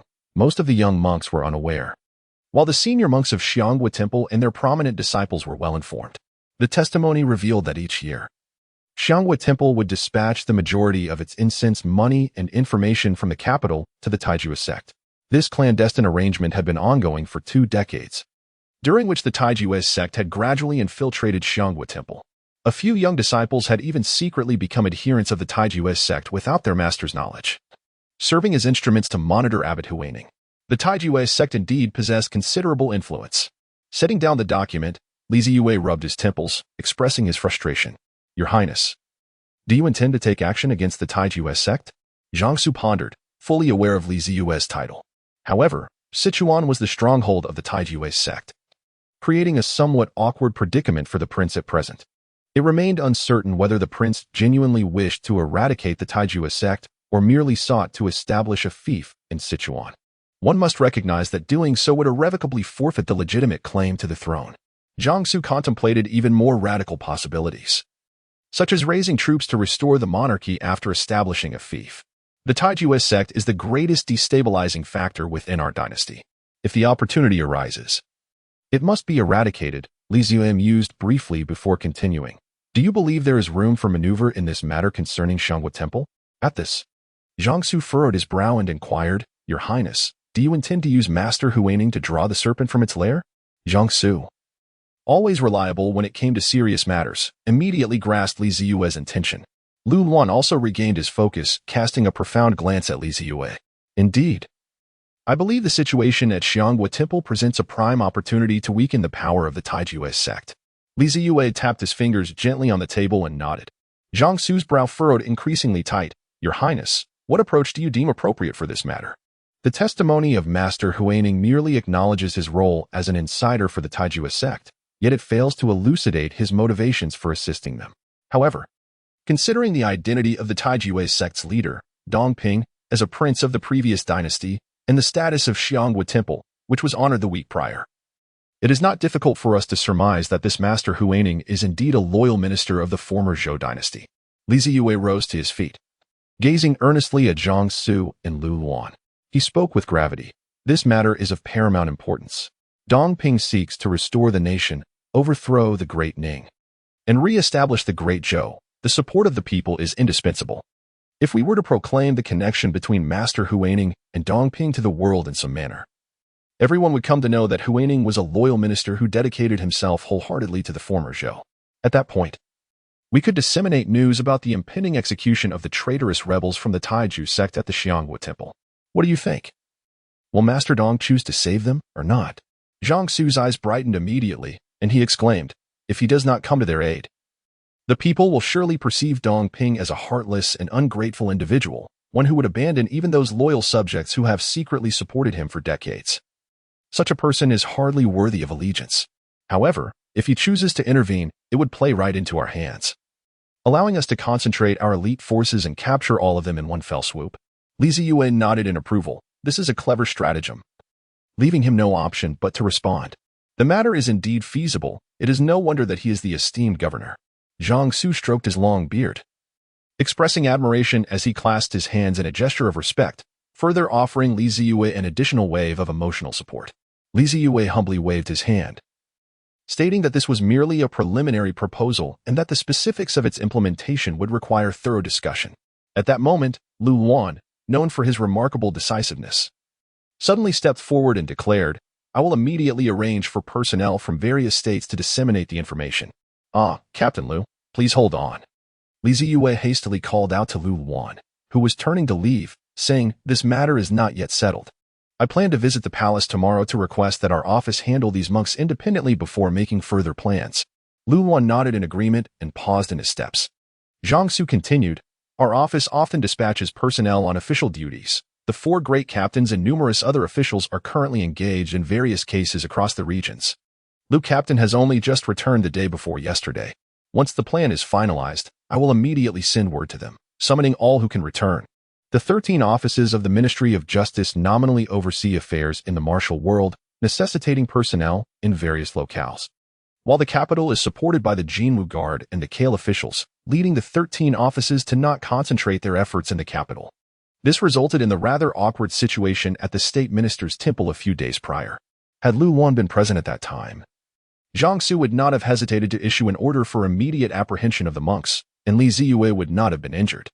Observing that the discussion had reached a satisfactory conclusion, Li Ziyue rose and reiterated, This plan must remain confidential until it is officially confirmed. No whispers of it should escape. I understand, replied Jiangsu, Lu Luan, and Lu Yang, who had been standing in a daze, all simultaneously clasping their fists in acknowledgement. Seeing their response, Li Ziyue nodded in satisfaction, picked up a piece of pastry, and remarked with a smile, Is there a room for me in the office? Zhang Su discreetly glanced at the nearly empty plate of pastries and promptly responded, "Yes, it is on the top floor of this building. Since the last governor's departure, that room has remained unused, retaining its original decor. If your Highness finds it unsatisfactory, please instruct us to make the necessary changes." Zeyue followed Zhang Su up the staircase to the top floor and, intrigued, inquired, "May I ask who the former governor was?" "It was lordly," Zhang Su replied, a hint of nostalgia glimmering in his eyes. Zeyue was taken aback for a moment, only to swiftly come to a profound realization. It seemed that only the esteemed Lord Li Lu could have wielded such immense power over the 13 yamen of the Ministry of Justice during the reign of Emperor Taizu. It is noteworthy that while the 13 yamen were nominally under the purview of the Ministry of Justice, the governor of the 13 yamen held an equal rank to the Minister of Justice. When Lord Li was alive, he simultaneously served as both the Minister of Justice and the governor of the 13 yamen. Regrettably, this venerable figure passed away over a decade ago, and since then, the 13 yamen have been without a governor. The current minister's son of the Ministry of Justice had merely acted as a temporary leader of the 13 yamen before Zeyue, refraining from any involvement in its specific affairs. Whenever Zeyue thought of Minister Li, the imposing figure of the elder gentleman immediately came to mind. He vaguely recalled that during his childhood, this venerable elder was capable of pouring wine into the mouth of the Grand Tutor at the dining table. Since it was the elder's room, it was only fitting that the decor remain unchanged, as a mark of respect for him. Zeyue remarked. Zhang Su paused momentarily, remaining silent, and continued to lead the way upwards. Upon reaching the top floor, he found the space remarkably spacious. An ancient screen depicting the vast landscape of the country was elegantly displayed, while several calligraphies and paintings adorned the walls. The intricately carved wooden windows stood partially open, allowing a gentle breeze to flow into the room. A black ebony tea table occupied the area in front of the window, its delicate grain and deep luster captivating. Beside it rested a soft couch, accompanied by a finely crafted incense burner. On the opposite side of the room stood a large writing desk, upon which lay a time-worn inkstone, silently narrating the tale of its former owner. Facing the desk were 2 rows of tall mahogany bookshelves, densely packed with a myriad of tomes. To the south of the room, a protruding drying platform offered a panoramic view of the entire 13 yamen. Most striking to Zeyue was the expansive wall adorned with a map of the world, intricately detailing the southern and northern dynasties as well as the vast plateaus beyond the borders. Zeyue strolled slowly, envisioning the imposing presence of the elder, the de facto lord of the martial world, within this very room. "This place is perfect. I shall make it my own," he sighed contentedly. He had indeed harbored fears that the old man would have arranged the room in a manner both sinister and foreboding, reminiscent of a villain from a television drama. Master Li preferred to conduct his affairs in this chamber, where documents from the various departments of the Ministry of Justice were delivered for his comprehensive attention. Zhang Su remarked from the side. Zeyue pressed his lips together and nodded. "The elder has worked diligently and deserves great merit. If I cannot accomplish something, I would feel ashamed to remain in this chamber. I believe the prince will certainly not disappoint Lord Li." Zhang Su bowed again in reverence. Zeyue fell silent. Turning to exit the room, Zhang Su followed closely behind. "Very well, I have matters to attend to today. I shall return to the yamen after I emerge from the palace tomorrow." Zeyue emerged from the Qianqiu building, having just learned the name from Zhang Su. Zhang Su clasped his hands together and said, "Your Highness, please take care." Outside the door, many officials, who had just heard from Liu Yang about the second prince being appointed as the new governor of the yamen, slowed their pace and discreetly observed Zeyue. It was rumored that the fireworks from last night were set off by the second prince for the eldest daughter of Lord Zhao's family. Though the truth of this remained uncertain, they were all quite curious about the legendary prince of poetry and what he truly looked like. Zeyue, and naturally sensed the myriad gazes directed towards him and couldn't help but shake his head. Transforming this government office and these skilled spies into his genuine power would require a considerable journey ahead. His current constraints were still quite formidable, lacking a truly trustworthy foundation. He found that any endeavors he wished to pursue necessitated the emperor's approval. This was indeed quite uncomfortable. Mounting his horse, Zeyue, accompanied by Highness, strode towards the street. "What do you think of the willows in disarray?" Zeyue felt a twinge of curiosity regarding Highness's assessment of Lu Wan. Highness pondered for a moment, then replied, "If it comes down to a life and death struggle, he perishes while I sustain injuries." Zeyue chuckled, regardless of the truth of the matter, finding joy in the notion that even the words of his own chief guard could vanquish Dong Ping. Let us proceed to the Grand Tutor's residence for a meal. As the sun began its descent, he felt a wave of fatigue wash over him, having spent the entire day since dawn within the palace. He had yet to find a moment's respite. Upon arriving at the entrance of the Grand Tutor's estate, he handed the reins to the doorman and, without the need for an announcement, hurriedly made his way inside. "I am famished. Is dinner ready?" he called out as he stepped into the inner courtyard. "Eat, eat, eat. All you ever think about is food," came a familiar voice, eliciting a grin from Zeyue. The sensation was akin to a weary husband returning home after a long day, the first sight being his beloved wife emerging from the kitchen adorned in an apron. Turning around, he indeed beheld Zhao Qingyao standing at the entrance of her little courtyard, with Shoutan playfully making faces behind her. "What is this attire you wear?" Zhao Qingyao inquired, approaching him with curiosity as she touched the golden thread on his collar. Zeyue, with a beaming smile, unfastened the token from his waist and waved it playfully before Zhao Qingyao. "Observe closely. Standing before you is the governor of the 13th Yamen of the Ministry of Justice." Zeyue, "The 13th Yamen? How did you end up there?" Zhao Qingyao inquired, raising an eyebrow in confusion. Zeyue chuckled. "Who knows what father has in mind with the new assignment? Perhaps on a whim, if he is in a foul mood one day, he might swiftly order me to gather my belongings and depart." "Your Majesty's new task?" Zhao Qingyao exclaimed, covering her mouth and widening her eyes in surprise. Zeyue stepped forward and grasped Zhao Qingyao's sleeve, their bodies drawing closer. "Indeed, I too harbor suspicions that this matter is connected to last night. Yet I cannot fathom the exact circumstances. Surely it cannot be that he took pity on his son and left the 13 Yamen for me to toy with. I shall inquire with my grandfather shortly to discern his thoughts." Zhao Qingyao blinked and proposed an idea to Zeyue. Zeyue sighed and remarked, "It appears that this is the only course of action available. Did you visit the palace today and encounter His Majesty?" "What were his words?" Zeyue shook his head. "I encountered him during a meal at the moonlit palace. He said little, merely instructing me to oversee the affairs of the 13 Yamen concerning the spring examination. He did not mention our matters. The 13 Yamen of the Ministry of Punishments bears significant responsibilities, and the spring examination is of paramount importance at this time. One must not be negligent in such matters." Zhao Qingyao pretended not to hear Zeyue's reference to our matters, continuing to offer his advice. "I am well aware that even for our sake, I must find a way to seize this power." Zhao Qingyao feigned ignorance, yet Zeyue persisted, playfully continuing his remarks.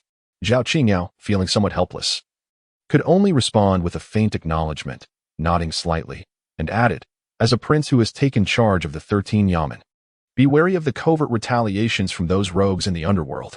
Zeyue nodded slightly, fully aware of what Zhao Qingyao was alluding to. The mere thought of the situation caused him a mild headache. On one side loomed the predatory Taiju sect, while on the other was a disobedient faction of rogue forces, leaving him in a quandary. "Hey, you two, are you ready for dinner?" At that moment, a voice from the entrance of the courtyard shattered the intimate atmosphere between them. Zhao Li, feeling somewhat exasperated, had long since heard the commotion from when Zeyue had entered, thinking that dinner was ready and he would call for him. However, upon stepping into the courtyard, he was taken aback to find this fellow clutching his sister's sleeve, secretly huddled together, oblivious to what they were whispering about. Only then did Zhao Qingyao realize how close they were standing, and she hastily took a couple of steps back. Zeyue, with a brazen demeanor, patted his belly and exclaimed, "Why wouldn't I eat? I'm on the verge of starving." After uttering these words, he strode confidently behind Zhao Li towards the dining hall. As he entered the room with an air of swagger, the elderly tutor showed no surprise.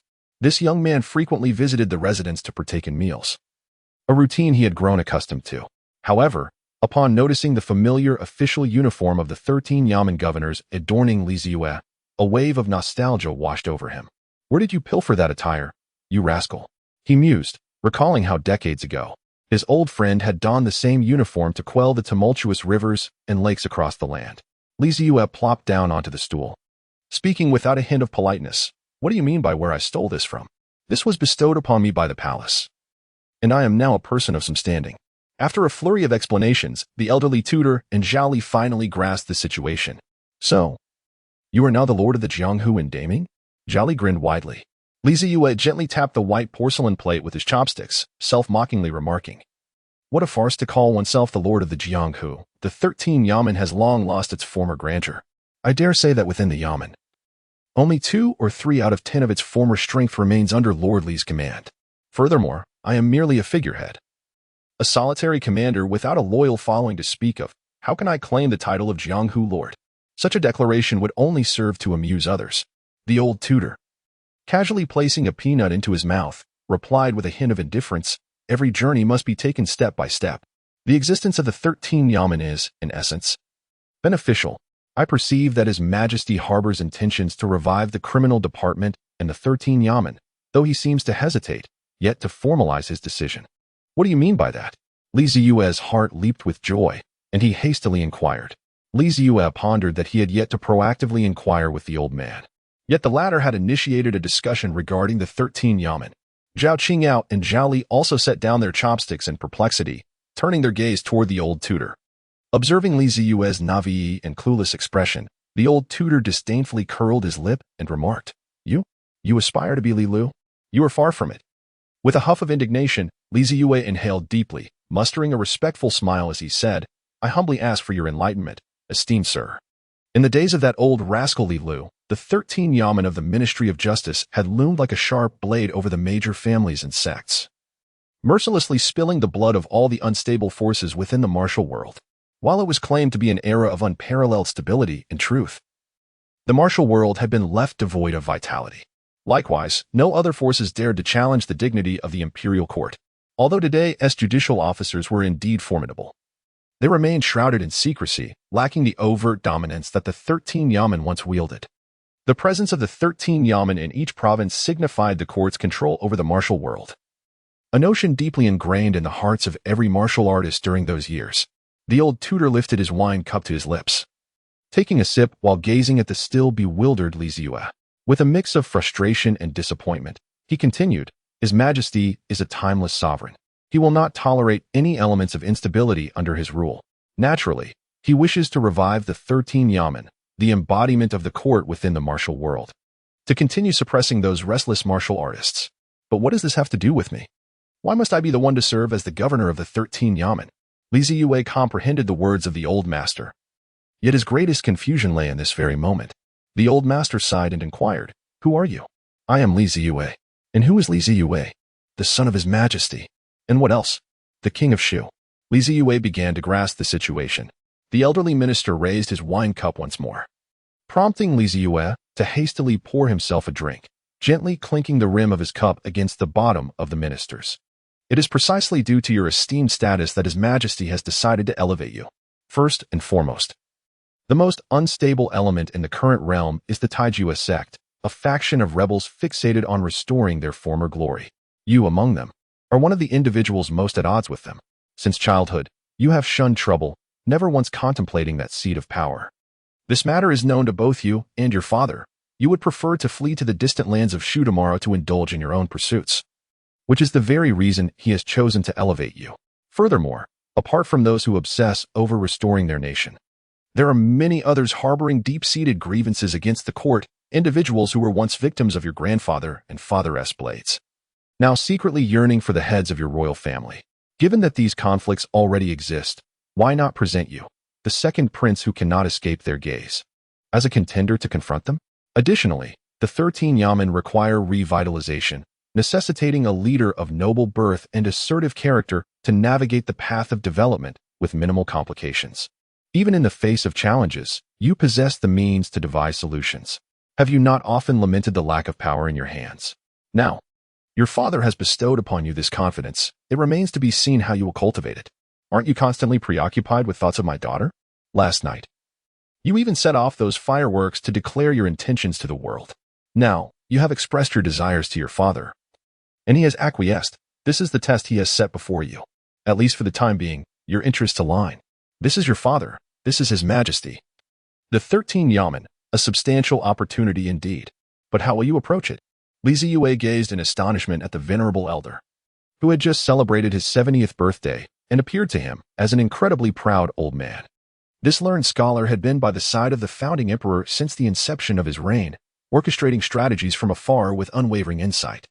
His discerning gaze remained as sharp as ever, adept at perceiving the emperor's thoughts, and even the intentions behind Zeyue's recent fireworks display were laid bare before him. Zhao Li was equally astonished, finally comprehending why a formidable warrior like his father could exhibit such meticulousness in his endeavors. This was entirely attributable to having a father with the penetrating vision of the venerable elder. One must ponder deeply when undertaking tasks, viewing them from diverse perspectives. I have instilled this principle in you since childhood. Why have you failed to grasp it? The elder chided, as he deftly picked up a morsel of food with his chopsticks, reverting to his usual calm demeanor. Was this not a case of the authority being ensnared by their own delusions? Following the elder's guidance, Zeyue finally understood his father's intentions, and an indescribable feeling surged within him. In comparison to the cunning emperor and the astute grand tutor, he realized how inexperienced he truly was. Every thought and decision he had made thus far lay within the parameters of their grand design. To expose his desires in the presence of such individuals was indeed a daunting prospect, yet Zeyue found himself with no other choice. To progress further, he must embark on this path. Only by acquiring genuine power could he transition from a mere pawn to a master strategist. Throughout his life, Zeyue had never been particularly enthusiastic about the intrigues of power, embodying more the spirit of a wanderer than that of a royal heir. Nevertheless, this was an inescapable reality he could not ignore. As the second prince of Daming and a prince of Shudi, no matter how carefree he might wish to be, he could not evade this matter. Ultimately, the intricacies of power and strategy were lessons he must learn and consider. In Zeyue's mind, the words spoken by Zhao Qingyao atop the star-picking tower resurfaced vividly. They were remarkably astute and undeniably accurate. Regardless of the circumstances, the Ministry of Justice's 13 yamen could not be relinquished. Whether as a mere pawn or not, he must begin to amass his own strength. After finishing their meal, Zeyue and Highness once again mounted their steeds and departed from the Zhao residence. They would not return tonight, but instead make their way to Chengguelu. Zeyue's face remained expressionless. Highness raised an eyebrow and cheerfully replied, "Good." The two of them quickly reached a mutual understanding and turned towards the Yu River. As they passed by the Xianghua Temple, Zeyue glanced back at the once exquisite entrance. The temple, which had previously been bustling with visitors, now stood desolate. The citizens of the capital had come to realize that this solemn temple was, in fact, a den of rebels, and naturally, no one dared to venture inside and risk misfortune. Moreover, the court had stationed guards here, fearing that audacious thieves might attempt to sneak in and pilfer valuables. Just days prior, the Jinwu Guard had captured an intruder who had stealthily entered the Great Buddha Hall at midnight, intending to scrape off the gold dust from the statue's gilded surface, only to be apprehended on the spot. Reflecting on this incident, Zeyue couldn't help but smile wryly and shake his head in resignation. For the sake of wealth, people are capable of resorting to unimaginable actions. Upon arriving at Chengguelu, the night had just begun to envelop the sky, and the banks of the Yu River shimmered with vibrant lights, with the sounds of laughter from women echoing along the shore. This area was the liveliest part of the capital at night, a grand emporium of indulgence and a paradise for men. Chengguelu buzzed with activity, its entrance lined with a variety of carriages, and even from a distance, the sounds of stringed instruments could be heard drifting from within. The matron stood at the entrance, warmly welcoming guests with a smile. Upon seeing Zeyue riding his tall steed approaching, her eyes sparkled, and she hurriedly made her way over. Without making any grand gestures, she greeted him with the familiarity of an old acquaintance, saying cheerfully, "Young master, it seems you have finally decided to pay a visit to the establishment today." Zeyue nodded and stepped through the doorway, his smile radiant as he remarked, "There is nothing pressing today. I have come to listen to some melodies." The hall of Chengguelu was a cacophony of sound, dominated by an exquisite circular stage where several graceful courtesans sang and danced, delicately strumming the strings of their instruments. With the spring examination approaching, scholars from all corners of the nation had converged upon the capital. Naturally, during the tranquil evenings, they sought to witness the renowned courtesans of the capital, famed along the banks of the Yuha River.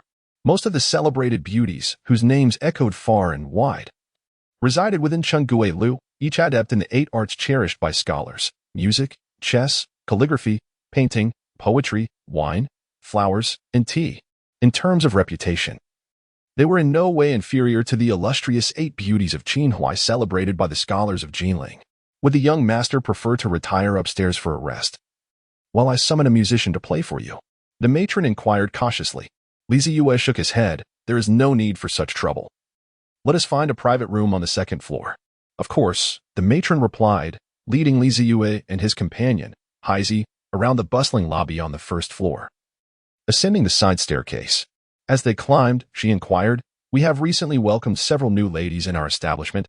all quite lovely. Would you care to meet one? Zeyue hesitated for a moment, but ultimately nodded.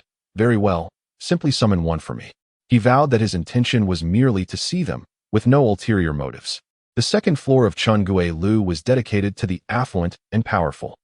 Should they wish to avoid the crowded lobby while still enjoying the vibrant atmosphere and performances of the courtesans on the round stage, they could opt for the private rooms above. The interior of these rooms faced the hall, adorned with a delicate veil of beaded curtains, allowing guests to gaze down upon the lively scene below. The matron led Zeyue into the most exquisite private chamber on the second floor, where the view was superb, providing an unobstructed sight of the graceful dancers and singers performing on the stage. Please make yourself comfortable. Refreshments and a lady will be with you shortly, she said before turning and swaying her hips as she departed to make the arrangements. Zeyue stood with his hands clasped behind his back, peering through the beaded curtain at the guests below, who were exchanging toasts and laughter, a faint smile gracing his lips. His conjecture proved correct. Many of the attendees in the grand hall appeared to be youthful scholars, seeking merriment at Chungue-lu. Just then, the wooden door of the private room creaked open, and a timid figure entered, carrying a tray of drinks. I have the honor of meeting you, my lord, she said. The young woman, slightly built and not tall, discerned the rightful host through his attire and approached Zeyue with delicate steps, placing the tray of beverages and delicacies upon the table before bowing respectfully. Zeyue gazed at the young girl before him, who blinked her eyes in innocence and furrowed his brow as he inquired, How old are you this year? The young girl replied, Esteemed sir, I am but 17. Observing the furrowed brow of this noble gentleman, she felt a sudden pang of anxiety. Prior to her arrival, the madam had specifically instructed her that this gentleman held a status of utmost significance and that she must serve him with the utmost care, never daring to oppose any of his requests. Yet, the evident dissatisfaction etched upon his face left her in a state of distress. What was she to do now? Zeyue sighed. The timid expression of the young girl before him mirrored that of Shower when he first found her years ago. What is your name? He inquired. I am called Lying, she replied, her head bowed. Zeyue nodded slightly and inquired, All right, Lying, do you play the piano? Lying, who had only recently arrived, replied, I have managed to learn a little, but I am still quite unskilled. She lowered her head even further in modesty. Zeyue nodded softly and settled onto the cushioned seat before the beaded curtain, continuing to relish the performances unfolding below, just as Vying found herself somewhat perplexed. Zeyue spoke again. When you go out later, inform the matron that I said you should focus on mastering the piano and embrace the life of a refined courtesan, freeing you from the need to serve others. Vying stood still, her mind grappling with the meaning of the young gentleman's words. However, recalling the matron's admonition to comply with the gentleman's wishes without resistance, she nodded and replied, I understand. Noticing Zeyue's silence, Vying picked up the wine jug and began to pour into the cups. Highness stepped forward, lifting a cup and taking a gentle sip. Vying was taken aback. How could this burly figure, clearly a bodyguard, seize the master's drink? Highness paid no heed to Vying's gaze, simply nodding at Zeyue. No worries, continue pouring. Zeyue encouraged with a slight smile. Vying filled another cup to the brim and placed it beside Zeyue. At that moment, the music in the hall paused, its echoes lingering in the air as patrons applauded the young ladies who had just performed. Oh, it's Miss Scherer. Why has Miss Scherer taken the stage? Murmured a guest, noting that she was reputed to be the most talented courtesan at the Yuha. It was said that a scholar from the Imperial Academy once engaged in poetry with her and lost, albeit narrowly. Could it be that we are fortunate enough to witness Miss Scherer sing tonight?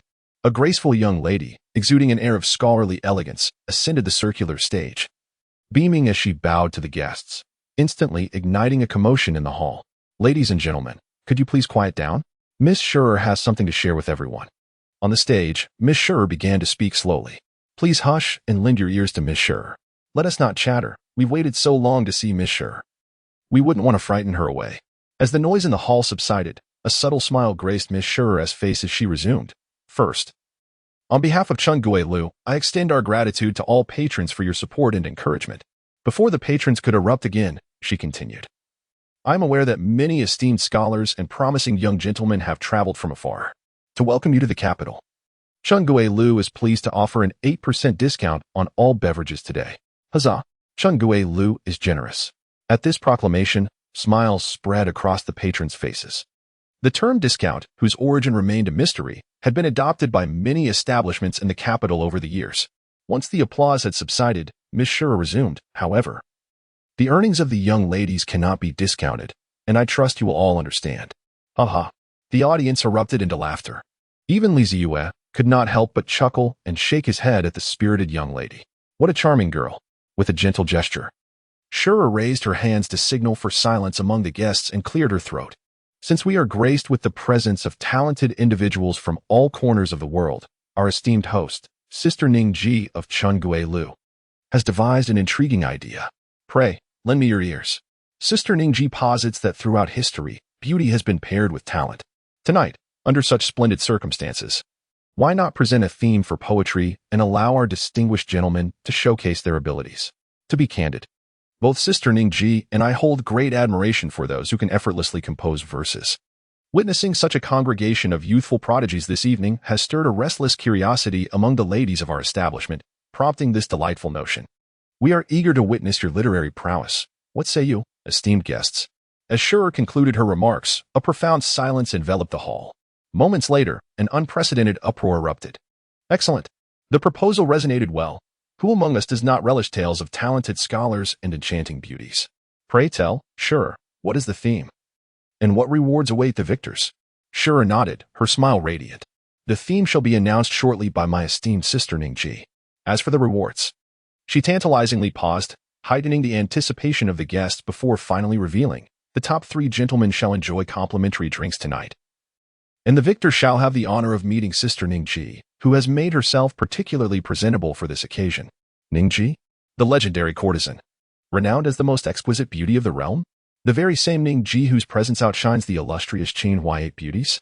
It is said that her beauty eclipses the splendor of all flowers upon first glance. Is this madness? The patron stared, bewildered, at Shura on the platform, struggling to comprehend her words. Yet, Shura had boldly made a promise before so many. There was no retreat from such a grand declaration. Could it be that we might witness the arrival of the illustrious Ningji as her first guest tonight? Expressions among the patrons shifted to a complex blend of disbelief and intrigue. Until this evening, none had heard of any gentleman rumored to have a special connection with Ningji. Indeed, it is true. Sister Ningji herself has spoken. And Shura would not deceive you. With a beaming smile, Shura continued, shortly, young ladies will deliver brushes and paper to those gentlemen wishing to participate. We hope you will generously share your talents and let your creativity flourish. As she spoke, a number of maidens, holding rice paper and ink, emerged from the courtyard. Their smiles radiant as they entered the hall, weaving through the tables. Whenever a gentleman beckoned, they approached cheerfully, presenting the materials. Looking at the eager scholars below, Shura once again addressed the assembly. The verses you compose will be recited by me on this very stage, along with the rankings. Should anyone have any objections, feel free to voice them, and we shall deliberate together. What do you think? Agreed. Sounds good. The audience below nodded in agreement. With satisfaction, Shura pointed her finger and slowly declared, now, we arrive at the highlight of our event. Let us hear the topic of the day revealed by Sister Ningji herself. The patrons lifted their gazes toward the direction indicated by Shura. There, in an elegantly appointed chamber on the second floor, the beaded curtains had been drawn aside, revealing a graceful figure standing before them, her eyes sparkling with a smile, exuding an array of poise. She was stunning, exquisite beyond compare. Her delicately arched brows resembled 2 willow leaves gently swaying, while her deep-set eyes captivated all who gazed upon them, glinting like rippling water. Her refined nose and slightly parted crimson lips hinted at an elusive smile, radiating boundless allure and charm. Standing there in tranquil beauty, she became the very center of the universe for all present. Even the seasoned literary gentleman seemed to lose track of time and space, entranced by her enchanting visage. Was this truly the foremost courtesan of the realm? After what felt like an eternity, someone finally emerged from the spellbinding gaze, murmuring softly. The woman named Ningji appeared to revel in the spotlight, gracefully swaying her waist, her lips curving into a gentle smile as the light fabric of her attire fluttered, prompting the patrons below to swallow hard in admiration. My esteemed guests, Ningji began, her scarlet lips parting. Today, I dare to pose a challenge to you talented gentlemen. As you are aware, we courtesans, despite our humble station, harbor emotions as profound as any.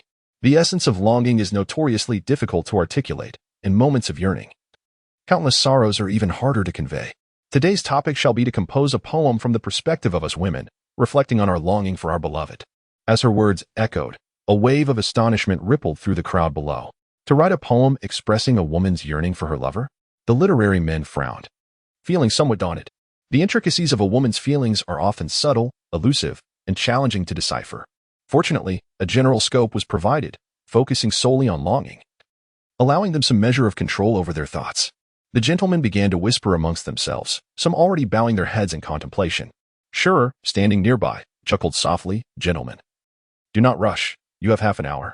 Unbeknownst to them, Ningji's figure had silently vanished from sight, and the beaded curtains were gently drawn shut. In a room on the second floor, a young gentleman clad in a brocade robe remained entranced, his gaze fixed on the chamber where Ningji had just departed. "Young master, will you showcase your true talents tonight?" remarked a middle-aged steward, bending slightly and chuckling. The young gentleman, dressed in a dark green brocade, snapped back to reality. Unable to suppress a smirk, upon seeing this woman, I realize how mundane my past pursuits have been. If I can win her favor tonight, my journey to the capital will be well worth it. "I am well aware of your talents, young master," the steward replied. "Allow me to procure some writing materials for you, so that these ignorant fellows may witness what true poetry is." The middle-aged steward spoke with great deference. The young man in the dark green brocade robe nodded, exuding confidence in his poetic abilities. Observing the evening's atmosphere, he felt assured that victory was within his grasp. In his eyes, amidst the vast expanse of the capital, as long as he did not encounter the fabled figure, he had complete control over the realm of poetry. After all, the title of the foremost talent of Tongzhou was not bestowed lightly, he mused with self-assurance. In the grand hall, some individuals had already taken up their brushes, contemplating their verses with great care. Poetry was a crucial subject in the imperial examination, and every candidate present possessed a commendable foundation in this art. In the most exquisite parlor on the second floor, Zeyue sat behind a beaded curtain, idly sipping from his wine cup, boredom evident in his demeanor. Standing beside him, Ving observed the earnest scholars below, deep in thought, and glanced at the seemingly relaxed Zeyue, unable to suppress her curiosity. "My lord, are you not writing?" "No rush," Zeyue replied with a hint of exasperation, rubbing his temples as if recalling something, and let out a long sigh. "Ningji, what are you up to?" "The proprietor of Ningji Tower is truly beautiful." Ving, smacking her lips, inquired, "My lord, do you not fancy Sister Ningji?" "Why must I?" Zeyue chuckled, looking at the young girl with amusement. "Sister Ningji is not only beautiful but possesses a kind heart as well." Ving reflected for a moment, her face brimming with gratitude. "Sister Ningji understood that I came to the brothel to earn money to redeem my brother, who was sold by a broker. She generously gave me a sum to secure my brother's freedom, assuring me that I could repay her gradually." Zeyue felt a tinge of helplessness. "Did she not ask you to sign a promissory note?" "I did." Ving nodded earnestly. "Do you know what it says?" "I do not, for I cannot read," Ving admitted. Zeyue, with his hand pressed against his forehead in frustration, lamented, "If you cannot read, why do you press indiscriminately? Are you not afraid of being deceived?" Ving shook her head. "Sister Ningji is a good person. She would never deceive me." This girl. Zeyue found himself at a loss for words. Given Ningji's temperament, she could likely turn a promissory note into a contract of servitude. As time passed, many scholars began to put pen to paper. The poetess had already left the circular platform, replaced by another strikingly beautiful maiden who gently played the zither. Amidst the delicate strains of music, Zeyue plucked a grape from the fruit platter and popped it into his mouth. Since Ningji had set the stage for him, he found no objection to indulging in her game.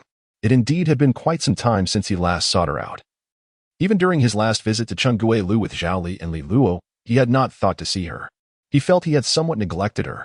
Recalling Ningji's soulful gaze, warmth surged within Zeyue's heart.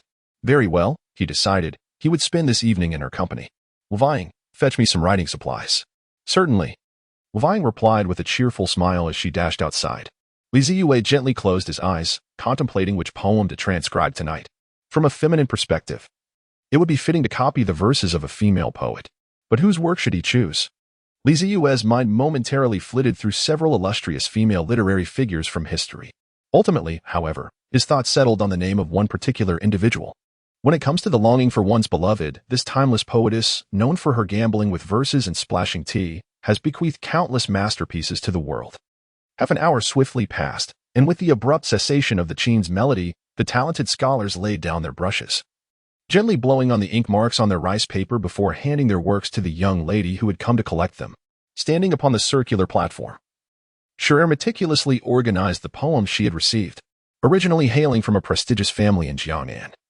Her household had fallen into disgrace when her elders were imprisoned for their misdeeds, leading the women of her family to serve in the imperial court's music department.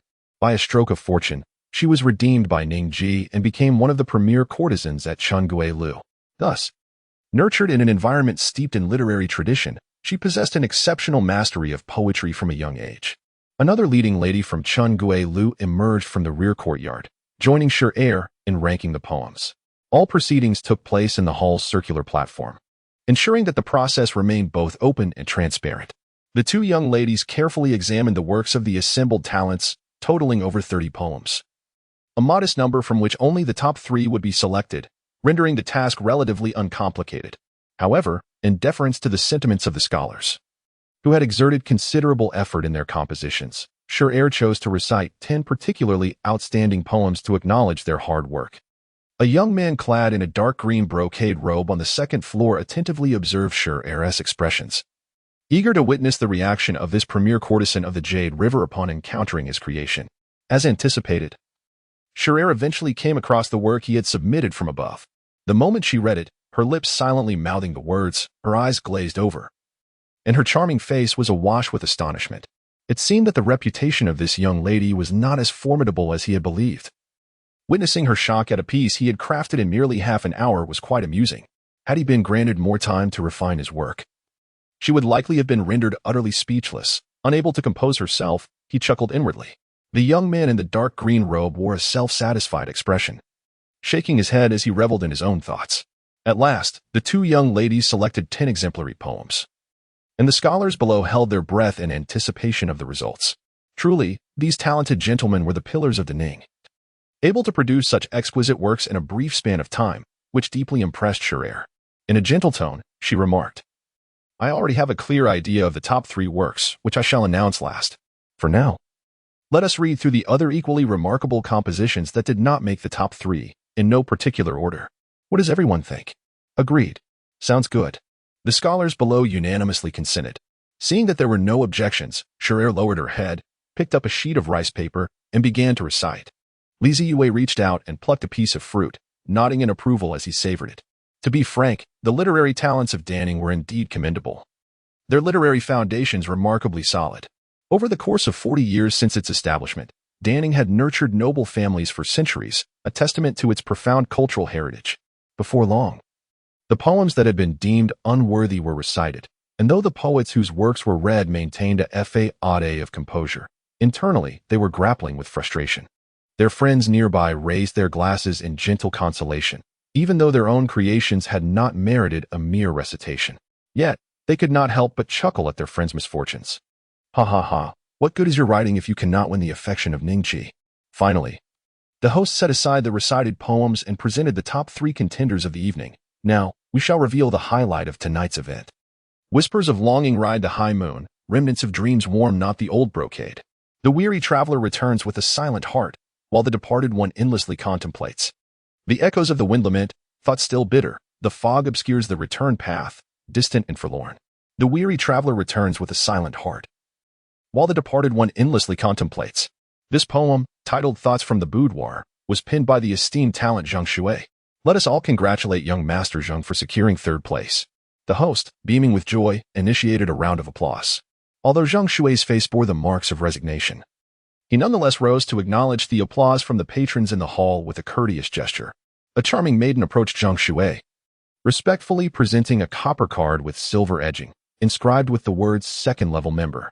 "Young Master Zhang, your literary prowess is exceptional. As a token of respect from Chengguelu, we present you with this second-level VIP card. Henceforth, at any branch of Chengguelu, you will enjoy a 30% discount on all beverages." The host explained to Zhang Shui from the stage. Hearing this, Zhang Shui graciously accepted the card. Tucking it into his robe, his expression noticeably brighter. A young man in an emerald brocade robe on the second floor blinked in surprise. Turning to the steward beside him to inquire, "Does Chengguelu have branches?" The middle-aged steward furrowed his brow, pondering for a moment before replying, "I believe not. As far as I know, there are no other establishments by that name outside the capital." Indeed, this was a curious business model. The brocade-clad gentleman fell silent. Choosing not to probe further, how others conducted their affairs was their prerogative. What if they decided to open branches in the future? For now, He was more concerned with whether he could spend a delightful night with the renowned courtesan of the realm. With this thought, he fixed his gaze on the host, eagerly awaiting the announcement of the next contender. Although he held confidence in his own work, the capital was home to many hidden talents, and one could never be too certain of the outcome. Surely, there would be no surprises. Next, we shall announce the second-place winner, the host declared. At this moment, the wine glass in the hands of the emerald-robed gentleman clattered to the floor. Are you jesting with me? The delicate strands of affection quietly convey their sentiments upon the small screen, as a slender silhouette leans against the rail, awaiting the moon's ascent. The sun sets, and the distant horizon yields no tidings. After parting, the dreams of the departed linger like shadows. The clouds roll, and the remnants of sorrow sever the heart, while mist shrouds the empty mountains, brimming with parting tears. Longing to inquire about your return, you remain silent, leaving only the lengthy night to accompany the solitary lamp. The poetess recited this piece with heartfelt emotion, clearly enamored with the poem. This exquisite verse originates from the talented scholar of room A3, a truly distinctive poet. Just behold these 7 character lines and the vivid imagery. One cannot help but imagine the tender-hearted gentleman behind the words. Indeed, he rightly claims the title of our evening's second place. The gentleman clad in a dark green brocade robe appeared nearly on the verge of fury. Disregarding the middle-aged steward's obstruction, he parted the beaded curtain and stepped to the window. Is that not Liu Xin, the foremost talent of Tongzhou? Indeed, it must be him. I had the pleasure of a brief encounter during my last visit to Tongzhou. Could it be that this poem, To the Wandering Flute Player, was penned by Liu? His reputation is truly well-deserved. But wait, if he claims the second position, what remarkable work could have secured the first? Observing the patrons below engaged in lively discussion, Liu Xin regained his composure, recognizing this was not Tongzhou, and that caution was paramount. I am Liu Xin, honored to meet you, Miss Poetess, he declared. Standing before the beaded curtain, forcing a calm demeanor and presenting what he believed to be an elegant smile, the poetess lifted her gaze, offering a slight bow. Her face aglow with joy as she said, "This piece, To the Wandering Flute Player, bears no signature. I had pondered which talented individual composed it, not realizing it was you, Liu. I truly beg your pardon." Upon hearing this, Liu Xin nodded, remarking, "To receive such flattery from you, Miss Poetess, is indeed humbling. It is not that I doubt your judgment, but rather my curiosity compels me to know what masterpiece has outshone my humble work in your esteem tonight." The audience below grew increasingly intrigued, as they believed that To the Wandering Flute Player deserved the highest accolade. After all, it was composed in merely half an hour. The poetess offered Liu Xin an apologetic smile, then, lifting the final sheet of rice paper from her companion's hands, she began, before encountering this piece. I too believed tonight would belong to you, Liu. However, the subsequent work from the guest in room A1, titled Drunken Blossom Shade, leaves me with no other choice. Drunken Blossom Shade? The title indeed sounds splendid. Have you misheard? For did not the poetess declare this was a lyric? Yet, after years of study, I have never come across such a title, replied another, as murmurs of confusion swept through the crowd. Liu Xion's unease deepened as he listened. The first prize was a lyric? Or perhaps a new form altogether? Liu Xion was seized by an ominous premonition, and he abruptly raised his head to gaze at the private room opposite him, room A1. The striking similarities evoked thoughts of an individual, a person whose existence was only acknowledged among the talented elite. Someone whose identity ought to bear no connection to the realm of poetry. Indeed, as the melodious voice of the poetess resonated softly, the entire Chungue building gradually descended into silence. Amidst the thick mist and sorrowful clouds, the fragrant incense wanes as the golden beast rests. The festive occasion of Double Ninth arrives, with jade pillows and silk curtains, as the coolness of midnight begins to seep in. At the eastern fence, with wine in hand after dusk, a subtle fragrance fills the sleeves. Do not say it lacks soul-stirring allure, as the curtain flutters in the western wind. One appears more emaciated than the yellow blossoms. Silence enveloped the hall, which had previously been a cacophony of noise, now steeped in an unparalleled stillness. A subtle fragrance fills the sleeves. One appears more emaciated than the yellow blossoms. Could such verses truly have been penned by a man? A scholar murmured in disbelief. The onlookers stared in awe at the rice paper in the poetess's hands, immersing themselves in the emotions conveyed by the verses. In their minds, a vision of a woman emerged. At twilight, she sat alone beneath the eastern fence, sipping wine and admiring chrysanthemums, while yearning for a distant lover. As the autumn breeze swept by, the frail woman appeared even more delicate than the flowers. Who, then, is the author of these lines? Timeless verses, truly deserving of their renown. Could we, on this very night, witness the birth of such exquisite poetry? As one or two individuals began to stir from their reverie, the hall erupted in animated chatter. They had never anticipated that an ordinary evening could unveil such a remarkably talented poet. My sincerest apologies, everyone. The guest has chosen to remain anonymous. Unless he chooses to reveal himself, we at Chungue Building cannot disclose the identity of our patrons. The poetess raised her hand on stage, soothing the guest's emotions. Yet, at that moment, a clear voice resonated from room A3 on the second floor, plunging the hall into silence once more. The guest stared in astonishment as Liu Xin, standing by the window, bowed respectfully toward room A1 and spoke. I am Liu Xin from Tongzhou. May I inquire whether His Highness is present? I harbor no ulterior motives. I simply hold great admiration for your Highness's poetic reputation. If I am to be bested by you today, I shall wholeheartedly accept my defeat. Behind the beaded curtain of room A1, Zeyue furrowed his brow, peering through the beaded curtain at the motionless figure in a dark green brocade robe on the second floor, unable to suppress a click of his tongue. This Liu Xin was no stranger to him. He was renowned as the most outstanding scion of the Liu family in Tongzhou. It was said that he bore the esteemed title of the foremost scholar, lacking martial prowess yet possessing unparalleled talent in poetry and prose. Zeyue had merely intended to enjoy a drink and listen to some music while offering a measure of solace to Ningji, yet he had been recognized. Contemplating this, Zeyue chose to remain seated, slowly uttering 4 words. No need for formality. His voice resonated softly throughout the spacious hall, causing every guest in Chungue Tower, including Liu Xin, to widen their eyes in astonishment. To their disbelief, the celebrated literary genius of the evening was none other than this illustrious second prince. Known not only for his unparalleled literary talent, but also for being a prodigious 9th-grade martial artist. In recent days, the storytellers in the tavern had been abuzz with tales of his exploits. It was said that during the incident at Xianghua Temple, the attacking monk had summoned an 8-foot Buddha manifestation, its golden light illuminating half the market, akin to a divine being descending to earth. The second prince, undaunted, had withstood 3 punches from the monk as if it were nothing.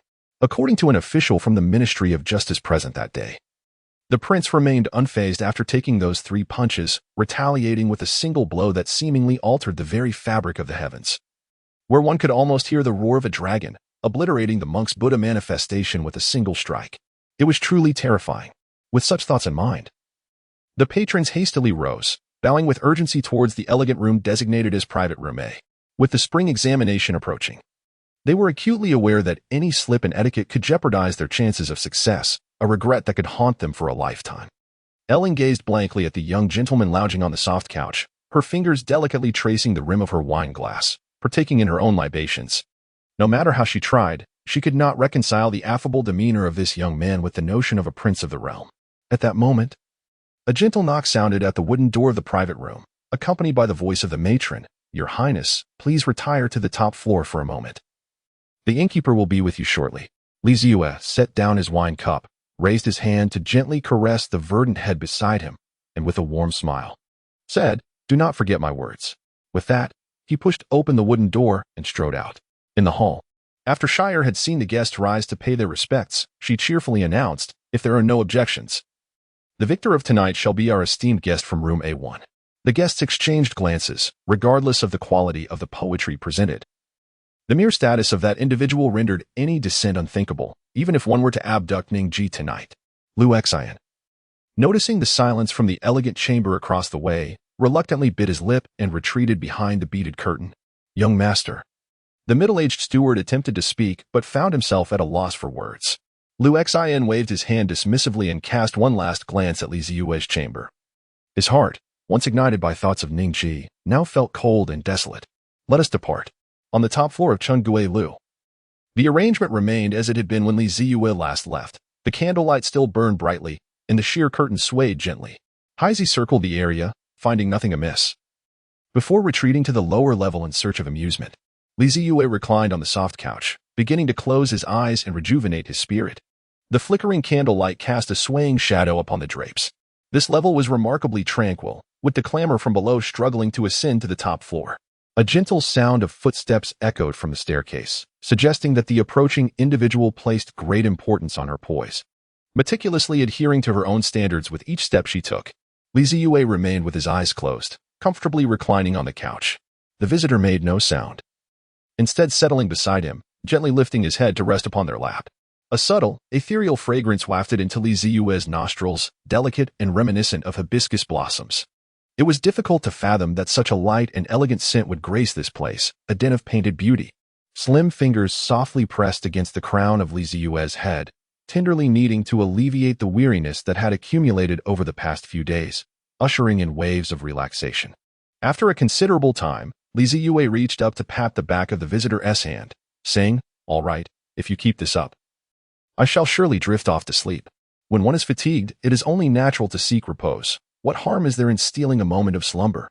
The visitor seemed perpetually understanding, offering gentle words of reassurance.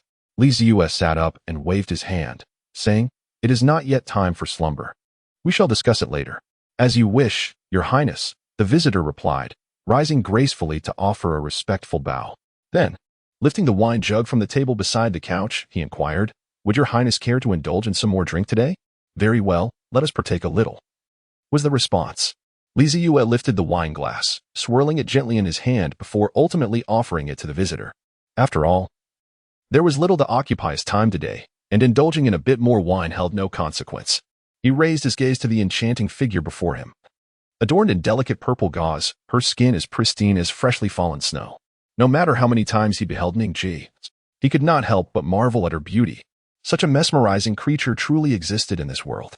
With slender, arched brows, captivating eyes that ensnared the soul, and lips as vivid as ripe cherries, she possessed an astonishing curvature accentuated by the light purple fabric as she poured the wine. "Your Highness," Ningji remarked, noticing Zeyue's momentary enchantment as a subtle smile graced her lips, radiating an allure that could stir the depths of one's heart. Zeyue felt a flush of embarrassment rise to his cheeks, silently berating himself for his lack of resolve. Despite having known her for an extended period, and having witnessed an array of alluring expressions, he still found himself irresistibly captivated by her every subtle gesture. Ningji finished pouring the wine, delicately lifted a glass, and offered it to Zeyue. He had been somewhat preoccupied lately, and after sustaining some injuries a few days prior, he had not come to visit her. Zeyue took the wine cup, took a delicate sip, and softly said. Ningji, with her long sleeves gently covering her, also took a sip of the wine, and with a bittersweet smile, remarked, "Your Highness seeks me out, which must mean you hold me in your thoughts. I am but a lowly individual. And what am I worth? To receive even a fleeting kindness from your Highness fills me with contentment. I dare not wish for more." Zeyue smacked his lips, feeling a twinge of discomfort in his teeth, and remarked, "Enough of the pretense. Every time you come, you must adopt the guise of a heartbroken maiden. Do you not find it tiresome?" However, Ningji suddenly pouted her lips, adopting a sorrowful expression, and replied, "Your Highness, why do you speak of me thus? I believe I have committed no transgression. Each day, I patiently await by the window, yearning for the moment you might remember me and grace the building with your presence. Yet, what I receive in return is nothing but your cold and unfeeling words." Zeyue took a deep breath. This was certainly not the moment when you had set the stage for me to accompany you in a performance.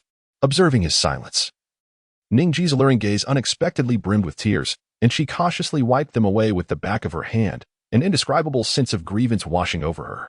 All right. I was wrong. How about we utilize that knowledge you mentioned last time this evening?" Zeyue, observing that Ningji's performance seemed interminable, had no choice but to unleash his ultimate move. Upon hearing his words, Ningji indeed ceased her tears, a smirk of triumph appearing at the corners of her mouth as she extended her tongue to delicately lick the tear that had rolled down to her lips. Zeyue let out a helpless sigh. He truly found himself at a loss when it came to dealing with this woman. Ningji intertwined her arm with his, her graceful form leaning intimately against him. She leaned close to his ear and playfully inquired, "Your Highness seems to be in splendid spirits. I witnessed the fireworks last night as well. They were nothing short of magnificent. I dare say no girl in the world could possibly resist such a spectacle. So, has that Zhao family's young lady taken the bait?" The seductive manner in which she referred to Zhao Qingyao as the Zhao family's young lady was a far cry from the pitiful, wronged wife she had just moments before portrayed. Zeyue leaned back with a hint of wariness, creating distance between himself and Ningji's lips. He feared that this woman might suddenly bite his ear. How could one claim disinterest when there exists a mutual affection between them? Zeyue spoke calmly. "Childhood companions. A match of talent and beauty. How splendid it is to share such feelings. A cunning smile once again graced Ningji's face as she lifted her wine glass and poured the exquisite vintage into her mouth, savoring it with a delightful fullness. Then leaned closer to Li Zeyue, her vibrant lips puckered enticingly. Li Zeyue turned his head away, avoiding her gaze. However, Ningji suddenly wrapped her arms around his head and pressed herself against him fiercely. The exquisite liquor overwhelmed him momentarily, leaving him somewhat breathless. After a brief pause, Li Zeyue, feeling a surge of irritation, pushed away the still enthusiastic Ningji and stood up, exclaiming, "Are you out of your mind? How disgusting!" Yet, Ningji remained seated with a cheerful smile, crossing her legs and resting her delicate chin on her hand, retorting, "Well then, since you find it repulsive, you must keep your tongue in check tonight." Li Zeyue pondered for a moment before settling down with sincerity. While indulging in frivolity is enjoyable, it must not impede the important matters of the evening. "You should also pour me a cup," he said, observing that Li Zeyue had ceased his pretense. Ningji seized the opportunity to playfully tug at his arm. Li Zeyue gazed into Ningji's captivating eyes and her full, vibrant red lips, his heart racing uncontrollably for a moment. "This king will only offer this one cup," Li Zeyue stubbornly remarked. Ningji blinked her eyes, non-committal in her response. Li Zeyue mimicked the act, pouring himself a glass of wine, and once again sought those crimson lips. This time, the moment lingered for quite a while. Ningji's delicate face flushed with a hint of crimson, and only then did she realize that Li Zeyue had not come to find her in days. Nor had he sent even a single message. Instead, all the frustration of putting on a display for that little vixen had been unleashed. After they communicated in their unique manner, they were finally able to converse meaningfully. "How have things been in the building recently?" Li Zeyue wiped the drool from the corner of his mouth and inquired. Ningji leaned languidly against Li Zeyue, stifling a yawn. "Generally, everything has been quite well. There have been no disturbances, and our profits continue to grow. Everything seems to be progressing in a positive direction. How are the arrangements for the branch store coming along?" Li Zeyue lifted his wine cup and brought it to Ningji's lips, noticing that she merely took a delicate sip. He did not press her further and drank the contents in one gulp. Ningji affectionately nudged her forehead against Li Zeyue's chin, as if seeking a measure of comfort from the gesture. The location for Jinling City had been firmly established, nestled alongside the banks of the Qinhuai River, quite distanced from any competitors, ensuring a tranquil setting. The layout mirrored that of the main establishment in the capital, with several courtyards constructed at the rear, providing ample privacy. "Surely, there are no unsavory dealings at play?" Li Zeyue inquired earnestly. Ningji cast a sideways glance at her lover, her tone laced with disdain. "When have I ever resorted to such underhanded tactics? Rest assured, all those involved were sourced from various places. The forces we have cultivated over the years have proven quite effective. When we acquired those young women, their former masters scarcely dared to utter a word. Those bold enough to speak are now forever silenced," she mused inwardly. "After all, few in this line of work are virtuous. And the loss of a few is hardly regrettable, except, of course, for my esteemed prince." "Have we remained undisclosed?" Li Zeyue asked, a hint of concern in his voice. Ningji chuckled lightly. "Your true identity has certainly not been revealed. However, in business, one must exhibit some degree of strength. We cannot afford to be perceived as easily bullied, can we? Those in Jiangnan are well aware that behind Chengguei Lu stands a noble from the capital. Yet they remain oblivious to the identity of this esteemed figure." Li Zeyue nodded thoughtfully. Chengguei Lu was a strategic piece he had placed years ago, a property of the Shuwang mansion, with Ningji serving as its ostensible proprietor. In a few days, the branch of Shuesongju in Jiangnan would also be inaugurated, and he advised, "You must pay close attention to it. Indeed, the most renowned tavern in the capital." Shuesongju was also a clandestine enterprise of Li Zeyue, managed by the mansion's accountant, Qiaoxi. Perhaps he was simply idle, resorting to pilfering Yang Wanli's poetry to bolster the tavern's reputation. "Like snow yet more like pine, no thread to drift away, lightly plucking sorrow to shatter. Before tasting it is already consumed." This verse had long echoed across the vast expanse of the land, drawing countless visitors to the capital, all eager to savor the cool lotus root of Shuesongju, curious to discover if it truly possessed the flavor described in the poem. Li Zeyue, in his previous life, was an accomplished cook, creating exquisite dishes. Therefore, upon awakening his insatiable appetite, he realized he could no longer afford to be indifferent to his culinary desires. Throughout his life, he had personally trained numerous chefs, all in pursuit of recreating the delectable flavors of his former existence. In this era, the entertainment and dining industries, particularly brothels and taverns, wield considerable influence. They promised not only substantial profits but also an endless stream of intelligence and information. As Zeyue, a traveler bearing the weight of a splendid civilization and possessing royal lineage, he understood that failing to cultivate his enterprises would be a profound dereliction of duty. He planned to set out for Jinling in a few days to prepare for the opening of a branch, knowing that a guardian presence was essential. Ningji rose from Zeyue's side, letting out a soft sigh. Whether it was managing the myriad challenges of the grand opening or securing the reputation of the world's foremost courtesan for promotional purposes, she understood that her presence was indispensable. Zeyue gently cradled Ningji's delicate face, expressing his remorse. "I apologize for the trouble." A complex array of emotions flickered in Ningji's eyes before she broke into a dreamy smile. What trouble could there be? I have longed to return to Jiangnan myself. Ever since I was sold to the capital, I have not set foot in Jiangnan again. When I do return, if I wish to seek vengeance, I shall take action without hesitation. Zeyue playfully pinched Ningji's ear. She clenched her teeth and shook her head. "I am not in a hurry. Everything must align with your Highness's plans. I await the day when you no longer remain dormant, to descend upon Jiangnan and eradicate those scoundrels completely. I shall." Zeyue tenderly kissed Ningji's forehead. "When that day comes, those miscreants will be entirely in your hands, free for you to dispose of as you see fit." This was his promise to her. "These days, I have written a play entitled Peony Pavilion, which contains many exquisite lines. In due course, I shall have a copy sent to you, from which you may extract some verses to compose a melody. When the branch of Chungue Lu opens, we shall present it for the maidens to sing, surely startling those literary gentlemen of Jiangnan." Zeyue chuckled. "I plan to have the play staged when the branch of Shuesongju opens. It is bound to be a resounding success." "Peony Pavilion?" Ningji arched her beautiful brows, inquiring, "What tale does it tell?" "A genuine love story." Zeyue replied with a sly grin, "But I cannot divulge it now. You will discover it once you receive the script." "Very well," Ningji conceded without insistence. She had always held great confidence in Zeyue's talent, just as she did in today's drunken flower shadow. As time slipped away, their conversation continued, and before they knew it, a whole pot of wine was consumed. "What hour is it now?" Zeyue asked nonchalantly, clearing his throat. Ningji lifted her head with a playful smile, responding, "Oh dear, Your Highness, it is already the midnight hour. Shouldn't you be resting?" "Indeed, it is rather late. I must enter the palace tomorrow and should retire early." Zeyue replied earnestly, "I shall assist you in changing, Your Highness." Ningji's slender hand slowly removed Zeyue's official robe. He had just explained the origins of the attire from the 13 yamen to her. Zeyue shed his garments, leaving only a thin layer of clothing as he deftly ascended the grand bed behind the screen. Ningji gradually extinguished the candles in the room and slowly approached the bedside. "Your Highness, shall we extinguish the lamp at the head of the bed as well?"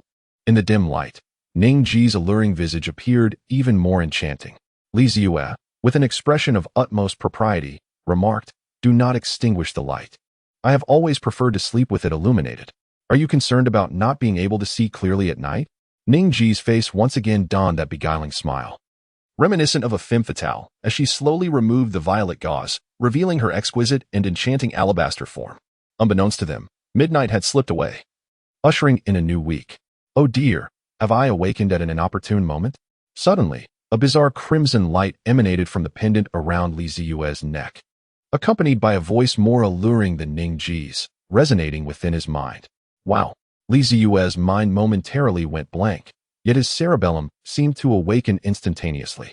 An insatiable desire flooded his being, sweeping through his thoughts. In a sudden burst of impulse, he embraced Ningji, and they both fell onto the soft couch. In the final moment before Zeyue succumbed to madness, a singular thought occupied his mind. This week is doomed. Qingqiu has awakened. As dawn broke, Zeyue groggily roused from slumber. He propped himself against the headboard, surveying the chaotic remnants of his bed. The figure of Ningji was no longer by his side. "Oh dear, young man, you truly were remarkable last night.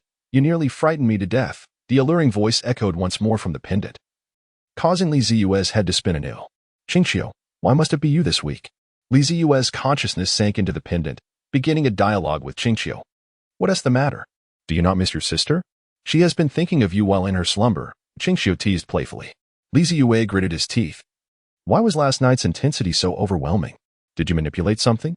Qingqiu replied innocently, "I did not. It was clearly your desires that took over. The moment I awakened, I felt the overwhelming aura of your yearning. I, too, was quite bewildered.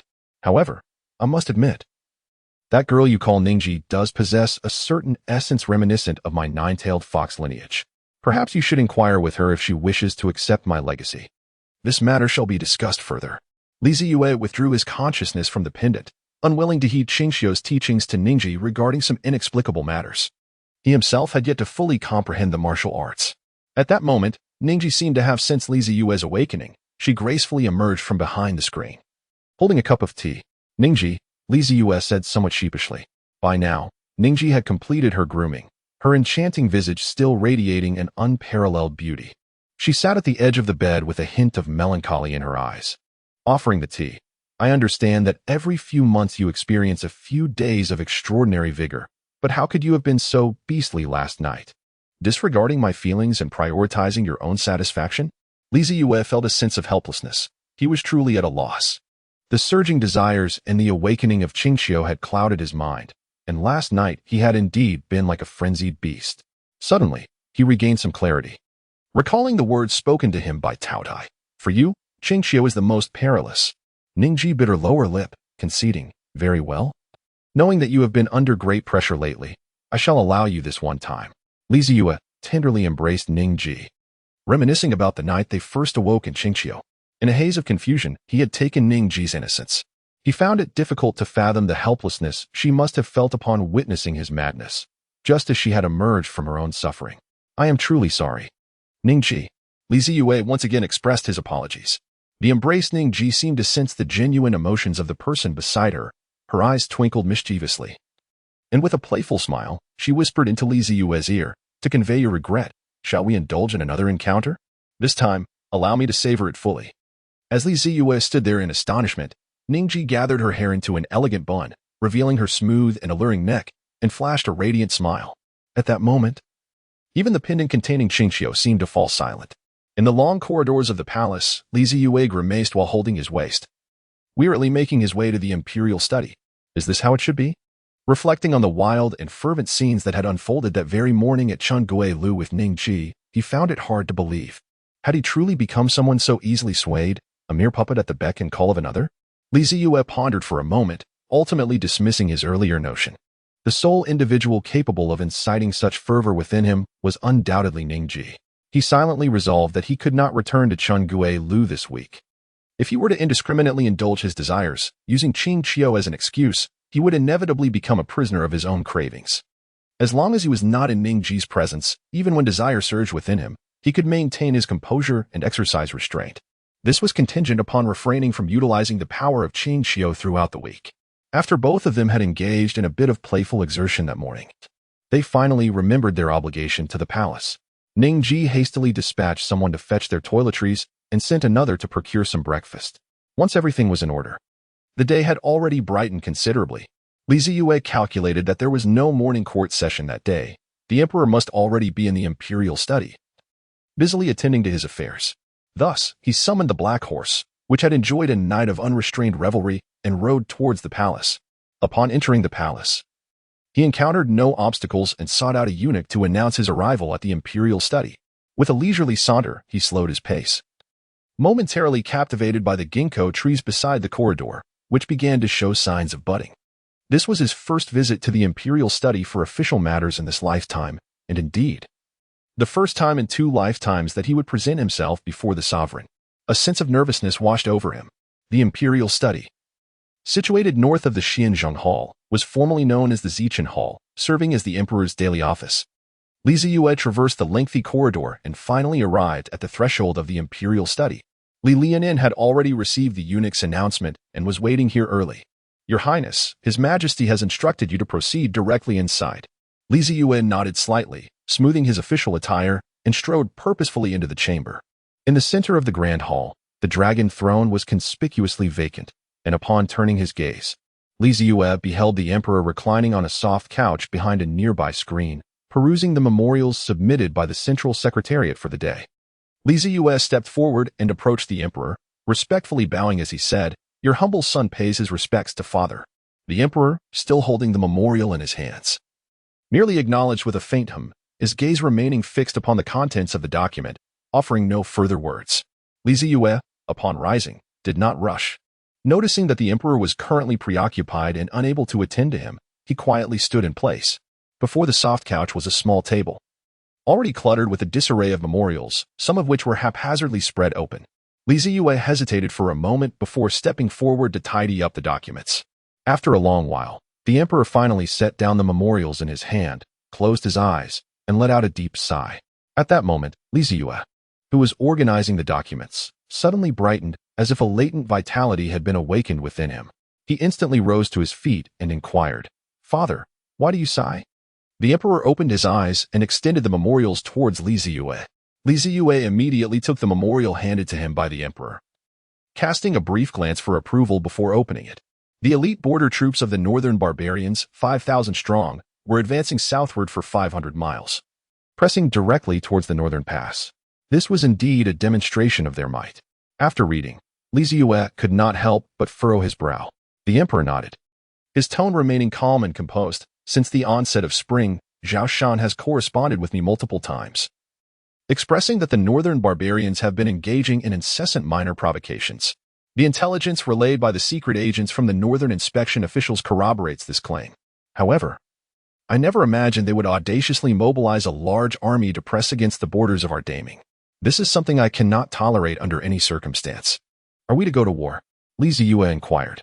The emperor chuckled softly, glancing at the ever-troublesome second son, and shook his head.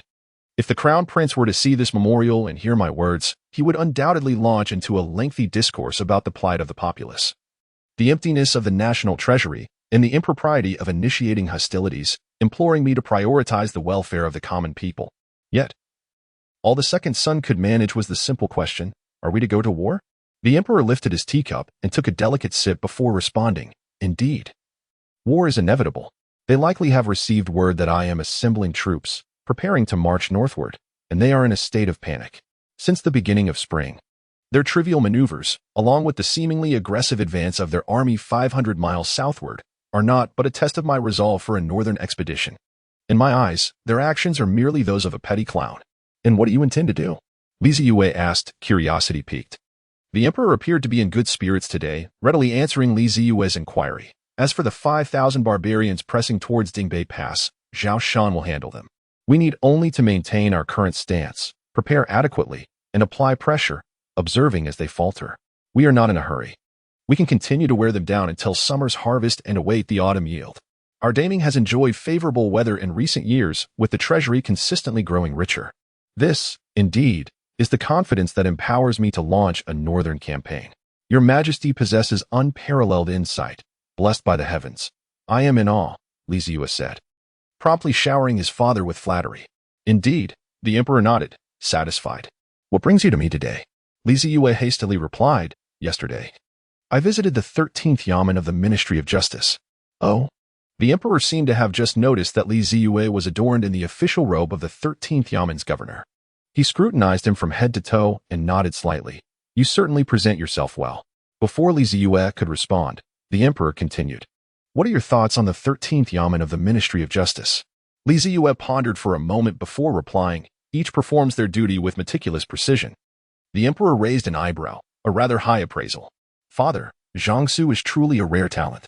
I believe that the efficient operation of the 13th Yamen is largely due to his remarkable contributions," Zeyue asserted, advocating for his subordinate before the emperor. "Must you even mention it?" The emperor replied, casting a dispassionate glance at Zeyue. "Had it not been for the 13th Yamen's reliance on this individual, I would have long since transferred him to the Ministry of Justice, appointing him as deputy minister. He is still young and may well hold the title of minister in the future." "Ah?" Zeyue was taken aback by the emperor's high regard for Jiangsu. "Work diligently. Jiangsu is indeed capable. If you cannot revitalize the 13th Yamen with his assistance, then I shall hold you accountable." The emperor's expression turned stern. Zeyue discreetly clicked his tongue, regretting the mention of Jiangsu. As for the matter of those monks in the 13th Yamen's prison, what should be done with them? The clandestine communication between the state minister's temple and the Supreme Enlightenment sect constituted an unforgivable act of treason, since it was a crime against the imperial decree.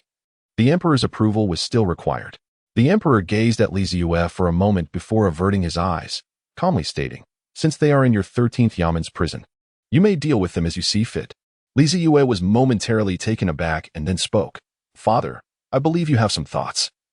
But I am not inclined to listen. I only care for the final outcome. The emperor rose, hands clasped behind his back, and walked to the bright window, slowly stating, I have entrusted you with the 13 offices of lordly. Do not let me down. I shall obey your command, the son replied. Upon exiting the imperial study, Zeyue finally exhaled in relief. The pressure of interacting with the emperor was indeed considerable. However, he had gained the authority to independently handle the matter concerning the state religion temple. Moreover, judging by the emperor's demeanor, it aligned with the analysis of the Grand Tutor, indicating that he had no intention of reclaiming power after the spring examinations. Do not let him down? Zeyue blinked. Oldly, please send someone to the palace of Lady Mu. Inform her that the matter concerning Shao Si has been resolved. Whenever he is ready to attend class, just have someone notify me, and I shall escort him there. Zeyue stood at the entrance of the imperial study, conveying instructions to Li Lianin. The servant acknowledged understanding. Although Li Lianin was unaware of the significance, she resolved to comply with the second prince's directives. Zeyue nodded slightly and proceeded toward the palace gates. Your Highness, how has it fared? Highness, holding the reins, awaited Zeyue at the entrance of the palace. The emperor's directive is for me to oversee matters. He is only concerned with the final outcome. Zeyue mounted his steed and made his way to the royal residence. Let us return to the manor for a brief respite and partake in some lunch before heading to the yamen in the afternoon. Understood. Upon returning to the estate, Highness led the two magnificent horses back to the stable, while Zeyue strode directly toward the inner courtyard. Despite their absence throughout the night, the household showed no signs of alarm. They had grown accustomed to such occurrences. Entering the room, he found Shower bent over, diligently polishing his desk. Zeyue gazed at Shower, whose graceful figure was accentuated as she bent down, stirring something within his heart. Your Highness, you have returned. Did you rest at the yamen last night?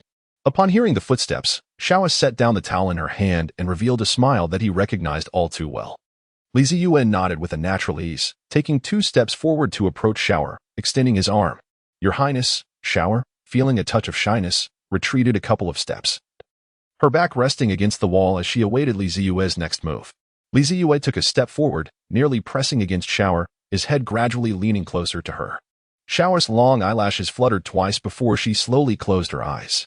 Zeyue gazed at the anxious expression of Shower, a smile involuntarily gracing his lips as he leaned towards her delicate mouth, just as their lips were on the verge of touching. He noticed the young girl suddenly twitch her nose twice, her large eyes widening in surprise. With her crimson lips slightly parted, she inquired, Your Highness, weren't you sleeping in the yamen last night? Why do you have the scent of a fox on your clothes? Zeyue was momentarily taken aback, then awkwardly smiled and took a couple of steps back. Having spent an entire night in the company of Ningji at Chengguei Lu, his clothing inevitably bore her fragrance. The scent of hibiscus was, indeed, quite pleasant. Humph. Shower shot Zeyue a glance of disdain but refrained from saying anything further, merely turning back to pick up a towel and resume wiping the table. Zeyue chuckled softly. Last night, it was tea that I was busy at the yamen until late. I merely wanted to unwind with Highness over some drinks at Chengguei Lu. There is no need for your Highness to explain to me. Shower pouted in a slightly haughty manner. Just be careful not to be caught by Miss Zhao. Your relationship remains ambiguous. If she discovers that you are spending your days amidst the brothels with that vixen, her wrath will surely be something you will have to endure. TSK, Zeyue clicked his tongue, pondering the peculiar tone of the young lady's words. Nevertheless, she spoke with a degree of reason. If Qingyao were to learn of his connection with Ningji, given her temperament, it would likely lead to quite a tumult. What of the vixen? Young man, your maid is rather unimpressive, holding such a strong disdain for our Fox clan. Within the pendant, Qing Qiu began to voice her sentiments once more. Zeyue had no choice but to delve his consciousness into the pendant. This young lady has always harbored significant grievances against Ningji since her childhood. And it is not directed at you. Humph. It is only a matter of time before this young girl realizes the formidable prowess of my 9-tailed fox lineage. As Xiao was wiping the table, she suddenly recalled something and said, By the way, Your Highness, today 2 boxes of flaky pastries were delivered to the residence, said to be sent by Chief Zhang from the 13th Yamen of the Ministry of Justice. Zeyue felt a twinge of confusion. Why had Jiangsu sent him a gift, and a box of flaky pastries at that? Puzzled, he inquired, what else did the messenger say?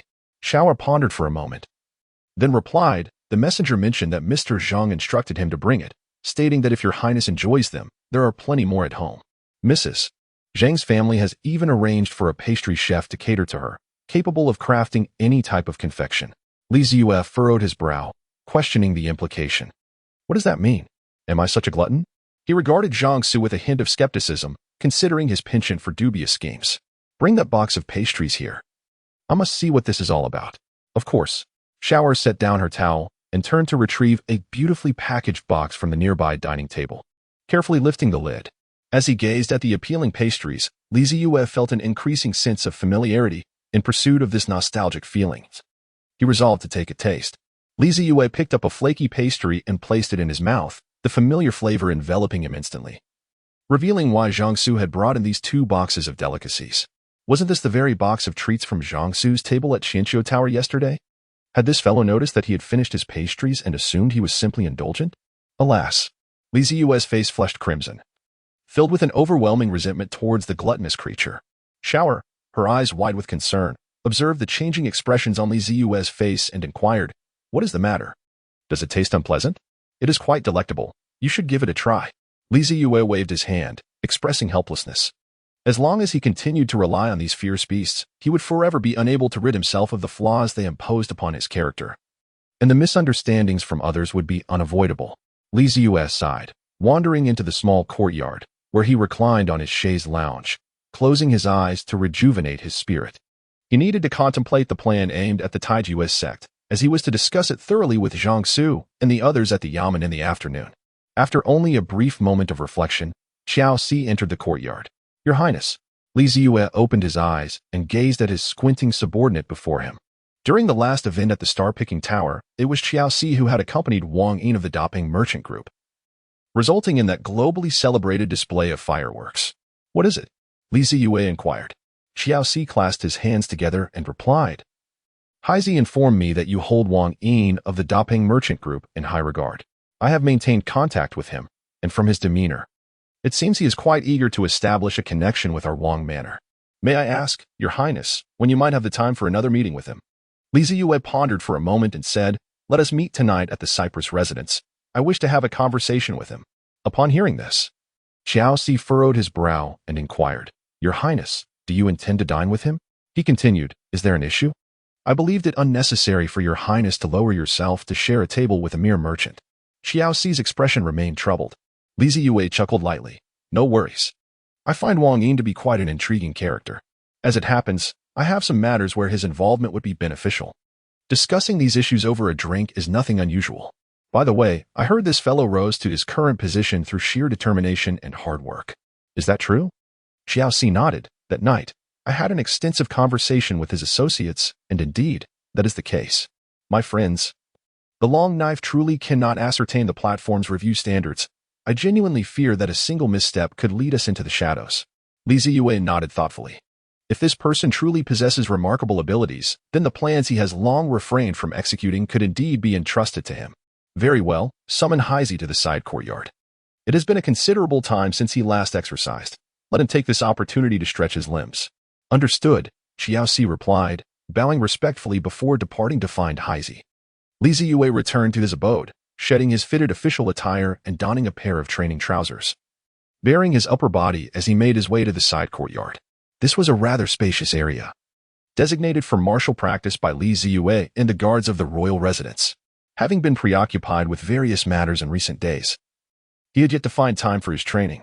Indeed, there was a distinct chill in the air. Zeyue inhaled sharply.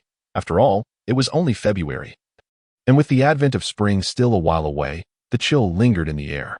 The guards were training not far off, each having emerged from the imperial ranks as elite soldiers, their formidable strength unwavering, never neglecting the enhancement of their own prowess. Zeyue first stretched his body a few times before hoisting the enormous stone lock that lay on the ground, commencing a run around the courtyard. There is no doubt that the space of his Shuang mansion is indeed vast. Particularly, this section he transformed into a training ground is exceptionally spacious, exceeding the size of his main courtyard by more than threefold. After running until he felt a slight warmth in his body, Zeyue paused to catch his breath. Yet he did not relinquish the stone lock. Instead, he continued to bear it on his shoulder while performing squats. Unlike other martial artists who can elevate their realms and enhance their strength through breakthroughs in their true energy, his path diverges significantly. He cultivates a method distinct from the common practices of his time, drawing upon the ancient ferocious beast techniques. Enduring hardships. He must refine his physique to a certain threshold before his true energy can circulate within him. Otherwise, the surging, tumultuous true energy would rupture his body, rendering him incapacitated. Fortunately, the elevation of his realm correspondingly fortifies his physical resilience. Otherwise, it would take an eternity to elevate human endurance to that of a ferocious beast. The last encounter with the Taotai spirit left him injured, as his current physique was insufficient to withstand its formidable power, leading to damage in his muscles and meridians. In truth, with his then physical condition, he could have taken a punch from the wise monk Zeyue, albeit at the cost of greater injury. After completing his squats with the stone lock, Zeyue's body was thoroughly warmed, and beads of sweat began to form on his upper body. Nevertheless, he did not rest. Instead, he seized a smaller stone lock with one hand and began to throw punches. Beneath the early spring sun, Zeyue stood bare-chested, enduring the chilling winds. From childhood to adulthood, he had never known complacency. That fateful night, he had employed this very stance to deliver a punch that obliterated the monk Zeyue's head. Unbeknownst to him, Highness had quietly arrived beside Zeyue, observing him intently. After a considerable time, Zeyue finally set down the stone lock, panting heavily. "Your Highness's physical prowess has indeed improved," Highness remarked, smiling in praise. Zeyue waved his hand dismissively, saying, "You may leave now. After so many days without practice, I can't shake the feeling that my stamina has diminished somewhat." Highness smirked. "If your Highness had not visited the Chunggui building yesterday, I can assure you that you would have been able to endure for at least another half an hour." Zeyue widened his eyes. Highness promptly turned his head away, feigning ignorance of the conversation. "Come, let us practice," Zeyue exclaimed with excitement. Highness nodded, fully aware that his Highness had summoned him as a sparring partner. The two took their positions on the training ground, each assuming their respective stances. The guards in the training arena ceased their drills, stepping aside to form a circle, eager to observe the unfolding spectacle. Zeyue's boxing stance embodies the classic military style, exuding an air of formidable strength. In contrast, the stance of the enigmatic Highness is somewhat perplexing. With one hand clenched into a fist and the other open, his posture is neither fully upright nor crouched, leaving observers bewildered. Yet, there is an undeniable elegance that suggests a masterful prowess. Amidst the gentle spring breeze, the osmanthus trees sway lightly as Zeyue brandishes his knife in a gesture of intent. Alas, what a blunder! Zeyue sprang into action. Taking the initiative with bold strides, he unleashed a powerful punch aimed directly at Highness's face. Highness, slightly crouching, deftly shifted his front leg to the side, using his left palm to deflect Zeyue's blow. With a forceful push from his back leg, he retaliated with a right punch directed at Zeyue's abdomen. Zeyue, feeling the weight of age, found himself unable to adapt. His body instinctively yielded to the force exerted by Highness's left palm, swiftly evading the impending punch. Once steadied, Zeyue anchored himself with his left leg and executed a powerful side kick with his right foot, aimed directly at Highness's chest. Highness retreated a step, using his left arm to block the formidable strike from Zeyue, then pivoted gracefully, his right arm bending into an elbow strike directed at his opponent's chest. Zeyue ducked low to evade, his right hand delivering a punch aimed at Highness's abdomen. However, at that moment, Highness lightly tapped his toes, leaping into the air, twisting his body to gather momentum, and executed a whip kick directed at Zeyue. Zeyue raised his arms to shield his face. Yet his body struggled to withstand the force of Highness's kick, causing him to involuntarily step back 2 paces before dissipating the immense power of that blow. "Come again!" Zeyue cleared his throat twice, his spirits soaring. With that, he charged once more towards Highness. Another straight punch followed, this one executed with extraordinary swiftness, far more ferocious than the previous blow, reaching Highness's face in the blink of an eye. Highness chuckled softly, choosing not to evade. Instead, he retaliated with a punch even quicker than Zeyue's, bracing himself to absorb the impact. The force of their collision sent shockwaves through the air, causing dust to swirl and scatter around them. Zeyue retreated 2 steps, clenching his fists tightly and grimacing in pain. He glanced at Highness, who calmly retracted his right hand behind his back, exuding an air of nonchalance. "Damn it," Zeyue muttered, his irritation flaring at the sight of Highness's unappealing face. Once he regained his composure, he raised his fists again and charged forward. The two engaged in a spirited exchange of blows, each strike resonating with impact. Yet neither resorted to any techniques or martial arts, relying solely on their physical prowess for this bout. This method served as a means for Zeyue to hone his physique. Enduring punishment, he believed, would ultimately render him stronger. Although his abilities paled in comparison to Highness, this sparring was immensely beneficial in cultivating his combat awareness. Despite being consistently on the defensive, Zeyue remained undeterred and found joy in the struggle. It wasn't until he was utterly exhausted, panting heavily, that their confrontation came to an end. No more. I'm completely worn out. Zeyue waved his hand and touched several places on his body where he had been struck. Feeling a dull ache that made his face twitch with pain, Hazy turned his head away, feigning indifference. After all, it was you who urged me to fight. If I got hurt, I cannot be blamed. Zeyue sat cross-legged on the ground, beginning to regulate his breath as surging qi flowed through his meridians, alleviating the soreness in his muscles. Before long, Shower arrived at the entrance of the training ground, calling out, "Lunch is ready. Everyone, stop practicing. It's time to eat." Coming. Zeyue, bare-chested, felt no chill as he strode towards the courtyard gate. The guards, in small clusters, donned their garments and made their way to the dining hall for their meal. After lunch, Zeyue proceeded once more to the government office. This time, he opted not to ride a horse, but rather to travel in the opulent carriage of his royal residence. The expansive streets of the capital were adorned with distinct dark golden characters, proclaiming the identity of the carriage's owner, while Hazy led 6 royal guards astride their majestic steeds. Surrounding the lavish carriage, passers-by, witnessing this procession occupying nearly half the street, hastily stepped aside, anxious to avoid any inadvertent collision with the esteemed occupant within the carriage. The government office was not far from the royal mansion, and the carriage soon arrived at the imposing entrance of the 13th Yamen. Zeyue, clad in a golden brocade governor's robe with his hair neatly tied high, disembarked from the carriage with an air of solemnity. At the grand entrance, Zhang Su and the gold-embroidered constable Lu Wan stood beneath the archway, flanked by a throng of officials from the 13 Yamen, awaiting the arrival of their newly appointed superior. The previous day, Zeyue had made a quiet entrance into the Yamen, exchanging only a few casual words with Zhang Su and his associates.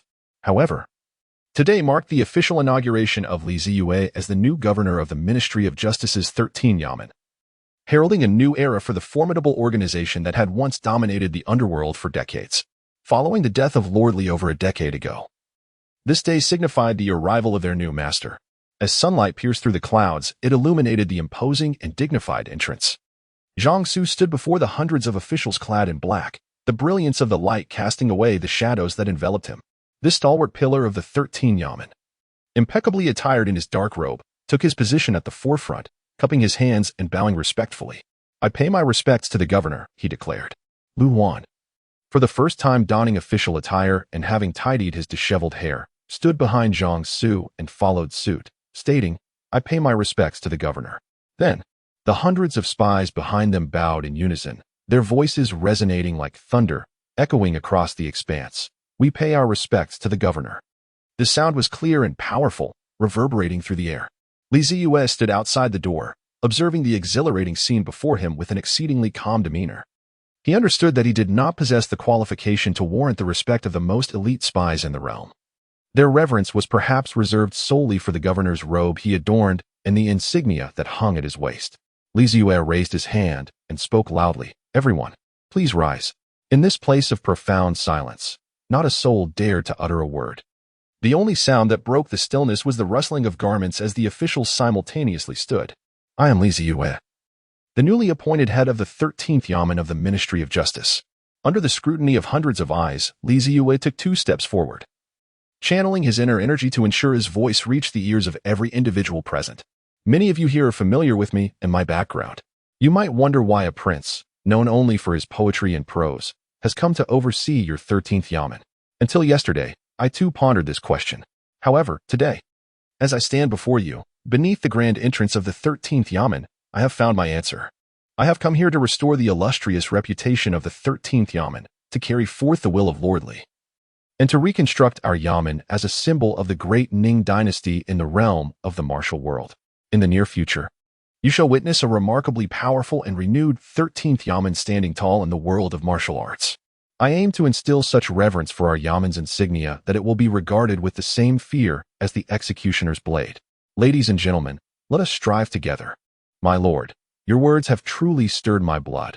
I yearn to draw my sword immediately and sever the heads of a few traitors from the Taiju sect. On the top floor of Qianxiu Tower, Zeyue stood upon a platform overlooking the entire yamen. Jiangsu stood beside him, fist clenched, his beard quivering in excitement as he spoke fervently. Lu Luan maintained his calm demeanor, fixated on Zeyue's silhouette. He was a person who valued substance over grandiloquence, preferring action to mere words. Nevertheless, he comprehended the fervent emotions reflected in the faces of the spies present, their cheeks flushed with excitement. The 13th Yamen had been suppressed for far too long. They yearned for a leader to guide them out of their predicament and to reclaim their former glory. Moreover, that leader was a prince of the 9th rank.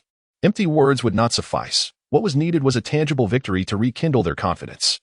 Zeyue turned around and returned to sit on the couch before the tea table, smiling as he said, "Your Majesty has consented to allow us to handle the matter of the Prime Minister's temple independently. Now we can thoroughly discuss the specifics of our plan." "Indeed." Jiangsu and Lu Wanchao replied, clasping their hands in a gesture of respect, their expressions turning serious. The incense burner beside the couch had already been lit with the fragrant incense brought from the residence.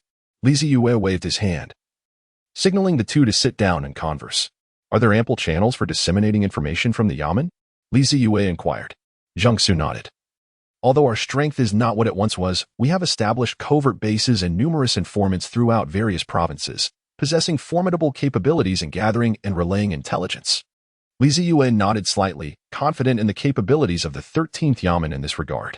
"If we were to summon back the chief captains who do not bear significant responsibilities, how long would it take for them to return to the capital?" Zeyue inquired. Jiangsu pondered the locations of his colleagues and provided a conservative estimate, approximately 2 months. It would take that long for the news to reach them and for them to make their way back from their respective locales. Zeyue furrowed his brow. 2 months seemed rather lengthy. However, this operation was under the purview of their 13 departments, tasked with ensnaring the Taiju sect, necessitating their role as the primary force in battle. To ensure absolute success, he anticipated the need to summon skilled individuals from the Kale Division and the Jinwu Guard. Lu Luan appeared to discern Zeyue's contemplations and spoke up. "If your excellency is concerned about the time frame, such apprehension is unwarranted. We still need to disseminate the tales of Master Huining and Dong Ping, along with the announcement regarding the execution of those rebel monks. It will take time for these tidings to reach the ears of the Taiju sect. Thus, this back and forth will reasonably consume the 2 months."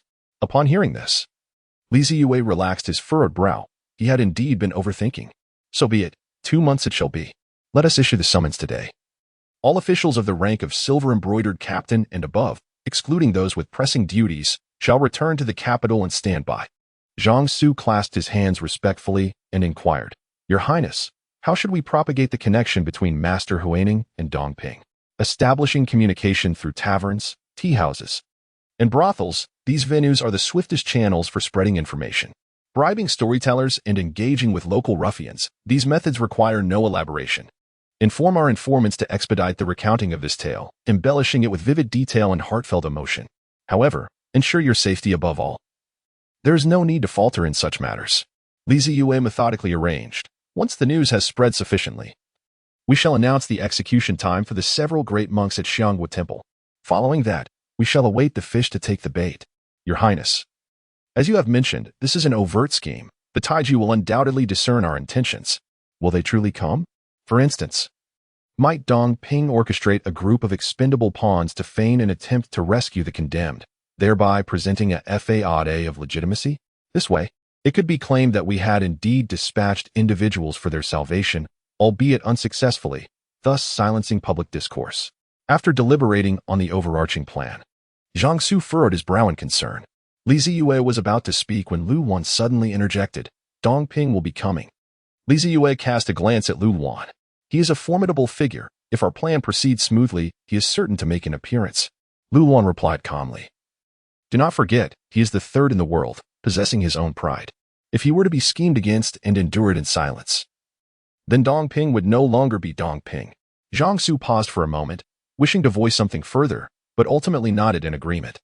Zeyue clapped his hands and declared, "All right, I will summon a contingent from the Jinwu Guard to oversee Zhao Prison, to prevent the Taiju sect from launching a premature rescue.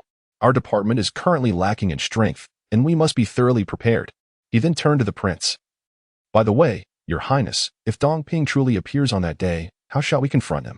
Jiangsu continued to address the gaps in their strategy. Indeed, our 4 elite captains possess formidable abilities, yet they are not sufficiently powerful to contend with Dongping. Lu Luan nodded calmly. If the 4 of us join forces, we may only be able to delay him momentarily before we are defeated one by one. He is known for his candidness. Zeyue smiled and said, Since I dare to propose this plan, I certainly possess a solution. Rest assured, Dongping is not invincible. Jiangsu and Lu Luan exchanged glances, ultimately choosing to trust Zeyue. Now that the plan had been established, it was time for execution. We have 2 months at our disposal. After 2 months, I intend to extract a significant piece from the Taiju sect. Jiangsu and Lu Luan bowed in acknowledgement. Very well, make the necessary arrangements. Yes, my lord. Once the 2 departed, Zeyue sat alone on the soft couch, contemplating the situation. The variables of this plan were substantial. He was aware of his own position. Yet the enemy remained concealed, making it exceedingly difficult to anticipate their next move. All he could do was continuously gather strength, ensuring that no disruptions arose before the plan's implementation. Alas, this is challenging. Zeyue lamented as he rubbed his forehead in distress. At this point, dwelling on so many uncertainties was futile. The chessboard had already been set, and all that remained was to respond to each move as it came. The third in the world. Zeyue brewed himself a pot of hot tea, lifting the cup to his lips and gently blowing on the surface of the tranquil brew. A faint smile appearing at the corners of his mouth. This matter he would need to discuss with Qing Yao. Perhaps he would pay her a visit tomorrow. It had been some time since he last journeyed to Qiyun Mountain, and it was indeed time to see her again. Zeyue shook his head, casting aside the fleeting image that lingered in his mind. It was imperative to attend to the pressing matters at hand. Lu Yong, take my token and retrieve all the documents pertaining to the gold and silver-collared constables from the archives, Zeyue instructed. Lu Yong was the constable he had encountered during his initial visit to the 13th Yamen of the Ministry of Justice, as he was also engaged in clerical work. Zeyue kept him by his side, employing him as a secretary. Yes, my lord, Lu Yong replied, taking the token before promptly heading to the archives. Zeyue was determined to gain a thorough understanding of the core figures within the Yamen, as one must first familiarize oneself with subordinates before assuming control. 2 decades prior, the Northern Front was in dire straits, with barbarian forces advancing southward on 3 fronts, threatening to topple the defenses of Daming's borders. The newly ascended monarch led an army of 100,000 elite troops into battle, while reinforcements from the 12 military divisions rushed to the aid of Dingbei Pass. Alongside Dingbei Pass, the Desert Protectorate and the city of Yumen contributed an additional 300,000 border troops, culminating in an impressive force nearing 1 million. During this tumultuous time, the Empress, in her regal presence, wielded the power of regency to stabilize the court and adeptly manage various state affairs, ensuring a steady supply of provisions to support the emperor at the front lines. However, the defense forces in the capital were alarmingly depleted, as many of the court's top martial experts had accompanied the emperor to the battlefield, leaving the city with a mere fraction of its usual defenses. Amidst this vulnerability, Wu Tong, the most formidable disciple of the northern barbarian sorcerer, managed to infiltrate the capital unnoticed for 60 days.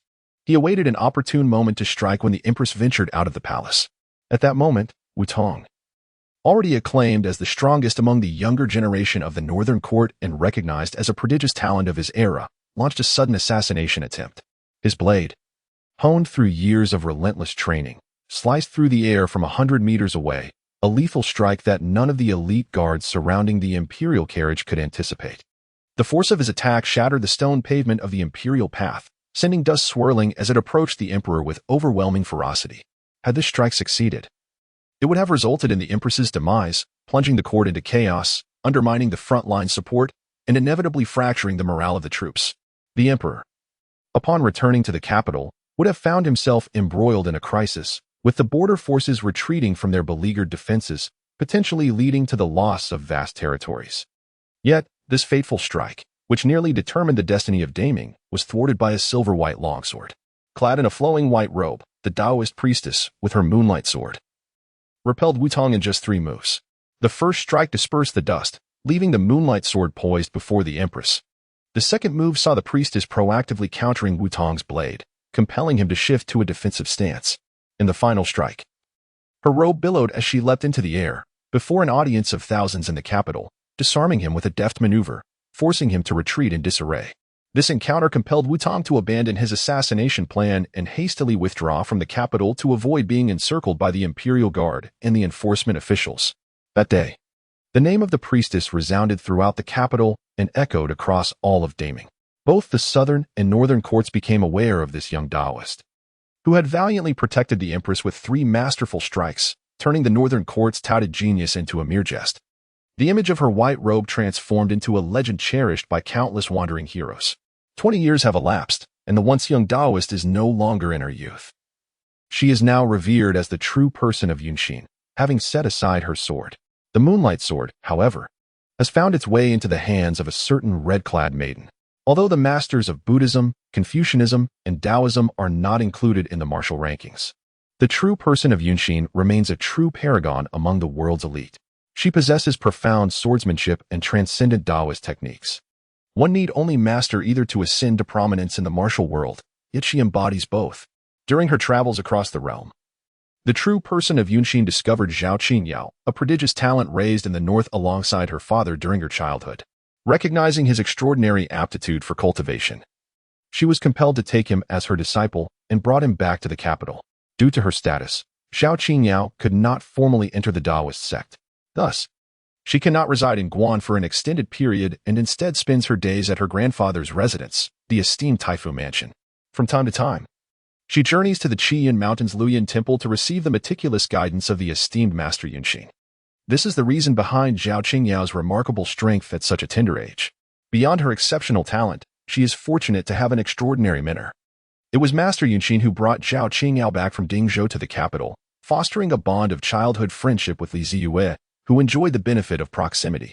As evening fell, Zeyue finished perusing all the records pertaining to the silver-collared captains of the 13 yamen, feeling somewhat fatigued as he rubbed his brow. As the backbone of the yamen, the number of silver-collared captains is considerable, scattered throughout the realm, tackling intricate cases and striving to maintain the stability of the martial world. The 13 yamen of the criminal ministry is indeed a formidable force that once dominated the court. Each silver-collared captain possesses strength no less than the 7th rank, endowed with extensive investigative experience, forming the essential core of the yamen. The gold-collared captains, on the other hand, have all attained the level of the 8th rank, representing the upper echelon of the yamen. It is no exaggeration to say that the power of the 13 yamen within the capital is rather diminished, as the presence of the supervising officials ensures a remarkable stability, prompting some captains to leave the capital to pursue cases elsewhere. Across various provincial capitals, branches of the 13 yamen still exist, with many prominent captains stationed long-term, diligently fulfilling the responsibilities that the yamen once held. "My lord," Lu Yong said, pouring a cup of hot tea for Li Zeyue, the rising steam invigorating him. Li Zeyue stacked the documents neatly and lifted his teacup, taking a sip. "Please file these away and inform the archives personnel that all these documents are to be classified as top secret. No one is permitted to view them without my explicit command." "Understood," Lu Yong replied, bowing slightly, before cradling the substantial stack of documents in his arms and proceeding to the archives. Li Zeyue, having finished his cup of steaming tea while seated on the soft couch, gazed through the window at the increasingly dim sky before rising to his feet and striding towards the door. "Governor," said the 2 sentinels stationed outside the room, bowing respectfully as they observed Li Zeyue's emergence. Li Zeyue nodded and said, "Take me to the imperial prison. I wish to meet Master Huaning." "Certainly," one of them replied, bowing once more as he accepted the governor's token from Li Zeyue and turned to make arrangements at the prison. The other spy remained by Li Zeyue's side, gradually leading him towards the imposing jail located in the courtyard behind the magistrate's office. The imperial prison of the Ministry of Punishments was divided into 2 sections: the upper level, where criminals of the ministry were typically confined, and the lower 3 levels, which had housed the most notorious fugitives from across the nation, ruthless bandits who vanished without a trace, infamous flower thieves, and cold-blooded murderers. Established after the founding of the Great Ning Dynasty, this vast prison comprised 4 levels in total, and in terms of security, it rivaled, if not surpassed, the infamous celestial prison of the Law Enforcement Department. Li Zeyue stood at the threshold of the towering iron gate, confronting the imposing walls of the prison, akin to a mere insect before a ferocious beast with its gaping maw. The gate creaked open slightly, allowing him passage. A spy, bearing a token of notification, awaited him in silence. Entering the prison felt as though he were stepping into a shadowy cavern. Despite the torches flickering on the walls, the gloom remained unyielding. Cough, cough. The sound of intermittent coughing suddenly pierced the stillness of the deep prison, causing Zeyue's nerves to tense instantly. He whirled around, only to find a stooped old man had appeared beside him, seemingly out of nowhere. With a swift motion, the two accompanying spies drew their swords, assuming a defensive stance. Observing the wary expression on Zeyue's face, the old man merely smiled gently, his wrinkles crinkling in unison. You must be the newly appointed governor.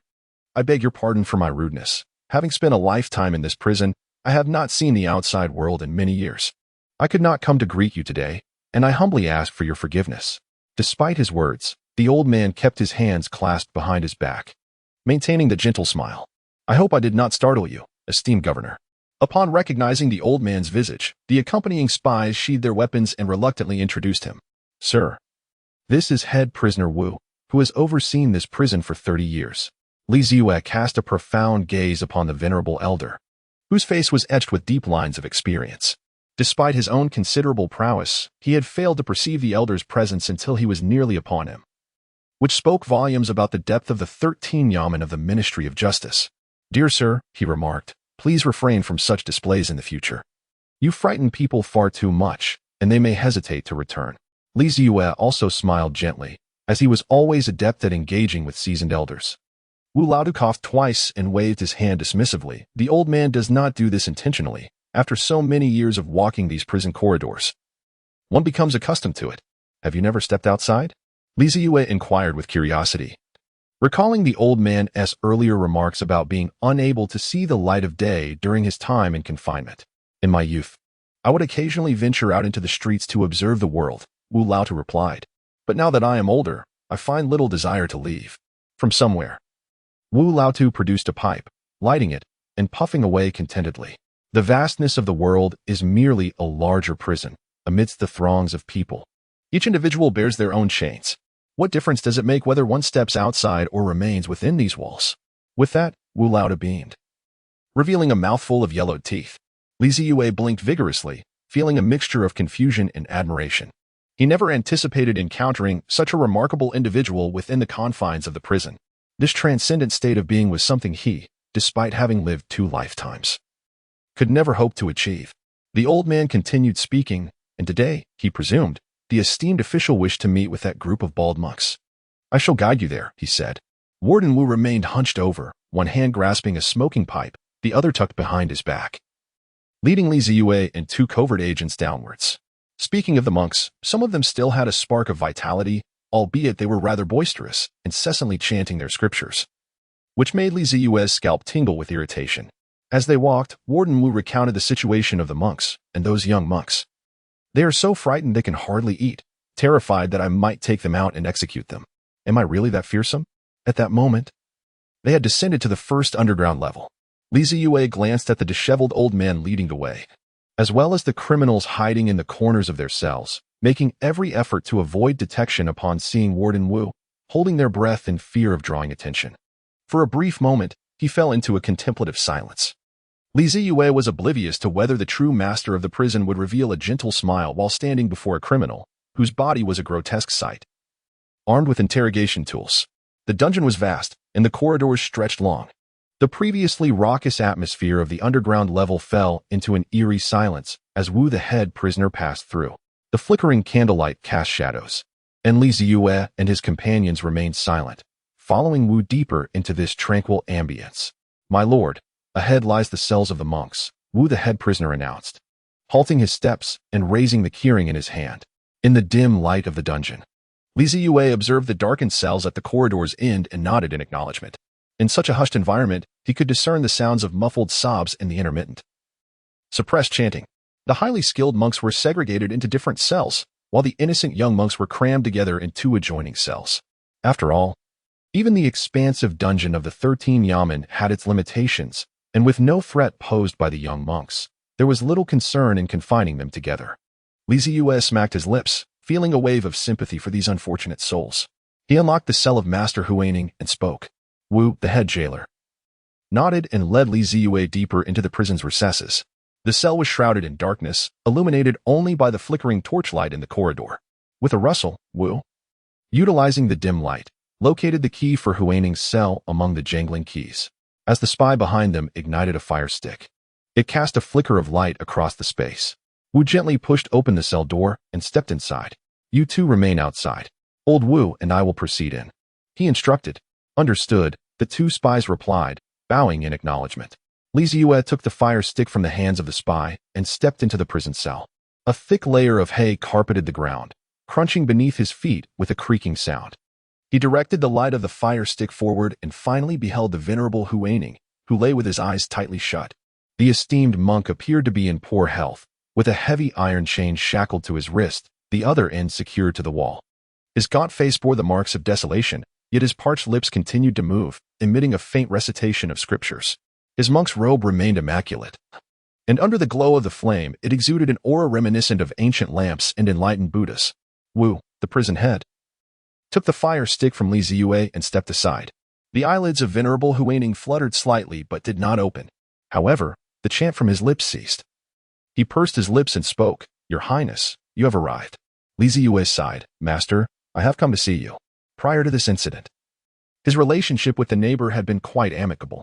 Huaining finally opened his eyes, the stillness of an ancient well reflected in his gaze.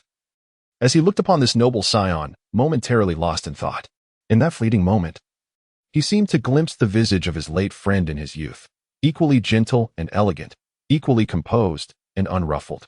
Huaining smiled softly and said, The old monk is but a breath away from death. Why should your Highness be concerned? Yet, seeing your Highness so vibrant and vigorous, I trust your injuries have healed. Which brings me some solace. Zeyue took 2 steps forward and seated himself before Huaining. Master, you are a true monk, a person of genuine wisdom. Why must you entangle yourself in the quagmire of the Taiju sect? Zeyue expressed with a hint of regret. Huaining shook his head. His tone neither joyful nor sorrowful. The Dong family and my lineage at the state monastery forged a connection 2 centuries ago. Dongping's father and I have known each other since childhood. When his only child sought my assistance, I could not refuse. Zeyue let out a deep sigh once more. Although the master is a monk, his profound emotions and sentiments are indeed contradictory. Abbot Huaining's gaze froze momentarily.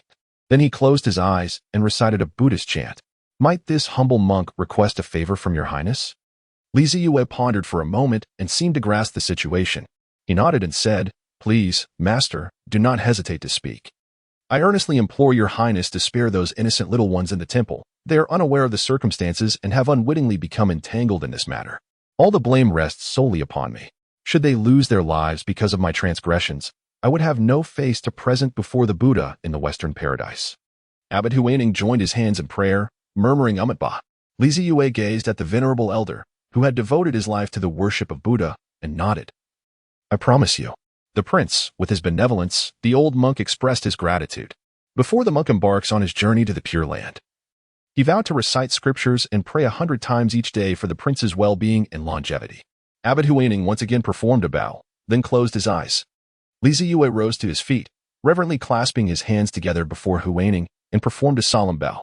He then proceeded to exit the cell. The head of the prison, Wu, locked the heavy door behind him and followed closely behind Zeyue.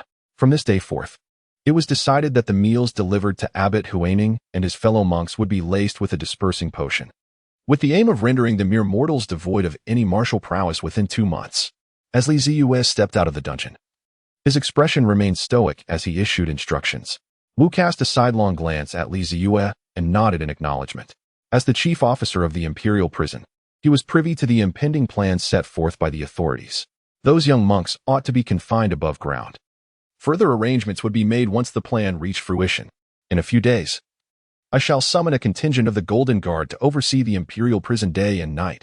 No disturbances must arise before the execution of the plan. For now, let us leave it at that. I will return in a few days to share a drink with you. Zeyue gently patted the stooped shoulders of old Wu before turning to exit the gates of the prison. 2 spies bowed slightly to Wu, the prison warden, and followed suit. Wu stood still, watching Zeyue's retreating figure, a grin spreading across his face, revealing a set of yellowed teeth. How did this young man know I have a penchant for alcohol? The sensation of seeing the light of day again was delightful, even though dusk had already arrived. Life in the prison had been unbearable. Zeyue detested the stifling atmosphere and wondered how old Wu managed to endure it. After a moment's reflection, he inquired of the nearby spy, What can you tell me about that Wu warden? One of them furrowed his brow in thought and replied, Your Excellency, as they say. Wu Warden appears to be a household servant of Lord Li, who has accompanied him in numerous campaigns. It seems he sustained an injury some years ago and subsequently retreated to a secondary role, assuming the position of prison warden until today. I see, Zeyue nodded, recognizing it as yet another tale from the older generation. Nevertheless, having served for 30 years in the prison, Wu's loyalty to the authorities could be deemed reliable. After all, he was a servant of Lord Li, and his allegiance to the power that his master had established must be profound. Does Wu Warden have no family? Zeyue asked again. The spy shook his head. I have never heard of any. Interesting, Zeyue mused. Li Zeyue smacked his lips. The old man's background was indeed rather intricate. Engaging in conversation with his two subordinates, they soon arrived at the foot of Qianqiu Tower. Along the way, numerous officials bowed to him, to which he nodded in acknowledgement. One by one, Li Zeyue gazed up at the setting sun, recalling the dinner gathering at the snowy cedar residence that awaited him in the evening. Sensing that the time was drawing near, he decided against ascending the stairs. His carriage was already stationed below, with Highness seated at the driver's perch, patiently awaiting his master. What are your names, you two? Replying to your honor, I am called Itu. I am known as Buyui. Li Zeyue nodded expressionlessly, a fine name. The two spies exchanged glances and bowed respectfully to Li Zeyue, saying, Thank you for your praise, my lord. All right, you may return to your tasks. I shall take my leave now. Li Zeyue waved goodbye to the two companions and turned to board the carriage. Next, he would journey to the Cedar Inn to witness the culinary prowess of the self-made proprietor of the famed greenhouse business. Happy New Year, my brothers. The Cedar Inn in the capital has always enjoyed bustling trade, and today is no exception. As the spring examination approaches, candidates from various regions have begun to flock to the capital. Whether they hail from noble families or humble origins, all must settle within the city, patiently awaiting the commencement of this year's examinations. Consequently, the Cedar Inn's business has surged to new heights with their arrival. Self-proclaimed scholars and gentlemen, they are eager to experience the renowned delicacies of the capital, as described by the second prince, particularly the dish that is said to be as ethereal as snowflakes drifting through the air. The Cedar Inn, however, offers more than just the famed chilled lotus root.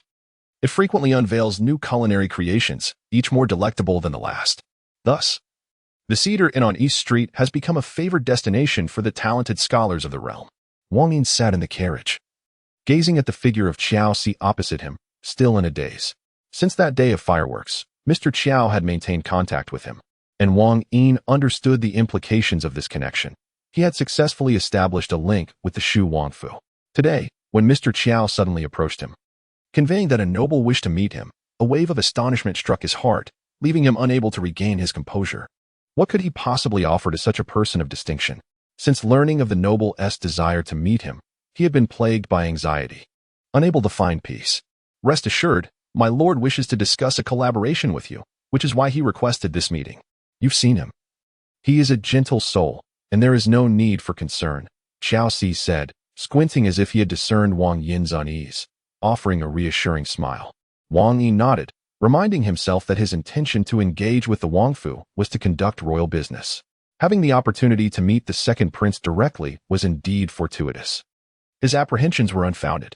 The carriage gradually came to a halt at the entrance of the Cedar Inn, and Wang Yin exhaled deeply before alighting, with Qiao Si following closely behind. The facade of the Cedar Inn was exquisitely adorned, and a banner proclaiming an 8% discount for examination candidates was prominently displayed above the sign. Wang Yin couldn't help but chuckle. The proprietor of the Cedar Inn certainly possessed a sense of humor. The two surveyed the entrance before stepping inside, only to be met with a cacophony of voices. Esteemed guest, I regret to inform you that we truly have no private rooms available today. As you may know, scholars from across the realm have arrived in the capital and are eager to sample our fare. All our private rooms have been booked well in advance. Before the entrance, a young servant clad in green was laboriously attempting to explain something to a young gentleman dressed in luxurious brocade. Judging by their expressions, it seemed the two had been engaged in discussion for quite some time. Behind the brocade-clad gentleman stood two others, including an elderly man. One of them wore a scholar's robe, exuding a gentle and refined demeanor, clearly a learned individual, while the other, donning a veil hat, remained obscured from view. However, her graceful figure and tall stature suggested she was a young lady. She was adorned in a pristine white skirt and a delicate green jacket. And though her face was concealed, An aura of serene elegance emanated from her. Xiaoxi and Wang Yin exchanged glances with the group but chose not to linger, proceeding directly into the establishment. The bustling business inside naturally resulted in a scarcity of seating, a situation not uncommon. The young servant in green was about to stop the two men, but upon catching sight of Xiaoxi's familiar visage, he swallowed his words. "Isn't there a shortage of seats in this establishment? Why are they allowed to enter?" The brocade-clad gentleman, named Deng Jie, voiced his displeasure. The young servant feigned helplessness, responding, "Dear guest, those two made a reservation earlier today. They arrived punctually, hence we have preserved a space for them." Deng Jie furrowed his brow in frustration. "Reservation? When have I ever needed to reserve a table to dine here? What sort of absurdity is this in your establishment?" Though he spoke the truth, for the bustling business of Zusangju had never reached such heights, and the reservation policy was typically only enforced during festive occasions. Deng Jie, the son of the current Duke of Courage and Valor, barely qualified as a nobleman. His family's title was bestowed by the founding emperor upon his grandfather, the Marquis of Courage. As a vanguard officer under the founding emperor, he had fought valiantly on numerous battlefields to earn this honor. Regrettably, this title was not hereditary. Upon his father's demise, he would only inherit a barony. "Brother Deng, perhaps it would be best to let this go. We could simply make a reservation for tomorrow instead," suggested the scholar in the green robe, while the young lady in the green jacket nodded subtly in agreement, remaining silent. Deng Jie clenched his teeth, visibly vexed. Behind him stood two relatives from his maternal clan, both of considerable standing. Should he fail to attend to them properly today, he would likely face his father's wrath upon returning home. The illustrious Zeyue sword manor, renowned throughout the martial world, boasts countless swordsmen and heroes. The manor's master, Lu Tingfeng, is a celebrated swordsmith, rumored to have forged the very sword wielded by the founding emperor during his uprising against the White Serpent. The two individuals accompanying Deng Jie are none other than the direct descendants of this esteemed elder master. The scholar in the blue robe had come to the capital to participate in this year's spring examination, accompanied by his sister, the girl in the green cloak, who was bubbling with excitement. Zeyue Sword Manor has always maintained a cordial relationship with the Wu family from Jiang'an. Their father, Lu Jingdi, the current governor of Jinling, has been a longtime friend of the Minister of Rites, Wu Fuji. Initially, the siblings intended to stay at Wu Fuji's residence, but with Wu suddenly appointed as the presiding official for the examination, they had no choice but to seek refuge at their cousin's Yongyi-Bo residence to avoid any appearance of impropriety. During lunch that day, they mentioned the renowned Shuesongju in the capital, prompting Deng Jie to eagerly volunteer to take them there that very evening to savor the city's finest delicacy, leading to the present situation. Frowning, Deng Jie waved his hand to dismiss the blue-robed scholar's advice. Having made a promise, he felt it would be utterly disgraceful if they could not even secure a meal. He called out to the two figures, Xiaoxi and Wang Yin, who had already entered the establishment. "Gentlemen, might I trouble you to pause for a moment?" Xiaoxi turned, confirming that the call was directed at him, and a characteristic squinting smile spread across his face as he halted his steps. "Are you calling for me, young master?" he replied humbly, dressed in the plain black attire of a steward from a wealthy household. Deng Jie naturally assumed that the imposing figure beside Xiaoxi, Wang Yin, was the one in charge. He ignored Xiaoxi and instead bowed slightly to the bewildered Wang Yin. "I am Deng Jie from the Yongyi-Bo residence. Might I inquire if you would consider allowing me to use this private room today? I assure you, all expenses will be amicably settled, and I would be most grateful for your friendship." "Ah, it seems we have company," Xiaoxi observed with keen interest, unperturbed by Deng Jie's disregard. As a mere servant of the Shuang residence, he had yet to reach a level of offense that would provoke anger, despite being the nominal master of this famed establishment. He found himself more curious about how Wang Yin would navigate this predicament. Wang Yin glanced at Xiaoxi, noting his silence, and quickly deduced that it fell upon him to resolve the matter. "Young Master Deng, I must apologize. I have a guest scheduled to meet here shortly," he replied politely, offering a slight bow. Deng Jie's expression shifted instantly, urgency fretting his tone.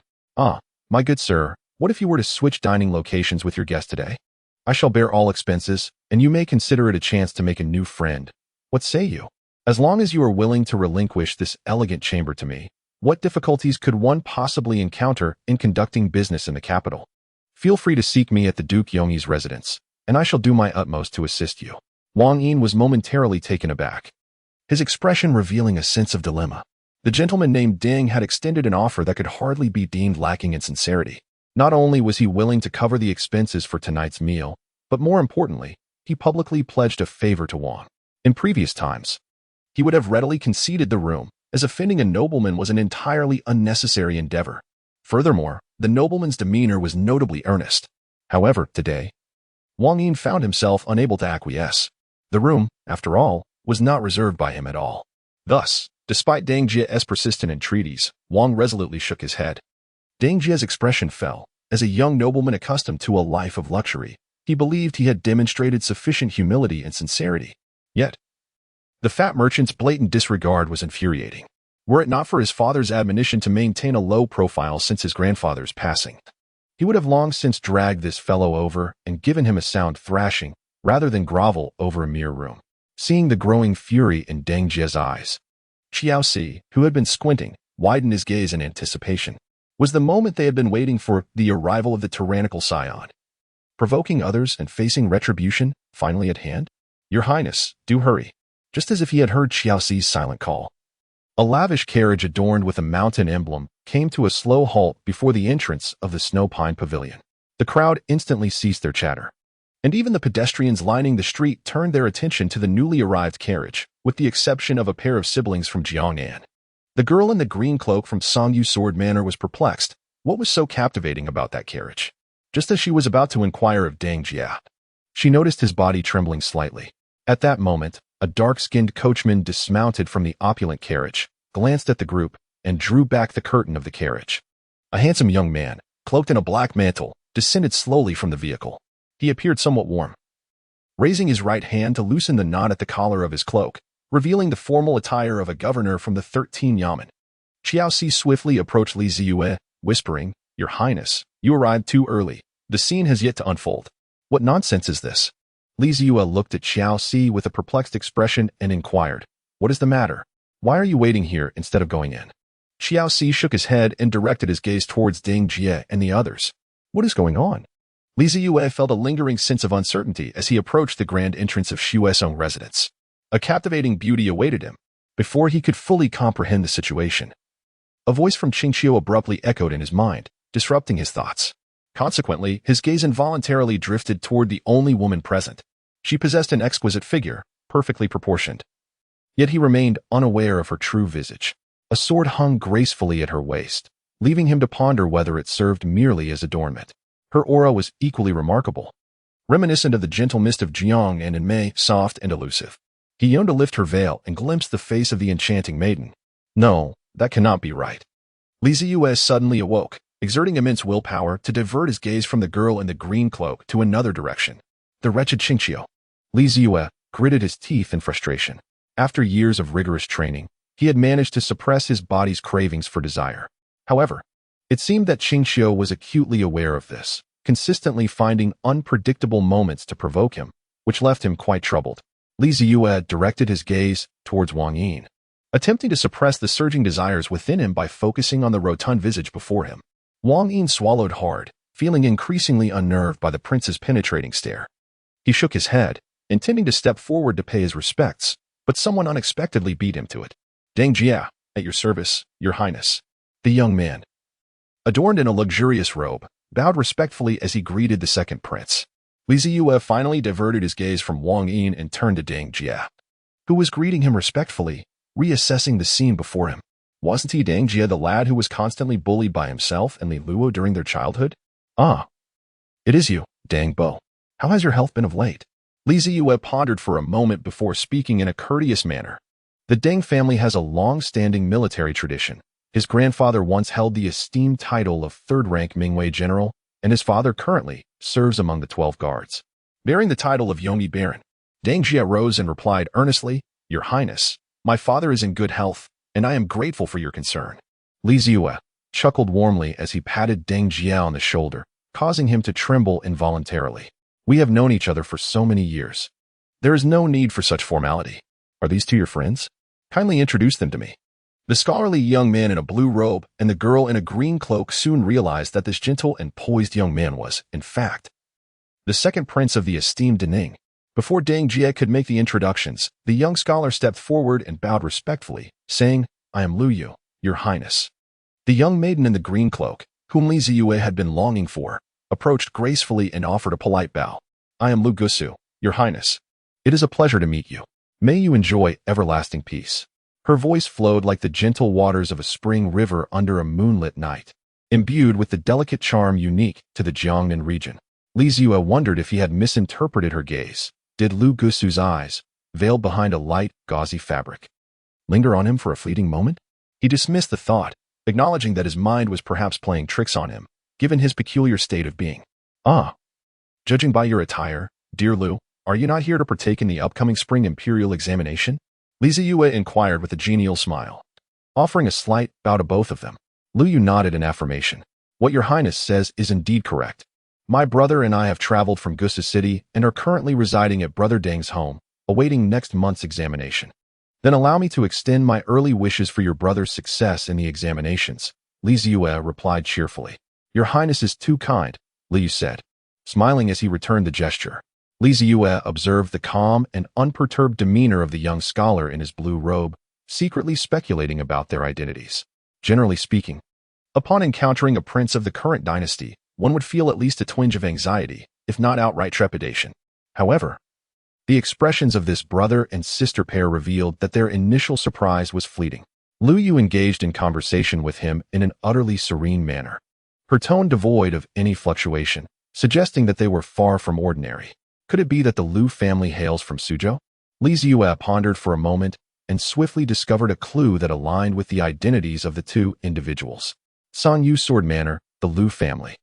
He shifted his gaze towards the elderly man in black behind the siblings, focusing intently on the sword sheathed at his waist. Indeed, the hilt bore the distinctive markings exclusive to the swords forged by Zeyue Sword Manor. Zeyue's smile suddenly brightened once more as he remarked, "To meet is to forge a connection. Why not share a drink today?" He then inquired, by the way, "Why are you all standing at the entrance instead of going inside?" Upon hearing this, the gathered individuals fell silent. "Your Highness, we did not make a reservation. The private rooms are fully booked," Deng Jie awkwardly explained.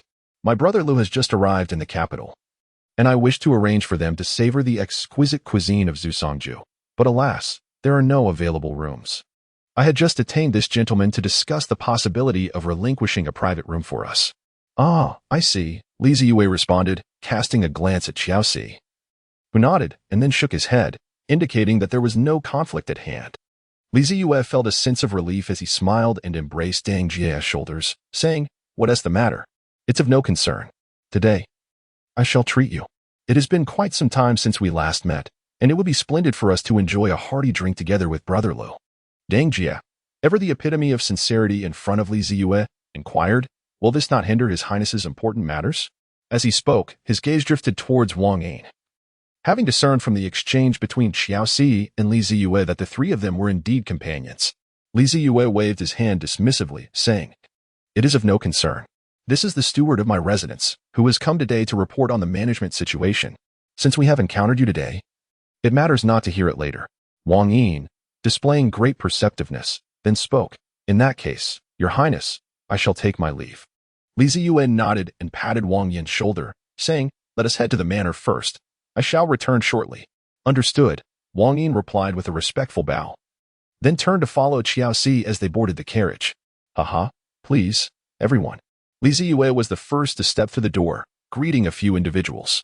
He navigated the space with ease, making his way to the escalator and ascending to the third floor. On this level, there was a private room that belonged to him, not open to the public. The view from this room was splendid, with ample space and bright lighting. Upon opening the window, one could gaze down upon half of the capital city, and in the distance, the shimmering ribbon-like Yuhua River could be seen. As Lu and the others entered the room, they couldn't help but widen their eyes in astonishment. They were not of ordinary backgrounds, and it was not unusual to reserve a large private room in a bustling establishment like Zusongju.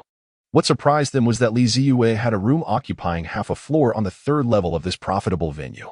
The room's decor suggested a personal touch, with various everyday items scattered about, clearly indicating it was a private space. They each harbored their own speculations, yet refrained from voicing them, respecting Zeyue's silence. "Come, please take a seat. Isn't my room quite delightful?" Zeyue said with a cheerful smile, lifting the teapot. The staff had already prepared hot tea, and he began to pour it into the cups one by one.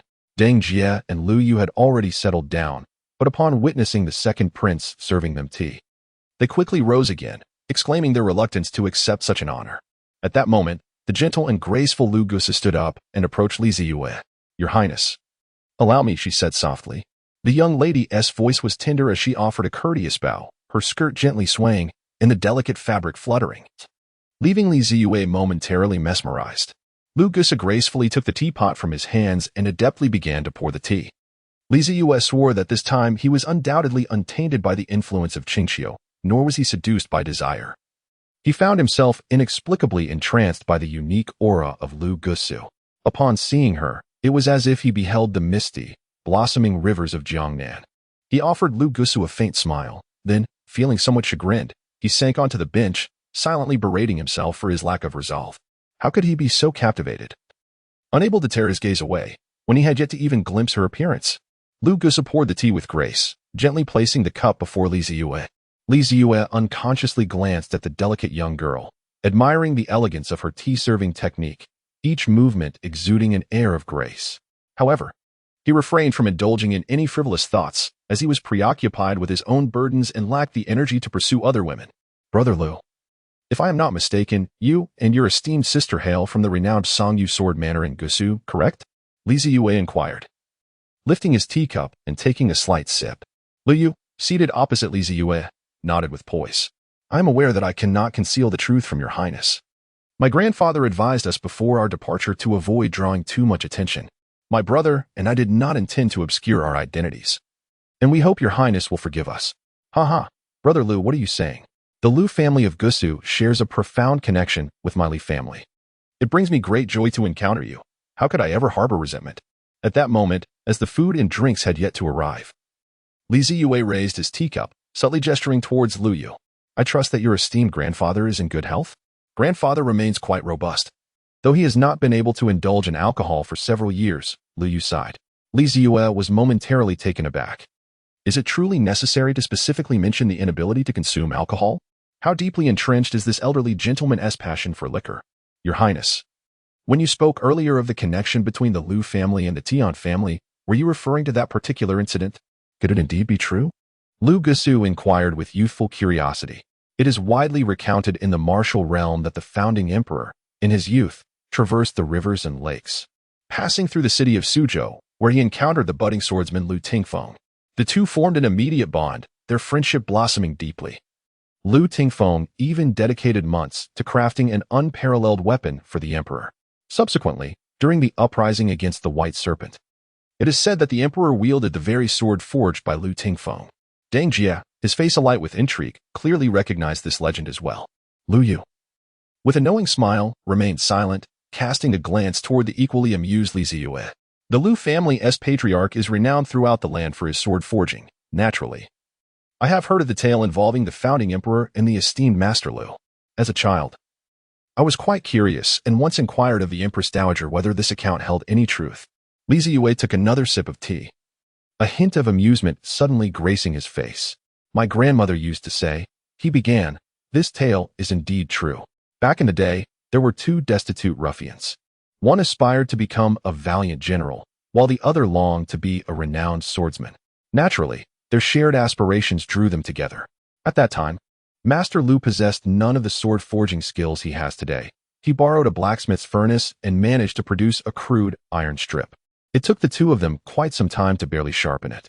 Master Lu, in his bravado, despite being reduced to mere trousers, insisted on gifting that sword to your grandfather. Your grandfather, of course, cherished that bond. Later, during the rebellion against the White Serpent, even though he had amassed considerable wealth and possessed countless sharp weapons, he chose to wield that sword, which was as blunt as a saw, and struck the serpent repeatedly until he finally vanquished it. Upon hearing this story, which diverged significantly from the original text, Deng Jie's expectant expression turned into one of bewilderment. Lu Gusu, her face veiled by a sheer scarf, was difficult to read. But Li Zeyue could tell she too was momentarily taken aback. Liu covered her face with her hand, chuckling helplessly. "My grandfather only shared the first half with me. He indeed gifted an iron sword to Emperor Taizu, but he regretted it immediately after. Yet, due to pride, he couldn't ask for it back. And it pained him for many years. As for the latter part, I had never heard that Emperor Taizu used that sword to crush the White Serpent.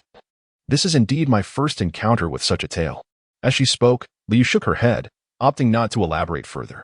How amusing, Lu Gusu, who had been silent, finally interjected with a laugh. I never imagined that the founding emperor of our great Ming dynasty and a legendary figure in the martial world had such a history. As the group exchanged laughter and banter, dishes began to be served one after another, and Li Zeyue retrieved a bottle of potent homemade liquor from the cabinet. Eager for them to sample it, Li Zeyue unscrewed the bottle cap, and an intense aroma of wine instantly enveloped the entire room, even causing the black-clad elder from the Zeyue sword manor, stationed outside the door, to swallow hard. Hazy, also waiting outside, flashed a cheeky grin at the elder and said, "If you do not find it distasteful, I could offer you a bottle when we take our leave." "Thank you for your kind offer, but it is unnecessary," the elder replied, steadfastly refusing Hazy's temptation, his gaze unwavering. Hazy chuckled, undeterred. Inside the room, Lu Yu and Deng Jie looked on in astonishment at the white porcelain wine bottle held by Li Zeyue. Both hailed from distinguished families, and what was considered a rare delicacy to ordinary folk was merely commonplace for them. Yet, they had never encountered a wine whose fragrance was so profoundly rich. "Your Highness, pardon my ignorance, but what is the name of this exquisite wine, and where does it originate?" Liu inquired curiously.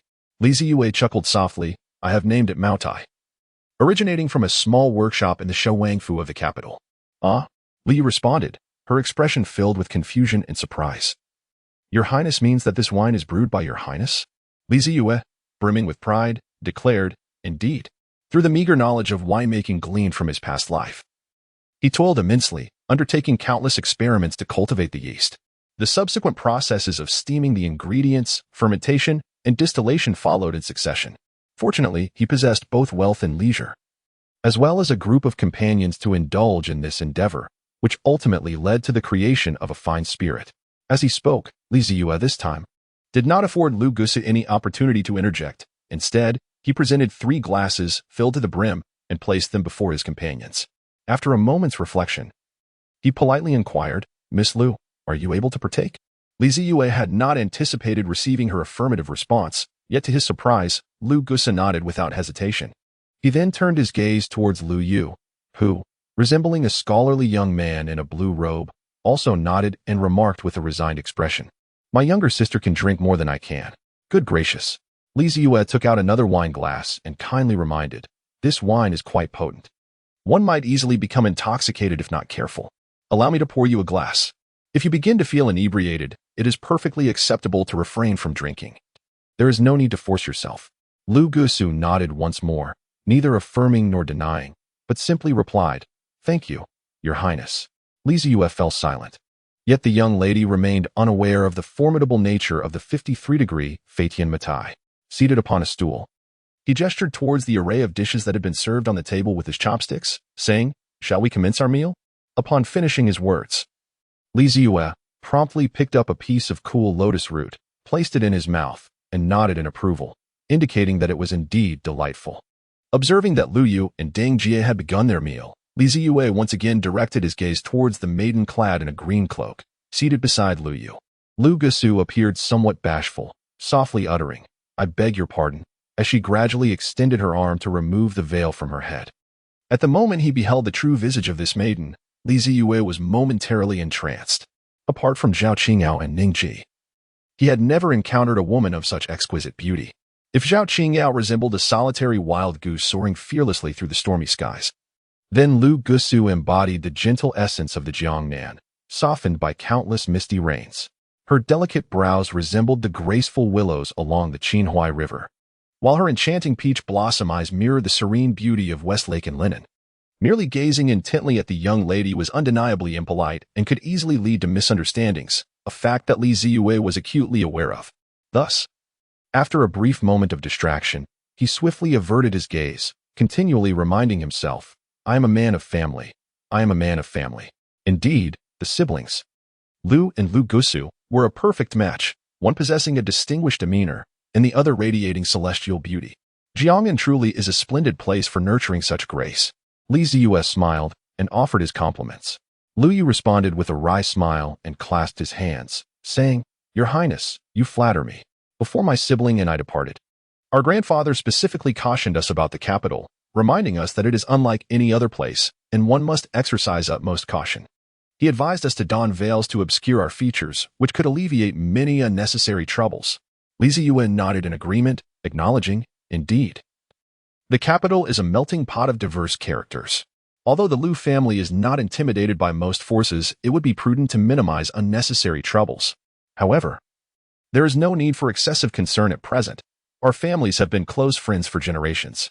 Should you encounter any difficulties in the capital, Brother Liu, feel free to seek me out at the Wang residence, and I shall not stand idly by. Upon hearing this, Liu could not help but internally scoff. Fearing that you might be the greatest trouble of all, having cast several furtive glances at my sister, as if I were oblivious.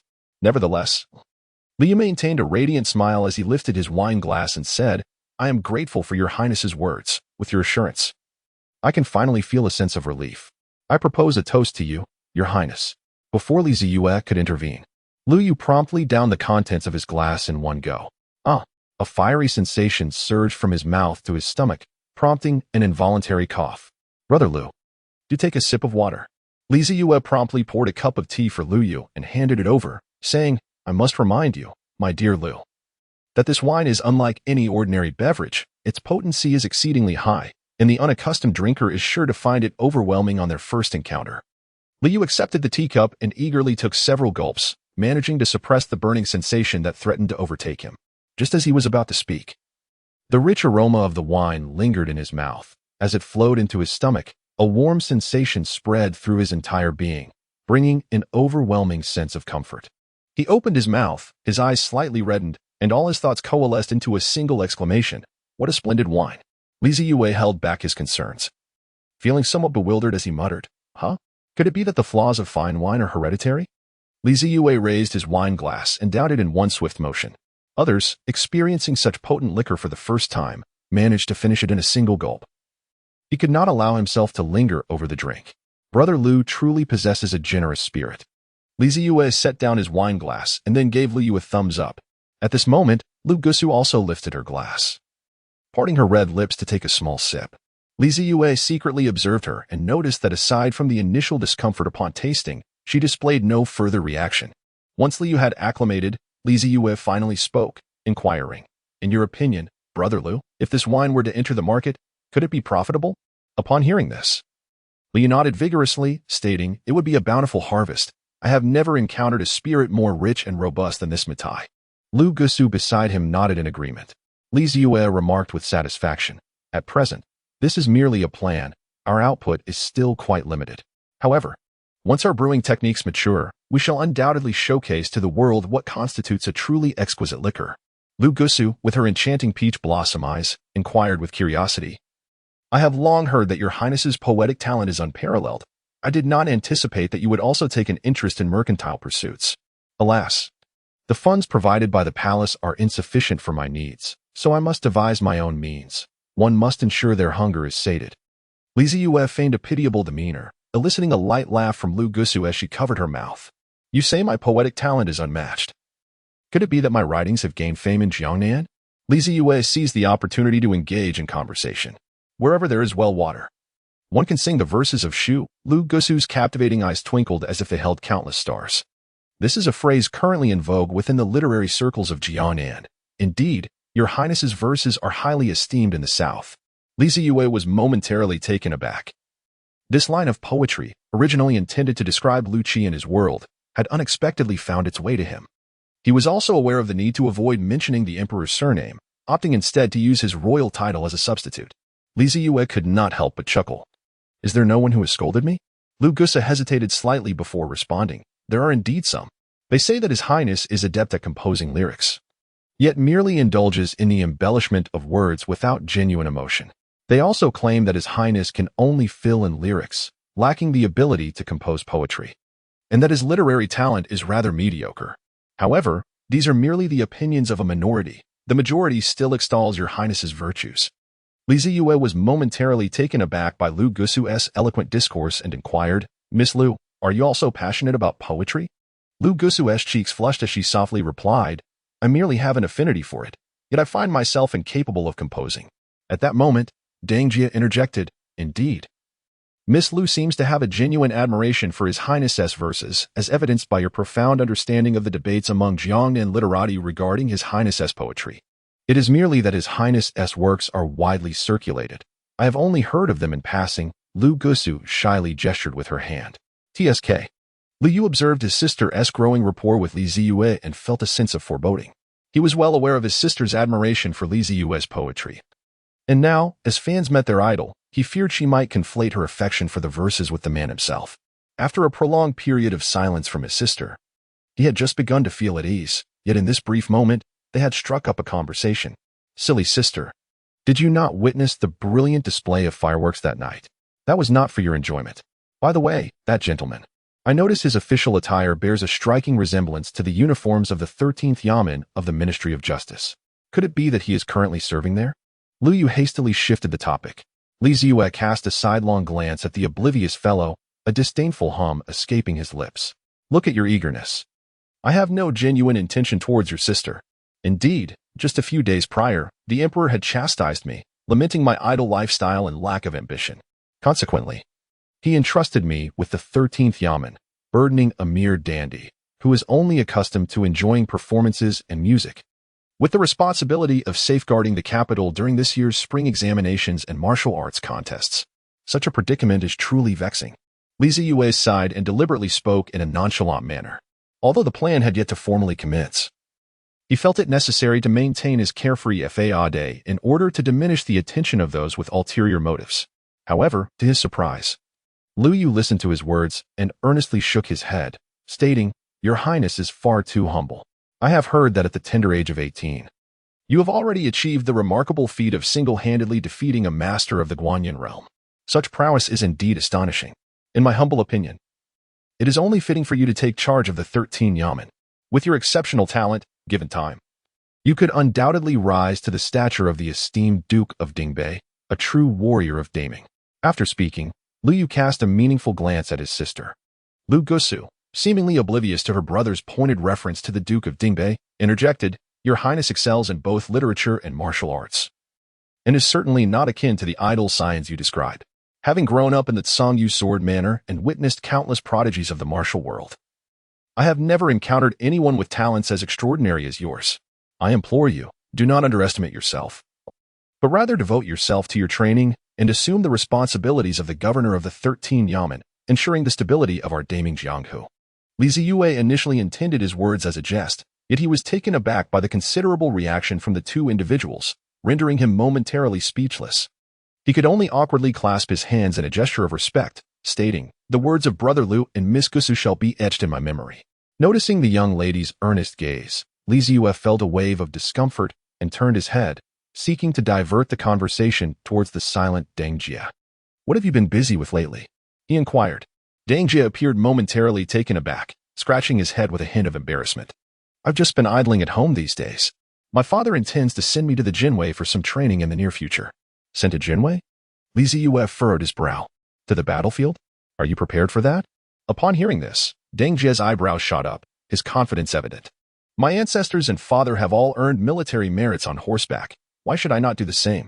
Oh, I underestimated you, Li Zeyue replied, raising his glass in acknowledgement and taking a hearty sip, as a gesture of respect for Deng Jie's ambition. Why not forego the Jinwei and join me at the 13th Yamen instead? Li Zeyue extended the invitation. Surely your skills have not waned. Indeed, I cannot afford to be negligent in my training. While I may not rival His Highness, I have managed to attain the 7th rank, Deng Jie admitted, his expression revealing a flicker of hesitation. He would certainly welcome the opportunity to join the 13th Yamen, after all, who truly wishes to risk their life on the battlefield. However, he feared that his father, the valiant Duke Yongyi, might disapprove. Li Zeyue clearly discerned Deng Jie's concerns and waved his hand, saying, Return and inform Lord Deng that I, the prince, am requesting a person from him. Let us see if he is willing to comply. Deng Jie responded with a wry smile and a respectful gesture.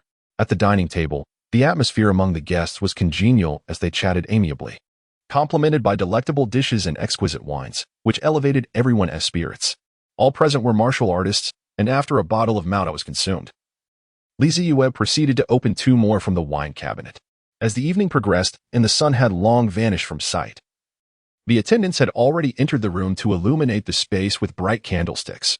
Indeed, Liu had spoken the truth. The young girl, Lu Gusu, possessed remarkable tolerance, as her eyes remained bright and free of intoxication even after downing 2 cups of strong liquor.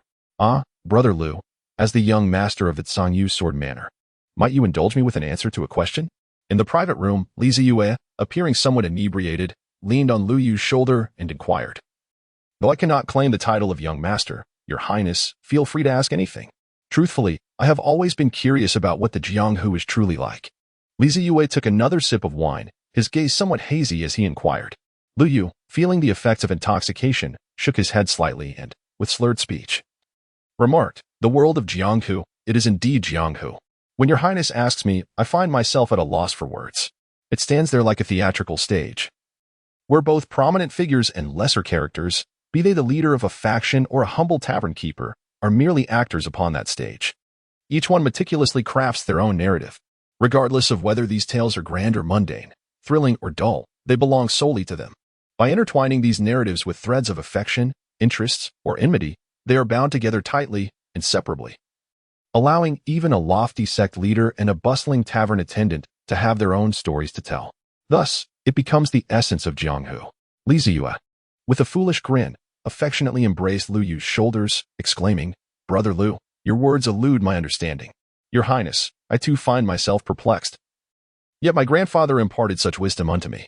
He further claimed that as I traverse the rivers and lakes in the future, enlightenment shall follow." Liu once more lifted his goblet, clinking it with Zeyue's, "Your Highness, should you ever find the opportunity, I implore you to embark upon a few ventures into the world of martial arts. Our realm shall undoubtedly be captivating." The data indeed exceeded expectations. May it remain stable. As the banquet drew to a close, Lu Gusu supported the inebriated Lu Yu back home, while Deng Jie, swaying unsteadily, boarded the carriage to return to the residence of Lord Zhang. Zeyue stood at the entrance of the desolate Snow Pine residence, gazing in the direction of several departing figures, wrapping his great cloak more tightly around himself. Today, 3 bottles of Maotai had been opened, and he had indeed indulged a bit too much, leaving him with a considerable intoxication. However, the enjoyment of the day was undeniable. Not only had he made the acquaintance of the young master of the Zeyue sword manor, but he had also gained a promising subordinate with a deep understanding of the intricate dynamics at play. Deng Jie, hailing from a noble lineage, was acutely aware that the aristocracy has historically relied upon imperial authority to halt the decline of the Yongyi Marquis. Deng Jie knew he must seize this opportunity and align himself closely with Zeyue. Furthermore, he had encountered a rare beauty, a once-in-a-century marvel. And what delighted him even more was the realization that this enchanting woman seemed to be an admirer of his. Hiki. Zeyue shook his head, striving to clear his mind. However, it had indeed been quite some time since he last indulged in spirits of such high proof, leaving his emotions somewhat unstable. After consuming alcohol, one is often left with either joy or loneliness. And once loneliness creeps in, the yearning for companionship that offers a sense of belonging and security arises. He found himself longing for Qingyao. In his intoxicated state, Zeyue was capable of anything, just as he was about to tiptoe and leap into action. Highness abruptly seized him and inquired, "Where are you going?" "I am seeking Qingyao," Zeyue replied with conviction. Highness, placing a hand on his forehead, advised, "Your Highness, it is quite late now. Miss Zhao has likely retired for the evening." Zeyue gazed up at the luminous moon, momentarily lost in thought. "She has taken a rest. What does it matter if I seek her?" "Your Highness, you are inebriated." "I am not. You are truly intoxicated." "I told you, I am not. You are exceedingly bothersome." With that, Zeyue ceased his dispute with Highness, and with a swift motion of his toes, he sprang into the air, leaping onto the rooftop of the adjacent building. Highness, left with no choice, summoned his strength and followed suit. Under the moonlight, their silhouettes danced upon the rooftops of the capital, rising and falling like ethereal shadows in the night. At that moment, the curfew had just been enacted, and the patrolling guards of the Jinwu Wei and the officials of the Kailu had yet to commence their rounds. The Grand Tutor's residence was in close proximity to the Shuesong residence, merely a street away from the tavern. Zeyue and Highness swiftly arrived at the entrance of the Grand Tutor's residence. Gazing at the tightly shut gate, Highness shrugged his shoulders and said, "Let us return." "Your Highness, it is rather late to knock on the door now." Zeyue cast a peculiar glance at Highness, questioning, "Of course not. Why disturb someone in the dead of night?" Highness, perplexed, inquired, "Then how do you intend to get in? Are you foolish? Naturally, we shall slip in unnoticed." Zeyue replied, regarding Highness with an expression akin to one observing a simpleton. Unable to endure Zeyue's derisive gaze, Highness retorted, "What if we are discovered?" "If we are discovered, so be it. What else can we do? We are soon to be wed. What harm is there in meeting at night?" Zeyue found himself utterly baffled by Highness's reasoning. Likewise, Highness could not fathom Zeyue's logic, exclaiming incredulously, "If you had arranged to meet in secret, that would be one thing. But now, you are attempting to invade someone's private quarters like a common thief. If caught, your reputation will be irreparably tarnished. Enough, enough. I shall not waste further words with you. I am going in." Zeyue waved his hand, dismissing Highness. With a sigh, Highness's face contorted in distress. He recognized that Zeyue was inebriated, yet he felt powerless to halt his reckless behavior. Resigned, he uttered, "I shall wait for you here. If you do not emerge within a quarter of an hour, I will take my leave." "Very well, understood," Zeyue responded. Zeyue stealthily ascended the walls of the Grand Tutor's residence, discreetly surveying the terrain and meticulously devising an infiltration route, ever cautious of detection by the guards stationed within. These sentinels, loyal soldiers of the Duke of Dingbei, had recently returned from the borders of Dingzhou, each battle-hardened and acutely sensitive to the slightest rustle or disturbance. At this moment, however, he found himself in a state of hazy inebriation, rendering him incapable of flawlessly controlling his body and executing movements without the slightest sound. Zeyue leaned against the wall, pondering for a moment, before suddenly striking his own head in frustration. "How utterly foolish I am to be inebriated. With no one in the backyard, why did I not simply scale the wall?" Resolute, he circled around the front entrance of the Taifu residence and approached the wall of the backyard. After taking a couple of steps back to gather momentum, he propelled himself into the air, channeling his internal energy. With the tips of his toes lightly touching the lofty wall, he soared towards the balcony of the three-story building in the backyard. Thud. Perfectly executed, he landed safely. Zeyue stood on the exquisite terrace of the small building, feeling a sense of smug satisfaction. At this moment, the interior of the building was shrouded in darkness, as Zhao Qingyao had evidently extinguished the candles and retired for the night. Zeyue suppressed his slightly restless heartbeat and stealthily pushed open the wooden door connecting the balcony to the room. With a soft creak, the door swung open. He inhaled deeply, enveloped by the familiar fragrance that filled the space. Zeyue slowly stepped into the room. Although the darkness obscured his view of the room's arrangement, he navigated directly toward Zhao Qingyao's large bed, guided by the memories of his childhood visits. The sound of moonlight unsheathing echoed softly. Illuminated by the moonlight streaming in from the balcony, he discerned the chilling gleam upon the blade. What the? The appearance of moonlight was so swift that it left him scarcely a moment to react, aimed directly at his throat. Acting on instinct, Zeyue arched backward just in time to evade the deadly strike. "Qingyao, it's me," he called out hastily as moonlight relentlessly continued its advance. Beneath the moonlight, the divine weapon that had once saved his mother's life halted precariously at his throat. "Zeyue?" Zhao Qingyao finally emerged from the shadow behind the door. Clad in simple garments and devoid of makeup, yet she remained breathtakingly beautiful. Upon recognizing Zeyue's face, she exhaled in relief. Retracting moonlight and scolding him in a hushed tone, "What is wrong with you? Coming to see me at this hour, sneaking around like this? I thought you were some reckless thief." Zeyue chuckled foolishly and scratched his head. "How did you find out?" "With the commotion you made jumping onto my balcony." "I would have to be deaf not to hear it," Zhao Qingyao replied with a look of disdain. She then sniffed, furrowing her brows as she inquired, "Zeyue, have you been drinking?" Zeyue nodded earnestly and replied, "I did drink." "Why have you come here instead of returning home to rest after drinking?" Zhao Qingyao arched an eyebrow. "I missed you." Zeyue remained with his characteristic silly grin, observing his foolish demeanor while drinking. Zhao Qingyao could no longer muster the resolve to scold him and could only let out a resigned sigh. "Come in and have a cup of tea to rest for a while." "All right." Zeyue felt a surge of elation as he strode deeper into the dimly lit room. However, the darkness enveloped him, and with the effects of the alcohol taking hold, he stumbled, nearly falling to the ground. "Oh." Zeyue felt as though he had fallen into a warm embrace, rendering him reluctant to rise. Zhao Qingyao gazed at the muddled figure of Zeyue in her arms, her expression a tapestry of complexity. In that moment, he resembled a child, unreservedly collapsing against her. "How could you have consumed so much alcohol?" Zhao Qingyao inquired. gently wrapping her arms around his waist and gradually assisting him to the edge of her bed. Zeyue sat quietly on the edge of the bed, his head drooping, eyes closed and silent. Zhao Qingyao lit a candlestick and placed it on the bedside, finally illuminating the room with a gentle glow. I'll fetch you a glass of water. Please remain silent for now. As Xiao Tan is downstairs, she said. Using the dim light, Zhao Qingyao picked up the teapot from the table, which still contained some tea, and filled a cup to the brim before handing it to Zeyue. Feeling quite parched, he accepted the cup and drank slowly, downing 3 cups of tea before he finally alleviated the burning sensation in his throat. Take a moment to rest. Once you've recuperated a bit, I shall escort you home, Zhao Qingyao softly suggested, sitting beside him. I do not wish to return, he replied. At this moment, Zeyue resembled a stubborn child, shaking his head in defiance. Zhao Qingyao wrinkled her nose and said, You don't wish to return? This is my home. Do you believe it is appropriate for you to remain here? Zeyue lifted his head, staring intently into Zhao Qingyao's eyes, declaring, I just want to be with you.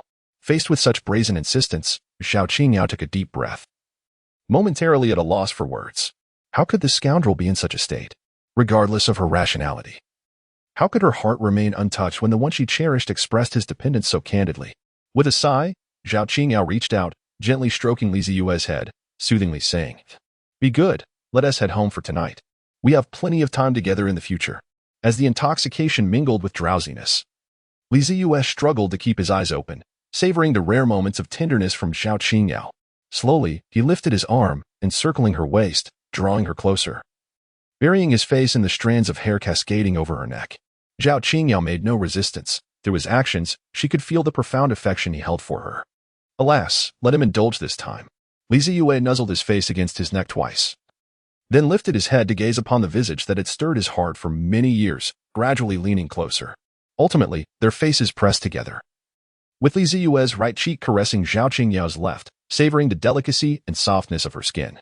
Zeyue pressed his lips together lightly, shifting his face closer to Zhao Qingyao's cheek, yearning to find those alluring red lips.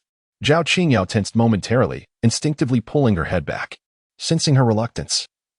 Zeyue's right hand firmly grasped her head, guiding it back to those crimson lips.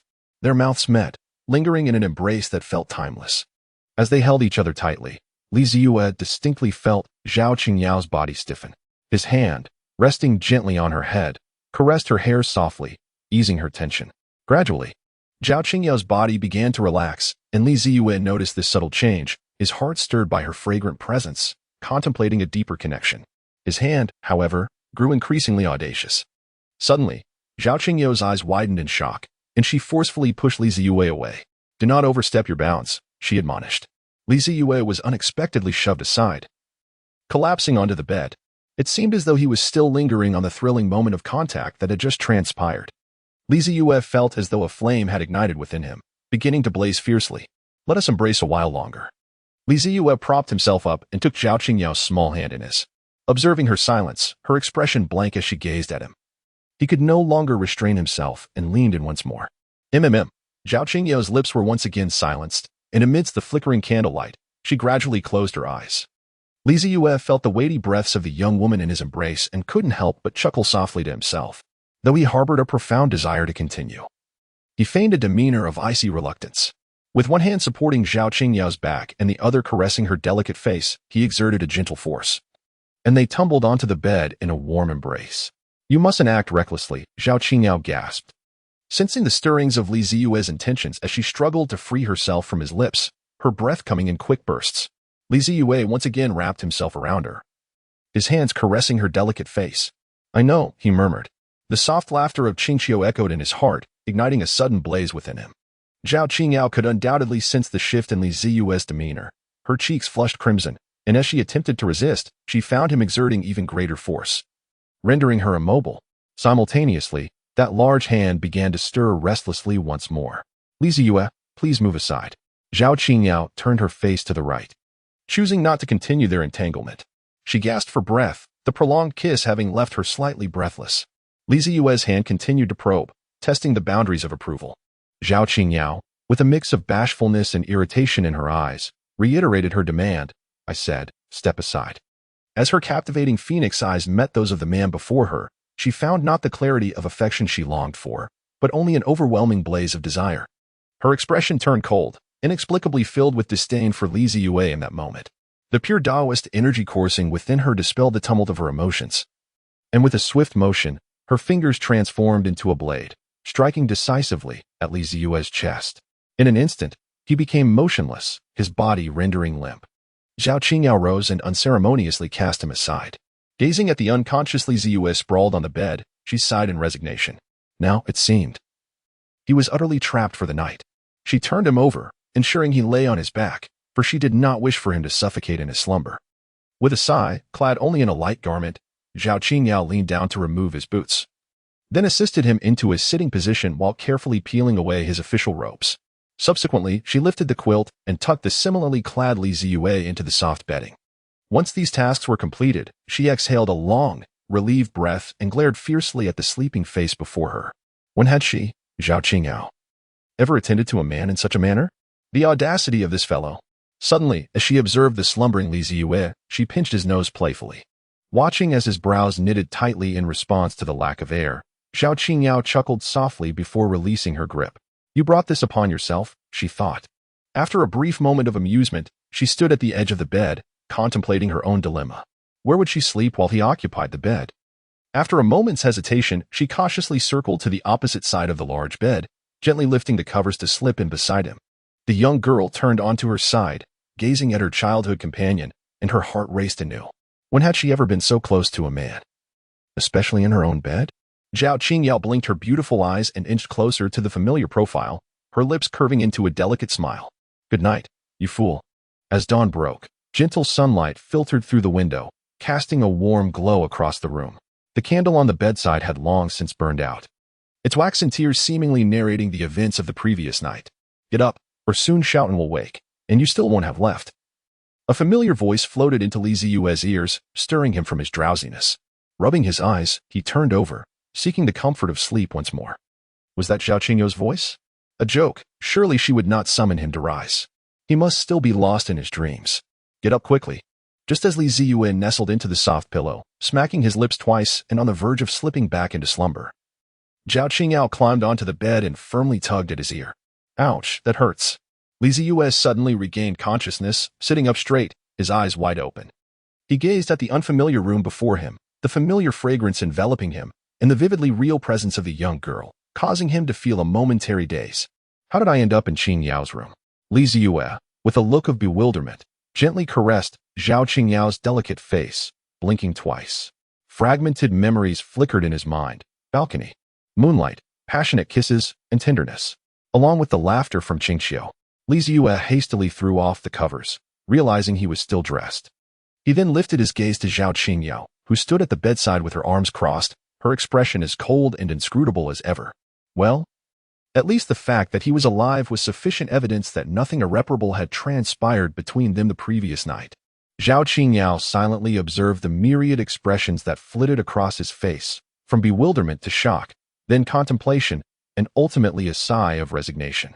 What does that sigh signify? She inquired, raising an eyebrow, her tone frosty.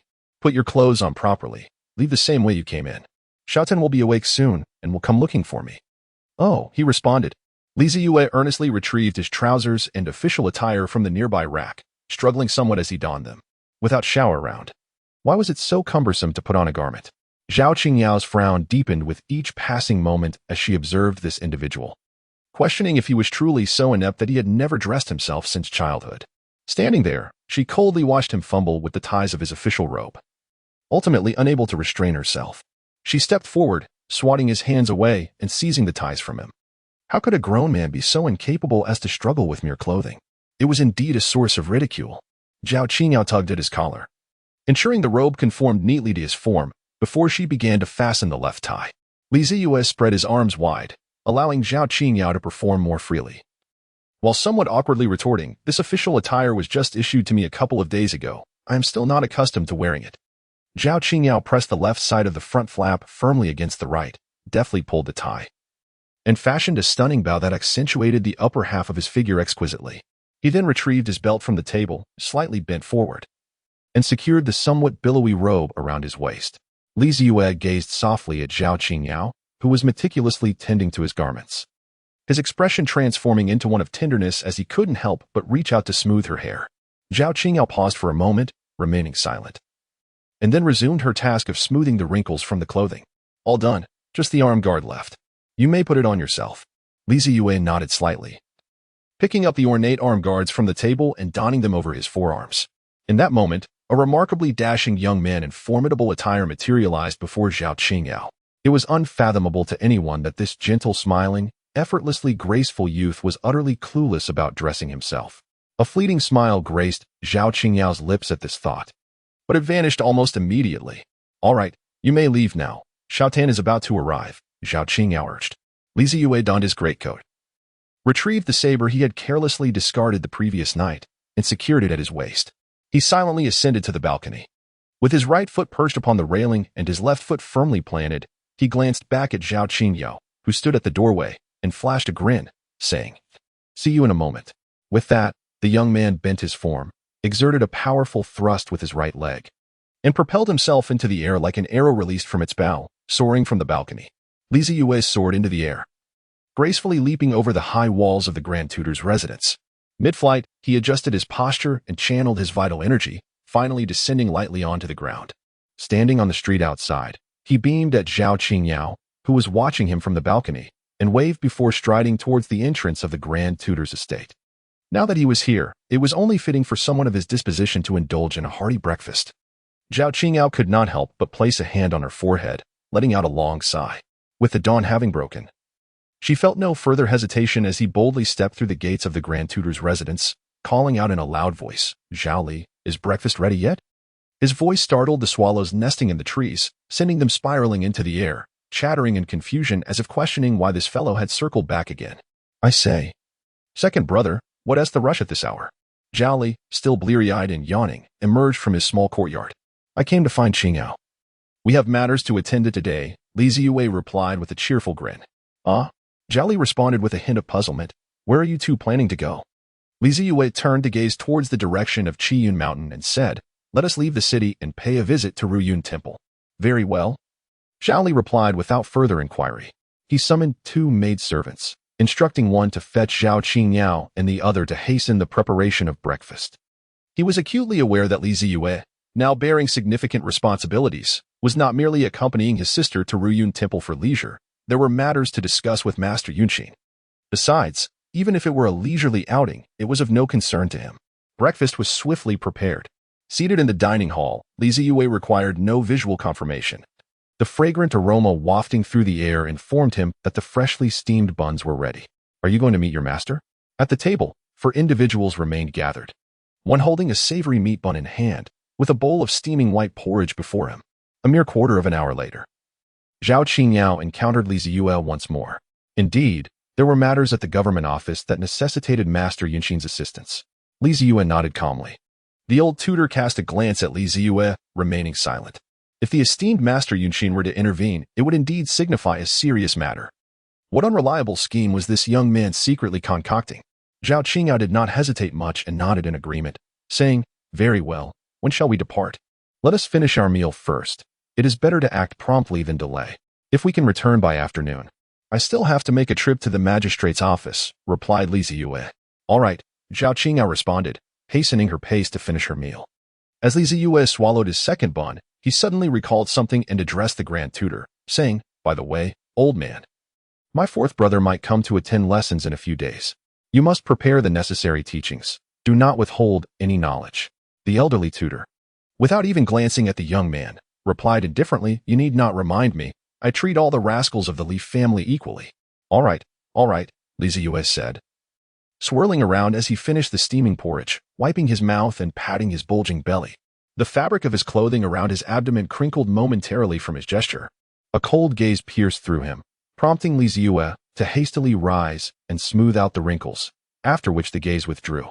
Qiyun Mountain, located in the northwest of the capital, towers majestically with its 36 peaks, perpetually cloaked in snow and enveloped in mist, a breathtaking sight. The mountain's grandeur is immeasurable. An ancient poem from a bygone era captures its essence. Qiyun stretches towards the heavens, overshadowing the 5 sacred mountains and concealing the Red City. The climate within the mountain is peculiar. During winter, it feels like spring, with peonies blooming atop the ice and snow. In summer, it is as cool as autumn, with waterfalls cascading from the heavens, refreshing in their splendor. Thus, the dignitaries of the capital often construct villas within the mountains to escape the heat and cold. At the foot of Zeyue Mountain stands an ancient Taoist temple, weathered by decades. A gentle stream meanders through the mountain, merging into a clear brook that flows behind the temple like a delicate ribbon. The sound of the temple bell lightly resonates, carrying an ethereal tone that drifts through the valley, startling a few birds into flight. Low-hanging clouds grace the open fields as several Taoist nuns in pristine white robes emerge from their quarters, making their way to the front courtyard for the morning service. Among them is a woman clad in a simple Taoist robe, her long hair elegantly tied up, seated on a cushion in the courtyard. 20 years have swiftly passed, yet time has left no trace upon her flawless visage, which radiates a transcendent beauty that inspires reverence and deters any thoughts of desire. With her eyes gently closed, her delicate hands rest upon her knees, forming intricate gestures as she softly murmurs incantations. She is the esteemed mistress of the celestial cloud temple, revered by the populace as the reclusive Taoist, known as the foremost practitioner of the way in the realm of daming, Zhenren Yunxin. Since the battle in the capital 2 decades ago, Zhenren Yunxin embarked on her journey into the world, traveling far and wide to eradicate evil and promote virtue, upholding the teachings of the Tao. Some enthusiasts claim that Zhenren Yunxin is unparalleled in her Taoist practice and unmatched in swordsmanship. A formidable woman among the strongest in the world, deserving of the title of the best, due to the exclusion of the 3 sects, Buddhism, Taoism, and Confucianism, from martial rankings. The true extent of Zhenren Yunxin's prowess remains undetermined. However, no one doubts that if she were to participate in martial evaluations, she would undoubtedly secure a place among the top 5. This is especially pertinent considering that the northern barbarian's most gifted talent, Wu Tong, whom she had driven from the city with 3 strikes, has now ascended to the position of Grand Commander, leading tens of thousands of fierce warriors, currently ranked 6th in martial evaluations. Yet, in Li Zeyue's eyes, could Yunxin truly rank among the top 5? It was insufficient, at the very least. They ought to be among the top 3. Outside the capital, a pair of young men and women rode on 2 splendid steeds, meandering towards Zeyue Mountain. The young man, clad in a fitted outfit and draped in a black cloak, held the reins in one hand while the other rested on his stomach as he let out a prolonged belch, clearly having overeaten at breakfast and feeling somewhat uncomfortable. Beside him, the young woman remained adorned in vibrant red, her outer layer of fur coat. With a hint of disdain, she tugged at the reins, distancing herself from him. The young man, however, chuckled heartily and pulled the reins to draw closer to the girl in red. They traversed the official road leading to Zeyue Mountain, where the path was smooth and clear, only a few horse-drawn carriages visible, presumably transporting scholars and young ladies on a spring excursion to the mountains. The distance from the capital to Zeyue Mountain was not overly far, yet not exceedingly close either. As the saying goes, one exhausts the horse merely by gazing at the mountain. If traveling by carriage, it would indeed take half a day at the very least. Fortunately, Li Zeyue and Zhao Qingyao both preferred not to ride in carriages, opting instead for horseback, allowing them to hasten their journey. What prompted you to seek out the master all of a sudden? Did something occur at the yamen? Zhao Qingyao hesitated for a moment before speaking. She was aware that she ought not to pry into the secret plans of the 13th yamen. Nonetheless, after some contemplation, she resolved to gain insight in advance. After all, no one was more familiar with that woman than she. Knowing Li Zeyue's purpose for this trip ahead of time would enable her to offer counsel from the sidelines.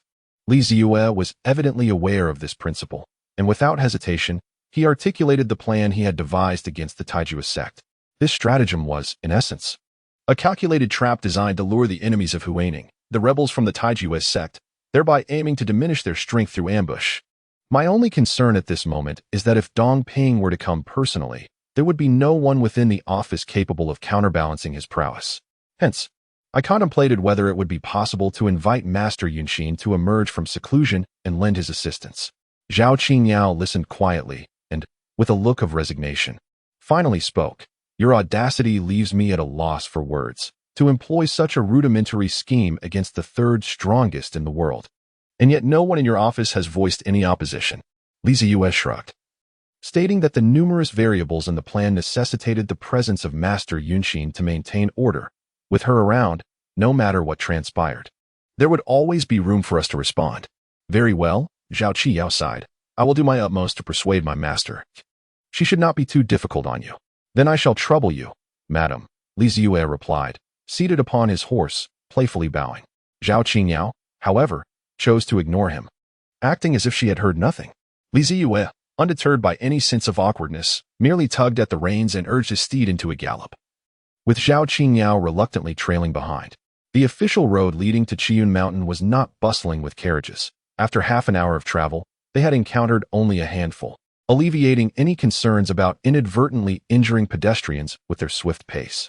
In the distance, Zeyue spotted several small black dots on the road ahead and gradually reduced his horse's speed.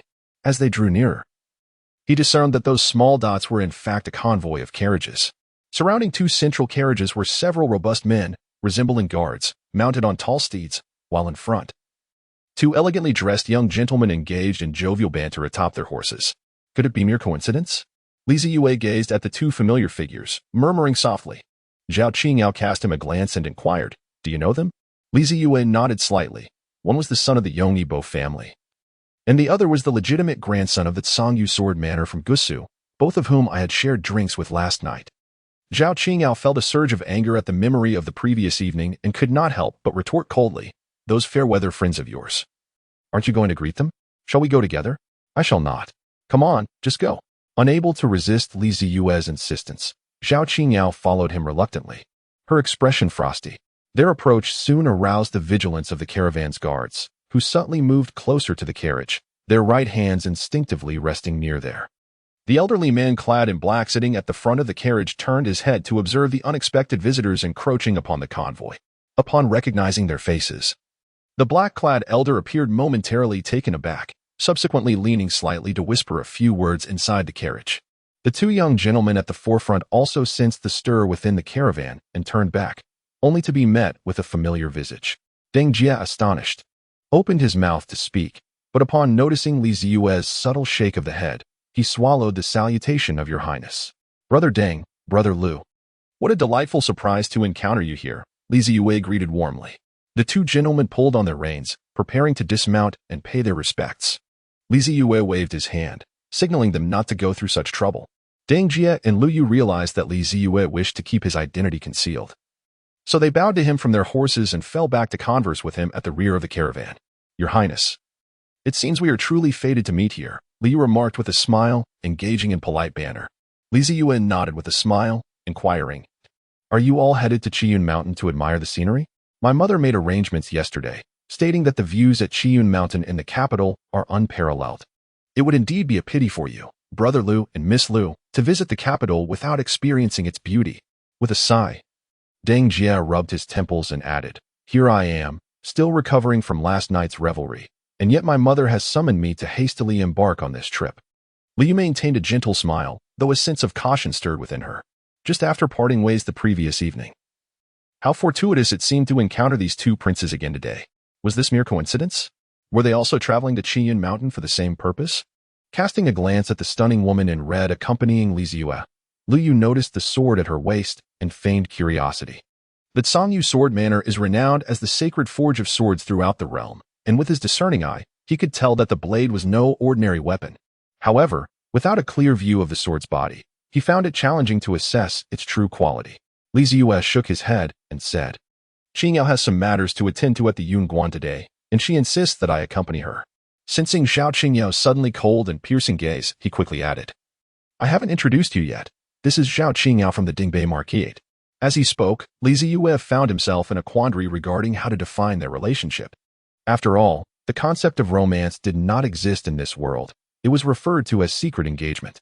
Fortunately, Lu Yu and Deng Jie did not prolong Zeyue's discomfort. Before he could conjure an appropriate term, they displayed their perceptiveness by bowing and saying, "We are honored to meet you, Miss Zhao." Zeyue then addressed Zhao Qingyao, introducing his two esteemed friends. Zhao Qingyao, not wishing to put Zeyue in an awkward position, graciously clasped her hands in greeting, exuding the demeanor of a chivalrous woman from the martial world. "I have heard tales of the esteemed Duke of Dingbei since my youth, and it is indeed an honor to finally behold Miss Zhao in person." Liu also performed a respectful bow, acknowledging the Duke's stature. At that moment, he comprehended that the striking figure in crimson was none other than the renowned lady of the Duke's household. and the legendary blade at her waist could only be the fabled Yuehua. The identity of this disciple of the esteemed Yunshin was widely known in the martial community, rumored to have ascended to the 8th rank, although her exact prowess remained a mystery. Lost in thought, Lu Yu's gaze drifted towards the carriage ahead, sharing the same swordsmanship. Could this lady of the Duke's household best the renowned figure of Gusu? Are your mother and Miss Lu inside the carriage? Li Zeyue inquired. Deng Jie nodded. They have not seen each other for quite some time and have much to discuss, spending their days in each other's company. The wife of Lord Yongyi was the aunt of Lu Yu and his sister, and it was her earnest request that they stay at the Yongyi residence. After a brief hesitation, Deng Jie continued, This morning, I sought my father's permission, and he agreed to let me serve at the 13th Yamen. He also mentioned that he would visit the Wang residence to express his gratitude for His Highness's hospitality. There is no need for such formality, Deng Bo. We have known each other since childhood. It is merely a small favor, Li Zeyue replied. Let this be settled, since Deng Bo has given his consent. You shall report to the Yamen tomorrow. With your 7th rank cultivation, you should rightfully assume the position of silver-embroidered captain, but as you are my protege, it would be prudent to start as a copper-embroidered captain, gradually accumulating merits and avoiding the chance for others to speak ill of you. Li Zeyue patted Deng Jie on the shoulder, smiling warmly. Deng Jie took a deep breath and nodded earnestly. He was no fool and naturally understood the implications behind Li Zeyue's words. All right, let it be so for now. We have matters to attend to. So we shall take our leave first. Please extend my regards to Aunt and Miss Lu. Li Zeyue clasped his hands in greeting to Lu Yu and then, pulling on the reins, maneuvered alongside Zhao Qingyao, bypassing the convoy. The sound of hoofbeats echoed as the curtain of a carriage in the forefront of the procession stirred, and a delicate hand lifted it, revealing an exquisitely gentle and beautiful face. Those sparkling, water-like eyes gazed upon the spirited young man who had already ridden past the convoy, as well as the lady adorned in a vibrant red fox fur cloak riding behind him. Coincidentally, the dashing woman in crimson seemed to sense the gaze emanating from the carriage. She turned her head and met the tranquil, lake-like eyes of the maiden. They exchanged a brief glance before each withdrew their gaze. The sun hung high in the sky, casting warm rays upon the summit of Qiyun Mountain and every soul who approached this majestic peak. The two riders spurred their steeds onward, finally entering the territory of Qiyun Mountain at noon. The Yunsang Temple was built against the mountainside, and the two skillfully followed the stream winding upward from the base, soon arriving at the ancient Taoist temple. Upon reaching the entrance, they secured their horses and strode through the stone archway. Senior sister, what brings you back? Just as they stepped inside, they encountered a young Taoist nun around the corner, her expression one of astonishment as she gazed at Zhao Qingyao and her companion. Zhao Qingyao recognized this younger sister, who appeared significantly older than herself, though she could not recall her name. Over the years, Master had taken in numerous disciples, and since her visits to the temple had been infrequent, she had hardly exchanged more than a few words with them, making it difficult to remember their names. I have had many questions regarding my cultivation recently and wish to seek guidance from Master. Is she currently in the back hall? Zhao Qingyao inquired with a smile. The young disciple nodded. Master has just finished lunch and is resting in the back hall. Very well, I shall go find her. Zhao Qingyao replied gratefully to the young nun, leading Li Zeyue toward the rear of the temple. Although the Yunsang Temple was ancient, it was far from simplistic. The blue stone bricks and tiles exuded a profound and authentic Taoist grandeur. Li Zeyue was perpetually intrigued by the origins of the enigmatic Yunshin Jinren, pondering whether he might be a rustic sorcerer emerging from the countryside. The two of them circumnavigated the main hall via a narrow side path and traversed several stone archways before arriving at the tranquil courtyard where Yunshin Jinren resided. This secluded garden was adorned with a solitary cypress tree, a serene pond, and a graceful pavilion. Zhao Qingyao strode a few paces towards the entrance of the abode, gently rapping on the door. Master, your disciple has returned. Her voice, tinged with a hint of chill, resonated through the courtyard.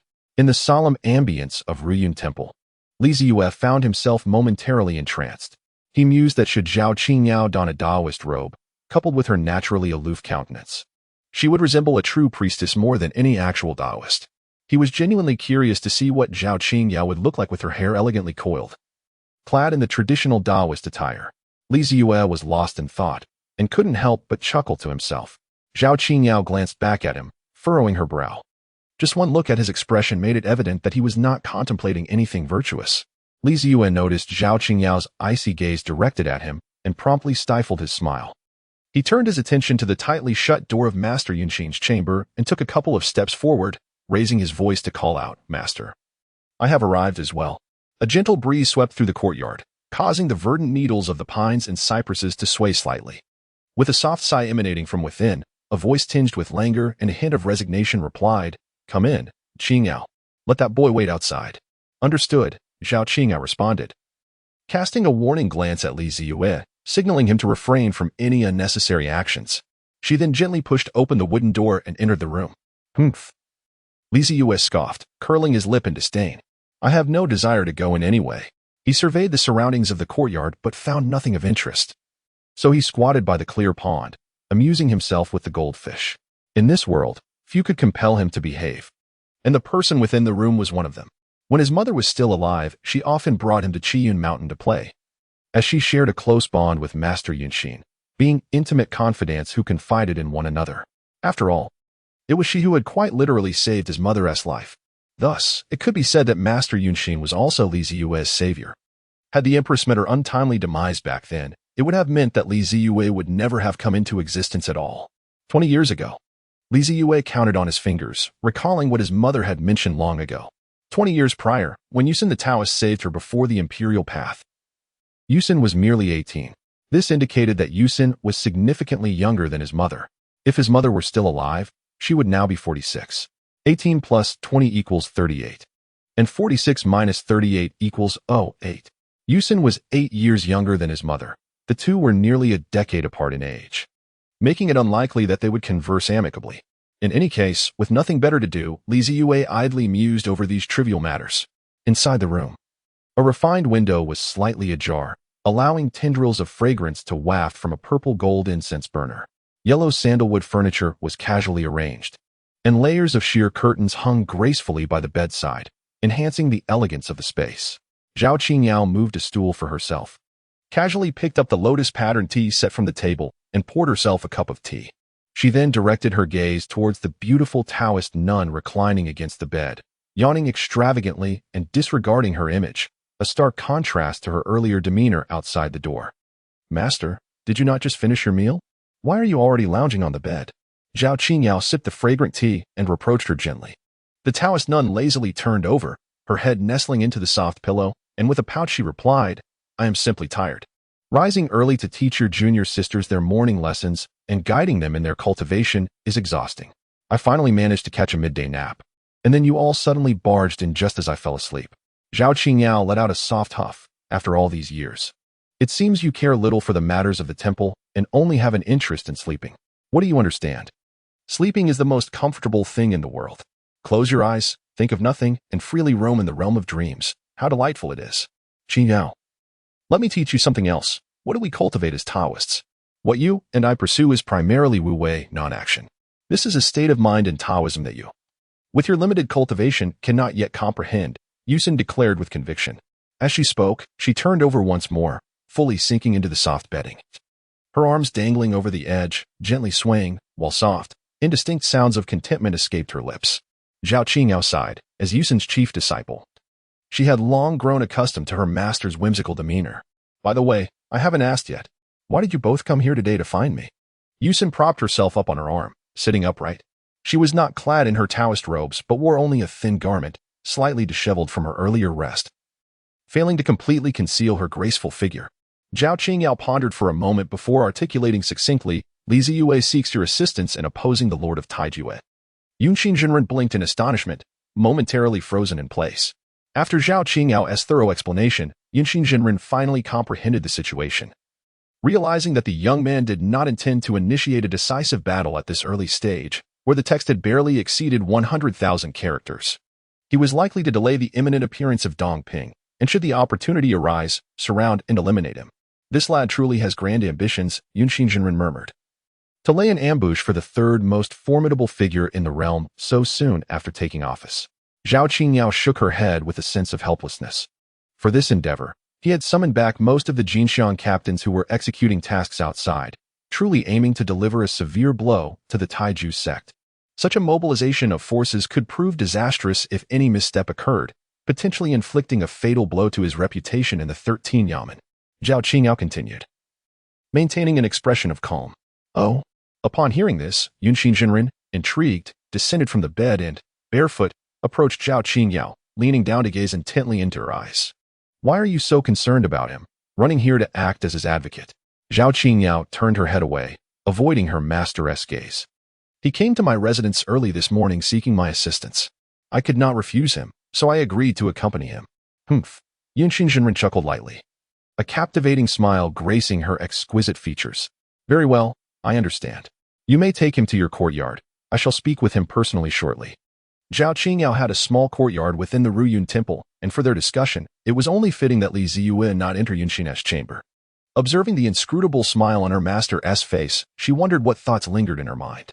Zhao Qingyao raised her teacup and drained it, then pushed open the wooden door to exit the room. Having said all that was necessary, the remaining matters were solely between the two of them. As she stepped outside, she noticed Li Zeyue squatting by the pond, his rear elevated, fingers tracing patterns in the water as he muttered to himself. I envy you, he mused. It is said that fish have a memory span of only 7 seconds, free from worry.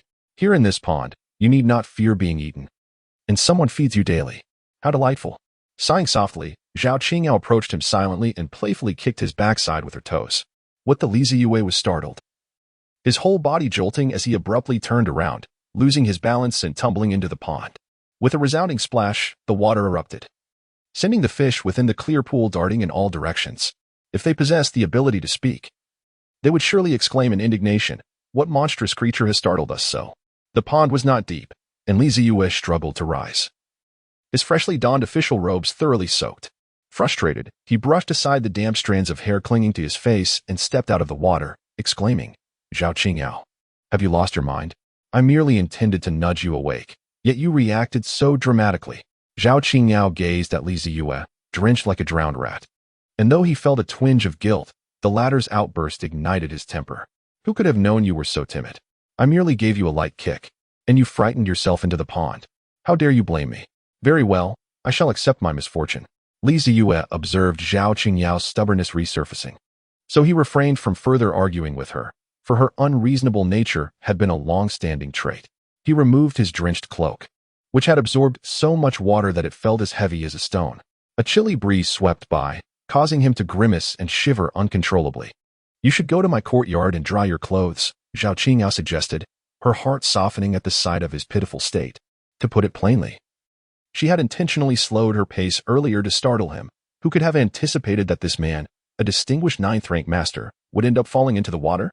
Li Zeyue was drenched to the skin, resembling a drenched chicken.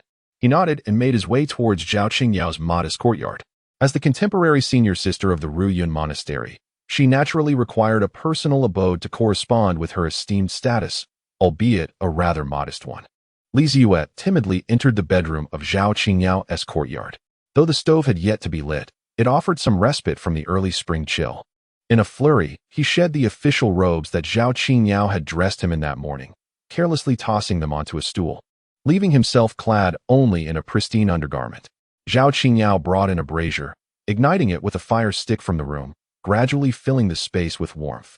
Taking advantage of the newfound heat, Li Zeyue silently circulated his vital energy to dispel the cold within him. Zhao Qingyao then rose, rummaging through the cupboard to retrieve a loose Taoist robe, along with a clean towel, which she offered to Li Zeyue. First, dry yourself and change into this attire. We wouldn't want you to catch a chill, she instructed, placing the robe aside before stepping out of the room.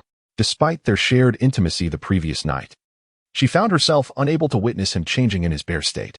Li Zeyue stared blankly at Zhao Qingyao's series of actions, momentarily at a loss for words. When did this girl become so considerate? She brought a brazier, fetched towels, and even offered clothes. Aware that this matter was his fault yet too shy to admit it, she sought to make amends through her deeds. Is this not the very essence of pure, unadulterated tsundere? Li Zeyue chuckled softly to himself as he shed his thin garment, reaching for a towel to dry his body. Once he was thoroughly dried, he finally felt a sense of warmth envelop him. He picked up the robe prepared for him by Zhao Qingyao, but encountered a dilemma. The robe was ample enough for him to wear, and the trousers, though loose, could be managed. However, the inner lining posed a challenge, as his physique remained robust due to years of martial training. With no other option, Li Zeyue draped the robe over himself, ventured outside to find a basin, and vigorously wrung out the inner lining before placing it by the fire to dry. He mused wistfully that if only he were a true ninth-grade master. Once dressed, he lamented the fact that a master at the ninth grade could project their vital energy outward, instantly drying their garments with their abundant qi. While those at the observation cloud realm could achieve a semblance of this, the results were undoubtedly inferior. "Have you changed your clothes?" came Zhao Qingyao's voice from outside, accompanied by a gentle knock. "I've changed," he replied. Zhao Qingyao entered, holding a pair of clean socks and cloth shoes. "I just spent quite some time searching for a pair of shoes in the temple that would fit you." Zeyue accepted the shoes and socks, crossing one leg over the other as he donned them, still barefoot at that moment. His feet were not particularly large, approximately a size 42 by the standards of his previous world. While Zeyue was busy putting on his shoes, Zhao Qingyao picked up the towel he had set aside. Standing behind him, unfastened her disheveled hair and began to dry his hair. Zeyue was momentarily taken aback. Today, Zhao Qingyao had indeed bestowed upon him a plethora of unexpected sensations. From the morning's act of dressing him to the present moment of drying his hair, each gesture left him in a state of bewilderment. Could this be the essence of a profound love? A classic line flickered through the mind of the Prince of Shu. As Yusin, the master, entered the room of her eldest disciple, she was met with an extraordinarily peculiar scene. Before a blazing brazier sat a young Taoist, his head covered with a towel, being vigorously rubbed by his disciple. He sat there, dazed, with his hands resting on the brazier for warmth, a perplexing, almost mystical smile playing at the corners of his mouth. "What performance are you two putting on?" Yusin arched an eyebrow, her expression one of confusion. Upon noticing her arrival, Zhao Qingyao felt a pang of embarrassment and ceased her ministrations, tossing the towel directly to Zeyue. "He fell into the pond earlier. I helped him find a change of clothes," she added with a hint of exasperation. "I wondered why there was such a large puddle in my courtyard. Turns out it was you, you rascal." Yusin merely scoffed, casting a glance at Zeyue with an expression that conveyed a mix of concern and disdain. Subsequently, she casually seized the large cloak that lay beside him, channeling her energy to instantaneously conjure a cloud of rising mist from the damp fabric. Zeyue ran his fingers through his hair, his eyes wide with astonishment as he beheld this wondrous spectacle. "Haven't you already achieved cloud observation? Why then do you conserve even this meager amount of vital energy?" Freezing in place, the real man Yunshin resumed adjusting his official robe, beginning to envelop him in a warm, steamy embrace once more. Zeyue smiled sheepishly, saying, "I have only recently been promoted, and my realm is still unstable. To dry these clothes would consume an excessive amount of vital energy." At this moment, he had also dried his hair and set the towel aside. He then rose to his feet and respectfully bowed to Master Yunshin, saying, "Zeyue pays his respects to Master Yunshin. I hope you are well." Master Yunshin, clad in a pristine white Taoist robe with a black outer garment draped over it, her hair elegantly styled in a wooden hairpin bun, regained the ethereal demeanor befitting her status, shedding the previous languor of her chamber. She nodded gently in acknowledgement of his greeting and replied, "I am well, but I am not your master, so refrain from calling me that." Zeyue patted his Taoist robe with a playful grin and remarked, "Do I not resemble a genuine Taoist?" Yunshin casually moved a stool to sit down, a hint of a smile gracing her lips. "Indeed, you do. If you are willing to forsake your life's wealth and splendor to truly become a Taoist, I shall gladly accept you as the first male disciple of Riyun Temple. What say you, your Highness of Shu?" Zeyue furrowed his brow thoughtfully, casting a serious glance at Zhao Qingyao before earnestly inquiring of Yunshin, "Is it permissible for disciples to form a partnership in the path?" "No," Yunshin replied firmly. Zeyue let out a sigh. "Very well then, I shall refrain from joining the Riyun Temple." "What a pretense," Zhao Qingyao wrinkled her nose and remarked with a pout. Once again, Master Yunshin broke into a smile. It seemed that these two children had indeed made significant progress lately. "Now, let us speak of serious matters. I heard from Qingyao that you have encountered Dongping." Zeyue shrugged, acknowledging, "It is I who have unilaterally declared war. Whether they choose to ignore me is uncertain. If one is to roast another over a fire, can one expect indifference in return?" Yunshin, feeling somewhat exasperated, rubbed her temples. Neither of these two brought her any peace of mind. A confrontation between Dongping and myself is inevitable, whether sooner or later. Thus, it is wiser to take the initiative. As the saying goes, two tigers cannot coexist on the same mountain. Since the Taijua sect has firmly established itself in Shuzhou, it leaves Zeyue no choice but to devise a strategy against them. Contemplating this matter, a headache began to form. while the other princes sought every means to avoid being infeft, fixated solely on their father's imperial throne. He, in contrast, harbored no desire for such power. His only aspiration was to escape to a distant land where he could live freely, all while needing to find a way to eliminate the obstacles to his enfeefment. Throughout history, when has such a situation ever occurred? When do you plan to set this scheme in motion? Yunxin inquired. Zeyue tapped his fingers on the table. Speaking earnestly, the authorities have already disseminated the tale of Master Huaining and Dongping, and the summons for Captain Jin Xiang is on its way. Once the story has garnered sufficient attention, we shall announce the execution date for that group of monks. This back and forth will take approximately 2 months. Realizing the gravity of the situation, Yunxin Jinren furrowed his brow in quiet contemplation. However, Zhao Qingyao suddenly interjected, "Time will not be so generous." At this, Zeyue turned his gaze towards Zhao Qingyao, inquiring, "What do you mean?" Upon hearing the story of Master Huaining and Dongping, the Taiju sect may initially be taken aback. Yet, once the execution date of the monks from Xianghua Temple is revealed, they will undoubtedly deduce your intentions. As you have mentioned, this is a blatant strategy, and you need not fear their conjectures. However, at that moment, you must be prepared for the Taiju sect's countermeasures. Zhao Qingyao articulated with clarity and reason. Yunxin nodded in agreement. Your scheme is grand in scope, yet fraught with uncertainties. The overall framework is commendable. But given that the Taiju sect has remained hidden for so many years, employing countless covert tactics, it is wise to exercise utmost caution. Zeyue sighed. I am aware of that, but as long as those monks are not intercepted before the execution, we shall retain the initiative. Seeing his confidence, Yunxin refrained from further persuasion and replied, I promise you, on the day of the plan, I will stabilize the situation for you. If Dongping takes action, I shall intervene. Upon hearing this, a smile finally graced Zeyue's face. With Yunxin's presence, he felt significantly more at ease, regardless of any unforeseen circumstances. I am grateful to you, master, he said. I have told you countless times, I am not your master, Yunxin retorted with disdain. The purpose of their journey had been successfully achieved, and Zeyue's spirit soared. Only then did he realize his stomach had begun to grumble with hunger. Zhao Qingyao fetched the leftover lunch from the kitchen, and the two began their meal an entire hour late. After discussing their matters, the esteemed Yunxin departed from Zhao Qingyao's small courtyard, as she had lessons to impart to her disciples for the day. By this time, the hour was well advanced, and Zeyue had not had the chance to don his official robes. He hastily packed them away, draped a cloak over his Taoist robe, bid farewell to Yunxin, and left Luyan Temple with Zhao Qingyao. There was no choice. Any further delay might indeed cause them to miss the appointed time, preventing them from even entering the city gates. The two hastily mounted their fine steeds and set forth on the road back to the capital. I feel as if I've forgotten something, Zeyue mused aloud, scratching his head as he spoke. Upon hearing his mutterings, Zhao Qingyao rode alongside him and inquired, Is it something concerning the yamen? Zeyue furrowed his brow in contemplation, then dismissed the thought. It shouldn't be the case. It's all due to yesterday's excessive drinking that I can't recall some details. Nonetheless, it likely isn't of great significance. When the time comes, the memory will resurface naturally. After a period of deep reflection, Zeyue ultimately relinquished his pondering, as he was never one to dwell excessively on trivial matters.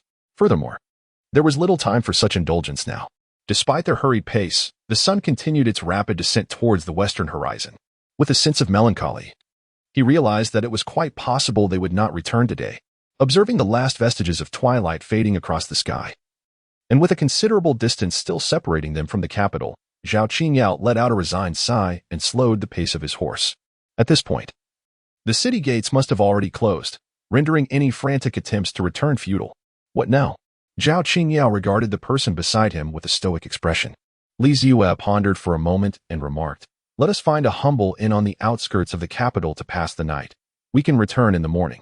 In truth, they could have entered the city that very evening, and at worst, they could have requested the guards at the city gate to lower a basket for their ascent. However, such an approach felt rather undignified, and both of them instinctively disregarded this option. Zeyue suddenly inquired, By the way, have you brought the silver? Indeed, I have, Zhao Qingyao sighed once more, lamenting that accompanying this unreliable fellow meant enduring hunger for 3 meals over the span of 3 days. The moon gradually ascended, once again bestowing its gentle embrace, casting the most exquisite silver light upon the world below. The two of them held the reins, leisurely riding along the official road. Fortunately, the moonlight was sufficiently bright this night, allowing them to discern the path ahead. The spring night was remarkably serene, with a multitude of stars adorning the vast expanse of the night sky, embellishing the boundless wilderness. Zeyue turned to gaze at the exquisite profile of the woman beside him, then lifted his eyes to the moon. In that fleeting moment, it seemed as though the gentle breeze had ceased its caress, and the stars swelled with unrestrained brilliance, quietly illuminating the cosmos from countless light years away, igniting their final glow with the essence of their existence. "What are you looking at me for?" Zhao Qingyao also turned her head, meeting the gaze of the man beside her. "I was merely reflecting on the fact that despite our long acquaintance, this is the first time we have ventured out alone, without anyone else." Zeyue replied with a smile. Zhao Qingyao averted her gaze, murmuring an acknowledgement as she nodded silently. For reasons unbeknownst to her, she felt an unfamiliar tension in their interaction, a stark contrast to the ease they once shared. Perhaps it was the breaking of an unspoken barrier that had caused this shift. Zhao Qingyao's thoughts were a tempest, torn between the desire to draw closer and the urge to maintain distance. She yearned to embrace him, yet felt an overwhelming impulse to strike him across the face upon seeing his countenance. She harbored feelings for him, undoubtedly, especially after he had so fervently bared his heart, articulating his feelings with such intensity. Yet, she found herself at a loss for words. Why was it that she could not voice her own sentiments? Was she truly willing to endure the self-deprecation he subjected himself to last night, rather than confess her true feelings? How could she articulate such thoughts? She was certainly not as audacious as he. Moreover, their relationship lacked any formal recognition. Lost in her musings, Zhao Qingyao suddenly reached out and pinched Zeyue sharply at his waist. Watching him grimace in pain yet cautiously gauge her expression, pondering what he had done wrong to incite her ire, she quietly nodded to herself. Indeed, she felt a wave of relief wash over her. He had always been this way, from childhood to the present. Whenever she exhibited signs of discontent, he would first reflect on his own actions, perpetually prioritizing her feelings above all else. With such a devoted heartthrob, what could she possibly find to complain about? Zhao Qingyao pondered. Yet, witnessing him toil alone for their shared future, she found herself unable to offer even a single sincere response. Zeyue remained oblivious to Zhao Qingyao's intricate inner monologue, as he continued to painfully knead the soft flesh around his waist, inwardly cursing her for her madness. As the night had fully descended, the two had traversed the official road for another half-hour when, at last, flickering lights appeared in the distance. "I told you there would be an inn ahead," Zeyue proclaimed triumphantly, pointing towards the courtyard before them. Zhao Qingyao cast him a sidelong glance, speechless, unsure of what there was to boast about. The pair led their horses slowly to the entrance of the inn. The large gate stood wide open, a bright lantern hanging above it, casting a gentle glow into the night. Hearing their approach, a courier emerged from within, and upon noticing the two impeccably dressed young visitors in the light, he greeted them warmly. "Are you guests in need of rest?" Zeyue nodded. "Is there an unoccupied courtyard?" "Indeed, there is. Please, esteemed guests, come inside." The stableman hurriedly ushered the two into the entrance, calling out, "Old Lu, we have guests. Come out quickly." Before long, a burly man clad in fur emerged from within, sullenly taking the horses from Zeyue and his companion. He managed a grim smile before heading towards the back stable. The inn boasted a dedicated stable, as one of its primary functions was to provide fresh mounts for the officials passing through. Zeyue's cordial demeanor towards the post-station attendants was hardly surprising. Although it is fundamentally a non-profit institution established by the imperial court, tasked with the transmission of official documents and the reception of officials, the current era is one of peace and prosperity, with a flourishing commerce. It is entirely commonplace for those willing to pay to avail themselves of lodging and dining services. Even the censors from the Court of Judicial Review would have little to remark upon such arrangements. The two did not choose to reveal their identities. Instead, they instructed the attendants to select a secluded courtyard and requested a dinner. Zhao Qingyao did not inquire about the cost, simply tossing 5 taels of silver to the attendant, who was overwhelmed with joy at the unexpected generosity. Zeyue observed the joyful expression of the courier and smiled, shaking his head. He mused to himself whether the king of chaos, in his days as a courier, would have been equally astonished upon unexpectedly receiving 5 taels of silver. Perhaps, had he earned a little wealth, he might not have resorted to rebellion. The modest courtyard they requested was somewhat rudimentary, after all, for the sake of their safety. They had instructed the courier to arrange this dwelling adjacent to the station sidewall. In the event of danger, they could swiftly scale over and find refuge, providing a semblance of security during emergencies. Upon entering the main house, Zeyue held the candlestick aloft, surveying the surroundings. The interior was surprisingly tidy, indicating that the courier had indeed put in the effort to clean. "We shall make do here for the night," Zeyue remarked as he took in the room. Zhao Qingyao nodded in agreement. A bit of simplicity was inconsequential, as her own quarters at the cloud-viewing monastery were even less accommodating, provided that cleanliness was assured. She ignited a fire starter and lit all the candles in the room, which brightened the space considerably. With the warm glow of the lights, the two finally exhaled. Relieved after a day of toil, grateful to have found a place to rest. "I haven't sent word home. I wonder how worried my grandfather must be," Zhao Qingyao sighed. Casually pulling up a stool to sit, Zeyue immediately leaped onto the grand bed, comfortably lying on his back, and remarked, "I surmise that he thinks. Since you have yet to return home, we must be staying at the Yuyun Temple today and will only head back tomorrow. That old man is quite adept at self-soothing." Zhao Qingyao, with a huff of indignation, unfastened her hairpin and tossed it towards Zeyue, saying, "How can you say that? Accompanying you has exhausted me to no end. I've suffered all day. If you choose to follow me, you'll have plenty more hardships ahead, so it's better to acclimatize sooner," Zeyue quipped, evading the hairpin's assault with his usual playful demeanor. At his words, Zhao Qingyao suddenly fell silent, closing her mouth and refraining from further conversation. Zeyue had already braced himself for the impending criticism, yet after a prolonged silence, he finally lifted his head, casting a puzzled glance at Zhao Qingyao. "What is the matter?" he inquired. "Nothing," Zhao Qingyao replied, shaking his head and averting his gaze. What could possibly be the reason for this? Zeyue scratched his head. At that moment, a voice from the gate called out, "Guest, dinner has arrived for you." Zeyue turned over and leaped from his bed, striding towards the courtyard gate to receive the meal box from the courier. "It's time to eat." Upon entering the room, he beamed as he lifted the lid, revealing an array of sumptuous dishes laid out before him. It seemed that Zhao Qingyao's wealth had indeed made a difference. The evening meal at the inn was quite lavish, consisting of 4 dishes and a soup, accompanied by several steamed buns, more than enough to satiate both of their appetites. Having felt a pang of hunger for some time, she picked up her chopsticks, eager to dig in, but suddenly a look of concern crossed her face as she gazed at Zeyue. "You don't think there's poison in this food, do you?" she inquired anxiously. Zeyue wore an expression of utter disbelief, questioning how much poison one would need to consume to incapacitate her. "A dosage sufficient to deal with someone in the Guanyin realm, perhaps," Zhao Qingyao replied earnestly. She practiced the orthodox Taoist techniques imparted by the esteemed Yunxin Shinren, and her pure, authentic vital energy naturally countered toxins, rendering ordinary poisons utterly ineffective against her. "Then what are you worried about? Who would possess poison potent enough to incapacitate a fragile-looking young master or miss?" Zeyue sighed, rubbing his forehead in resignation. "All right then." Zhao Qingyao conceded, finding some merit in his reasoning, and finally picked up her chopsticks. As she ate, she glanced at Zeyue and asked, "Why aren't you eating?" "You go ahead. I will wait to see if it truly is free of poison before I partake," he replied. Zeyue chuckled and said, "You scoundrel." Zhao Qingyao set down her chopsticks, once again seething with anger as she reached out to grab Zeyue. Zeyue evaded Zhao Qingyao's assaults, pleading for mercy. "I was wrong. Isn't it enough if I just eat?"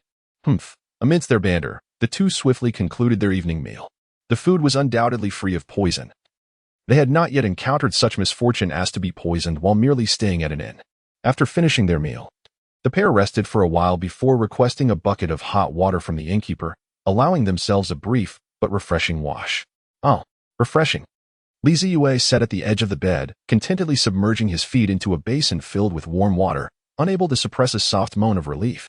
Since the moment he had set out that morning, he had spent the majority of his day on horseback. Soaking his weary feet in the soothing warmth was an exquisite delight.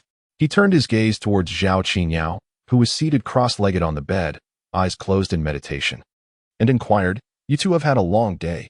Would you care to indulge in this as well?" Zhao Qingyao slowly opened her eyes, glanced at Zeyue's reddened feet in the water, and shook her head gently. Zeyue insisted, "Just dip your feet. It truly feels delightful." "No." Zhao Qingyao resolutely declined once more. Of course, how could the young lady's feet be subjected to such scrutiny? Did he truly believe he could conceal his intentions from her? As expected, Zeyue persisted, his tone taking on a mocking edge. What? Are you afraid your feet might smell? That once you remove your socks, the odor will waft out? Zeyue, are you courting death? Zhao Qingyao's gaze turned icy, the energy she had just gathered coalescing at her fingertips. I apologize. I misspoke. Sensing Zhao Qingyao's ire, Zeyue promptly retracted his words. Ultimately, Zhao Qingyao took the bucket and headed to the side room. Naturally, the young lady valued cleanliness and required no further persuasion from that fellow. Watching Zhao Qingyao's figure retreat with the bucket in hand, Zeyue let out a resigned sigh. Was it truly such a matter of shame to wash one's feet in front of others? The remnants of feudalism are indeed detrimental. This beneficiary of the feudal system shook his head in dismay. After a while, a freshly washed Zhao Qingyao returned to the room, her gaze briefly sweeping over Zeyue, who feigned deep concentration on his cultivation on the bed, and said, "You may leave. I wish to rest." What did you say? Zeyue believed he had misheard, his eyes widening in astonishment as he queried, "Where am I supposed to go?" "To the side chamber, of course," Zhao Qingyao replied with an air of certainty. Zeyue immediately grew agitated, exclaiming, "Why must I sleep in the side room? Why don't you take it instead? That room is far too small for my liking." "Then I shall not go either," he added.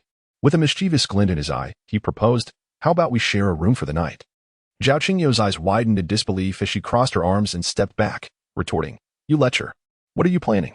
Zeyue, feeling helpless, explained, "We have not brought a single guard on this trip, and in this desolate wilderness, I am merely concerned for our safety. If we share a room, we can respond promptly should any trouble arise. What are you thinking?" After a moment's contemplation, Zhao Qingyao replied, "Then you shall sleep on the floor." "Absolutely not." Zeyue firmly rejected her suggestion. "You see, the truth is revealed. You are indeed harboring ulterior motives towards me." Zhao Qingyao glared at him, teeth clenched. "No, dear lady. It is still early spring, and with the chill in the air, sleeping on the ground would surely lead to my demise." Zeyue spread his hands, earnestly attempting to explain. He leaped from the bed, placing his hands gently on Zhao Qingyao's shoulders, easing her down to sit at the edge of the bed. "I assure you, tonight we shall do nothing but rest peacefully, merely lying in bed and sleeping, all right?" A soft chuckle escaped from the pendant around his neck, its crimson glow flickering faintly as the mocking voice from Qingxiu echoed in his mind. "Do not cause trouble. Focus on the task at hand." Hastily, Zeyue channeled his spiritual energy into the pendant and continued speaking. Zhao Qingyao hesitated for a moment. Although she was acutely aware that his intentions were likely far from noble, there was a grain of truth in his words. Sharing a room indeed offered a sense of safety. The world of martial arts is fraught with peril. Exercising caution is never unwarranted, she reminded herself. Thus, she reluctantly nodded in agreement, stating, "Very well. Sharing a bed is acceptable. However, should you dare to lay a finger on me, I will sever your hand." "Rest assured," he replied. Zeyue completely disregarded her final reserve, shedding his robe and burrowing into the covers. Zhao Qingyao, witnessing this, raised her eyebrows in surprise, asking, "What are you doing taking off your clothes?" Zeyue was taken aback. "You sleep without undressing?" "I certainly do not," she replied. "Who knows if this blanket is clean?" Zhao Qingyao patted the pristine white cotton quilt on the bed, pushed it aside, and reached for the fox fur coat hanging on the rack. "I shall use this tonight." With that, Zhao Qingyao climbed onto the large bed, reclined against the headboard, and spread the vibrant red fox fur over herself before gradually lying down. Zeyue pondered for a moment, channeling his energy, and with a swift motion, he swept his palm across the room, extinguishing the candle on the dining table. The room was instantly cloaked in darkness, save for the flickering candle on the bedside table beside Zhao Qingyao, which continued to glow softly. Zhao Qingyao said nothing, merely gently closing her eyes. "Are you tired?" Zeyue turned his body to face Zhao Qingyao, seeking to break the silence. As he lay on the same bed as his childhood companion, so close in proximity, his heart felt as if it were grasped tightly. Despite having known each other for many years, this was his first experience of sharing a bed with Zhao Qingyao. Perhaps they had slept this way the previous night. But he had been unconscious, without any awareness. It did not count. Zhao Qingyao lay on her back, remaining silent, only responding with a soft hum through her nose. Zeyue inhaled the fragrant scent of the girl's hair, instinctively leaning closer to her within the confines of the blanket. "Indeed, I may have indulged a bit too much last night," he murmured. "Be silent. Nothing transpired last night, so there is no need for you to elaborate," Zhao Qingyao interjected, cutting him off. Zeyue would certainly not allow Zhao Qingyao to gloss over the events of the previous night. He slowly reminisced, No, I remember. Last night. I suddenly barged into your room, and then Zeyue. Zhao Qingyao abruptly turned over, facing him, her eyes fixed intently upon him. In the dim candlelight, Zeyue noticed a faint blush creeping onto Zhao Qingyao's cheeks. Is she feeling shy? Zeyue gazed at the young woman's charming face with a sense of wonder, as if he had discovered a new world. Over the years of their acquaintance, the instances in which Zhao Qingyao displayed such demeanor before him were few and far between. Particularly in recent years, under his relentless and unabashed pursuit, Zhao Qingyao had cultivated an unflappable disposition. Thus, her sudden display of this sentiment caught him off guard. A faint flicker of flame danced in the dimly lit room, where their eyes locked, and they could both feel each other's breath. The night had grown deep. A gentle breeze swept through the courtyard, yet the chilling air could not penetrate the warmth of the room in the slightest. On the large bed, two pairs of bright eyes met, each perceiving the emotions hidden within the other's gaze. Yesterday, I was too intoxicated to remember the feeling. Shall we not experience it again today? Zeyue murmured softly. Zhao Qingyao blinked. Didn't you promise not to do anything tonight? It's merely a kiss. We are not doing anything, Zeyue replied, unabashed. Zhao Qingyao, unsure if she fully comprehended his words, remained silent, continuing to gaze at the youth before her with her enchanting phoenix eyes. Zeyue swallowed hard, feeling an inexplicable tension within him. His heart raced rapidly, a stark contrast to the hazy stupor of the previous night's intoxication. He cautiously lifted his face, gradually leaning closer to that enchanting visage. Zhao Qingyao's eyes had unknowingly closed, her long eyelashes fluttering gently, and her breathing gradually deepened. Closer, closer. A soft sound echoed in the small courtyard outside, akin to a heavy object being gently placed on the ground. Someone had stealthily entered. Zhao Qingyao suddenly opened her eyes, alertly rising to gaze outside. What the hell? Zeyue's eyes widened in disbelief. He never anticipated that the most melodramatic plot twists, typically reserved for novels and television dramas, would unfold in his own life. It was so close. Damn it, if only he had killed him. Zeyue, filled with indignation, leapt from his bed and, barefoot, seized the standard long sword of the 13 yamen from the table before rushing outside. Hey, Zhao Qingyao called out to him, but seeing him run off without looking back, she could only reluctantly draw her moonlight and follow him out. Hanzi was a thief, but not just any ordinary thief. He was one with a legacy. A year prior, he had bid farewell to his master and resolutely embarked on a journey through the martial world, preparing to commence his illustrious life as a saint of thieves. As an ambitious thief, he never aimed for the trivial. He believed in the principle that there is a way to thievery. If one were to steal, one should aim for greatness. Thus, he set his sights on his first target, the Zeyue Sword Workshop, revered as the sacred ground for swordsmithing across the realm. Rumor had it that the workshop housed countless famed swords, and he intended to pilfer one to establish his renown. On a moonless, blustery night, he scaled the towering walls of the sword workshop and approached the vault of Master Lu. It was at that moment that he encountered the first setback of his life. When he beheld Master Lu, who was secretly indulging in wine within the vault in the dead of night, both men were startled, as if caught in the act of thievery. This encounter was also the reason Hanzi remained alive to this day. Master Lu, mistaking the intruder for someone from the workshop, panicked at the thought of being discovered while drinking and instinctively turned to hide his wine, inadvertently granting Hanzi a fleeting chance to escape. Of course, evading capture while being pursued by the alert Master Lu proved to be a harrowing ordeal. A tale for another time. In any case, Hanzi, having narrowly escaped death, journeyed northward, engaging in acts of robbing the rich to aid the poor along the way, until he finally arrived in Yanzhou. Speaking of Yanzhou inevitably brings to mind a certain family, one that has soared like a phoenix, the Xia family. It is said that the Xia family of Yanzhou is steeped in literary heritage and martial prowess.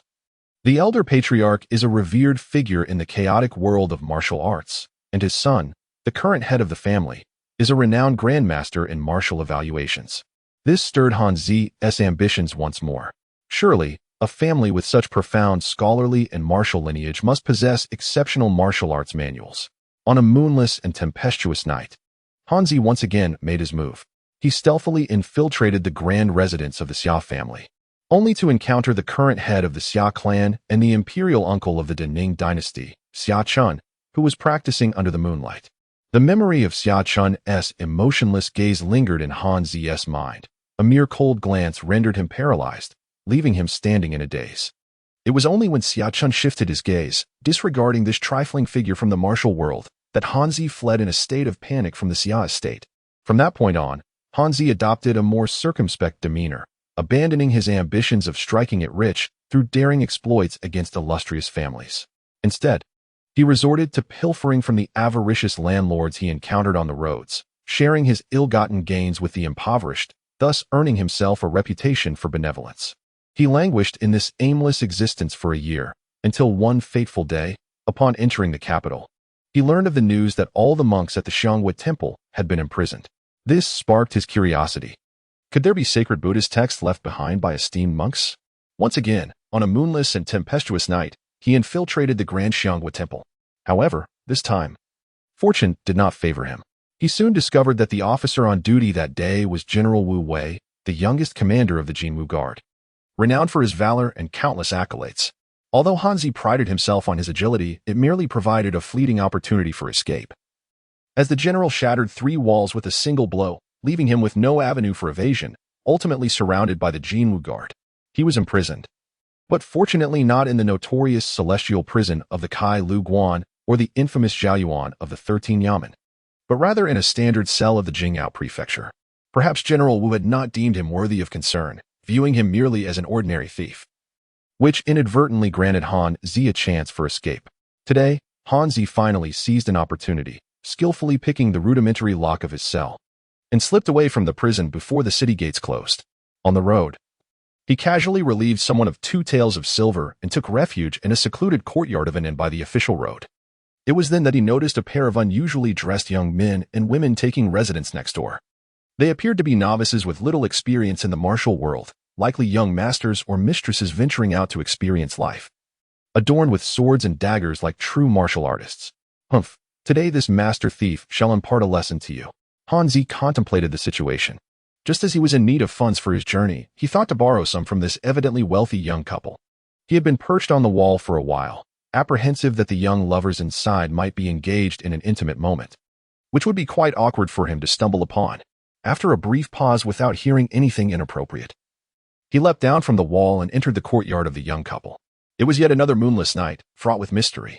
Han Zi possessed remarkable lightness of foot, a skill honed through many narrow escapes from formidable masters.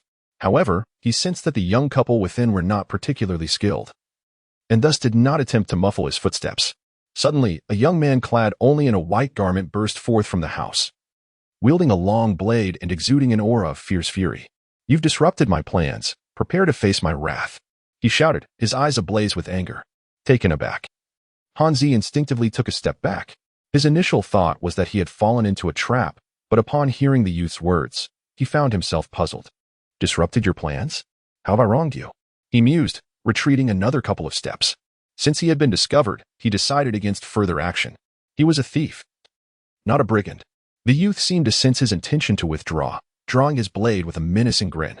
"Thinking of running away?" he taunted, charging toward Han Zi. With no choice, Han Zi unsheathed his dagger, ready to confront the threat. At that moment, a stunningly beautiful young woman emerged from the house, calling out to the youth, "Do not kill him." "Understood," the young man replied without turning around, his gaze still fixed intently on Han Zi, like a hunter surveying his prey. It was clear that they underestimated Han Zi, the renowned thief. Amused by their disdain, he thought to himself, as a distinguished 8th-tier master, dispatching these 2 youngsters would be a trivial matter. Abandoning his thoughts of escape, he gripped his dagger firmly and charged at the young man. "It is time you witnessed the vastness of the world, boy," he declared, moving with the swiftness of a wisp of smoke, vanishing from the youth's sight in an instant. To the left, a languid voice echoed in the youth's ear.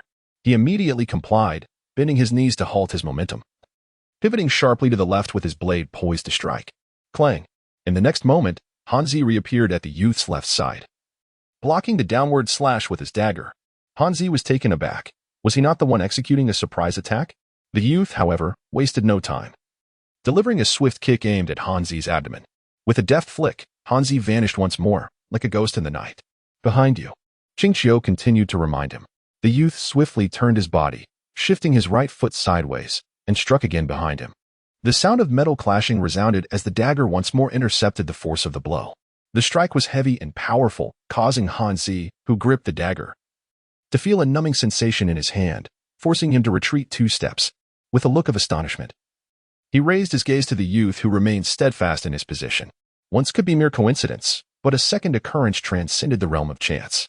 He found it utterly perplexing that, despite being a master of stealth and agility, capable of eluding even the venerable Master Lu a year prior, this young man could so effortlessly decipher his movements. Zeyue tightly gripped the sword in his hand, having long since quelled his own emotions, vigilantly observing the unwelcome intruder who had breached the small courtyard. Through the previous 2 strikes, he had gauged the depth of the individual before him. Although their movements were exquisite, their strength was lacking. With Qingxiu present, handling the situation would not pose much difficulty. "Do you need assistance?" Zhao Qingyao inquired from the doorway, her moonlight sword already drawn. She had been attentively observing the recent skirmish, noting the masked assailant's movements were indeed perplexing, even beyond her comprehension. Clearly, the opponent was not one to be easily dispatched. "There's no need. You rest," Zeyue replied without turning his head. Han Zi glanced at Zhao Qingyao, who wielded the moonlight sword. The blade shimmered with a subdued brilliance, yet he could distinctly sense the dispersed sword energy emanating from it. Another master, he thought to himself, clenching his teeth in frustration. How unfortunate was his luck this evening. It appeared that leaving this place would require considerable effort. Zeyue observed the rogue standing motionless, aware that he was preparing to adopt a defensive stance, seeking an opening to inflict a grievous injury. Thus, he took the initiative to launch an assault. With a powerful stride forward, his right leg exerted force, capitalizing on his formidable physical prowess as he wielded his blade horizontally and struck with ferocity. The sharp sound of slicing air echoed as the gleaming sword approached Han Zi with remarkable speed. The finely tempered steel of the 13 Yamen standard sword was extraordinarily sharp, exuding an unmatched aura as it descended toward Han Zi's head. Just as the blade was about to cleave through his visage, Han Zi crouched down, narrowly evading the strike. With a powerful push from his hind leg, he gripped his dagger with intent and lunged into the opening left by Zeyue's sweeping motion, aiming directly for his chest. The dagger glimmered ominously, its blade tinted with a hint of purple, clearly indicating it had been poisoned. Nevertheless, Zeyue remained unfazed. Upon receiving a warning from Qingxiu, he subtly shifted his footing, utilizing the momentum of his swing to pivot his body. In a swift motion, his right elbow came crashing down with the force of his rotation upon Han Zi's head. Bang! Han Zi felt a wave of dizziness wash over him, his body becoming weightless, as if soaring through the skies. Moments later, he collided violently with the wall of the small courtyard. Damn it! Zeyue offered him no respite, swiftly appearing before him and delivering a direct kick to his abdomen. Wow! Han Zi spat out a mouthful of blood, unable to endure any longer, his body collapsing limply to the ground. Zeyue kicked the dagger from his grasp aside, then seized the man's neck, pressing him firmly against the wall. Did he truly believe that when the young master proclaimed his intent to end his life, it was merely jest? Through Han Zi's hazy vision, he beheld the youth smile, a cruel grimace that sent shivers down his spine. Within the depths of the boy's obsidian eyes, he seemed to glimpse a fox, its 9 colossal tails swaying ominously, seated amidst an endless sea of blood, exuding a predatory grin. Zeyue, Zhao Qingyao approached, gently tapping the arm that clutched Han Zi's throat. Zeyue let out a soft snort and released his grip. Han Zi slid down the wall and fell to the ground, clutching his neck and coughing violently. "Who are you?" Zeyue crouched on the ground, forcefully tearing away Han Zi's face towel, and coldly inquired. Beneath the cloth was a young man with a delicate appearance, whose features made it difficult to associate him with the elusive thief from moments before. Han Zi, recovering from his asphyxiation, gasped for air.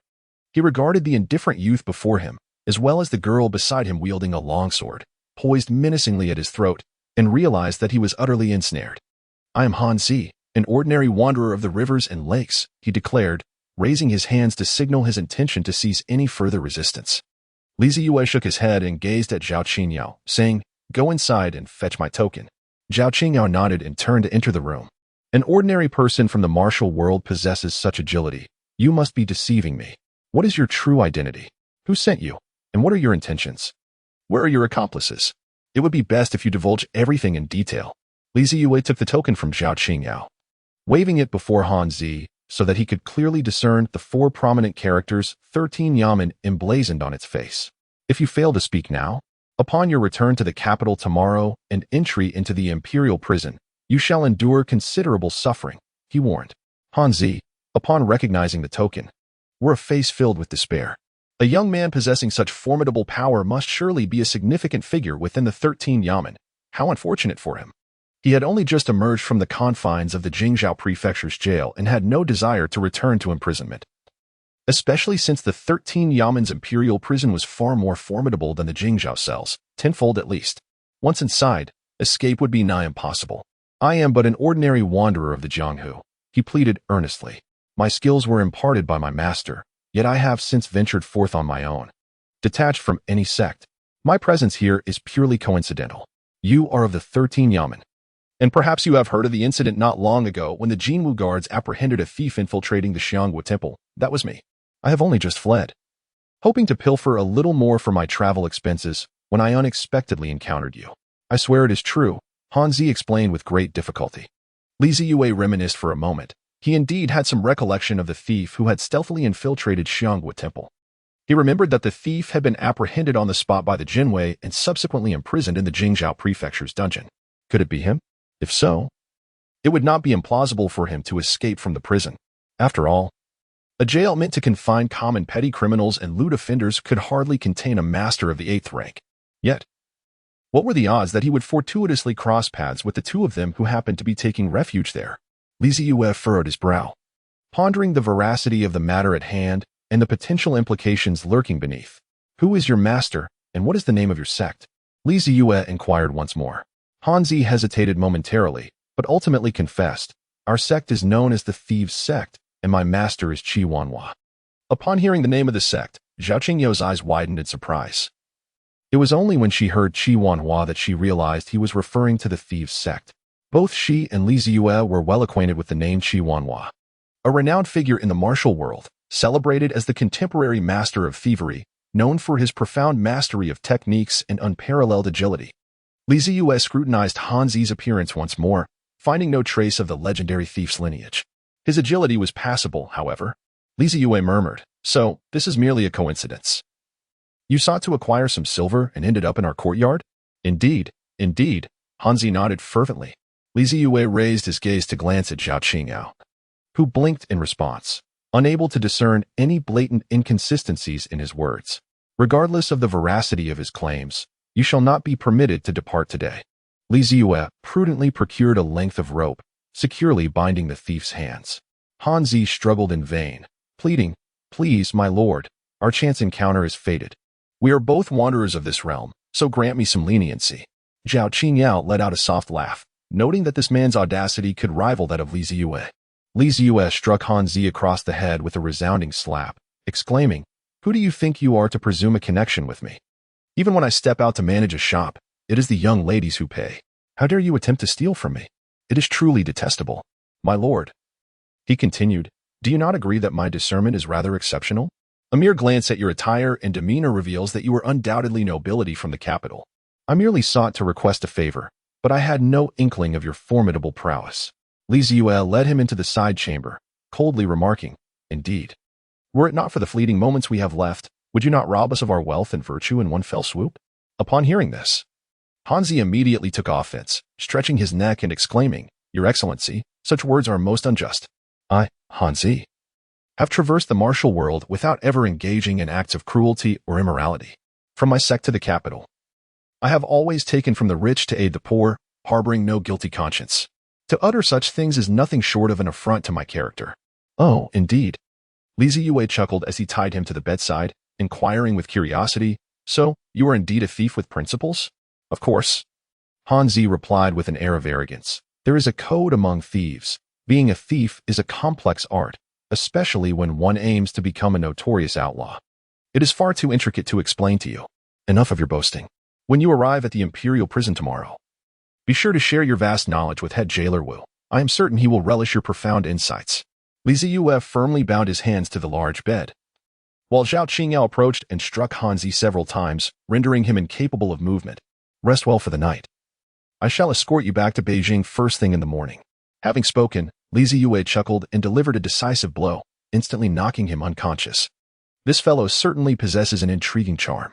Zeyue cast another glance at Han Zi before closing the door to the side chamber. Zhao Qingyao shook his head in resignation, remarking, "What an unsettled day it has been." "Indeed," came the reply. Zeyue and Zhao Qingyao entered the main room, placing their weapons at the head of the bed before reclining once more upon the expansive mattress. "How about that?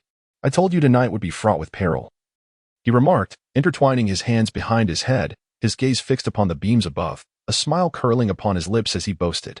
"Indeed, you are quite remarkable," Zhao Qingyao replied dismissively, donning her fox fur and closing her eyes.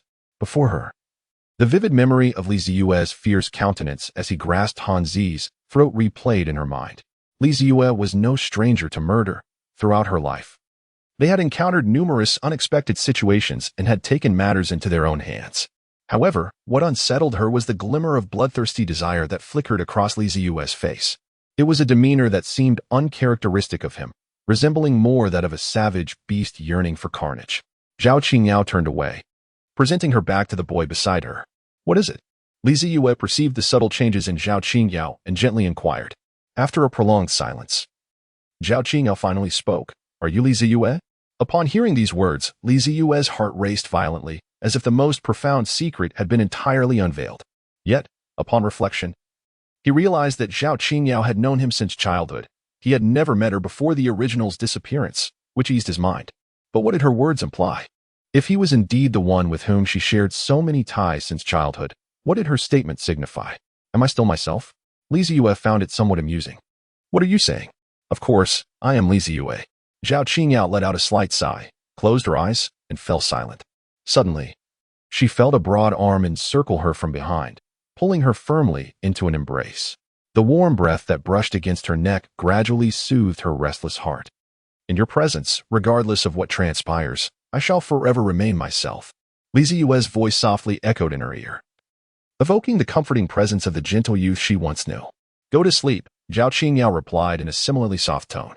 Zeyue inhaled the fragrance of her hair, closing his eyes in contentment. A night passed in silence. At dawn, dressed impeccably in his official robes, Zeyue once again exuded the aura of the unparalleled divine constable. Stepping out of the room with a refreshing demeanor, embracing Qingyao as they slept was undeniably comfortable. Even without a kiss, the embrace throughout the night felt rewarding. Little did he know that waking up to find Zhao Qingyao nestled in his arms filled his heart with immense satisfaction. He summoned the courier to bring breakfast and hot water, urging Zhao Qingyao to eat first while he wandered into the adjoining room to check if the little thief from last night was still present. Upon opening the door, Zeyue was greeted by the sight of Han Zi, wide-eyed and fixated on him. "Quickly, I can hardly hold it," Han Zi exclaimed urgently upon seeing Zeyue. "There is a toilet in the courtyard," Zeyue said, loosening the ropes binding him and resignedly waiting outside. A refreshed Han Zi emerged shortly after. "Don't bind me again. That girl sealed all my meridians last night. Even if I wanted to run, I couldn't," Han Zi shrugged nonchalantly. Upon hearing this, Zeyue chose not to pursue the matter further. He led Han Zi back into the main room, where Zhao Qingyao noticed the absence of ropes on him but chose not to comment, merely wiping her mouth and cautiously tapping a few times on him for good measure. After finishing their breakfast, the two sought out the courier to retrieve their two tall steeds, embarking once more on the journey back to the capital. Zhao Qingyao rode one horse, while Zeyue and Han Zi shared the other. Before long, they arrived at the gates of the capital city. It was only upon seeing the guards at the city gate that Zeyue truly relaxed. Although the journey from the post station to the capital was brief, he fervently wished to avoid any further complications. Zhao Qingyao returned home after being away for a day and a night, leaving him to ponder how worried her family might be without a single word from her. Zeyue did not return to the residence, but directly accompanied Han Zi to the 13th yamen. "Your Excellency the Governor," upon entering the imposing gates of the yamen, the officials clad in black robes respectfully clasped their hands in salute. Zeyue nodded in acknowledgement and made his way towards Qianqiu Tower. Upon reaching the top floor, he found Lu Yong standing by his tea table, meticulously organizing a stack of documents in his arms. "Governor, you have returned," Lu Yong remarked. Zeyue nodded, indicating that the official was indeed quite responsible. He had ventured outside the city yesterday for some matters. There was nothing of note at the yamen, was there? Lu Yong stepped forward, lifted the teapot, and replied, "Nothing much, just that Chief Zhang came looking for you, but left when he found you absent." "Very well.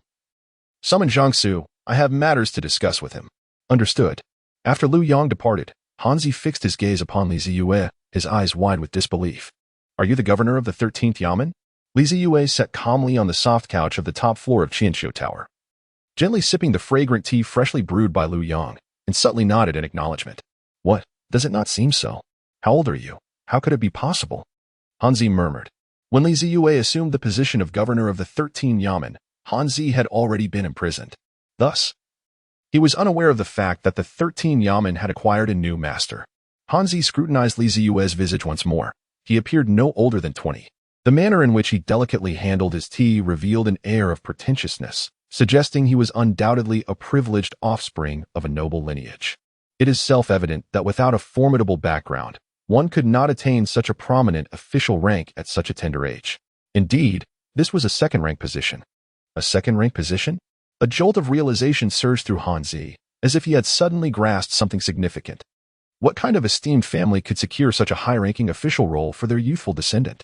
Moreover, this was a position overseeing crucial matters of the underworld. In all likelihood, there was but one family capable of such an arrangement.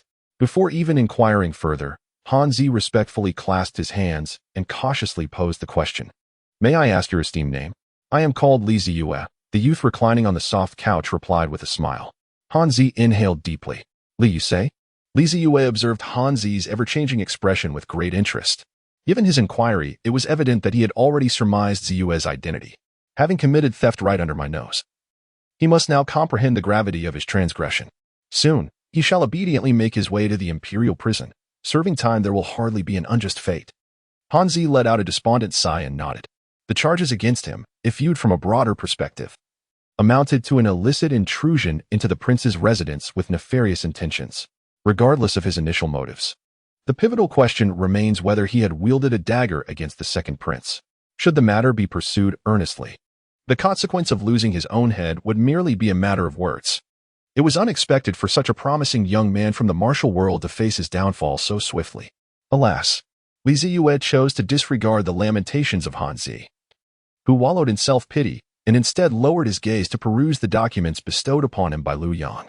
Most of the papers detailed troublesome cases emerging from the Jiangyi region, matters that local authorities found insurmountable, necessitating the dispatch of a head constable from the 13th Bureau to investigate such trifles.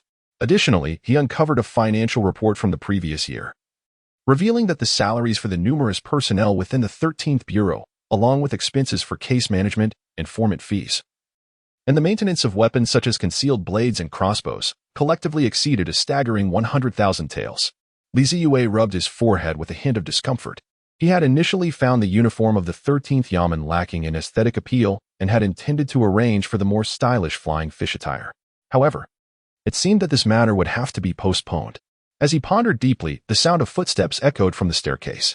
Before long, Zhang Su's lengthy beard came into view before Li Zeyue.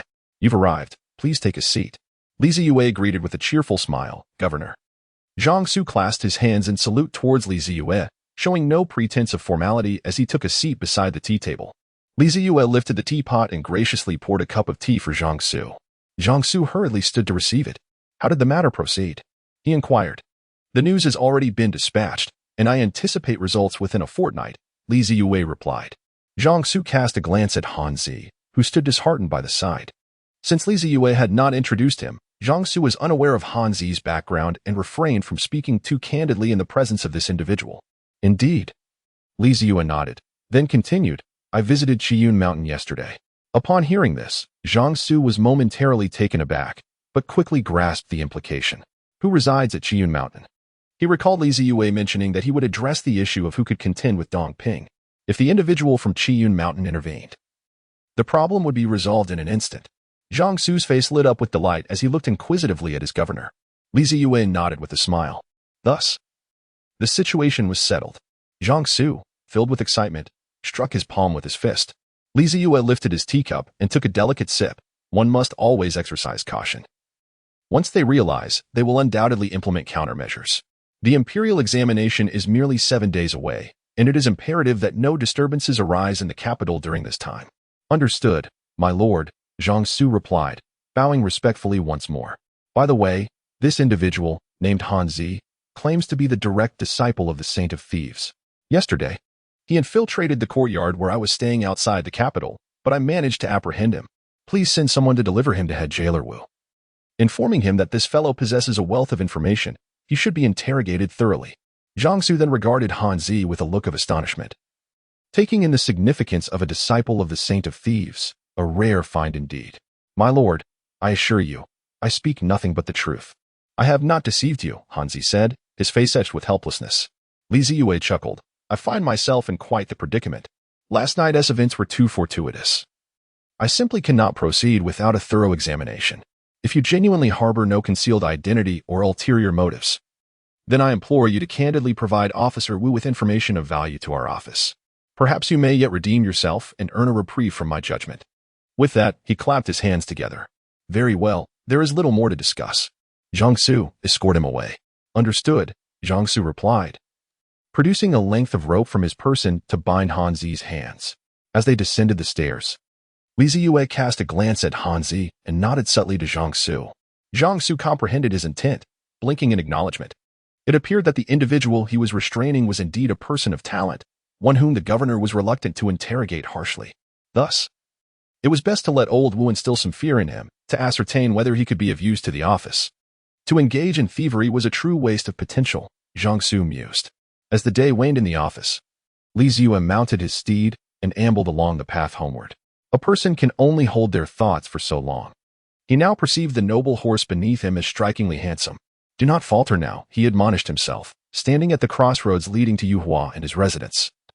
Grappling with a difficult decision. To venture to Chengguei Lu would promise another splendid evening, while returning home would mean enduring a night in the company of a beautiful maidservant, stifling his desires. The thought of Xiao Er's innocent eyes stirred his heart, and he found himself reluctant to act against her. What was he contemplating? If he wished to seek out that cunning little vixen, he ought to do so without hesitation. The spirit of Qingxiu urged him on. No, he firmly resolved.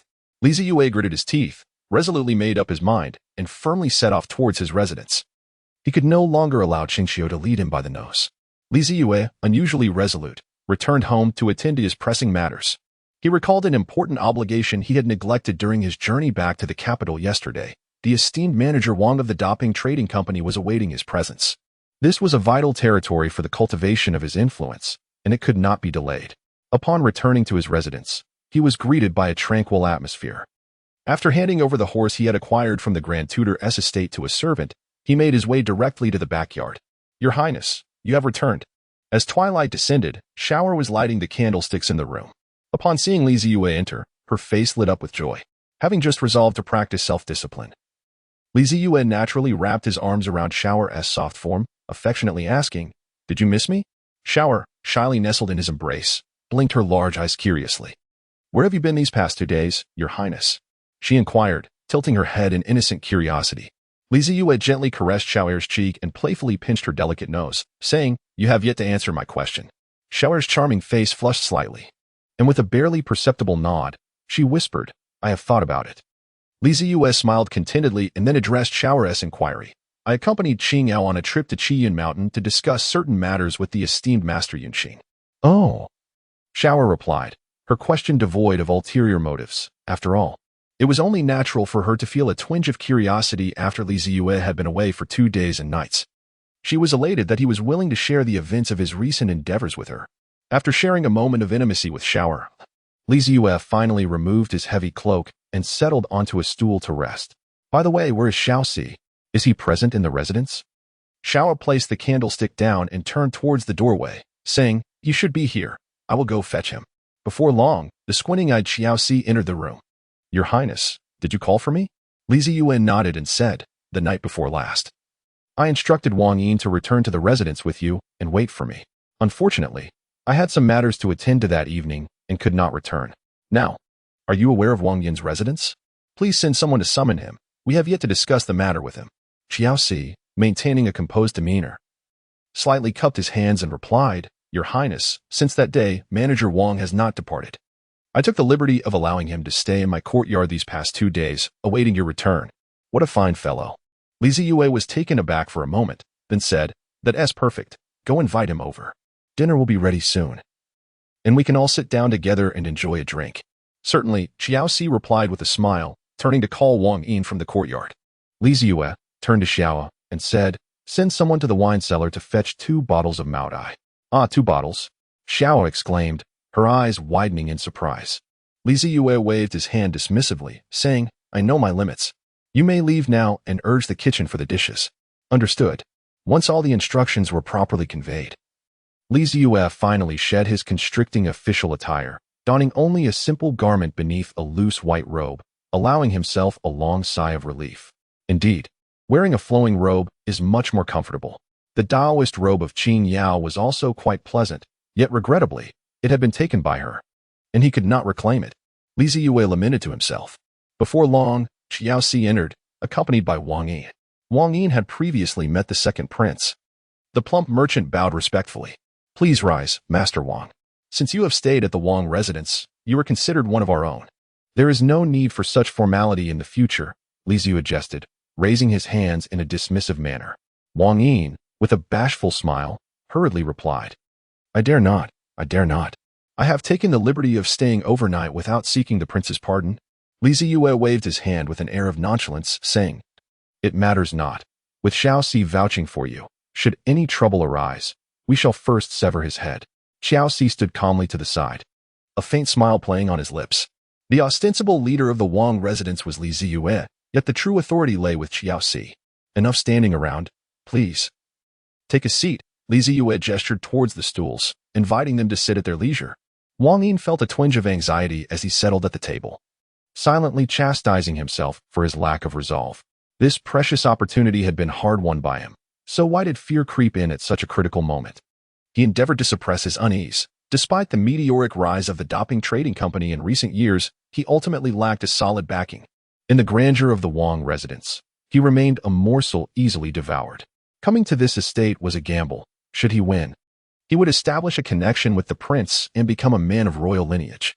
Should he lose, he along with the doping trading company would be consumed entirely, serving as mere sustenance for the Wang residence.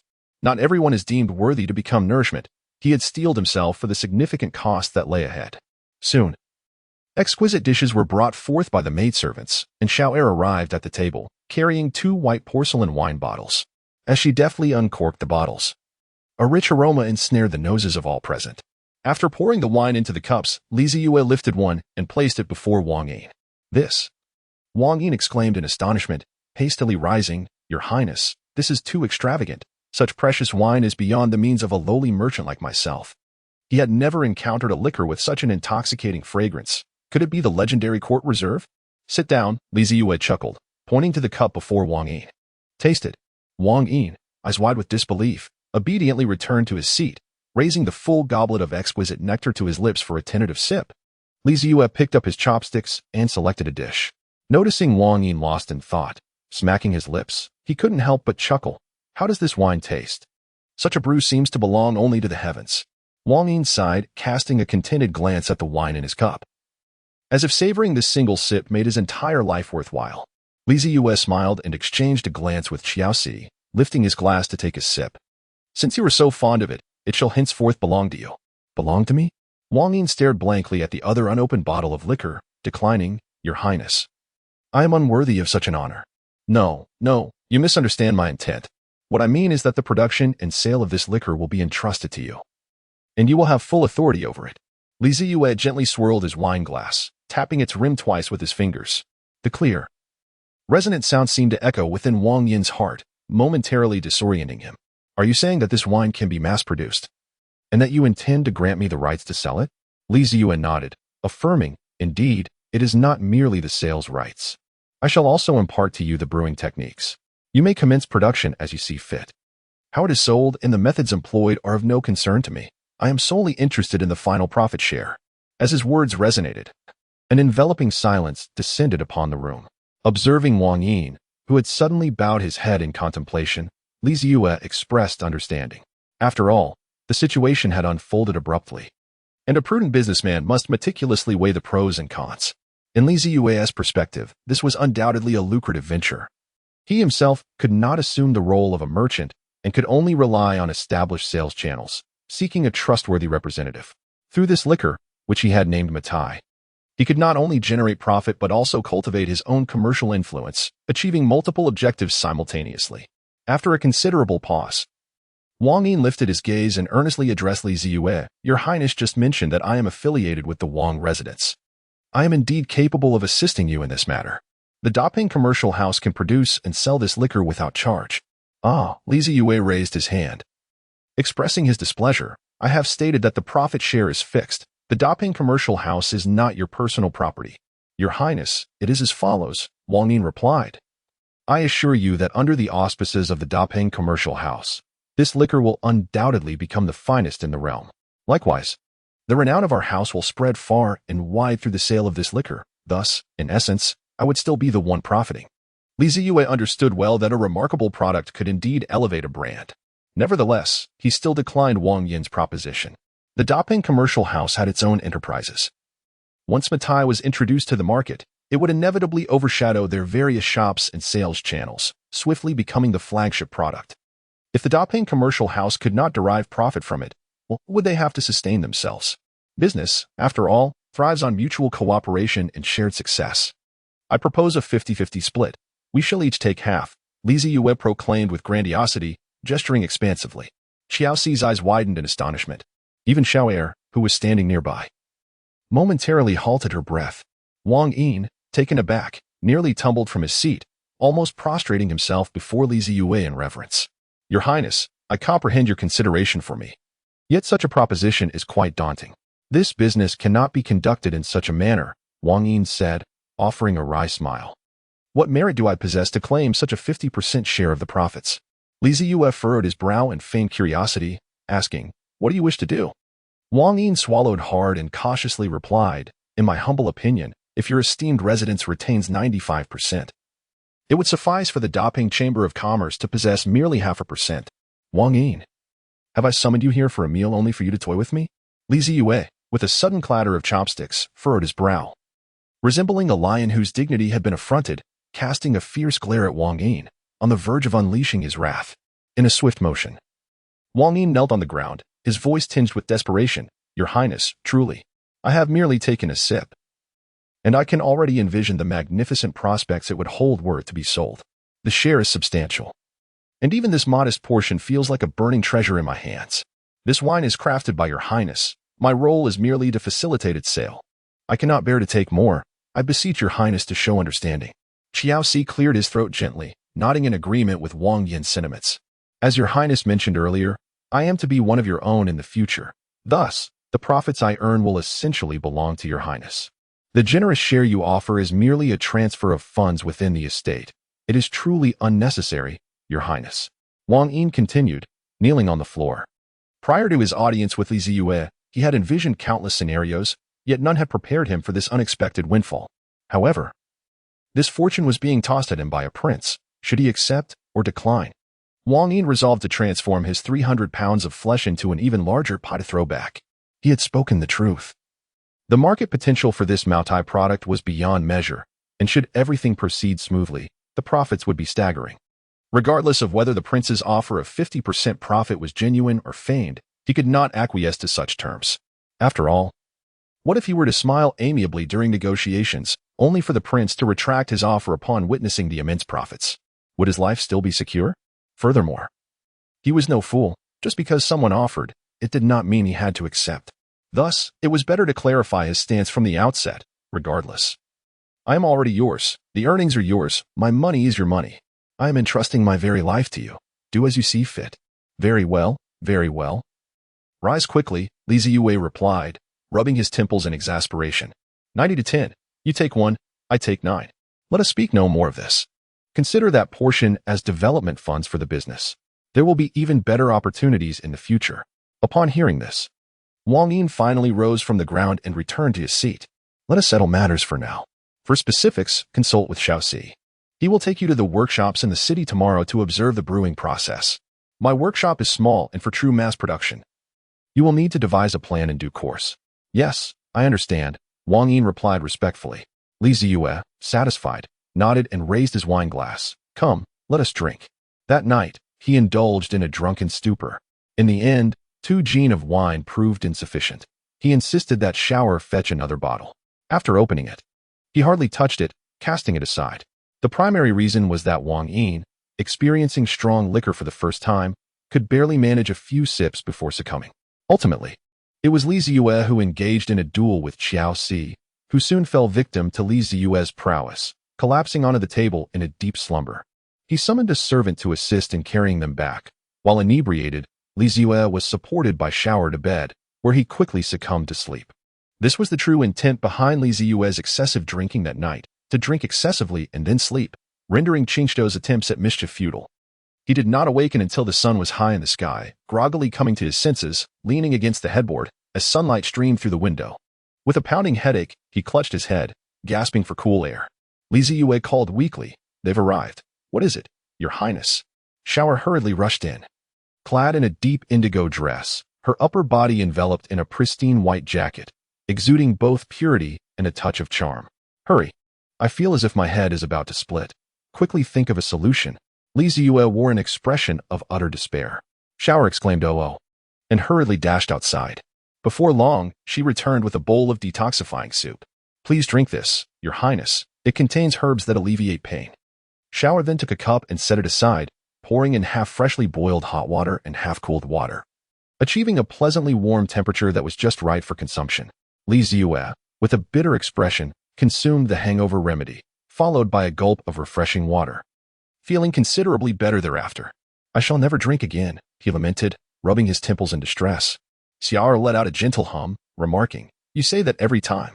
"Come here and massage my temples," he retorted, casting a discontented glance at her for undermining him, then beckoning her closer. With a sigh, Xiao reluctantly removed her shoes and climbed onto the bed. Kneeling beside him, she slowly lifted his head and rested it upon her lap, tenderly applying pressure to his temples with her delicate fingers. Li Zeyue reclined comfortably on the knee pillow, feeling as if all the pain from the cold little hand's touch had vanished. After enjoying the moment with his eyes closed and sensing the alleviation of his headache, he finally inquired, "What time is it?" "It is nearly noon. Someone from the 13th Yamen came looking for you a while ago, mentioning a document from a Lu Yang. Knowing you had indulged in wine last night, he opted not to disturb your slumber and is currently waiting in the tea hall," Shower replied, delicately placing a drop of cold tea on her fingertip and gently pressing it against Li Zeyue's brow. "Lu Yang. It seems there must be some pressing matter at the Yamen," Li Zeyue remarked, laboriously sitting up and sighing. "Serving in office is no easy task. Bring me my official robe. I must change." At the Shu Wangfu, in the tea hall, Lu Yang sat quietly on a stool, clad in the standard black robe of the 13th Yamen. A charming maid from the Wangfu stood at the entrance, poised to attend to the guests' needs. Lu Yang lifted his teacup, using the moment to survey the tea hall.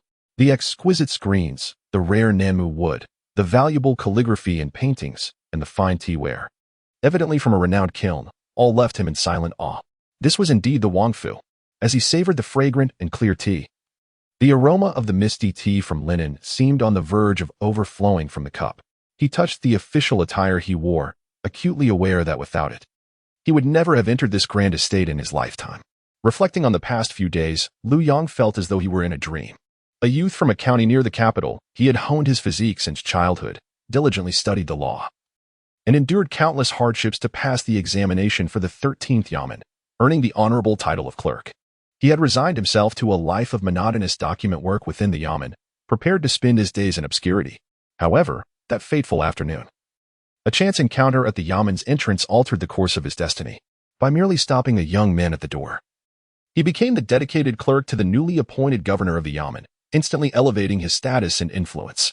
Thus, he found himself seated in the Wangfu's tea hall, designated for receiving guests, savoring the exclusive tea from linen and enjoying the privileges of a distinguished guest. Ah, how capricious fate can be. As these thoughts swirled in his mind, Lu Yang couldn't help but shake his head in wonder. Just as he set down his teacup, he heard the familiar sound of footsteps approaching the tea hall. Lu Yang promptly rose, preparing to greet his superior.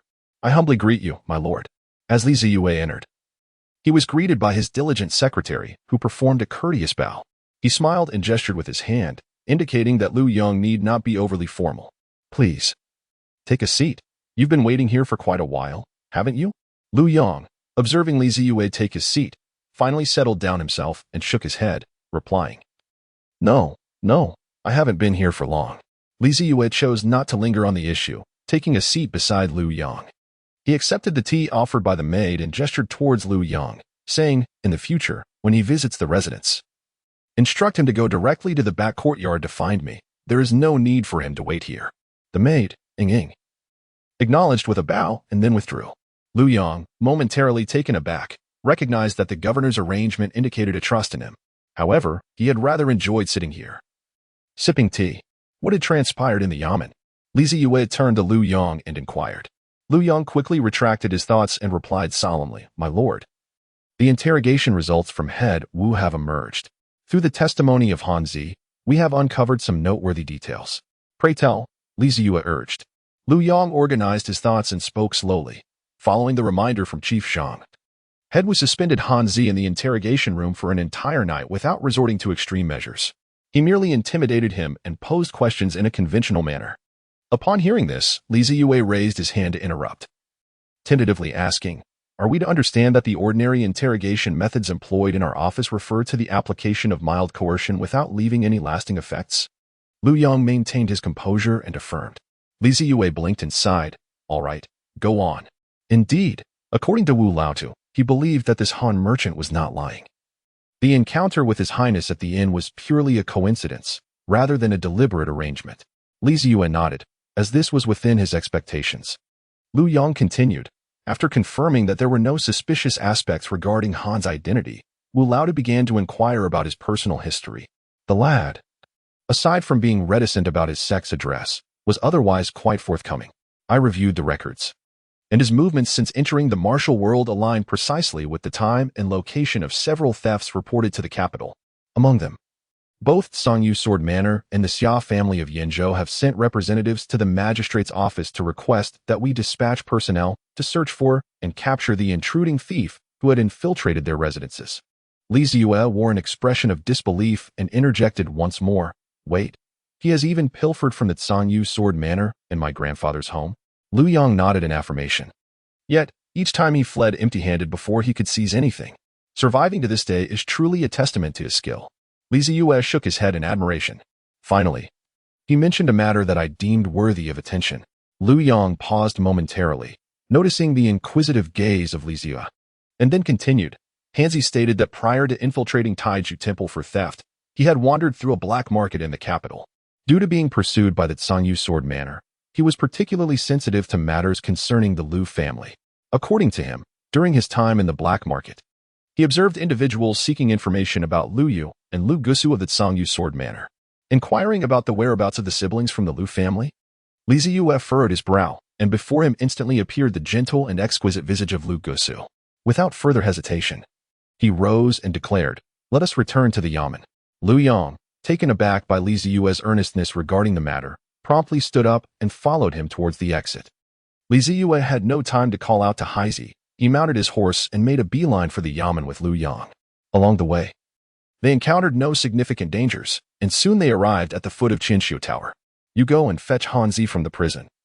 I need to interrogate him thoroughly regarding this matter." "Understood." Lu Yong hurriedly made his way toward the imperial prison. Zeyue handed the horses over to the guards beneath Qinshu Tower. Just as he intended to step inside, a familiar voice echoed in his ears. "Your Highness, Your Highness." Zeyue turned around and beheld Deng Jie standing behind him, a respectful smile gracing his lips. "Ah, you have arrived," Deng Jie said, approaching with a slight bow. "As per your Highness's instructions, I have come to report to the office today." "Very well, let us ascend together," Zeyue replied. Zeyue pondered for a moment and decided to inquire about the recent circumstances of the Lu siblings from Deng Jie. Upon entering Qinshu Tower, the officials were still bustling about.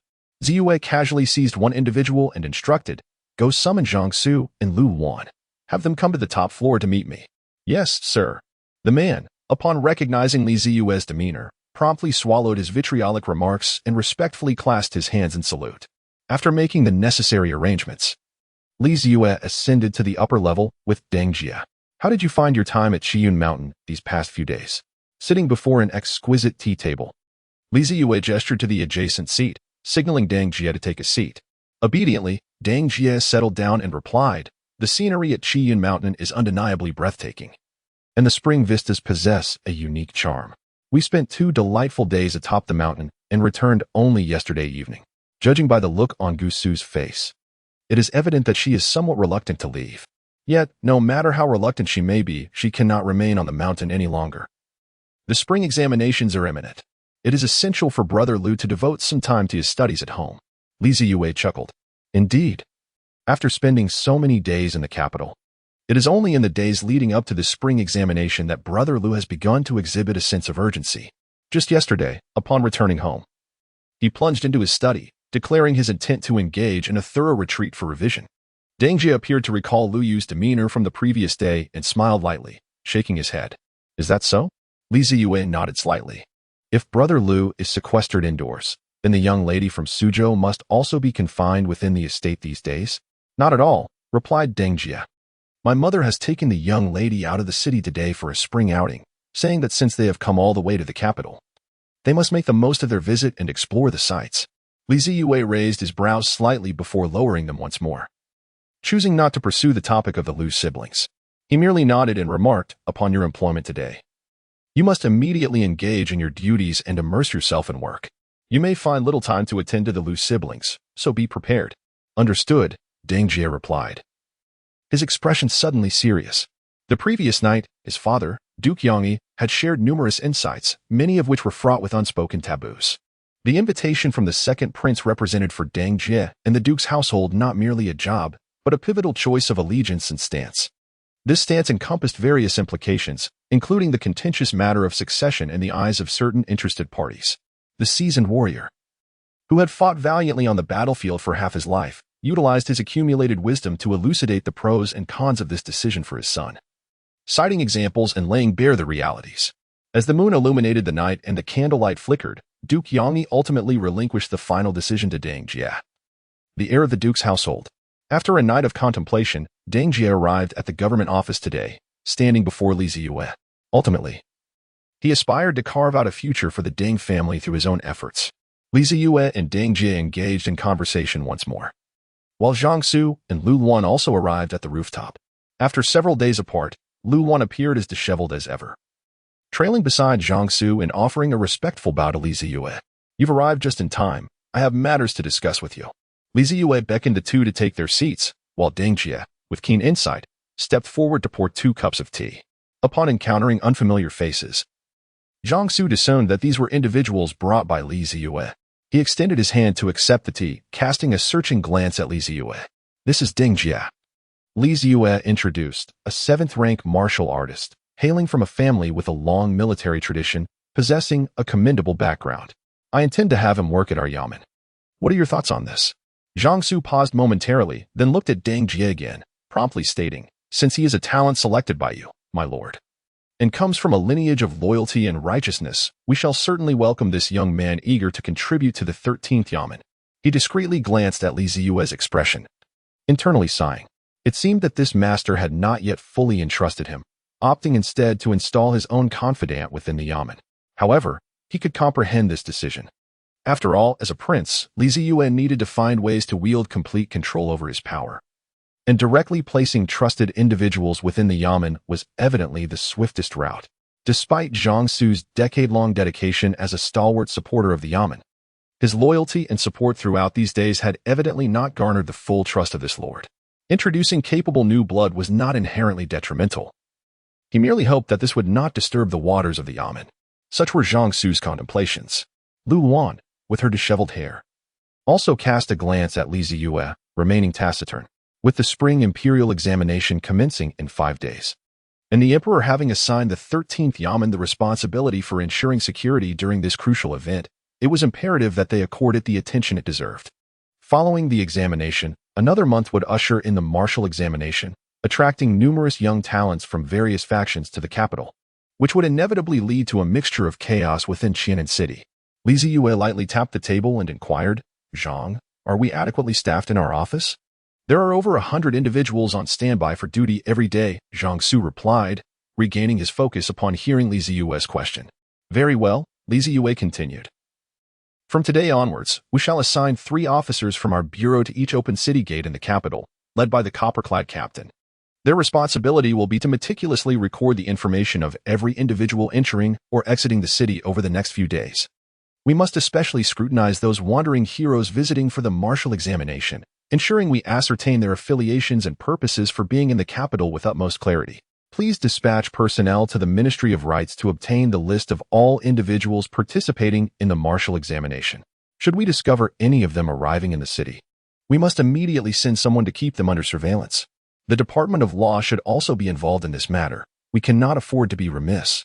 Moreover, our office must provide personnel to the Ministry of Rights Examination Hall for round-the-clock supervision. This is the site of the spring imperial examination, and we must exercise the utmost diligence.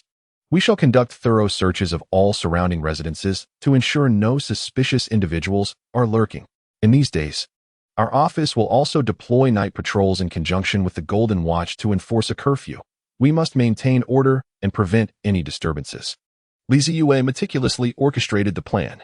Understood, Zhang Su replied with a respectful gesture. At this moment, Zeyue lifted his gaze towards Deng Jie, hesitated for a moment, and said, shortly, I will have Chief Zhang arrange for a copper-clad captain to lead you for the next few days. Accompany him to the city gate and familiarize yourself with the operations of the Yamen. As a 7th-rank martial artist, we shall discuss your official duties once you have acclimated to the workings of the Yamen. Deng Jie nodded and respectfully bowed to Zhang Su, who promptly returned the gesture with a courteous salute. Zeyue observed the scene with an amused smile. At that moment, a clanging sound echoed from the staircase, reminiscent of a prisoner dragging shackles. Indeed, Lu Yong entered, accompanied by the weary Hanzi. Sir, Hanzi has been brought in. Good, Zeyue replied, gesturing towards Deng Jie. This is Deng Jie. You will also be a member of our office in the future. Please take him to receive a set of official attire and give him a tour of the premises, introducing him properly. Understood. Lu Yong, who had just ascended, flashed a smile at Deng Jie before leading him back downstairs, leaving behind Hanzi, clad in tattered prison garb, with disheveled hair. After enduring a night of torment at the hands of Chief Wu, he no longer exuded the aura of a master thief. His ragged clothing and dulled eyes spoke volumes of his desolation. A gentle breeze wafted through the window as Hanzi, with his head bowed, inadvertently revealed his wrist, which was marked by blood seeping from where the cuffs had constricted. Enough with the pretense. I know you suffered little last night. Why feign such pity? Zeyue scrutinized him from head to toe, mercilessly exposing the truth. Upon hearing this, Hanzi pitifully lifted his head. My lord, I am wronged. That old man insists that I am a spy for the northern barbarians, infiltrating the capital with the intent to assassinate you. I refuse to admit such a thing. Yet he threatened to whip me, to extract my nails with pliers, and even to make me sit on that wooden donkey. I truly felt terrified. Recalling the hunched old man's grim presentation of the wooden donkey last night, Hanzi shuddered involuntarily, and unable to restrain himself, he began to weep. Please, my lord, release me. I truly acknowledge my mistake. That day, I genuinely did not know it was your courtyard. My lord, I am willing to do anything you ask. As long as I do not have to face that old man again, I would gladly toil like an ox or a horse. I am sincerely begging you, my lord. Oh, do not cry, came the response. What you spoke of did not happen to you, so why weep so tragically? Zeyue glanced curiously at Zhang Su, climbed closer to his ear, and whispered, Is it true that there is such a donkey in our office? Zhang Su nodded solemnly in response. Zeyue blinked, quietly swallowed, and cast a sympathetic glance at Hanzi, estimating that the boy must have been quite frightened last night. Do not weep just yet. Did I not forewarn you? If you can provide any valuable information, the authorities may show leniency. Wipe your tears. I have questions for you. Upon hearing this, Hanzi finally extricated himself from the painful memories of the previous night. His hands, shackled, rendered him unable to dry his tears, leaving the tracks of sorrow to dry upon his face. According to your testimony, you mentioned hearing rumors in the black market about inquiries into the Liu siblings of Zeyue Sword Manor. Is there any truth to this? Zeyue inquired directly. Hanzi nodded sincerely. Indeed, there is such a matter, as I have been pursued by the Liu family. Therefore, I have been particularly attentive to this information. It cannot be mistaken. Zhang Su turned to the contemplative Zeyue and asked, Do you believe this matter warrants our attention? Zeyue Sword Manor has always maintained a close relationship with the court. Master Liu, the elder, shares a connection with our founding emperor. Since I am aware of this situation, I cannot remain indifferent. Today, Liu Yu, the direct descendant of Master Liu, has come to the capital to participate in the spring examination. I met him a few days ago. He is indeed a remarkable young talent of our great Ning. Should any misfortune befall him, it would be difficult for me to explain to His Majesty. Zeyue furrowed his brows slightly and explained to Zhang Su in light of this. Ensuring the safety of the scholars is also a responsibility of our office. We must thoroughly investigate this matter. Jiangsu readily agreed. Li Zeyue nodded slightly and turned to Han Zi, inquiring, "Do you recall the appearance of the person who gathered the information?" Han Zi shook his head and replied, "That individual was wearing a felt hat and had their face obscured, so I did not get a clear look at their features." TSK, Li Zeyue smacked his lips, finding the matter somewhat troublesome. After a moment of contemplation, he inquired, "Where is the black market?" "It is located in the expansive underground of the Dama Casino in the West Market, a favored haunt for individuals like us from all walks of life." Seeking to gather intelligence, Hanzi quickly explained, sensing an opportunity upon noticing Li Zeyue's keen interest. At that moment, Lu Wan, who had remained silent, suddenly turned to Li Zeyue and remarked, "The Dama Casino is owned by a fellow named Wang Mu, who has established a gang and has been engaged in unsavory dealings for years. The black market has also been under his management." Li Zeyue was taken aback by Lu Wan's profound understanding and curiously inquired, "Do you know that Wang Mu?" Lu Wan shook his head, a hint of disdain flickering in his eyes. "What is he?" "Merely a lowly thug. I am aware of him solely because his black market operation has expanded significantly. He seeks only profit without a thought for discretion, and my subordinates have been monitoring him closely for quite some time. Given this awareness, why not apprehend him?" Li Zeyue asked, perplexed. Lu Wan patiently elucidated to his novice superior, "Such illicit markets are notoriously resilient. Today we may seize one, but another will inevitably emerge tomorrow. It is wiser to allow a few to thrive under our watchful eye, thus retaining control over the situation. Were it not for this strategy, Wang Mu's head would have long since rolled. Does he truly believe that the monthly payments to the Jingzhou prefecture suffice to ensure his safety?" "Oh, I see." Li Zeyue murmured thoughtfully after absorbing Lu Wan's insights. He realized how significantly he lagged behind the seasoned detectives.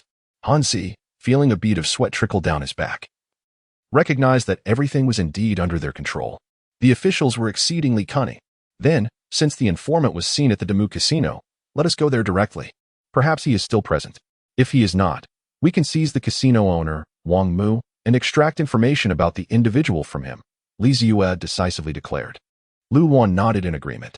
Hanzi eagerly volunteered, "I can lead the way. I will be able to identify that person when we encounter him." However, Jiangsu furrowed his brow and cautioned, "My lord, is it wise for you to venture out personally?" "It's quite all right. You shall remain at the office. With Lu Wan accompanying me, nothing untoward is likely to occur." "I wish to see for myself," Li Zeyue replied with a smile as he rose. Jiangsu, resigned, could only nod in acquiescence. He instructed that the shackles be removed and a change of clothes provided, allowing the man to accompany them. Upon hearing this, Hanzi looked at Li Zeyue with delight. "Thank you, my lord." "Do not thank me yet. I have not promised your release," Li Zeyue retorted, continuing to dangle the prospect of freedom. "Your future conduct will determine that." Outside the city, by the banks of the Jade River, lies Qianan City, situated in the Guangzhou region. At this moment, during the gentle embrace of spring, the climate has begun to warm, the verdant grass has sprouted, and the willow branches by the river have started to bud. Under the tender sunlight, as the spring breeze caresses, the Jade River, which flows through the capital, continues to ripple gently. A young lady, graceful and adorned with a veil, stands by the river, delicately pinching a willow branch between her fingers, swirling it playfully at her pale fingertips.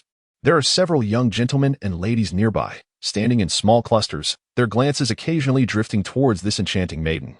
Though her visage remains obscured, her exquisite aura is undeniable. The young men, captivated by her presence, ponder earnestly on ways to capture her attention. Were Li Zeyue present, he would unhesitatingly recite verses that liken her beauty to a startled swan or a gliding dragon, proclaiming the splendor of autumn chrysanthemums and the majesty of spring pines, concluding with an elegant apology for his sudden intrusion, inspired by her refined demeanor. Lost in thought, the young lady suddenly smiles, releasing the willow branch from her grasp. "What is it, Gusu? Have you recalled something amusing?" inquires a plump matron, the lady of Yangyi, who approaches her with a smile. Lu Gusu turns to face her, shaking her head gently. "I merely recalled some amusing anecdotes from a recent meal with my 2 elder brothers at Shuesong residence. It is nothing of consequence." "Is that so?" The lady of Yongyi steps closer to Lu Gusu, her smile warm. "What are your thoughts on the beauty of the Jade River, with the breeze gently blowing and the scenery picturesque?" Lu Gusu extends her slender fingers to lift her veil, allowing her eyes to fully appreciate the landscape. Hailing from the water towns of Jiang'an, she has witnessed countless riverbank vistas, yet the feeling here is distinctly different. Finding it delightful, she decides to linger a while longer. Knowing that a visit to the capital is rare, and she must explore to avoid regrets. Thank you, Aunt, Lu Gusu replies, her face aglow with a smile. As twilight descends in the West Market, 3 furtive figures appear at the entrance of a large gambling house, dressed in the garb of the wandering folk. Clad in black cloth and wide-brimmed hats, they unmistakably come to gather intelligence. The dusk is still alive with the hustle and bustle of the market, where many newcomers to the capital procure various goods. Among them are others similarly attired, for the West Market is a melting pot of diverse characters, with martial arts schools and factions thriving. Should one have acquaintances from the martial world, they would often pay visits here. In contrast, the East Market is a realm reserved for the affluent and powerful, a place of luxury. Unless one hails from a renowned family of the martial world, newcomers to the capital are generally disinclined to stroll through the Eastern Market. What purpose would it serve? The wares may be beyond their means, and encountering arrogant young lords would only compel them to endure humiliation, a rather ignoble predicament. The Western Market, on the other hand, is far more appealing. It is teeming with common folk, and taverns abound. Occasionally, one might even glimpse the alluring foreign maidens from the West, with their striking beauty. Thus, the Western Market in Xianan City has become a favored gathering spot for many within the martial community. With the influx of unruly individuals, disputes are inevitable, and the presence of vice is ever more pronounced. Wanderers from all corners of the world arrive in the capital, each with their own motives, necessitating a venue for exchange, which gives rise to the black market in the basement of the Grand Casino. Here, one can procure everything from the adornments of noble ladies to the crossbows discarded by the imperial guards, and various types of intoxicants. Naturally, for those in the martial world, gathering intelligence is essential, and the black market of the Grand Casino evidently caters to this need. The casino consists of 3 levels, and as one stands at the entrance, a cacophony of noise rushes forth, the frantic cries of gamblers ringing painfully in the ears. Zeyue cast a glance at Hanzi beside him and said, "Let us proceed inside." Hanzi nodded and stepped through the entrance of the casino. What would the esteemed guests like to play? Upon entering the casino, a diminutive man greeted them with a broad smile. Hanzi waved his hand dismissively. "We shall take a look around." The man maintained his cheerful demeanor, scrutinizing the trio before stepping aside and saying, "Please, esteemed guests." The casino was filled with an uproar, and the 3 men maneuvered past the red-eyed gamblers in the bustling hall, guided by Hanzi until they arrived at the staircase leading to the back door. 2 burly men in coarse garments stood guard at the entrance. Noticing the ease with which the trio navigated, they asked no questions and allowed them passage. The descent into the staircase was somewhat dim, and Zeyue, being a novice in such establishments, could not help but curiously observe his surroundings. This passage appeared to be hewn from rock by sheer human effort, evoking a sensation akin to entering a cellar. It seemed to bear the weight of age. Zeyue murmured to himself. Lulan nodded in agreement, brushing his fingers against the stone wall. It is said that this place was excavated during the spring and autumn period as an underground arsenal for a noble family, dating back several centuries. Zeyue nodded slightly, choosing not to speak further. The staircase leading down was short, and soon the 3 arrived before a grand door. Hanzi glanced back at Zeyue before stepping forward to push open the wooden door. "Behold this treasured blade, a prized possession of the Duke of Korea. Sharp enough to sever a hair with ease," he proclaimed. "Brother, observe my crossbow, procured from the KLSI, capable of penetrating wood 3 inches deep from 50 meters away. Truly formidable." He continued, "My friend, your remarkable physique suggests a natural talent for martial arts. I possess a manual on the Thunder Fist, learned by his second Highness, which recently dispatched a monk with a single blow. And this, the soul-confounding powder, colorless and tasteless, can whisk away your beloved heroine to the inn in just a second. Absolutely foolproof." The cacophony of hawkers and the glaring lights enveloped Zeyue, reminiscent of a bustling market. The spacious area was adorned with wooden panels by the casino's proprietor, with stalls meticulously arranged, resembling the small vendors outside, offering a variety of wares. Zeyue stared in astonishment at the scene before him, his mouth slightly agape. "Did you not claim this was the black market?" he questioned. "It is indeed the black market. Nothing sold here is sanctioned by the laws of Daning." Lulan replied coldly, before striding towards a nearby stall. Zeyue and Hanji curiously followed along. "How much is this knife being sold for?" Zeyue cast a glance at the long knife in Lulan's hand, raising an eyebrow in intrigue. This blade was a classic Daming broadsword, its hilt a deep ebony. The blade spanning 3 feet, crafted from resilient material and exceedingly sharp, a truly exceptional weapon. However, this was not the sole reason for their interest. Brother, you possess discerning taste. This sword is indeed a weapon favored by the infernal lords of the 13 Yamen. Only those of the rank of copper-edged constable are deemed worthy to wield one. In the realm of martial arts, it is a coveted treasure, yearned for by many. At the booth, a diminutive man, upon noticing customers approaching, immediately launched into an enthusiastic pitch. I can see that you three brothers are no ordinary folk. Let us dispense with pleasantries for a mere 100 taels. You can take this knife with you. What say you? Zeyue took the sword from the hands of the Korean investor, swung it lightly a couple of times, and took a deep breath. It is indeed genuine. Zeyue exchanged a glance with Lu Wan, both discerning the pent-up fury reflected in each other's eyes.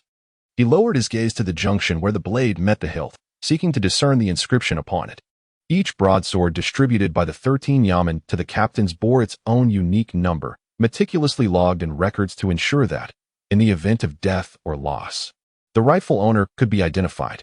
83. Lu Wan shook his head at Zeyue, indicating that he too could not recall which captain this number belonged to. Zeyue furrowed his brow deeply. Why would a standard broadsword from the 13 Yamen appear here? Was it lost, or was it a result of death? Who was number 83? Hanzi, initially standing beside him in a state of confusion, quickly grasped the situation upon hearing the stall owner's words and feigned astonishment, asking, "Wow, this is the real deal. Where did you acquire it?" The stall owner shook his head, replying, "Brother, that is not something I can disclose. Selling government property could cost me my life." Hanzi frowned, retorting, "Hey, you know this is government property. We genuinely wish to purchase this sword. Yet you refuse to reveal its origins. How can we justify spending 100 taels on something that might be tainted?" The stall owner hesitated for a moment and said, "The truth is, I am not well informed. I am merely a vendor. Someone entrusted me with this sword to sell, and I have no knowledge of its origins." Hanzi was about to say more when Zeyue interrupted him. 100 taels is too steep. I will give you 20. This sword undoubtedly has a dubious background, and keeping it here is risky. You would be more at ease if we took it away. Zeyue did not wait for his employer to speak. Instead, he pulled out 20 taels of silver from his pocket and placed them upon the table before turning on his heel with the knife in hand. "Hey." The stall owner feigned an attempt to stop him, but upon seeing the trio depart without a glance back, he returned to his seat. At last, a transaction had occurred, 20 taels for a knife from the 13 Yamen. Who would be foolish enough to make such a purchase? One may have the means to buy, but not the life to wield it. The stall owner chuckled to himself, shaking his head in disbelief as he weighed the 20 taels of silver in his hand, feeling an undeniable sense of satisfaction. "Are you aware of the existence of the back door to the black market?" Zeyue inquired of Lu Wan. Lu Wan nodded. Comprehending the governor's intent, "Understood, I shall stand guard." Zeyue took a deep breath and instructed, "Follow that person closely. It is imperative to ascertain the origin of this blade." "Understood." Lu Wan nodded slightly and seamlessly blended into the crowd, slipping away without a sound. Once Lu Wan had vanished, Zeyue made a concerted effort to calm his emotions and turned to Hanzi, inquiring, "Have you located the individual who gathered information that day?" Hanzi, who had been scanning the surroundings, withdrew his gaze with a hint of disappointment, shaking his head. "No. I remember that person's physique distinctly. I would recognize him at a glance." Zeyue pondered for a moment and said, "Let us not search any further. Instead, we shall directly inquire with the proprietor of this black market to ascertain whether he possesses knowledge of that individual's whereabouts." He was eager to return and delve into the case files, unwilling to squander any more time in this place. "Do you happen to know where Wang Mu is?" he asked. "He is usually found on the 3rd floor of the casino, where he has a tea room," Hanzi replied thoughtfully.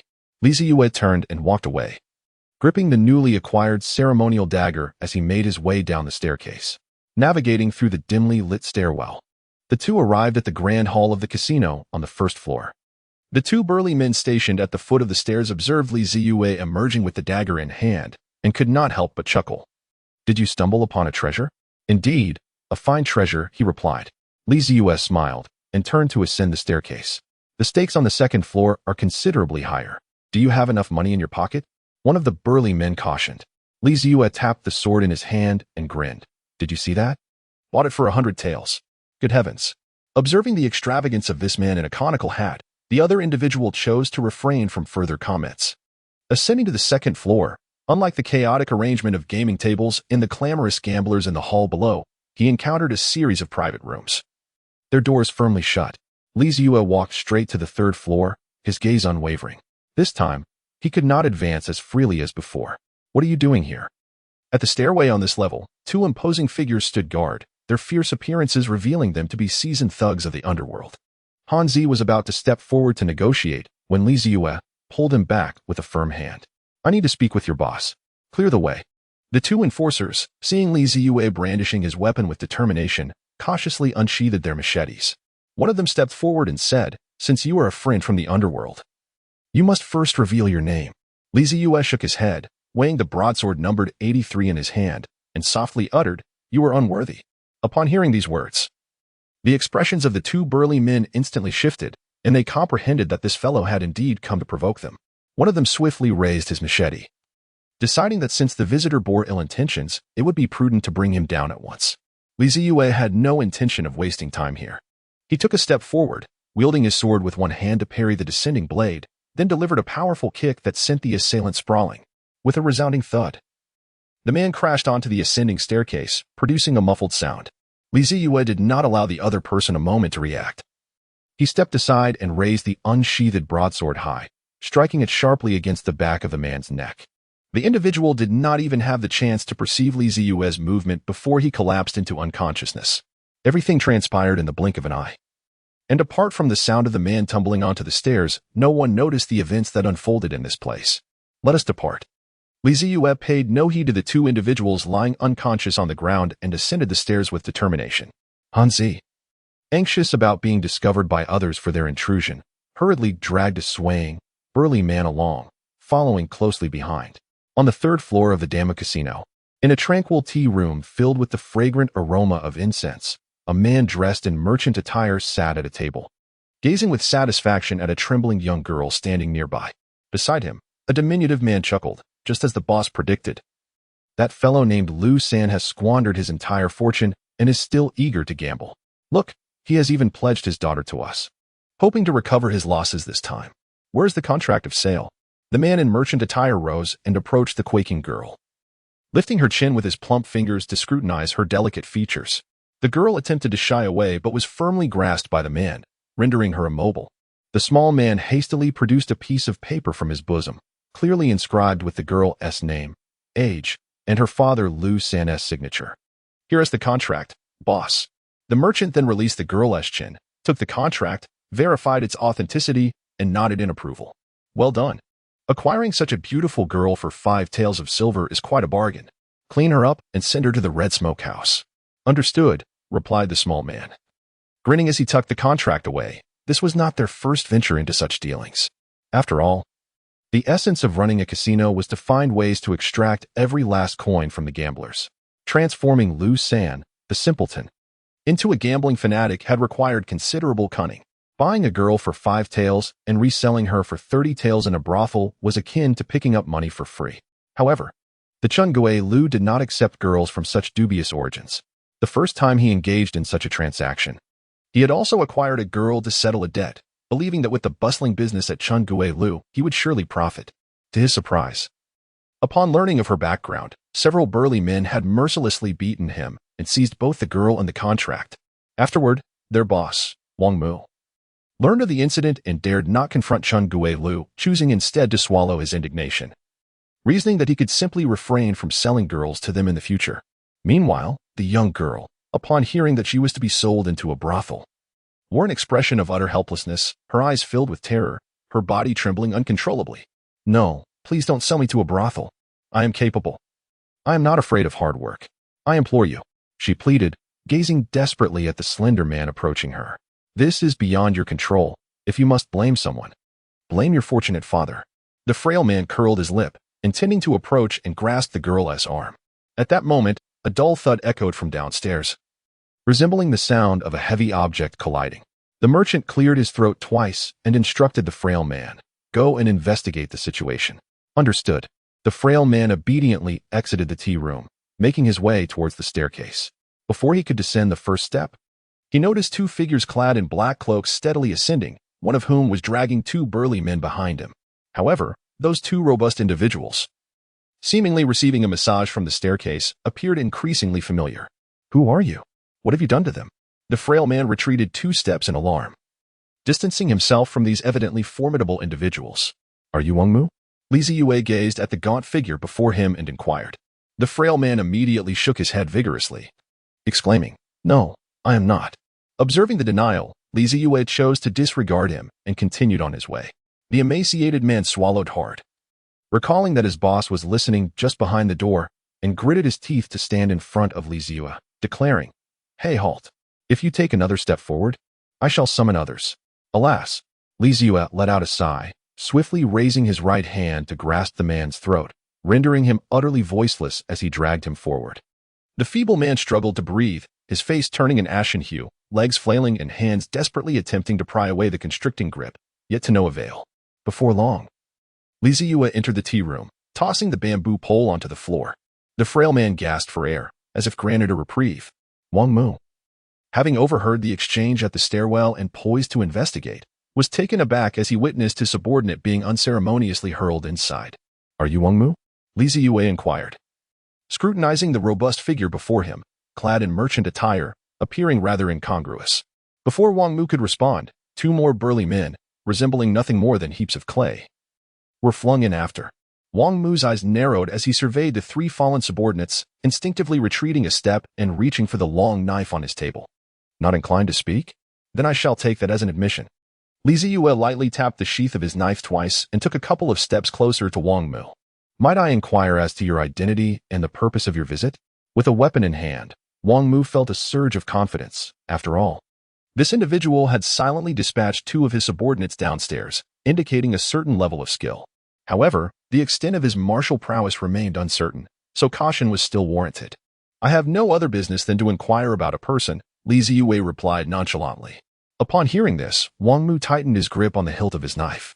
As the leader of a gang operating in Qianan City, and on his home turf at that, his temper flared. He coldly retorted, "Is this your approach to gathering information? I shall ask you a question, and you will respond directly. Should you choose to remain silent, I shall compel you to speak. It is as simple as that." Zeyue pressed his lips together and took a step forward. What gives you the right to demand an attitude from me? As Hanzi entered the tea room, his gaze immediately fell upon the young girl huddled in the corner, her expression one of bewilderment. He blinked and gently pointed out, "There is also a little girl here." Zeyue, and naturally took notice of the girl, who was dressed simply and appeared flustered, clearly a maiden from an honest family. Bewildered as to why she had found herself in such a place. It seemed evident that you were indeed not of good character. Observing the terror in the girl's eyes, Zeyue swiftly deduced the situation with remarkable accuracy. Wangmu. Witnessing Zeyue draw his blade with a swift motion and the shadowy figure of Hanzi blocking the tea room door, understood that this affair would undoubtedly end poorly. Do you not adhere to any principles, sir? Wangmu raised the long knife that had accompanied him from a mere ruffian to a leader among the capital's elite. Its tip aimed at Zeyue. I presume this is your first visit to the capital, and you are unaware of its customs. Let us clarify the matter. There may still be room for negotiation. Why are you so verbose? Zeyue flicked his sword twice in his hand, expressing his impatience with a click of his tongue.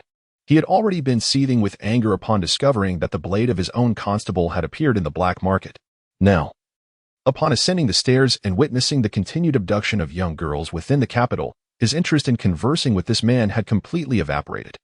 He merely wished to press the edge of his sword against Wangmu's corpulent neck, demanding clarity regarding the Liu family's affairs. Humph. Observing Zeyue's audacious demeanor, Wangmu refrained from further banter. Gripping his sword with both hands, he charged towards Zeyue. His robust physique lunged forth like a ferocious beast, after all. He was a self-made man who had carved out a career for himself, possessing a modicum of martial prowess. The muscles in his raised arm bulged like solid rock. And as the blade sliced through the air, it produced a thunderous crack. A faint, pale light suddenly gleamed ominously upon the blade's edge. Blade chi? Zeyue raised an eyebrow, blinking in mild surprise. He had not anticipated that this seemingly inconsequential casino boss was, in fact, a master capable of wielding the formidable sword aura. It is well understood that the essence of sword aura lies in the warrior's true energy being released and enveloping the weapon, thereby amplifying the blade's power into a more potent force, resulting in devastating effects. To condense the sword aura, one must possess a minimum cultivation level of 6 ranks or higher, coupled with adept control over the weapon to achieve such a remarkable effect. Confronted with this overwhelming strike, Zeyue suppressed any semblance of frivolity, firmly planting his feet and grasping his sword in his right hand as he aimed it directly upwards. The slender horizontal blade was no match for the immense power of Wang Mu's long sword. And Zeyue's physique was far less robust than Wang Mu's bear-like build. In terms of sheer presence, he resembled a fragile boat adrift in a tempestuous sea, teetering on the brink of capsizing. The frail man, still gasping for breath on the ground, fixed his gaze intently upon the two combatants, his eyes gleaming with a hint of satisfaction, as if he could already envision his leader cleaving the man who had grasped his throat in two. However, at the very moment the horizontal blade was about to collide with the long sword in Wang Mu's grasp, a flicker of dark crimson light manifested along the blade's surface. This glow was deep and otherworldly, reminiscent of blood dripping from a ferocious beast's fangs, rich and profound. Sword aura. Who among them did not possess it? Zeyue's lips curled into a subtle smile as his horizontal blade met the descending long sword with a fierce clash. Wang Mu's gaze narrowed. The moment he perceived the blade's aura, he instantly sensed something was amiss. However, it was too late to retract his strength, and he could only grit his teeth, forcefully bringing down the long sword. With a resounding clang, the two swords collided, sending Wang Mu reeling backward, his body trembling violently as he staggered 3 steps. His arm went numb, and the grip of the hilt tore painfully at the flesh of his palm, almost causing him to lose his weapon. Upon inspecting the long sword in his hand, he was astonished to find a gash carved into its blade. How is this possible? Wang Mu exclaimed in disbelief as he looked toward the figure cloaked in black, utterly perplexed by the immense power concealed within such a seemingly frail physique. Zeyue lightly weighed the sword in his hand, offering Wang Mu no respite as he strolled leisurely towards him. The frail man sprawled on the ground, sensed the impending danger, and attempted to rise to call for help. However, Hanzi, stationed at the doorway, was quick to deny him this chance, lifting the feeble figure as one might lift a chick and unceremoniously tossing him back down. "Run again, and I shall break your legs," he warned. The frail man, cowed, settled back on the ground, his gaze fixed on the unfolding battle before him. Wang Mu paid no heed to the blood seeping from the gash in his palm. He gripped the hilt of his sword tightly. His eyes locked onto the advancing Zeyue. "Who on earth are you?" Zeyue naturally refrained from responding to his inquiry. With a swift motion of his toes against the ground, he vanished from his original position, only to reappear before Wang Mu in the next instant. His sword, like a specter, pierced forth from the left side, prompting Wang Mu to hastily raise his weapon in defense. The clash resounded. A deep dent formed in Wang Mu's long blade from that singular strike. Without affording him a moment's respite, Zeyue raised his sword high, unleashing a relentless barrage akin to a tempest. Wang Mu gritted his teeth, struggling to withstand the onslaught. The tea room echoed with the metallic clang of combat. Despite narrowly parrying each blow, the hidden force vibrated through Wang Mu's frame. After enduring 10 consecutive strikes, blood began to seep from the corner of his mouth. The unyielding assault finally ceased, granting Wang Mu the chance to wipe the blood from his lips with the back of his hand, gasping heavily for breath. However, this gasp proved troublesome, as it disrupted his circulation, causing pain to radiate through his limbs and body. With wide, astonished eyes, Wang Mu realized that while he had seemingly withstood the adversary's attacks, the concealed energy transmitted through the blade had pervaded his entire being, inflicting damage upon every fiber of his muscles. Zeyue stood coldly before Wang Mu, raising his blade once more. With a resounding clang, Wang Mu struggled to parry the strike, yet this time, he could not withstand it. An otherworldly red light enveloped the blade, slicing through Wang Mu's long sword as effortlessly as cutting through tofu, cleaving it in twain. The immense force sent Wang Mu tumbling to the ground, his mind adrift as he stared at the shattered remnants of his sword. "Do you still wish to inquire about the news?" The sound of approaching footsteps jolted Wang Mu from his stupor. He lifted his gaze to the figure clad in black standing before him, and from his vantage point below, he could faintly discern the youthful visage. "You cannot harm me. My brother-in-law is the chief of Jingzhou Prefecture," Wang Mu remarked, his eyes flickering towards the shimmering blade, a shiver coursing through him as he stammered. Upon hearing this, Zeyue inhaled deeply. Yet another troubling matter had been added to his day. However, it mattered little. His approach to handling vexations was always straightforward and brutal. Bang! Zeyue delivered a powerful kick that struck Wang Mu squarely in the chest, sending his 200-pound frame soaring onto the tea table. "I shall make you, the governor of Jingzhou, pay for this. Zeyue relentlessly kicked at the already grievously injured body of Wang Mu, causing blood to spray from his mouth as if it were free. Wang Mu instinctively protected his vital areas, struggling to comprehend why, despite having exposed his own powerful backer, this individual seemed to grow more fervent with each blow. It was baffling. Once a crisis arose, revealing the name of a supporter should have deterred further aggression. Shindong's brother-in-law was truly formidable. Having the backing of a third-rank official, no wonder he dared to act with such audacity. Zeyue seized Wang Mu by the collar, flinging him onto the tea table, disdainfully inquiring, "Which concubine of Qindong is your sister?" Wang Mu's bloodshot eyes were filled with confusion. He simply could not fathom why this man displayed such contempt towards his brother-in-law in a casual manner. How dare he? Hanzi, witnessing Zeyue raise his fist in preparation for another blow, hurriedly intervened, saying, "Stop. We have more pressing matters to attend to." Only when Zeyue lowered his fist did Hanzi breathe a sigh of relief, silently hoping that the man would not be struck down before he could even pose his questions. Glancing at the now darkened sky, Zeyue let out a cold snort, positioning his knife against Wang Mu's throat. "I ask, you answer. Do you understand?" I understand. Wang Mu hastily nodded. Realizing that this reckless young man feared neither heaven nor earth, it was wise to prioritize his own safety for the moment. "Are you aware of the Liu family from Suzhou?" Zeyue fixed his gaze upon Wang Mu's eyes and inquired. The moment the question was posed, Wang Mu's expression instantly grew intricate. After a moment's hesitation, he nodded and replied, "I have certainly heard of the renowned Zeyue sword manor in the martial world."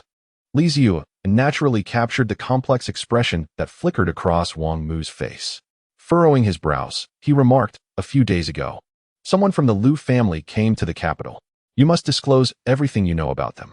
All I am aware of is that the Liu family's legitimate heir, Liu Yu, along with the swordsmanship prodigy Liu Gusu, arrived in the capital about 10 days ago and took residence at the Yongyibo's manor. Recently, individuals have been seen in the black market, spending considerable sums to gather information about them, which is why I have been paying closer attention. Do you happen to know what that person looks like?" "I do not know. The visitors over the past 2 days have all been different individuals, each wearing felt hats that obscured their features." TSK, Zeyue clicked his tongue, realizing that thus far, what this fellow had relayed aligned closely with his own knowledge. "Then do you know their whereabouts?" Wang Mu pondered for a moment, recalling, "That person previously instructed me to continue gathering information on the Liu siblings in the black market. It seemed he provided me with an address to deliver the findings. Where was it again? Let me think." Noticing Wang Mu's eyes darting around nervously, Zeyue's expression turned icy as he pressed the blade against Wang Mu's plump neck. "Confess honestly, and I may spare your life today. I remember now. It was at the easternmost courtyard on Shi Hui Street in Yanlifeng. That was how the person instructed me." Wang Mu cautiously reached for the blade, attempting to nudge it away while forcing a smile. "Had you mentioned this matter earlier, I would have informed you right away. Everything can be negotiated." Humph. Zeyue ceased to pay attention to the individual, sheathed his sword, and rose to his feet, casting a glance at Hanzi, who remained steadfast at the doorway. "How shall we proceed?" Hanzi gestured towards the pitiful young girl who stood nearby. Zeyue furrowed his brow and cast another glance at Wang Mu and the frail man. A cold gaze swept across them, causing the frail man to shudder in fear as he hastily produced a crumpled indenture from his bosom. "We didn't do anything.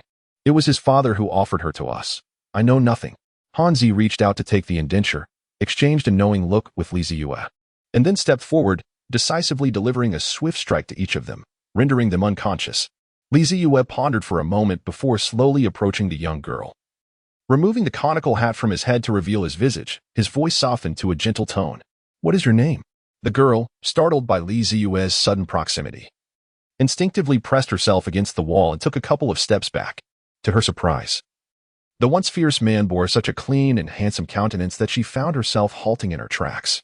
After a brief hesitation, recalling that this man had just vanquished the scoundrel intent on selling her into a brothel, she softly replied, "My name is Liu Ji." "Very well, Liu Ji. How old are you this year?" 13.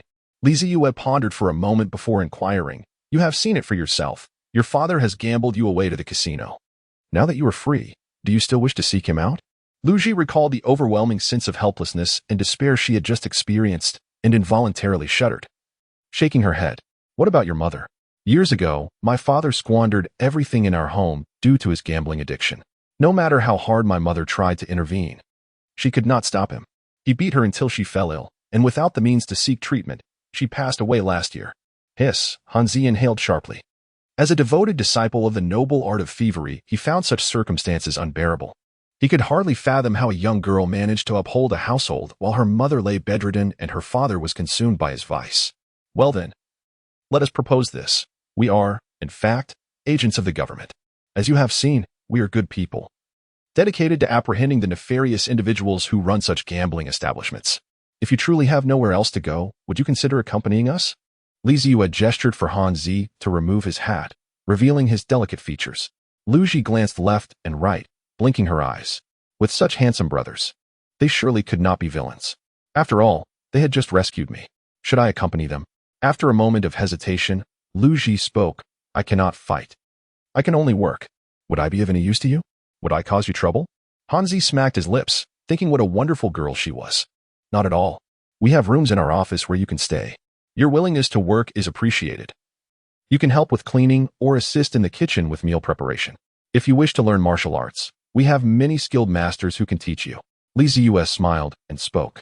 Luji pressed herself against the wall, taking a deep breath twice, clenching her sleeves tightly. Her eyelashes fluttered for a moment before she gently took a step forward and said, "Then, I will go with you." Hearing the young girl's consent, Hanzi finally let out a sigh of relief. Although their interactions had been limited, he could discern that Zeyue was a person worthy of trust. The young girl had gone to the 13th Yamen, and regardless of her future endeavors, she had found a genuine support. All right. You take Luji back to the Yamen first. I will head to Yanlfang for a look. Zeyue unfastened the token from his waist and tossed it to Hanzi, instructing, have Zhangsu send someone immediately to raid this casino. I want every last one of the black market individuals apprehended. I understand, Hanzi replied, hesitantly accepting the token, yet still inquired, aren't you afraid I might flee? The noble thief Han, with a heart of righteousness, believed that as long as the young lady was not settled in the Yamen, his own escape was out of the question. Zeyue patted Hanzi's shoulder and smiled. Hanzi shook his head and sighed. All right, just be careful. Understood.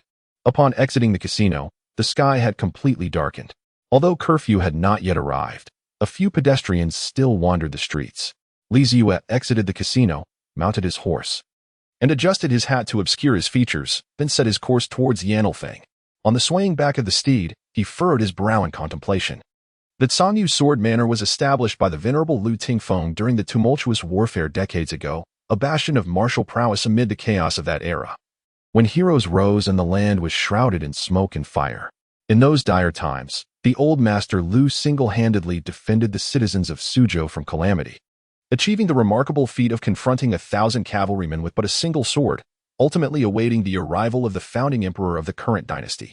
Now, Zeyue Sword Manor has evolved into a revered sanctuary for sword forging, with countless disciples, and Master Lu has become a figure of immense admiration within the martial community. Yet, does such a renowned establishment, such a distinguished family, harbor enemies? Under the cloak of night, Zeyue pondered as he maneuvered his horse through the throngs of people, making his way towards Yanlfang. Regardless of the motives behind the inquiries made in the black market concerning the Lu siblings, he deemed it essential to investigate thoroughly. Before long, Zeyue arrived at Yanlfang.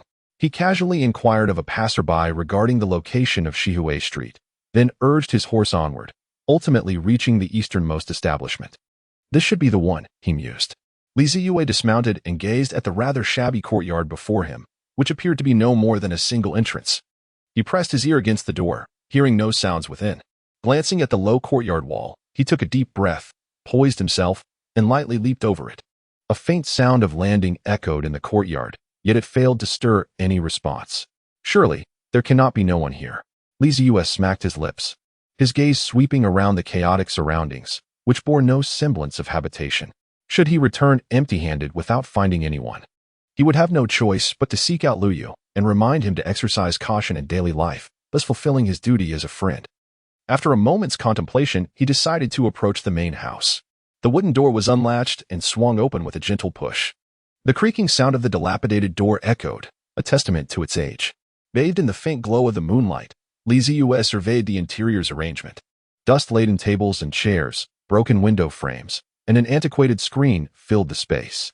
He glanced around before stepping into the room, his boots scraping against the floor. Feeling the texture of the settled dust. The air was thick with an uncomfortable, acrid dustiness. Was it truly devoid of life?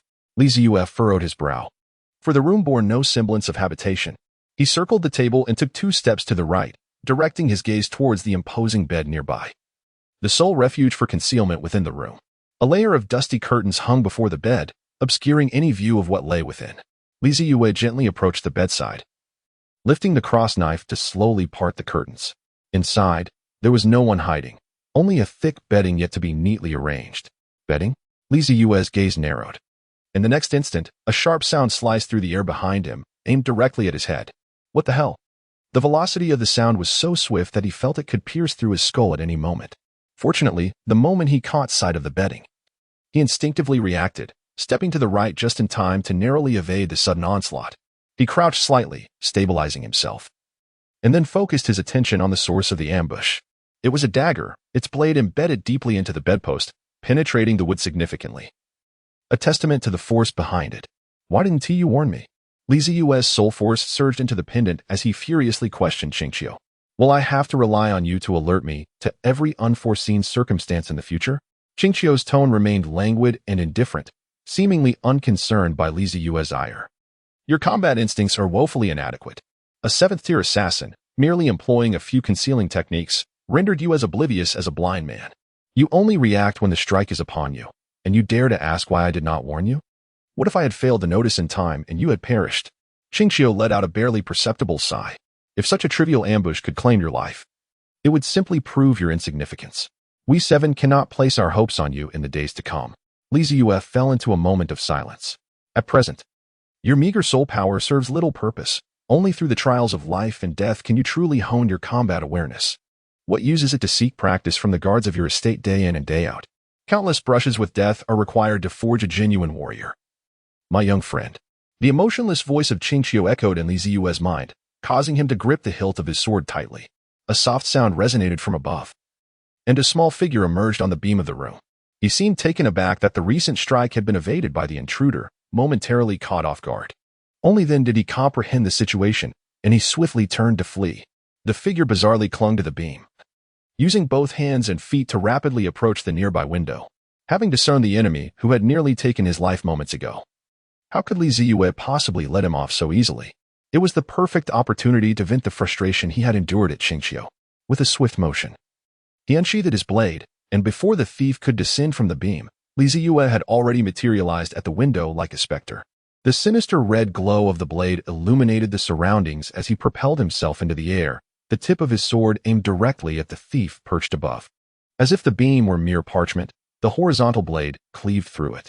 The thief executed an acrobatic maneuver to evade the strike, yet lost his balance and plummeted to the ground. Displaying remarkable agility, he swiftly adjusted his stance with one hand on the ground, producing a dagger from an unknown source with his right hand, ready to confront Zeyue's descending blade once more. The clash echoed as the thief's wrist numbed under the immense force, causing him to lose grip of the dagger, which clattered to the floor. Before he could retrieve it, the cold steel of Zeyue's sword was pressed against his throat. I pose the questions, you provide the answers. Do you comprehend? The chilling voice resonated with an undeniable authority. The thief inhaled deeply, feeling the chilling edge, and raised his hands in a gesture of surrender. Who are you? And where are your accomplices? Zeyue inquired. The thief pondered for a moment, seemingly unfazed, and slowly replied, Have you heard of the Fengxing Tower? Upon hearing this, Zeyue furrowed his brow, taken aback by the revelation that this matter was intertwined with the Fengxing Tower, renowned in the underworld. The Fengxing Tower was a mysterious organization known for its mercenary dealings, devoid of any allegiance. Its members were exceptionally formidable, mastering various assassination techniques, classified into 5 tiers: heaven, earth, sun, moon, and star. The Fengxing Tower operated shrouded in secrecy. When they chose to strike, it was invariably lethal, boasting a success rate exceeding 90% over the years. Thus, their services commanded a steep price. Are you an assassin of the Fengxing Tower? Zeyue fixed his gaze upon the eyes of the individual before him. The person's expression remained utterly unperturbed, as if indifferent to the predicament he found himself in, merely nodding slightly in acknowledgement. Are you pretending? Zeyue delivered a resounding slap to the assassin's face, the force of which left the man momentarily dazed. Now, I demand answers from you. A mere pawn from a gang in the underworld dares to act so brazenly?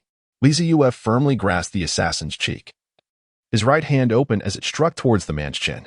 A dark tooth was expelled from the assassin's mouth, accompanied by several ordinary-colored ones. It was his inaugural attempt at extracting a poisoned tooth, and he lacked experience. Zeyue cleared his throat lightly and waved the broadsword in his hand before the assassin. Menacingly inquiring, "Are you familiar with the sabers of the 13th Yamen?" The assassin appeared momentarily dazed, blinking before nodding once again. With the venomous fangs gone, death was no longer an option for him. If you fail to speak the truth, you shall find the experience in the imperial prison quite unbearable. You ought to be well aware of this, he warned. This time, the assassin lowered his head, contemplating earnestly for a moment before slowly responding, "You may ask your questions. Why are you the only one here? Where are your comrades? This place serves merely as a base for our mission to receive information from the outside. I am the sole guardian, and they do not frequent this location. What is the nature of your mission?" Zeyue's tone intensified as he fixed his gaze firmly upon the assassin's eyes. This time, the man before him fell into silence. After what seemed like an internal struggle, he finally spoke again. "Someone has offered a substantial bounty for the life of Lu Gusu from Zeyue Sword Manor, prompting us to arrive in the capital ahead of time to make preparations." Zeyue was taken aback for a moment and inquired, "Is it merely Lu Gusu?" The assassin nodded. "What does this mean?" Zeyue felt perplexed. He had presumed that the enemies of the Zeyue Sword Manor were targeting the Lu siblings. Yet this individual now claimed that the intent was solely to eliminate Lu Gusu. "You ought to be aware of the repercussions of deceit. The interrogation chambers of the 13 Yamen will pry the truth from every criminal's lips." "I speak nothing but the truth," the assassin replied earnestly. Zeyue nodded slightly, deciding to postpone the discussion for later. He then inquired, "When do you plan to take action?"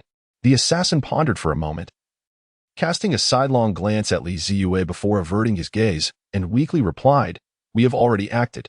"What?" Zeyue abruptly stood up, gripping the collar of the assassin with a fierce expression, demanding, "Then what the hell are you doing here?" "My abilities are limited. I am merely responsible for gathering intelligence."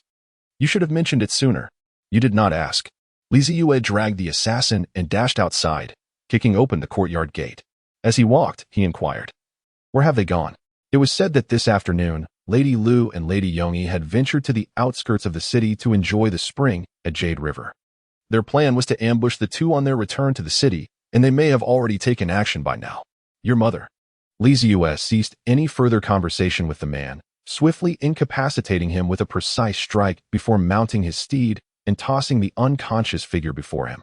With a firm tug on the reins, he directed his horse towards the southern city gate. Fortunately, as dusk had descended, the thoroughfare was relatively deserted, allowing Zeyue to increase his pace. Before long, the Yong'an gate came into view. At that hour, the city gate guards were still stationed at their posts, some idly chatting while others lit torches, their spirits languid. Suddenly, the rapid clatter of hooves pierced the stillness, causing the guards to spring into alertness. They lifted their gaze toward the source of the sound, spotting a figure clad in a heavy cloak and wide-brimmed hat, riding a tall steed with what appeared to be a prone individual secured across the front. Zeyue halted his horse before the city gate and removed his hat. "My lord." Among the soldiers stationed at the gate, 3 individuals stood apart from the others, clad in distinctive black garments and robes, exuding an air of solemnity. Zeyue focused his gaze and realized that it was a team from his own office registering duties at Yong'an Gate. The efficiency of his own office was indeed remarkable. The orders issued this morning were already being executed by the afternoon. Zeyue spotted a familiar face among the 3 Dang Jie, who had just begun his duties on the first day. To his surprise, Dang had been assigned to Yong'an. With no time to explain, Zeyue hurled the unconscious assassin towards the trio, and Dang skillfully caught him. "Gusu is in dire straits. The assassin from Fengxing Tower must be dealt with immediately. We need to dispatch reinforcements to the banks of the Yehinan for rescue." With that, Zeyue tightened his grip on the reins and galloped towards the city gates. He was unable to mobilize the gatekeepers, regardless of the urgency of the situation, and could only summon support through his own office. Damn it. Next time, I must devise a signal for the 13 Yamen to ignite at the first sign of trouble. Zeyue gritted his teeth, and after leaving the city, he finally unleashed the full power of his horse, racing towards the Yu River. At dusk, by the riverbank, he watched as the remnants of the setting sun gradually sank, reclaiming the brilliant hues that had been scattered across the sky and earth until the surrounding spectators began to disperse. Only then did Lu Gusu reluctantly withdraw his gaze.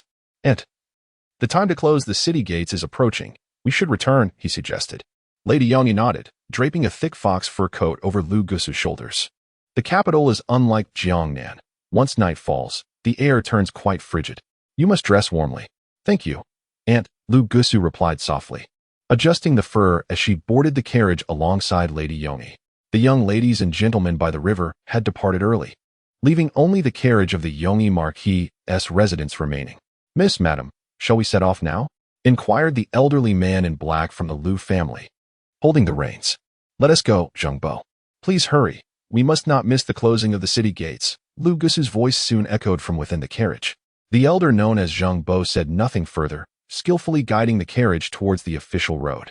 The guards from the Yangyi Marquis' residence gathered around, ensuring the carriage's safety. Zhengbo, a master from the Zeyue sword manor, showcased not only profound skill but also remarkable talent in driving the carriage. Despite the high speed of the horses, the interior of the carriage remained remarkably steady, devoid of any jarring motion. Lu Gusu lifted the carriage curtain, gazing at the crimson glow in the sky, soon to be consumed by darkness. The cold wind seeped through the curtain, causing the flames in the heater to flicker. "Gusu, what troubles you?" Lady Yangyi asked, cradling a warming pan, her gaze resting on the seemingly restless young girl. The carriage was quite warm. Both were covered in layers of sable fur, with the heater continuously radiating warmth in between them. Lu Gusu lowered the curtain with a smile, shaking her head gently. "It's nothing. I just feel that it's unusually silent outside. We returned a bit late, and with the gates about to close. It's natural for the official road to be devoid of pedestrians." Lady Yangyi offered her words of comfort. Lu Gusu pursed her lips and nodded. Yet an inexplicable sense of unease lingered in her heart. Soon, the last remnants of the setting sun vanished beyond the horizon, and an unending darkness enveloped the world. Suddenly, the guards beside the carriage ignited oil lamps and torches, illuminating the path ahead. As the cold wind swept through the night, a solitary carriage advanced along the official road leading to Qianan City, accompanied by 6 guards brandishing flickering torches, their flames dancing gently. As if the world had been reduced to the sounds of wheels rolling and iron horseshoes striking the ground, a dull thud abruptly echoed through the air, reverberating and slicing through time and space. Immediately following was a sharp, piercing sound, the whistle of an arrow slicing through the atmosphere. A pitch-black arrow, its tip a deep purple, shot forth from behind a willow tree on the western side of the road, imbued with an unyielding sharpness. It penetrated the wall of the carriage with precision, passing through the very spot where Lu Gusu sat, before emerging from the opposite side. The tremendous force propelled the arrow onward, as it tore through the interior of the carriage and viciously struck one of the guards of the Yangyi estate, erupting in a spray of crimson before vanishing into the vastness of the night. "Miss." The old man in black at the driver's seat, Zhengbo, turned pale. His long sword instantly unsheathed. He leapt from the carriage, alertly scanning the surroundings while inquiring aloud. 1 guard lay dead on the spot, while the remaining 5 quickly regained their composure amidst the chaos, drawing their weapons to form a protective circle around the carriage. "We are unharmed." Lu Gusu's consistently gentle voice resonated from within the carriage, offering a modicum of reassurance to Zhengbo and the guards. Just as Zhengbo was about to speak, a sight before him caused his heart to plummet once more. From the western side of the road, 5 shadowy figures emerged from the trees, obscured and indistinct. Armed with various weapons and shrouded in black veils, their faces remained hidden as they swiftly approached the carriage. One among them, wielding a longbow, retrieved an arrow from his back and nocked it, his sharp gaze fixated on their location. "Miss, their intentions are malicious. You and the lady must mount your horses and flee. I will hold them off," Zhengbo urged, gripping his sword with one hand while pulling the reins with the other as he reached the carriage door, his tone urgent. The carriage curtain was lifted as Lu Gusu alighted, turning to assist the visibly anxious Lady Yangyi. Observing the 5 advancing figures in black, Lu Gusu calmly shook her head, stating, "There is no time." "Miss." Lu Gusu uttered no further words, instead turning to a familiar guard from the Yangyi estate, instructing, "They are after me. You should take my aunt and leave first. I believe they will not harm you." "Gusu." The woman's expression shifted dramatically, clutching Lu Gusu's wrist tightly. Her voice filled with anguish. "How could I, your mother's twin sister, allow you to fall into danger while I flee?" Alas. Lu Gusu shook her head helplessly.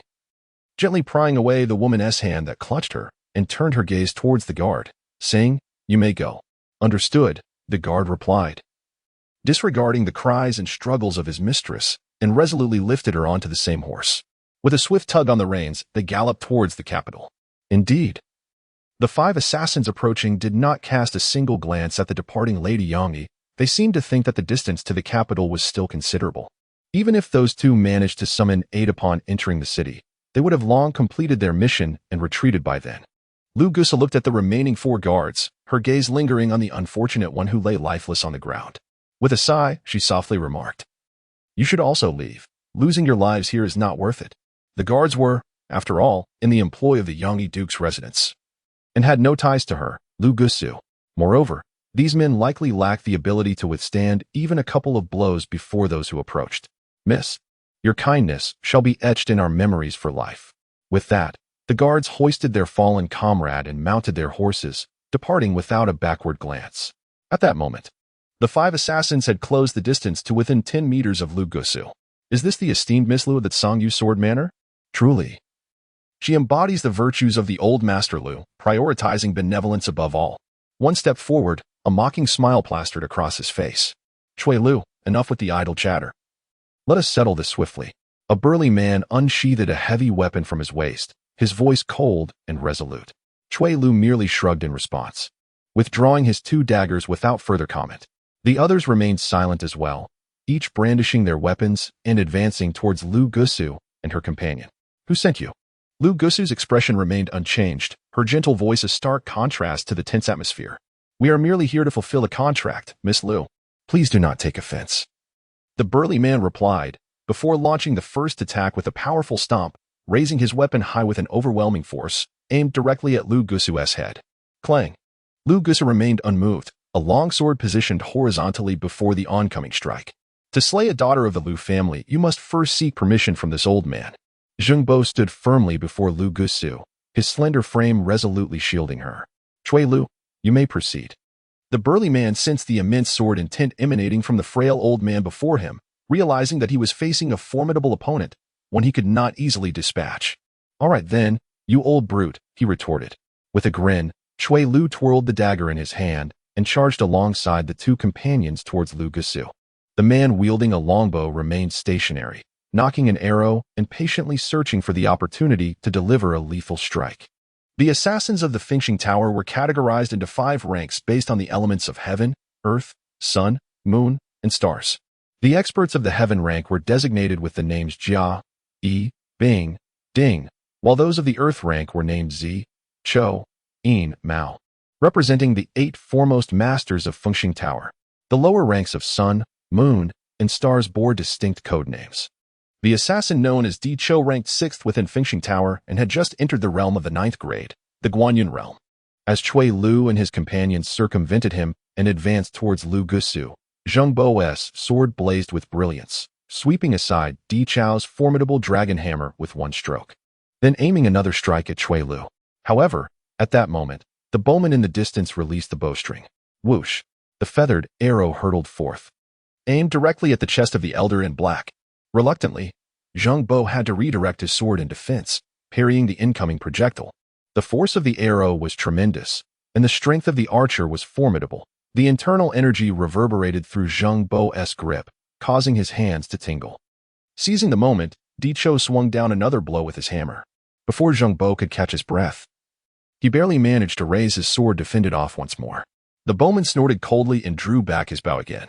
As a Dimao, ranked 8th among the assassins of Fengxing Tower, he possessed formidable prowess at the pinnacle of the 8th grade, and with the power of his bow, the arrow he unleashed bore the might of the 9th grade. Under the pressure exerted by the 6th and 8th ranked masters of Fengxing Tower, Zheng Bo found himself unable to protect Lu Gusu any longer, forced to fight defensively. "Apologies, Miss Lu, but it seems you and your loyal servant may truly meet your demise here." Chui Lu chuckled softly, his form elusive as a shadow, gliding towards Lu Gusu's heart with lethal intent. The other 2 attackers, one wielding a dagger and the other a sword, launched their assault from the east and west, respectively.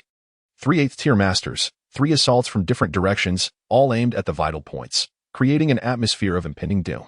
A fierce wind surged, lifting Lu Gusu's veil slightly. revealing a breathtakingly beautiful face illuminated by the flickering flames, her gentle gaze still reflecting the ethereal mists and waters of Jiang'an. It is said that the venerable Master Lu of the Zeyue sword manor forged countless swords throughout his lifetime, yet he only took pride in 4 masterpieces. One was the founding sword of the Great Ning, the Emperor's sword, known as Qishao, wielded by the founding emperor during the uprising against the White Snake. Another was Lu Tingfeng's personal sword, named Luoyun, with which he once stood at the gates of Suzhou, single-handedly facing 1,000 cavalrymen. A third, given to another in his youth, was called Jiutian, belonging to a master who became renowned in the martial world. The final sword, shrouded in mystery and hidden within the Lu family's arsenal, had never tasted blood and remained obscure. It is known to insiders as Taihu. Beneath the heavy sky, in the pitch-black night, a brilliant beam of sword light erupted from Lu Gusu's hand. This radiant light surpassed even the brilliance of the galaxy, seemingly embodying the vast waters of Taihu Lake, cascading towards the 3 assailants. Just one strike, merely one strike, compelled the 3 attackers to halt their advance in awe.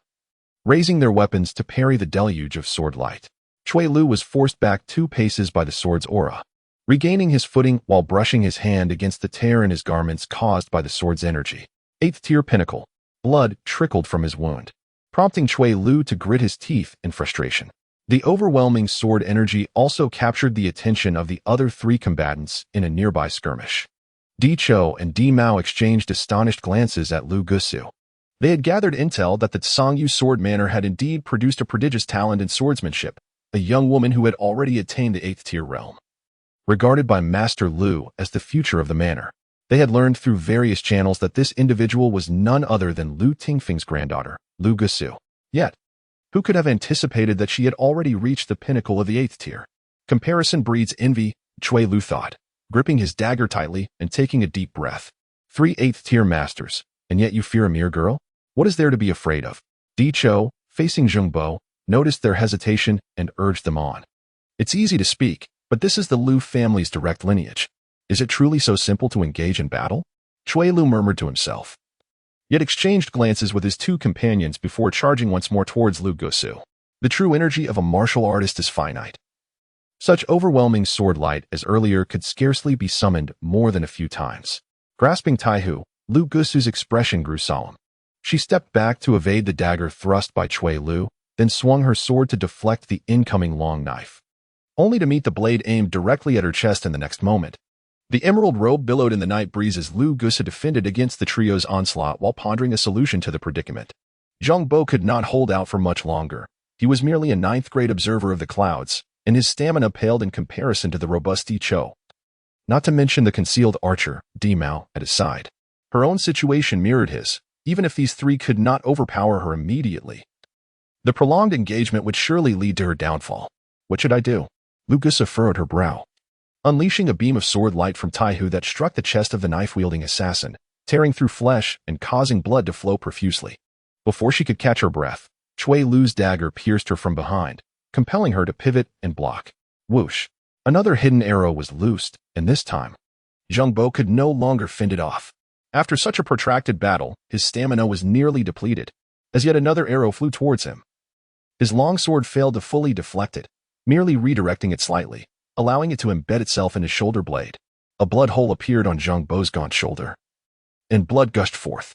Without hesitation, Di Chou hurled his hammer towards Zhengbo's right arm, intent on crippling him. Zhengbo struggled to raise his arm. Before he could elevate his sword to produce a glint of light, the hammer struck, sending the long sword flying from his grasp. In a direct confrontation, Di Chou could never best this old warrior. Zhengbo had fought countless battles in his lifetime, well-versed in the Lu family's sword techniques. Yet he found himself utterly unable to utilize his skills, instead tormented by the relentless hammer and bow. Zhengbo, as Di Chou advanced toward the defenseless elder in black, Lu Gusu's expression shifted for the first time that night, urgency compelling her to unleash a beam of sword light to repel Cui Lu as she hurried toward Zhengbo. Bang! The sound of a bowstring being drawn resonated, and as Lu Gusu swung her sword to block, she realized the immense power behind the arrow. Just managing to deflect it, she steadied herself and struck towards Di Chou. The burly man snorted dismissively. A layer of vital energy enveloped his hammer as he swung it forward, dispersing her sword light with ease. Immediately after, he raised his long hammer and struck down fiercely at Lu Gusu. The clash of sword and hammer sent a wave of force surging through her, constricting her chest and propelling her backward to the ground. Witnessing this, Zheng Bo struggled to pick up his long sword from the ground and positioned himself once more in front of Lu Gusu. She hurriedly rose to her feet, reaching out to support the elderly man, whose strength had all but waned, despite his utmost efforts to staunch the wound pierced by the arrow with muscle control. Blood continued to flow relentlessly. "My lady, it is the fault of this old servant. I may truly meet my end here tonight." Zheng Bo coughed painfully, expelling the blood that had surged forth from the internal force's impact. "Zheng Bo," Lu Gusu gently patted the elder's arm, once again lifting the taihu in her hand. This gentle girl from the southern waters, facing the brink of life and death, revealed not a trace of weakness in her gaze. "My lady, allow this old servant to take charge. Ever since I was saved by the master 50 years ago, my purpose has been to wield this sword." Zheng Bo coughed again, pulling Lu Gusu behind him, tightly grasping the long sword in his hand, while his eyes remained fixed on the formidable figure before him. The Lu family sword was crafted through the insights of the elder master during its forging, each strike of the hammer a testament to resilience and strength. The Lu family swordsmanship transforms the self into iron, forging and shaping through relentless trials, embodying the essence of the sword itself, unwavering and indomitable. Such a technique naturally harbors moves that are unyielding, even at the cost of destruction. This loyal servant, who had devoted 50 years to the Lu family, stepped forward once more, his weathered fingers caressing the sword's hilt. With closed eyes, Zheng Bo seemed to be transported back 50 years to his days as a mere beggar. He recalled the heroic figure, clad in tattered garments with an iron rod at his waist, who had seen him on the brink of starvation by the roadside and placed a pancake before him. He vaguely remembered the joy on the man's face, who, despite looking more like a beggar than himself, grinned widely as he watched Zheng devour the food. At that time, he did not realize that the hard pancake was the man's last morsel. In time, that man became an unparalleled hero, while Zheng Bo remained by his side as a humble servant, though he had never been treated as one. Lacking innate martial prowess, he could only repeat his training tirelessly, akin to forging his sword, hammering ceaselessly, burning in the flames, ultimately achieving the 9th rank of the cloud-seeking realm. Gusu was exceptional, truly deserving of being the master's granddaughter, destined to inherit his legacy and elevate the Lu family swordsmanship to greater heights. "My daughter of the Lu family must not fall here. In my twilight years, let me temper the fire one last time." As she gazed at the elderly figure clad in black, whose eyes were gently closed and whose body began to emanate a mist, tears welled up in Lu Gusu's eyes. With a fervent determination, he forged himself in the crucible of fire, awakening the last vestiges of resilience within, transforming himself into the sharpest of swords. Though it appeared to flourish for a fleeting moment, the inevitable conclusion was merely the shattering of the sword and the breaking of the man. Zheng Bo's parched skin turned a vibrant red, as if scorched by a branding iron, while his depleted dantian and meridians seemed to bask in a long-awaited rain, rejuvenating with a flicker of life. Observing the increasingly formidable elder, Di Cho, Cui Lu, and others instinctively tightened their grips on their weapons, while Di Mao drew his longbow, poised to strike at any moment. Lu Gusu's vision blurred with tears, the world around her shrouded in a haze, obscured either by her weeping or the mist rising from Zheng Bo's fiery transformation. "Zheng Bo," she murmured, "old man, in your twilight years, it is time to rest. Heroics are the province of the young." In the midst of her haze, Lu Gusu perceived a figure both familiar and foreign. His voice rang clear, imbued with his distinctive tone. She watched as this figure approached Zheng Bo, placing a hand on the elder's shoulder, dispersing the swirling mist within him, restoring his reddened skin to its former hue. Then, the figure turned, smiling at her. "Are you all right, Gusu?" "Your Highness," Lu Gusu exclaimed, wiping the tears from her eyes, finally recognizing the newcomer in disbelief. Zeyue smiled and nodded, supporting the somewhat feeble Zheng Bo, and handed him over to Lu Gusu. Lu Gusu quickly reached out to assist his elderly servant. After some idle chatter, he said, "Gusu, I shall borrow your sword for a moment." "Oh, Before Lu Gusu could fully comprehend, Zeyue had already placed the long sword into his hands. What a fine sword. This must be taihu, indeed. Zeyue gazed at the sword blade under the moonlight, then lightly swung it twice to assess its balance. Only then did he lift his head to regard the 5 individuals from Fengxing Tower. One at the 9th rank and 4 at the 8th rank. Not too shabby. Will you come at me all together, or shall we engage one by one?" Zeyue, clad in a black robe, with the tip of the sword pointed at the ground, raised the corner of his mouth and inquired. The group from Fengxing Tower cautiously gazed at the silently appearing man before them.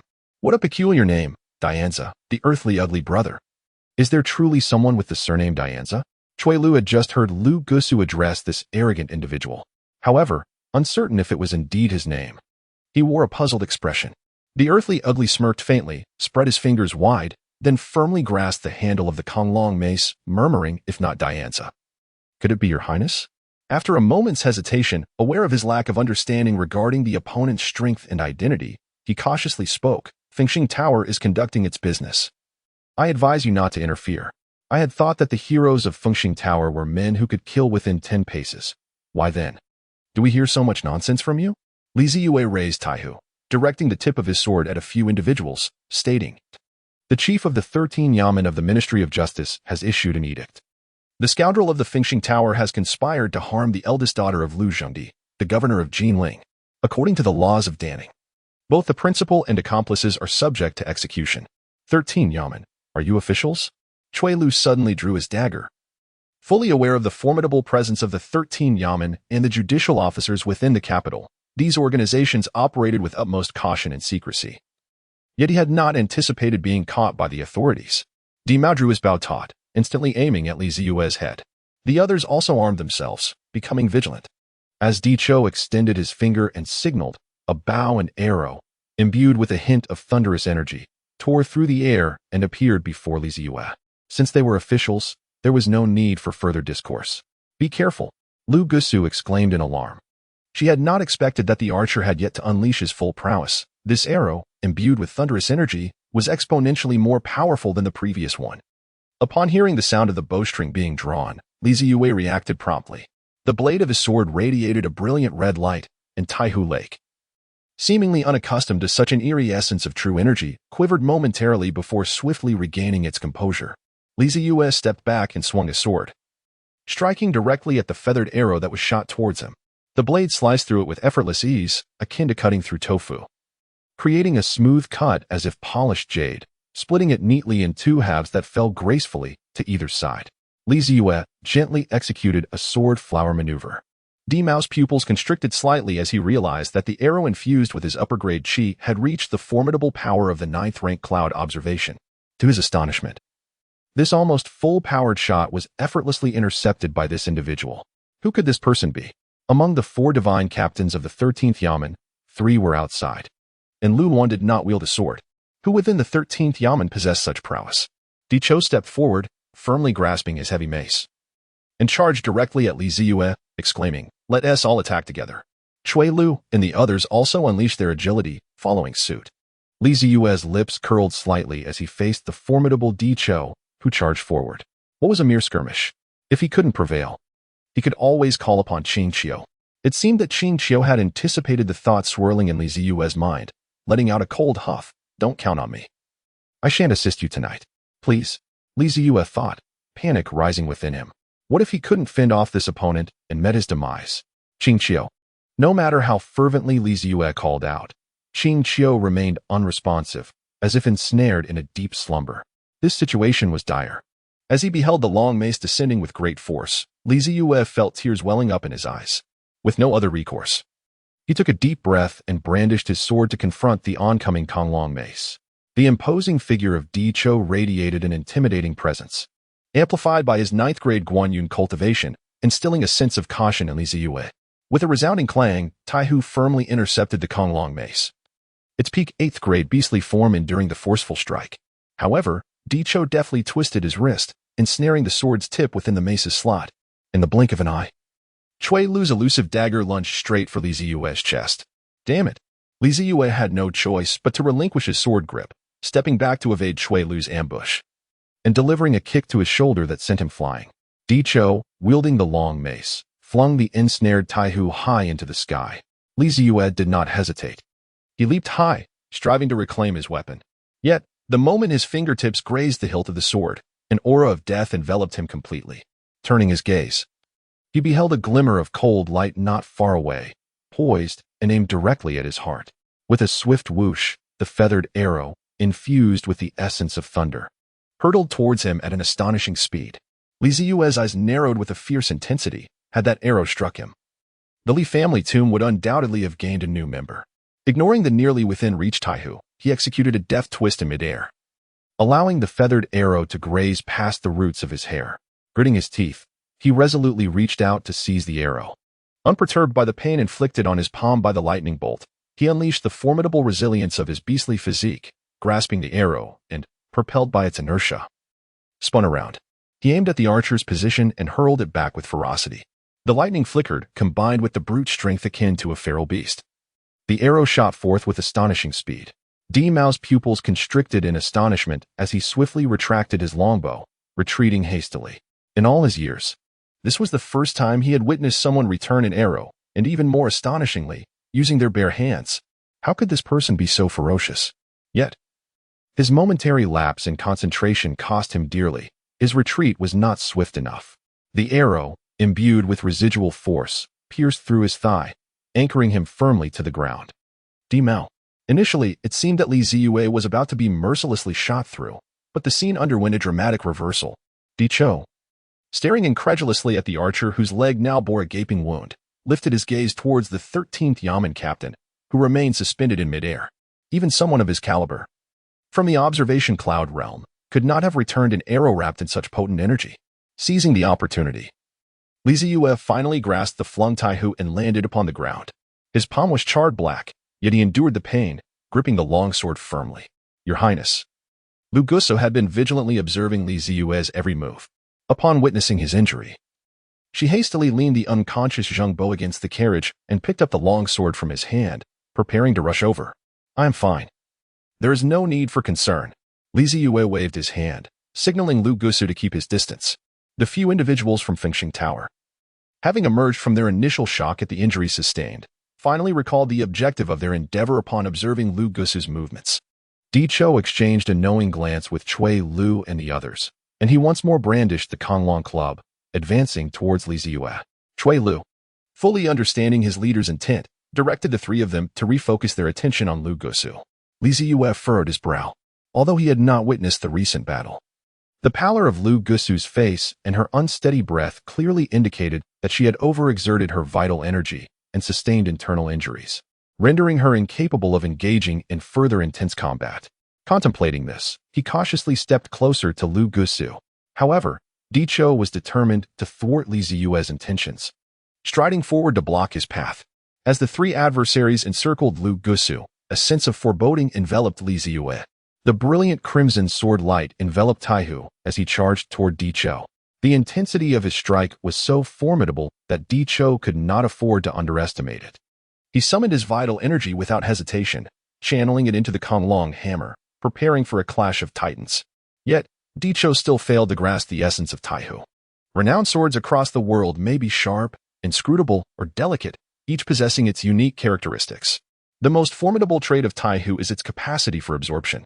True to its name, the vast expanse of Taihu, spanning 30,000 acres, can endlessly accommodate the vital energy imparted by its wielder, instantaneously transforming it into formidable power when necessary, unleashing damage that is difficult for the enemy to anticipate. Who can contain 30,000 acres? I wish to traverse 70 peaks. Cho watched in astonishment as the crimson brilliance on the sword's edge grew even more substantial and resplendent, cascading down like an unstoppable tide. The Konglong hammer was raised high, and Cho gritted his teeth, struggling to withstand the overwhelming force of Zeyue. In that moment, he recalled that Lu Gusu had also unleashed a similar mountain sea-like sword energy moments ago. It was as if Cho finally comprehended the situation. Casting a resigned glance at the Taihu before him. What a cunning sword! Zeyue wielded his sword with fervor. The bloodthirsty crimson glimmer adhering to Taihu became extraordinarily sharp. How could a mere weapon forged from ordinary steel, the Konglong halberd, withstand such a divine armament? Open for me. With a resounding crack, a small fissure appeared at the point where the Konglong halberd clashed with Taihu, amid the furious glare of the earthly ugly.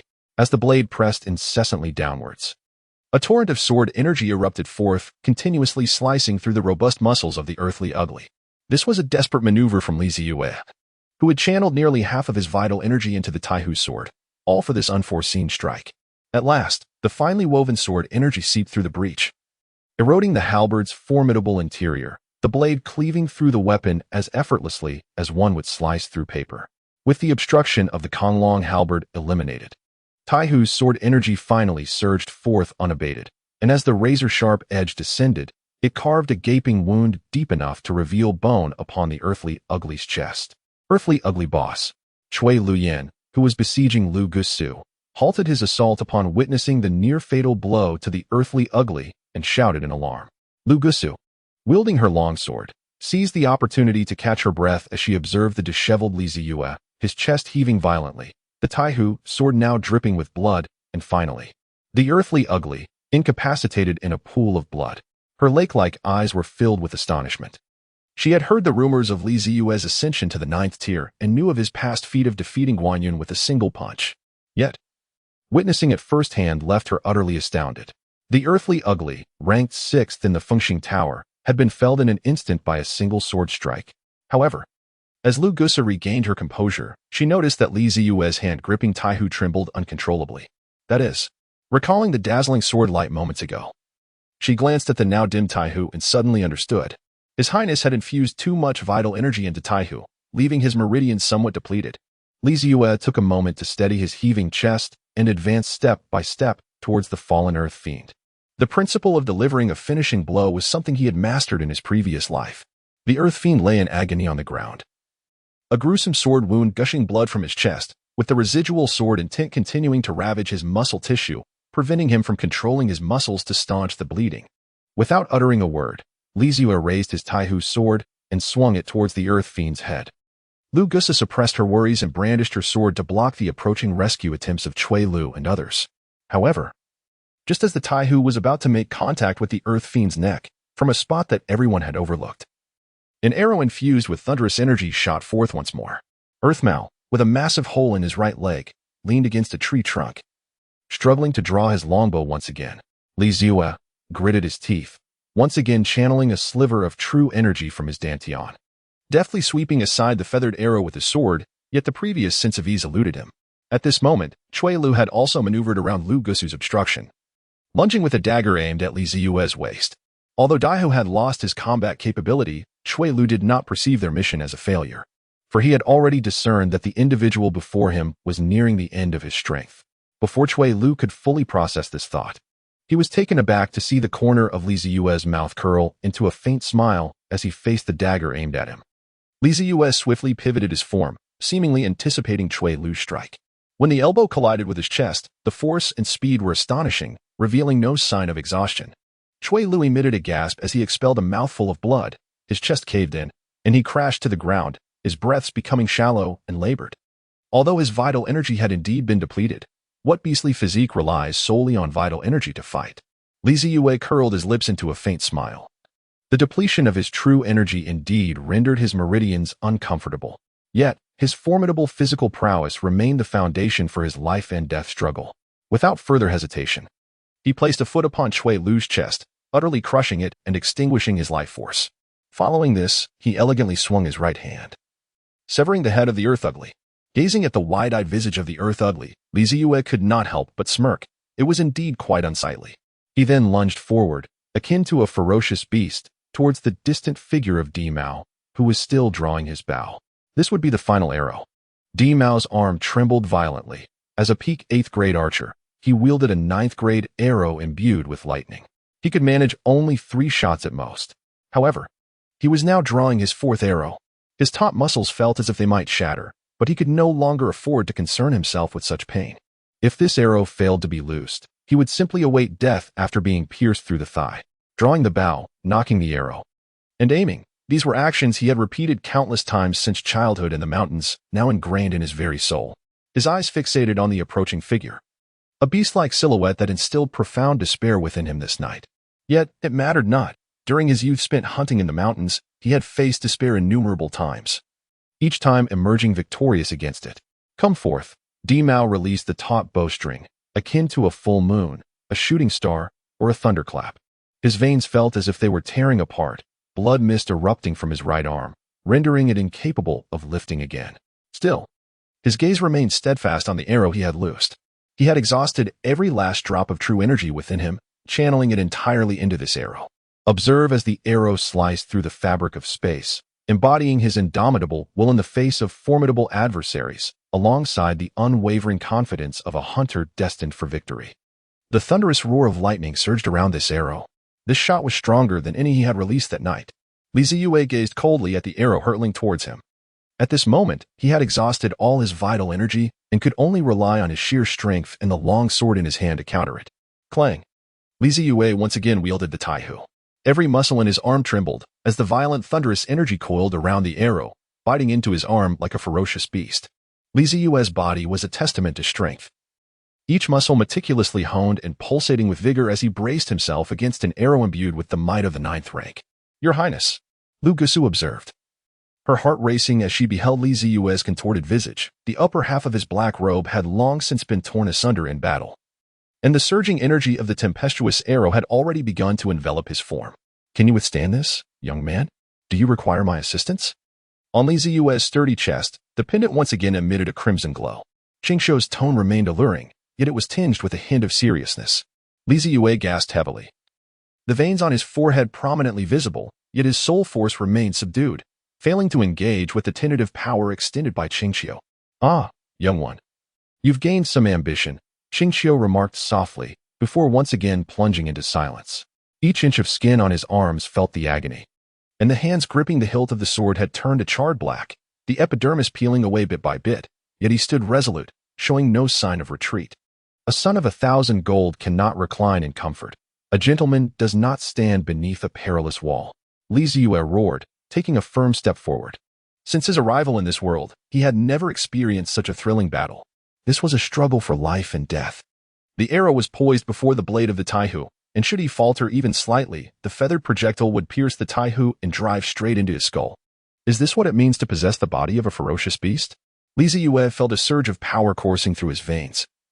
An unprecedented sensation that awakened a primal thirst for blood, a desire only ignited by the dance of life and death. At some point, his eyes transformed into a fiery crimson. This is where it ends. Zeyue, imbued with an exhilarating spirit and formidable strength, swung his longsword with great vigor. The surging power coursed through the blade, overwhelming the pressure exerted by the arrows and forcefully deflecting the shot that contained the culmination of Di Mao's lifelong efforts. Immediately thereafter, his crimson eyes turned to Di Mao, who had closed his eyes, bracing himself to embrace death. Bang! Zeyue, without a hint of restraint, delivered a powerful kick that shattered the heart of the earthbound foe. Subsequently, his gaze shifted towards the last 2 surviving individuals in the Fengxing Tower. "Gusu, intercept them," he called out, observing the 2 8th-rank assassins turning to flee. Without a moment's hesitation, Lu Gusu unleashed 2 brilliant beams of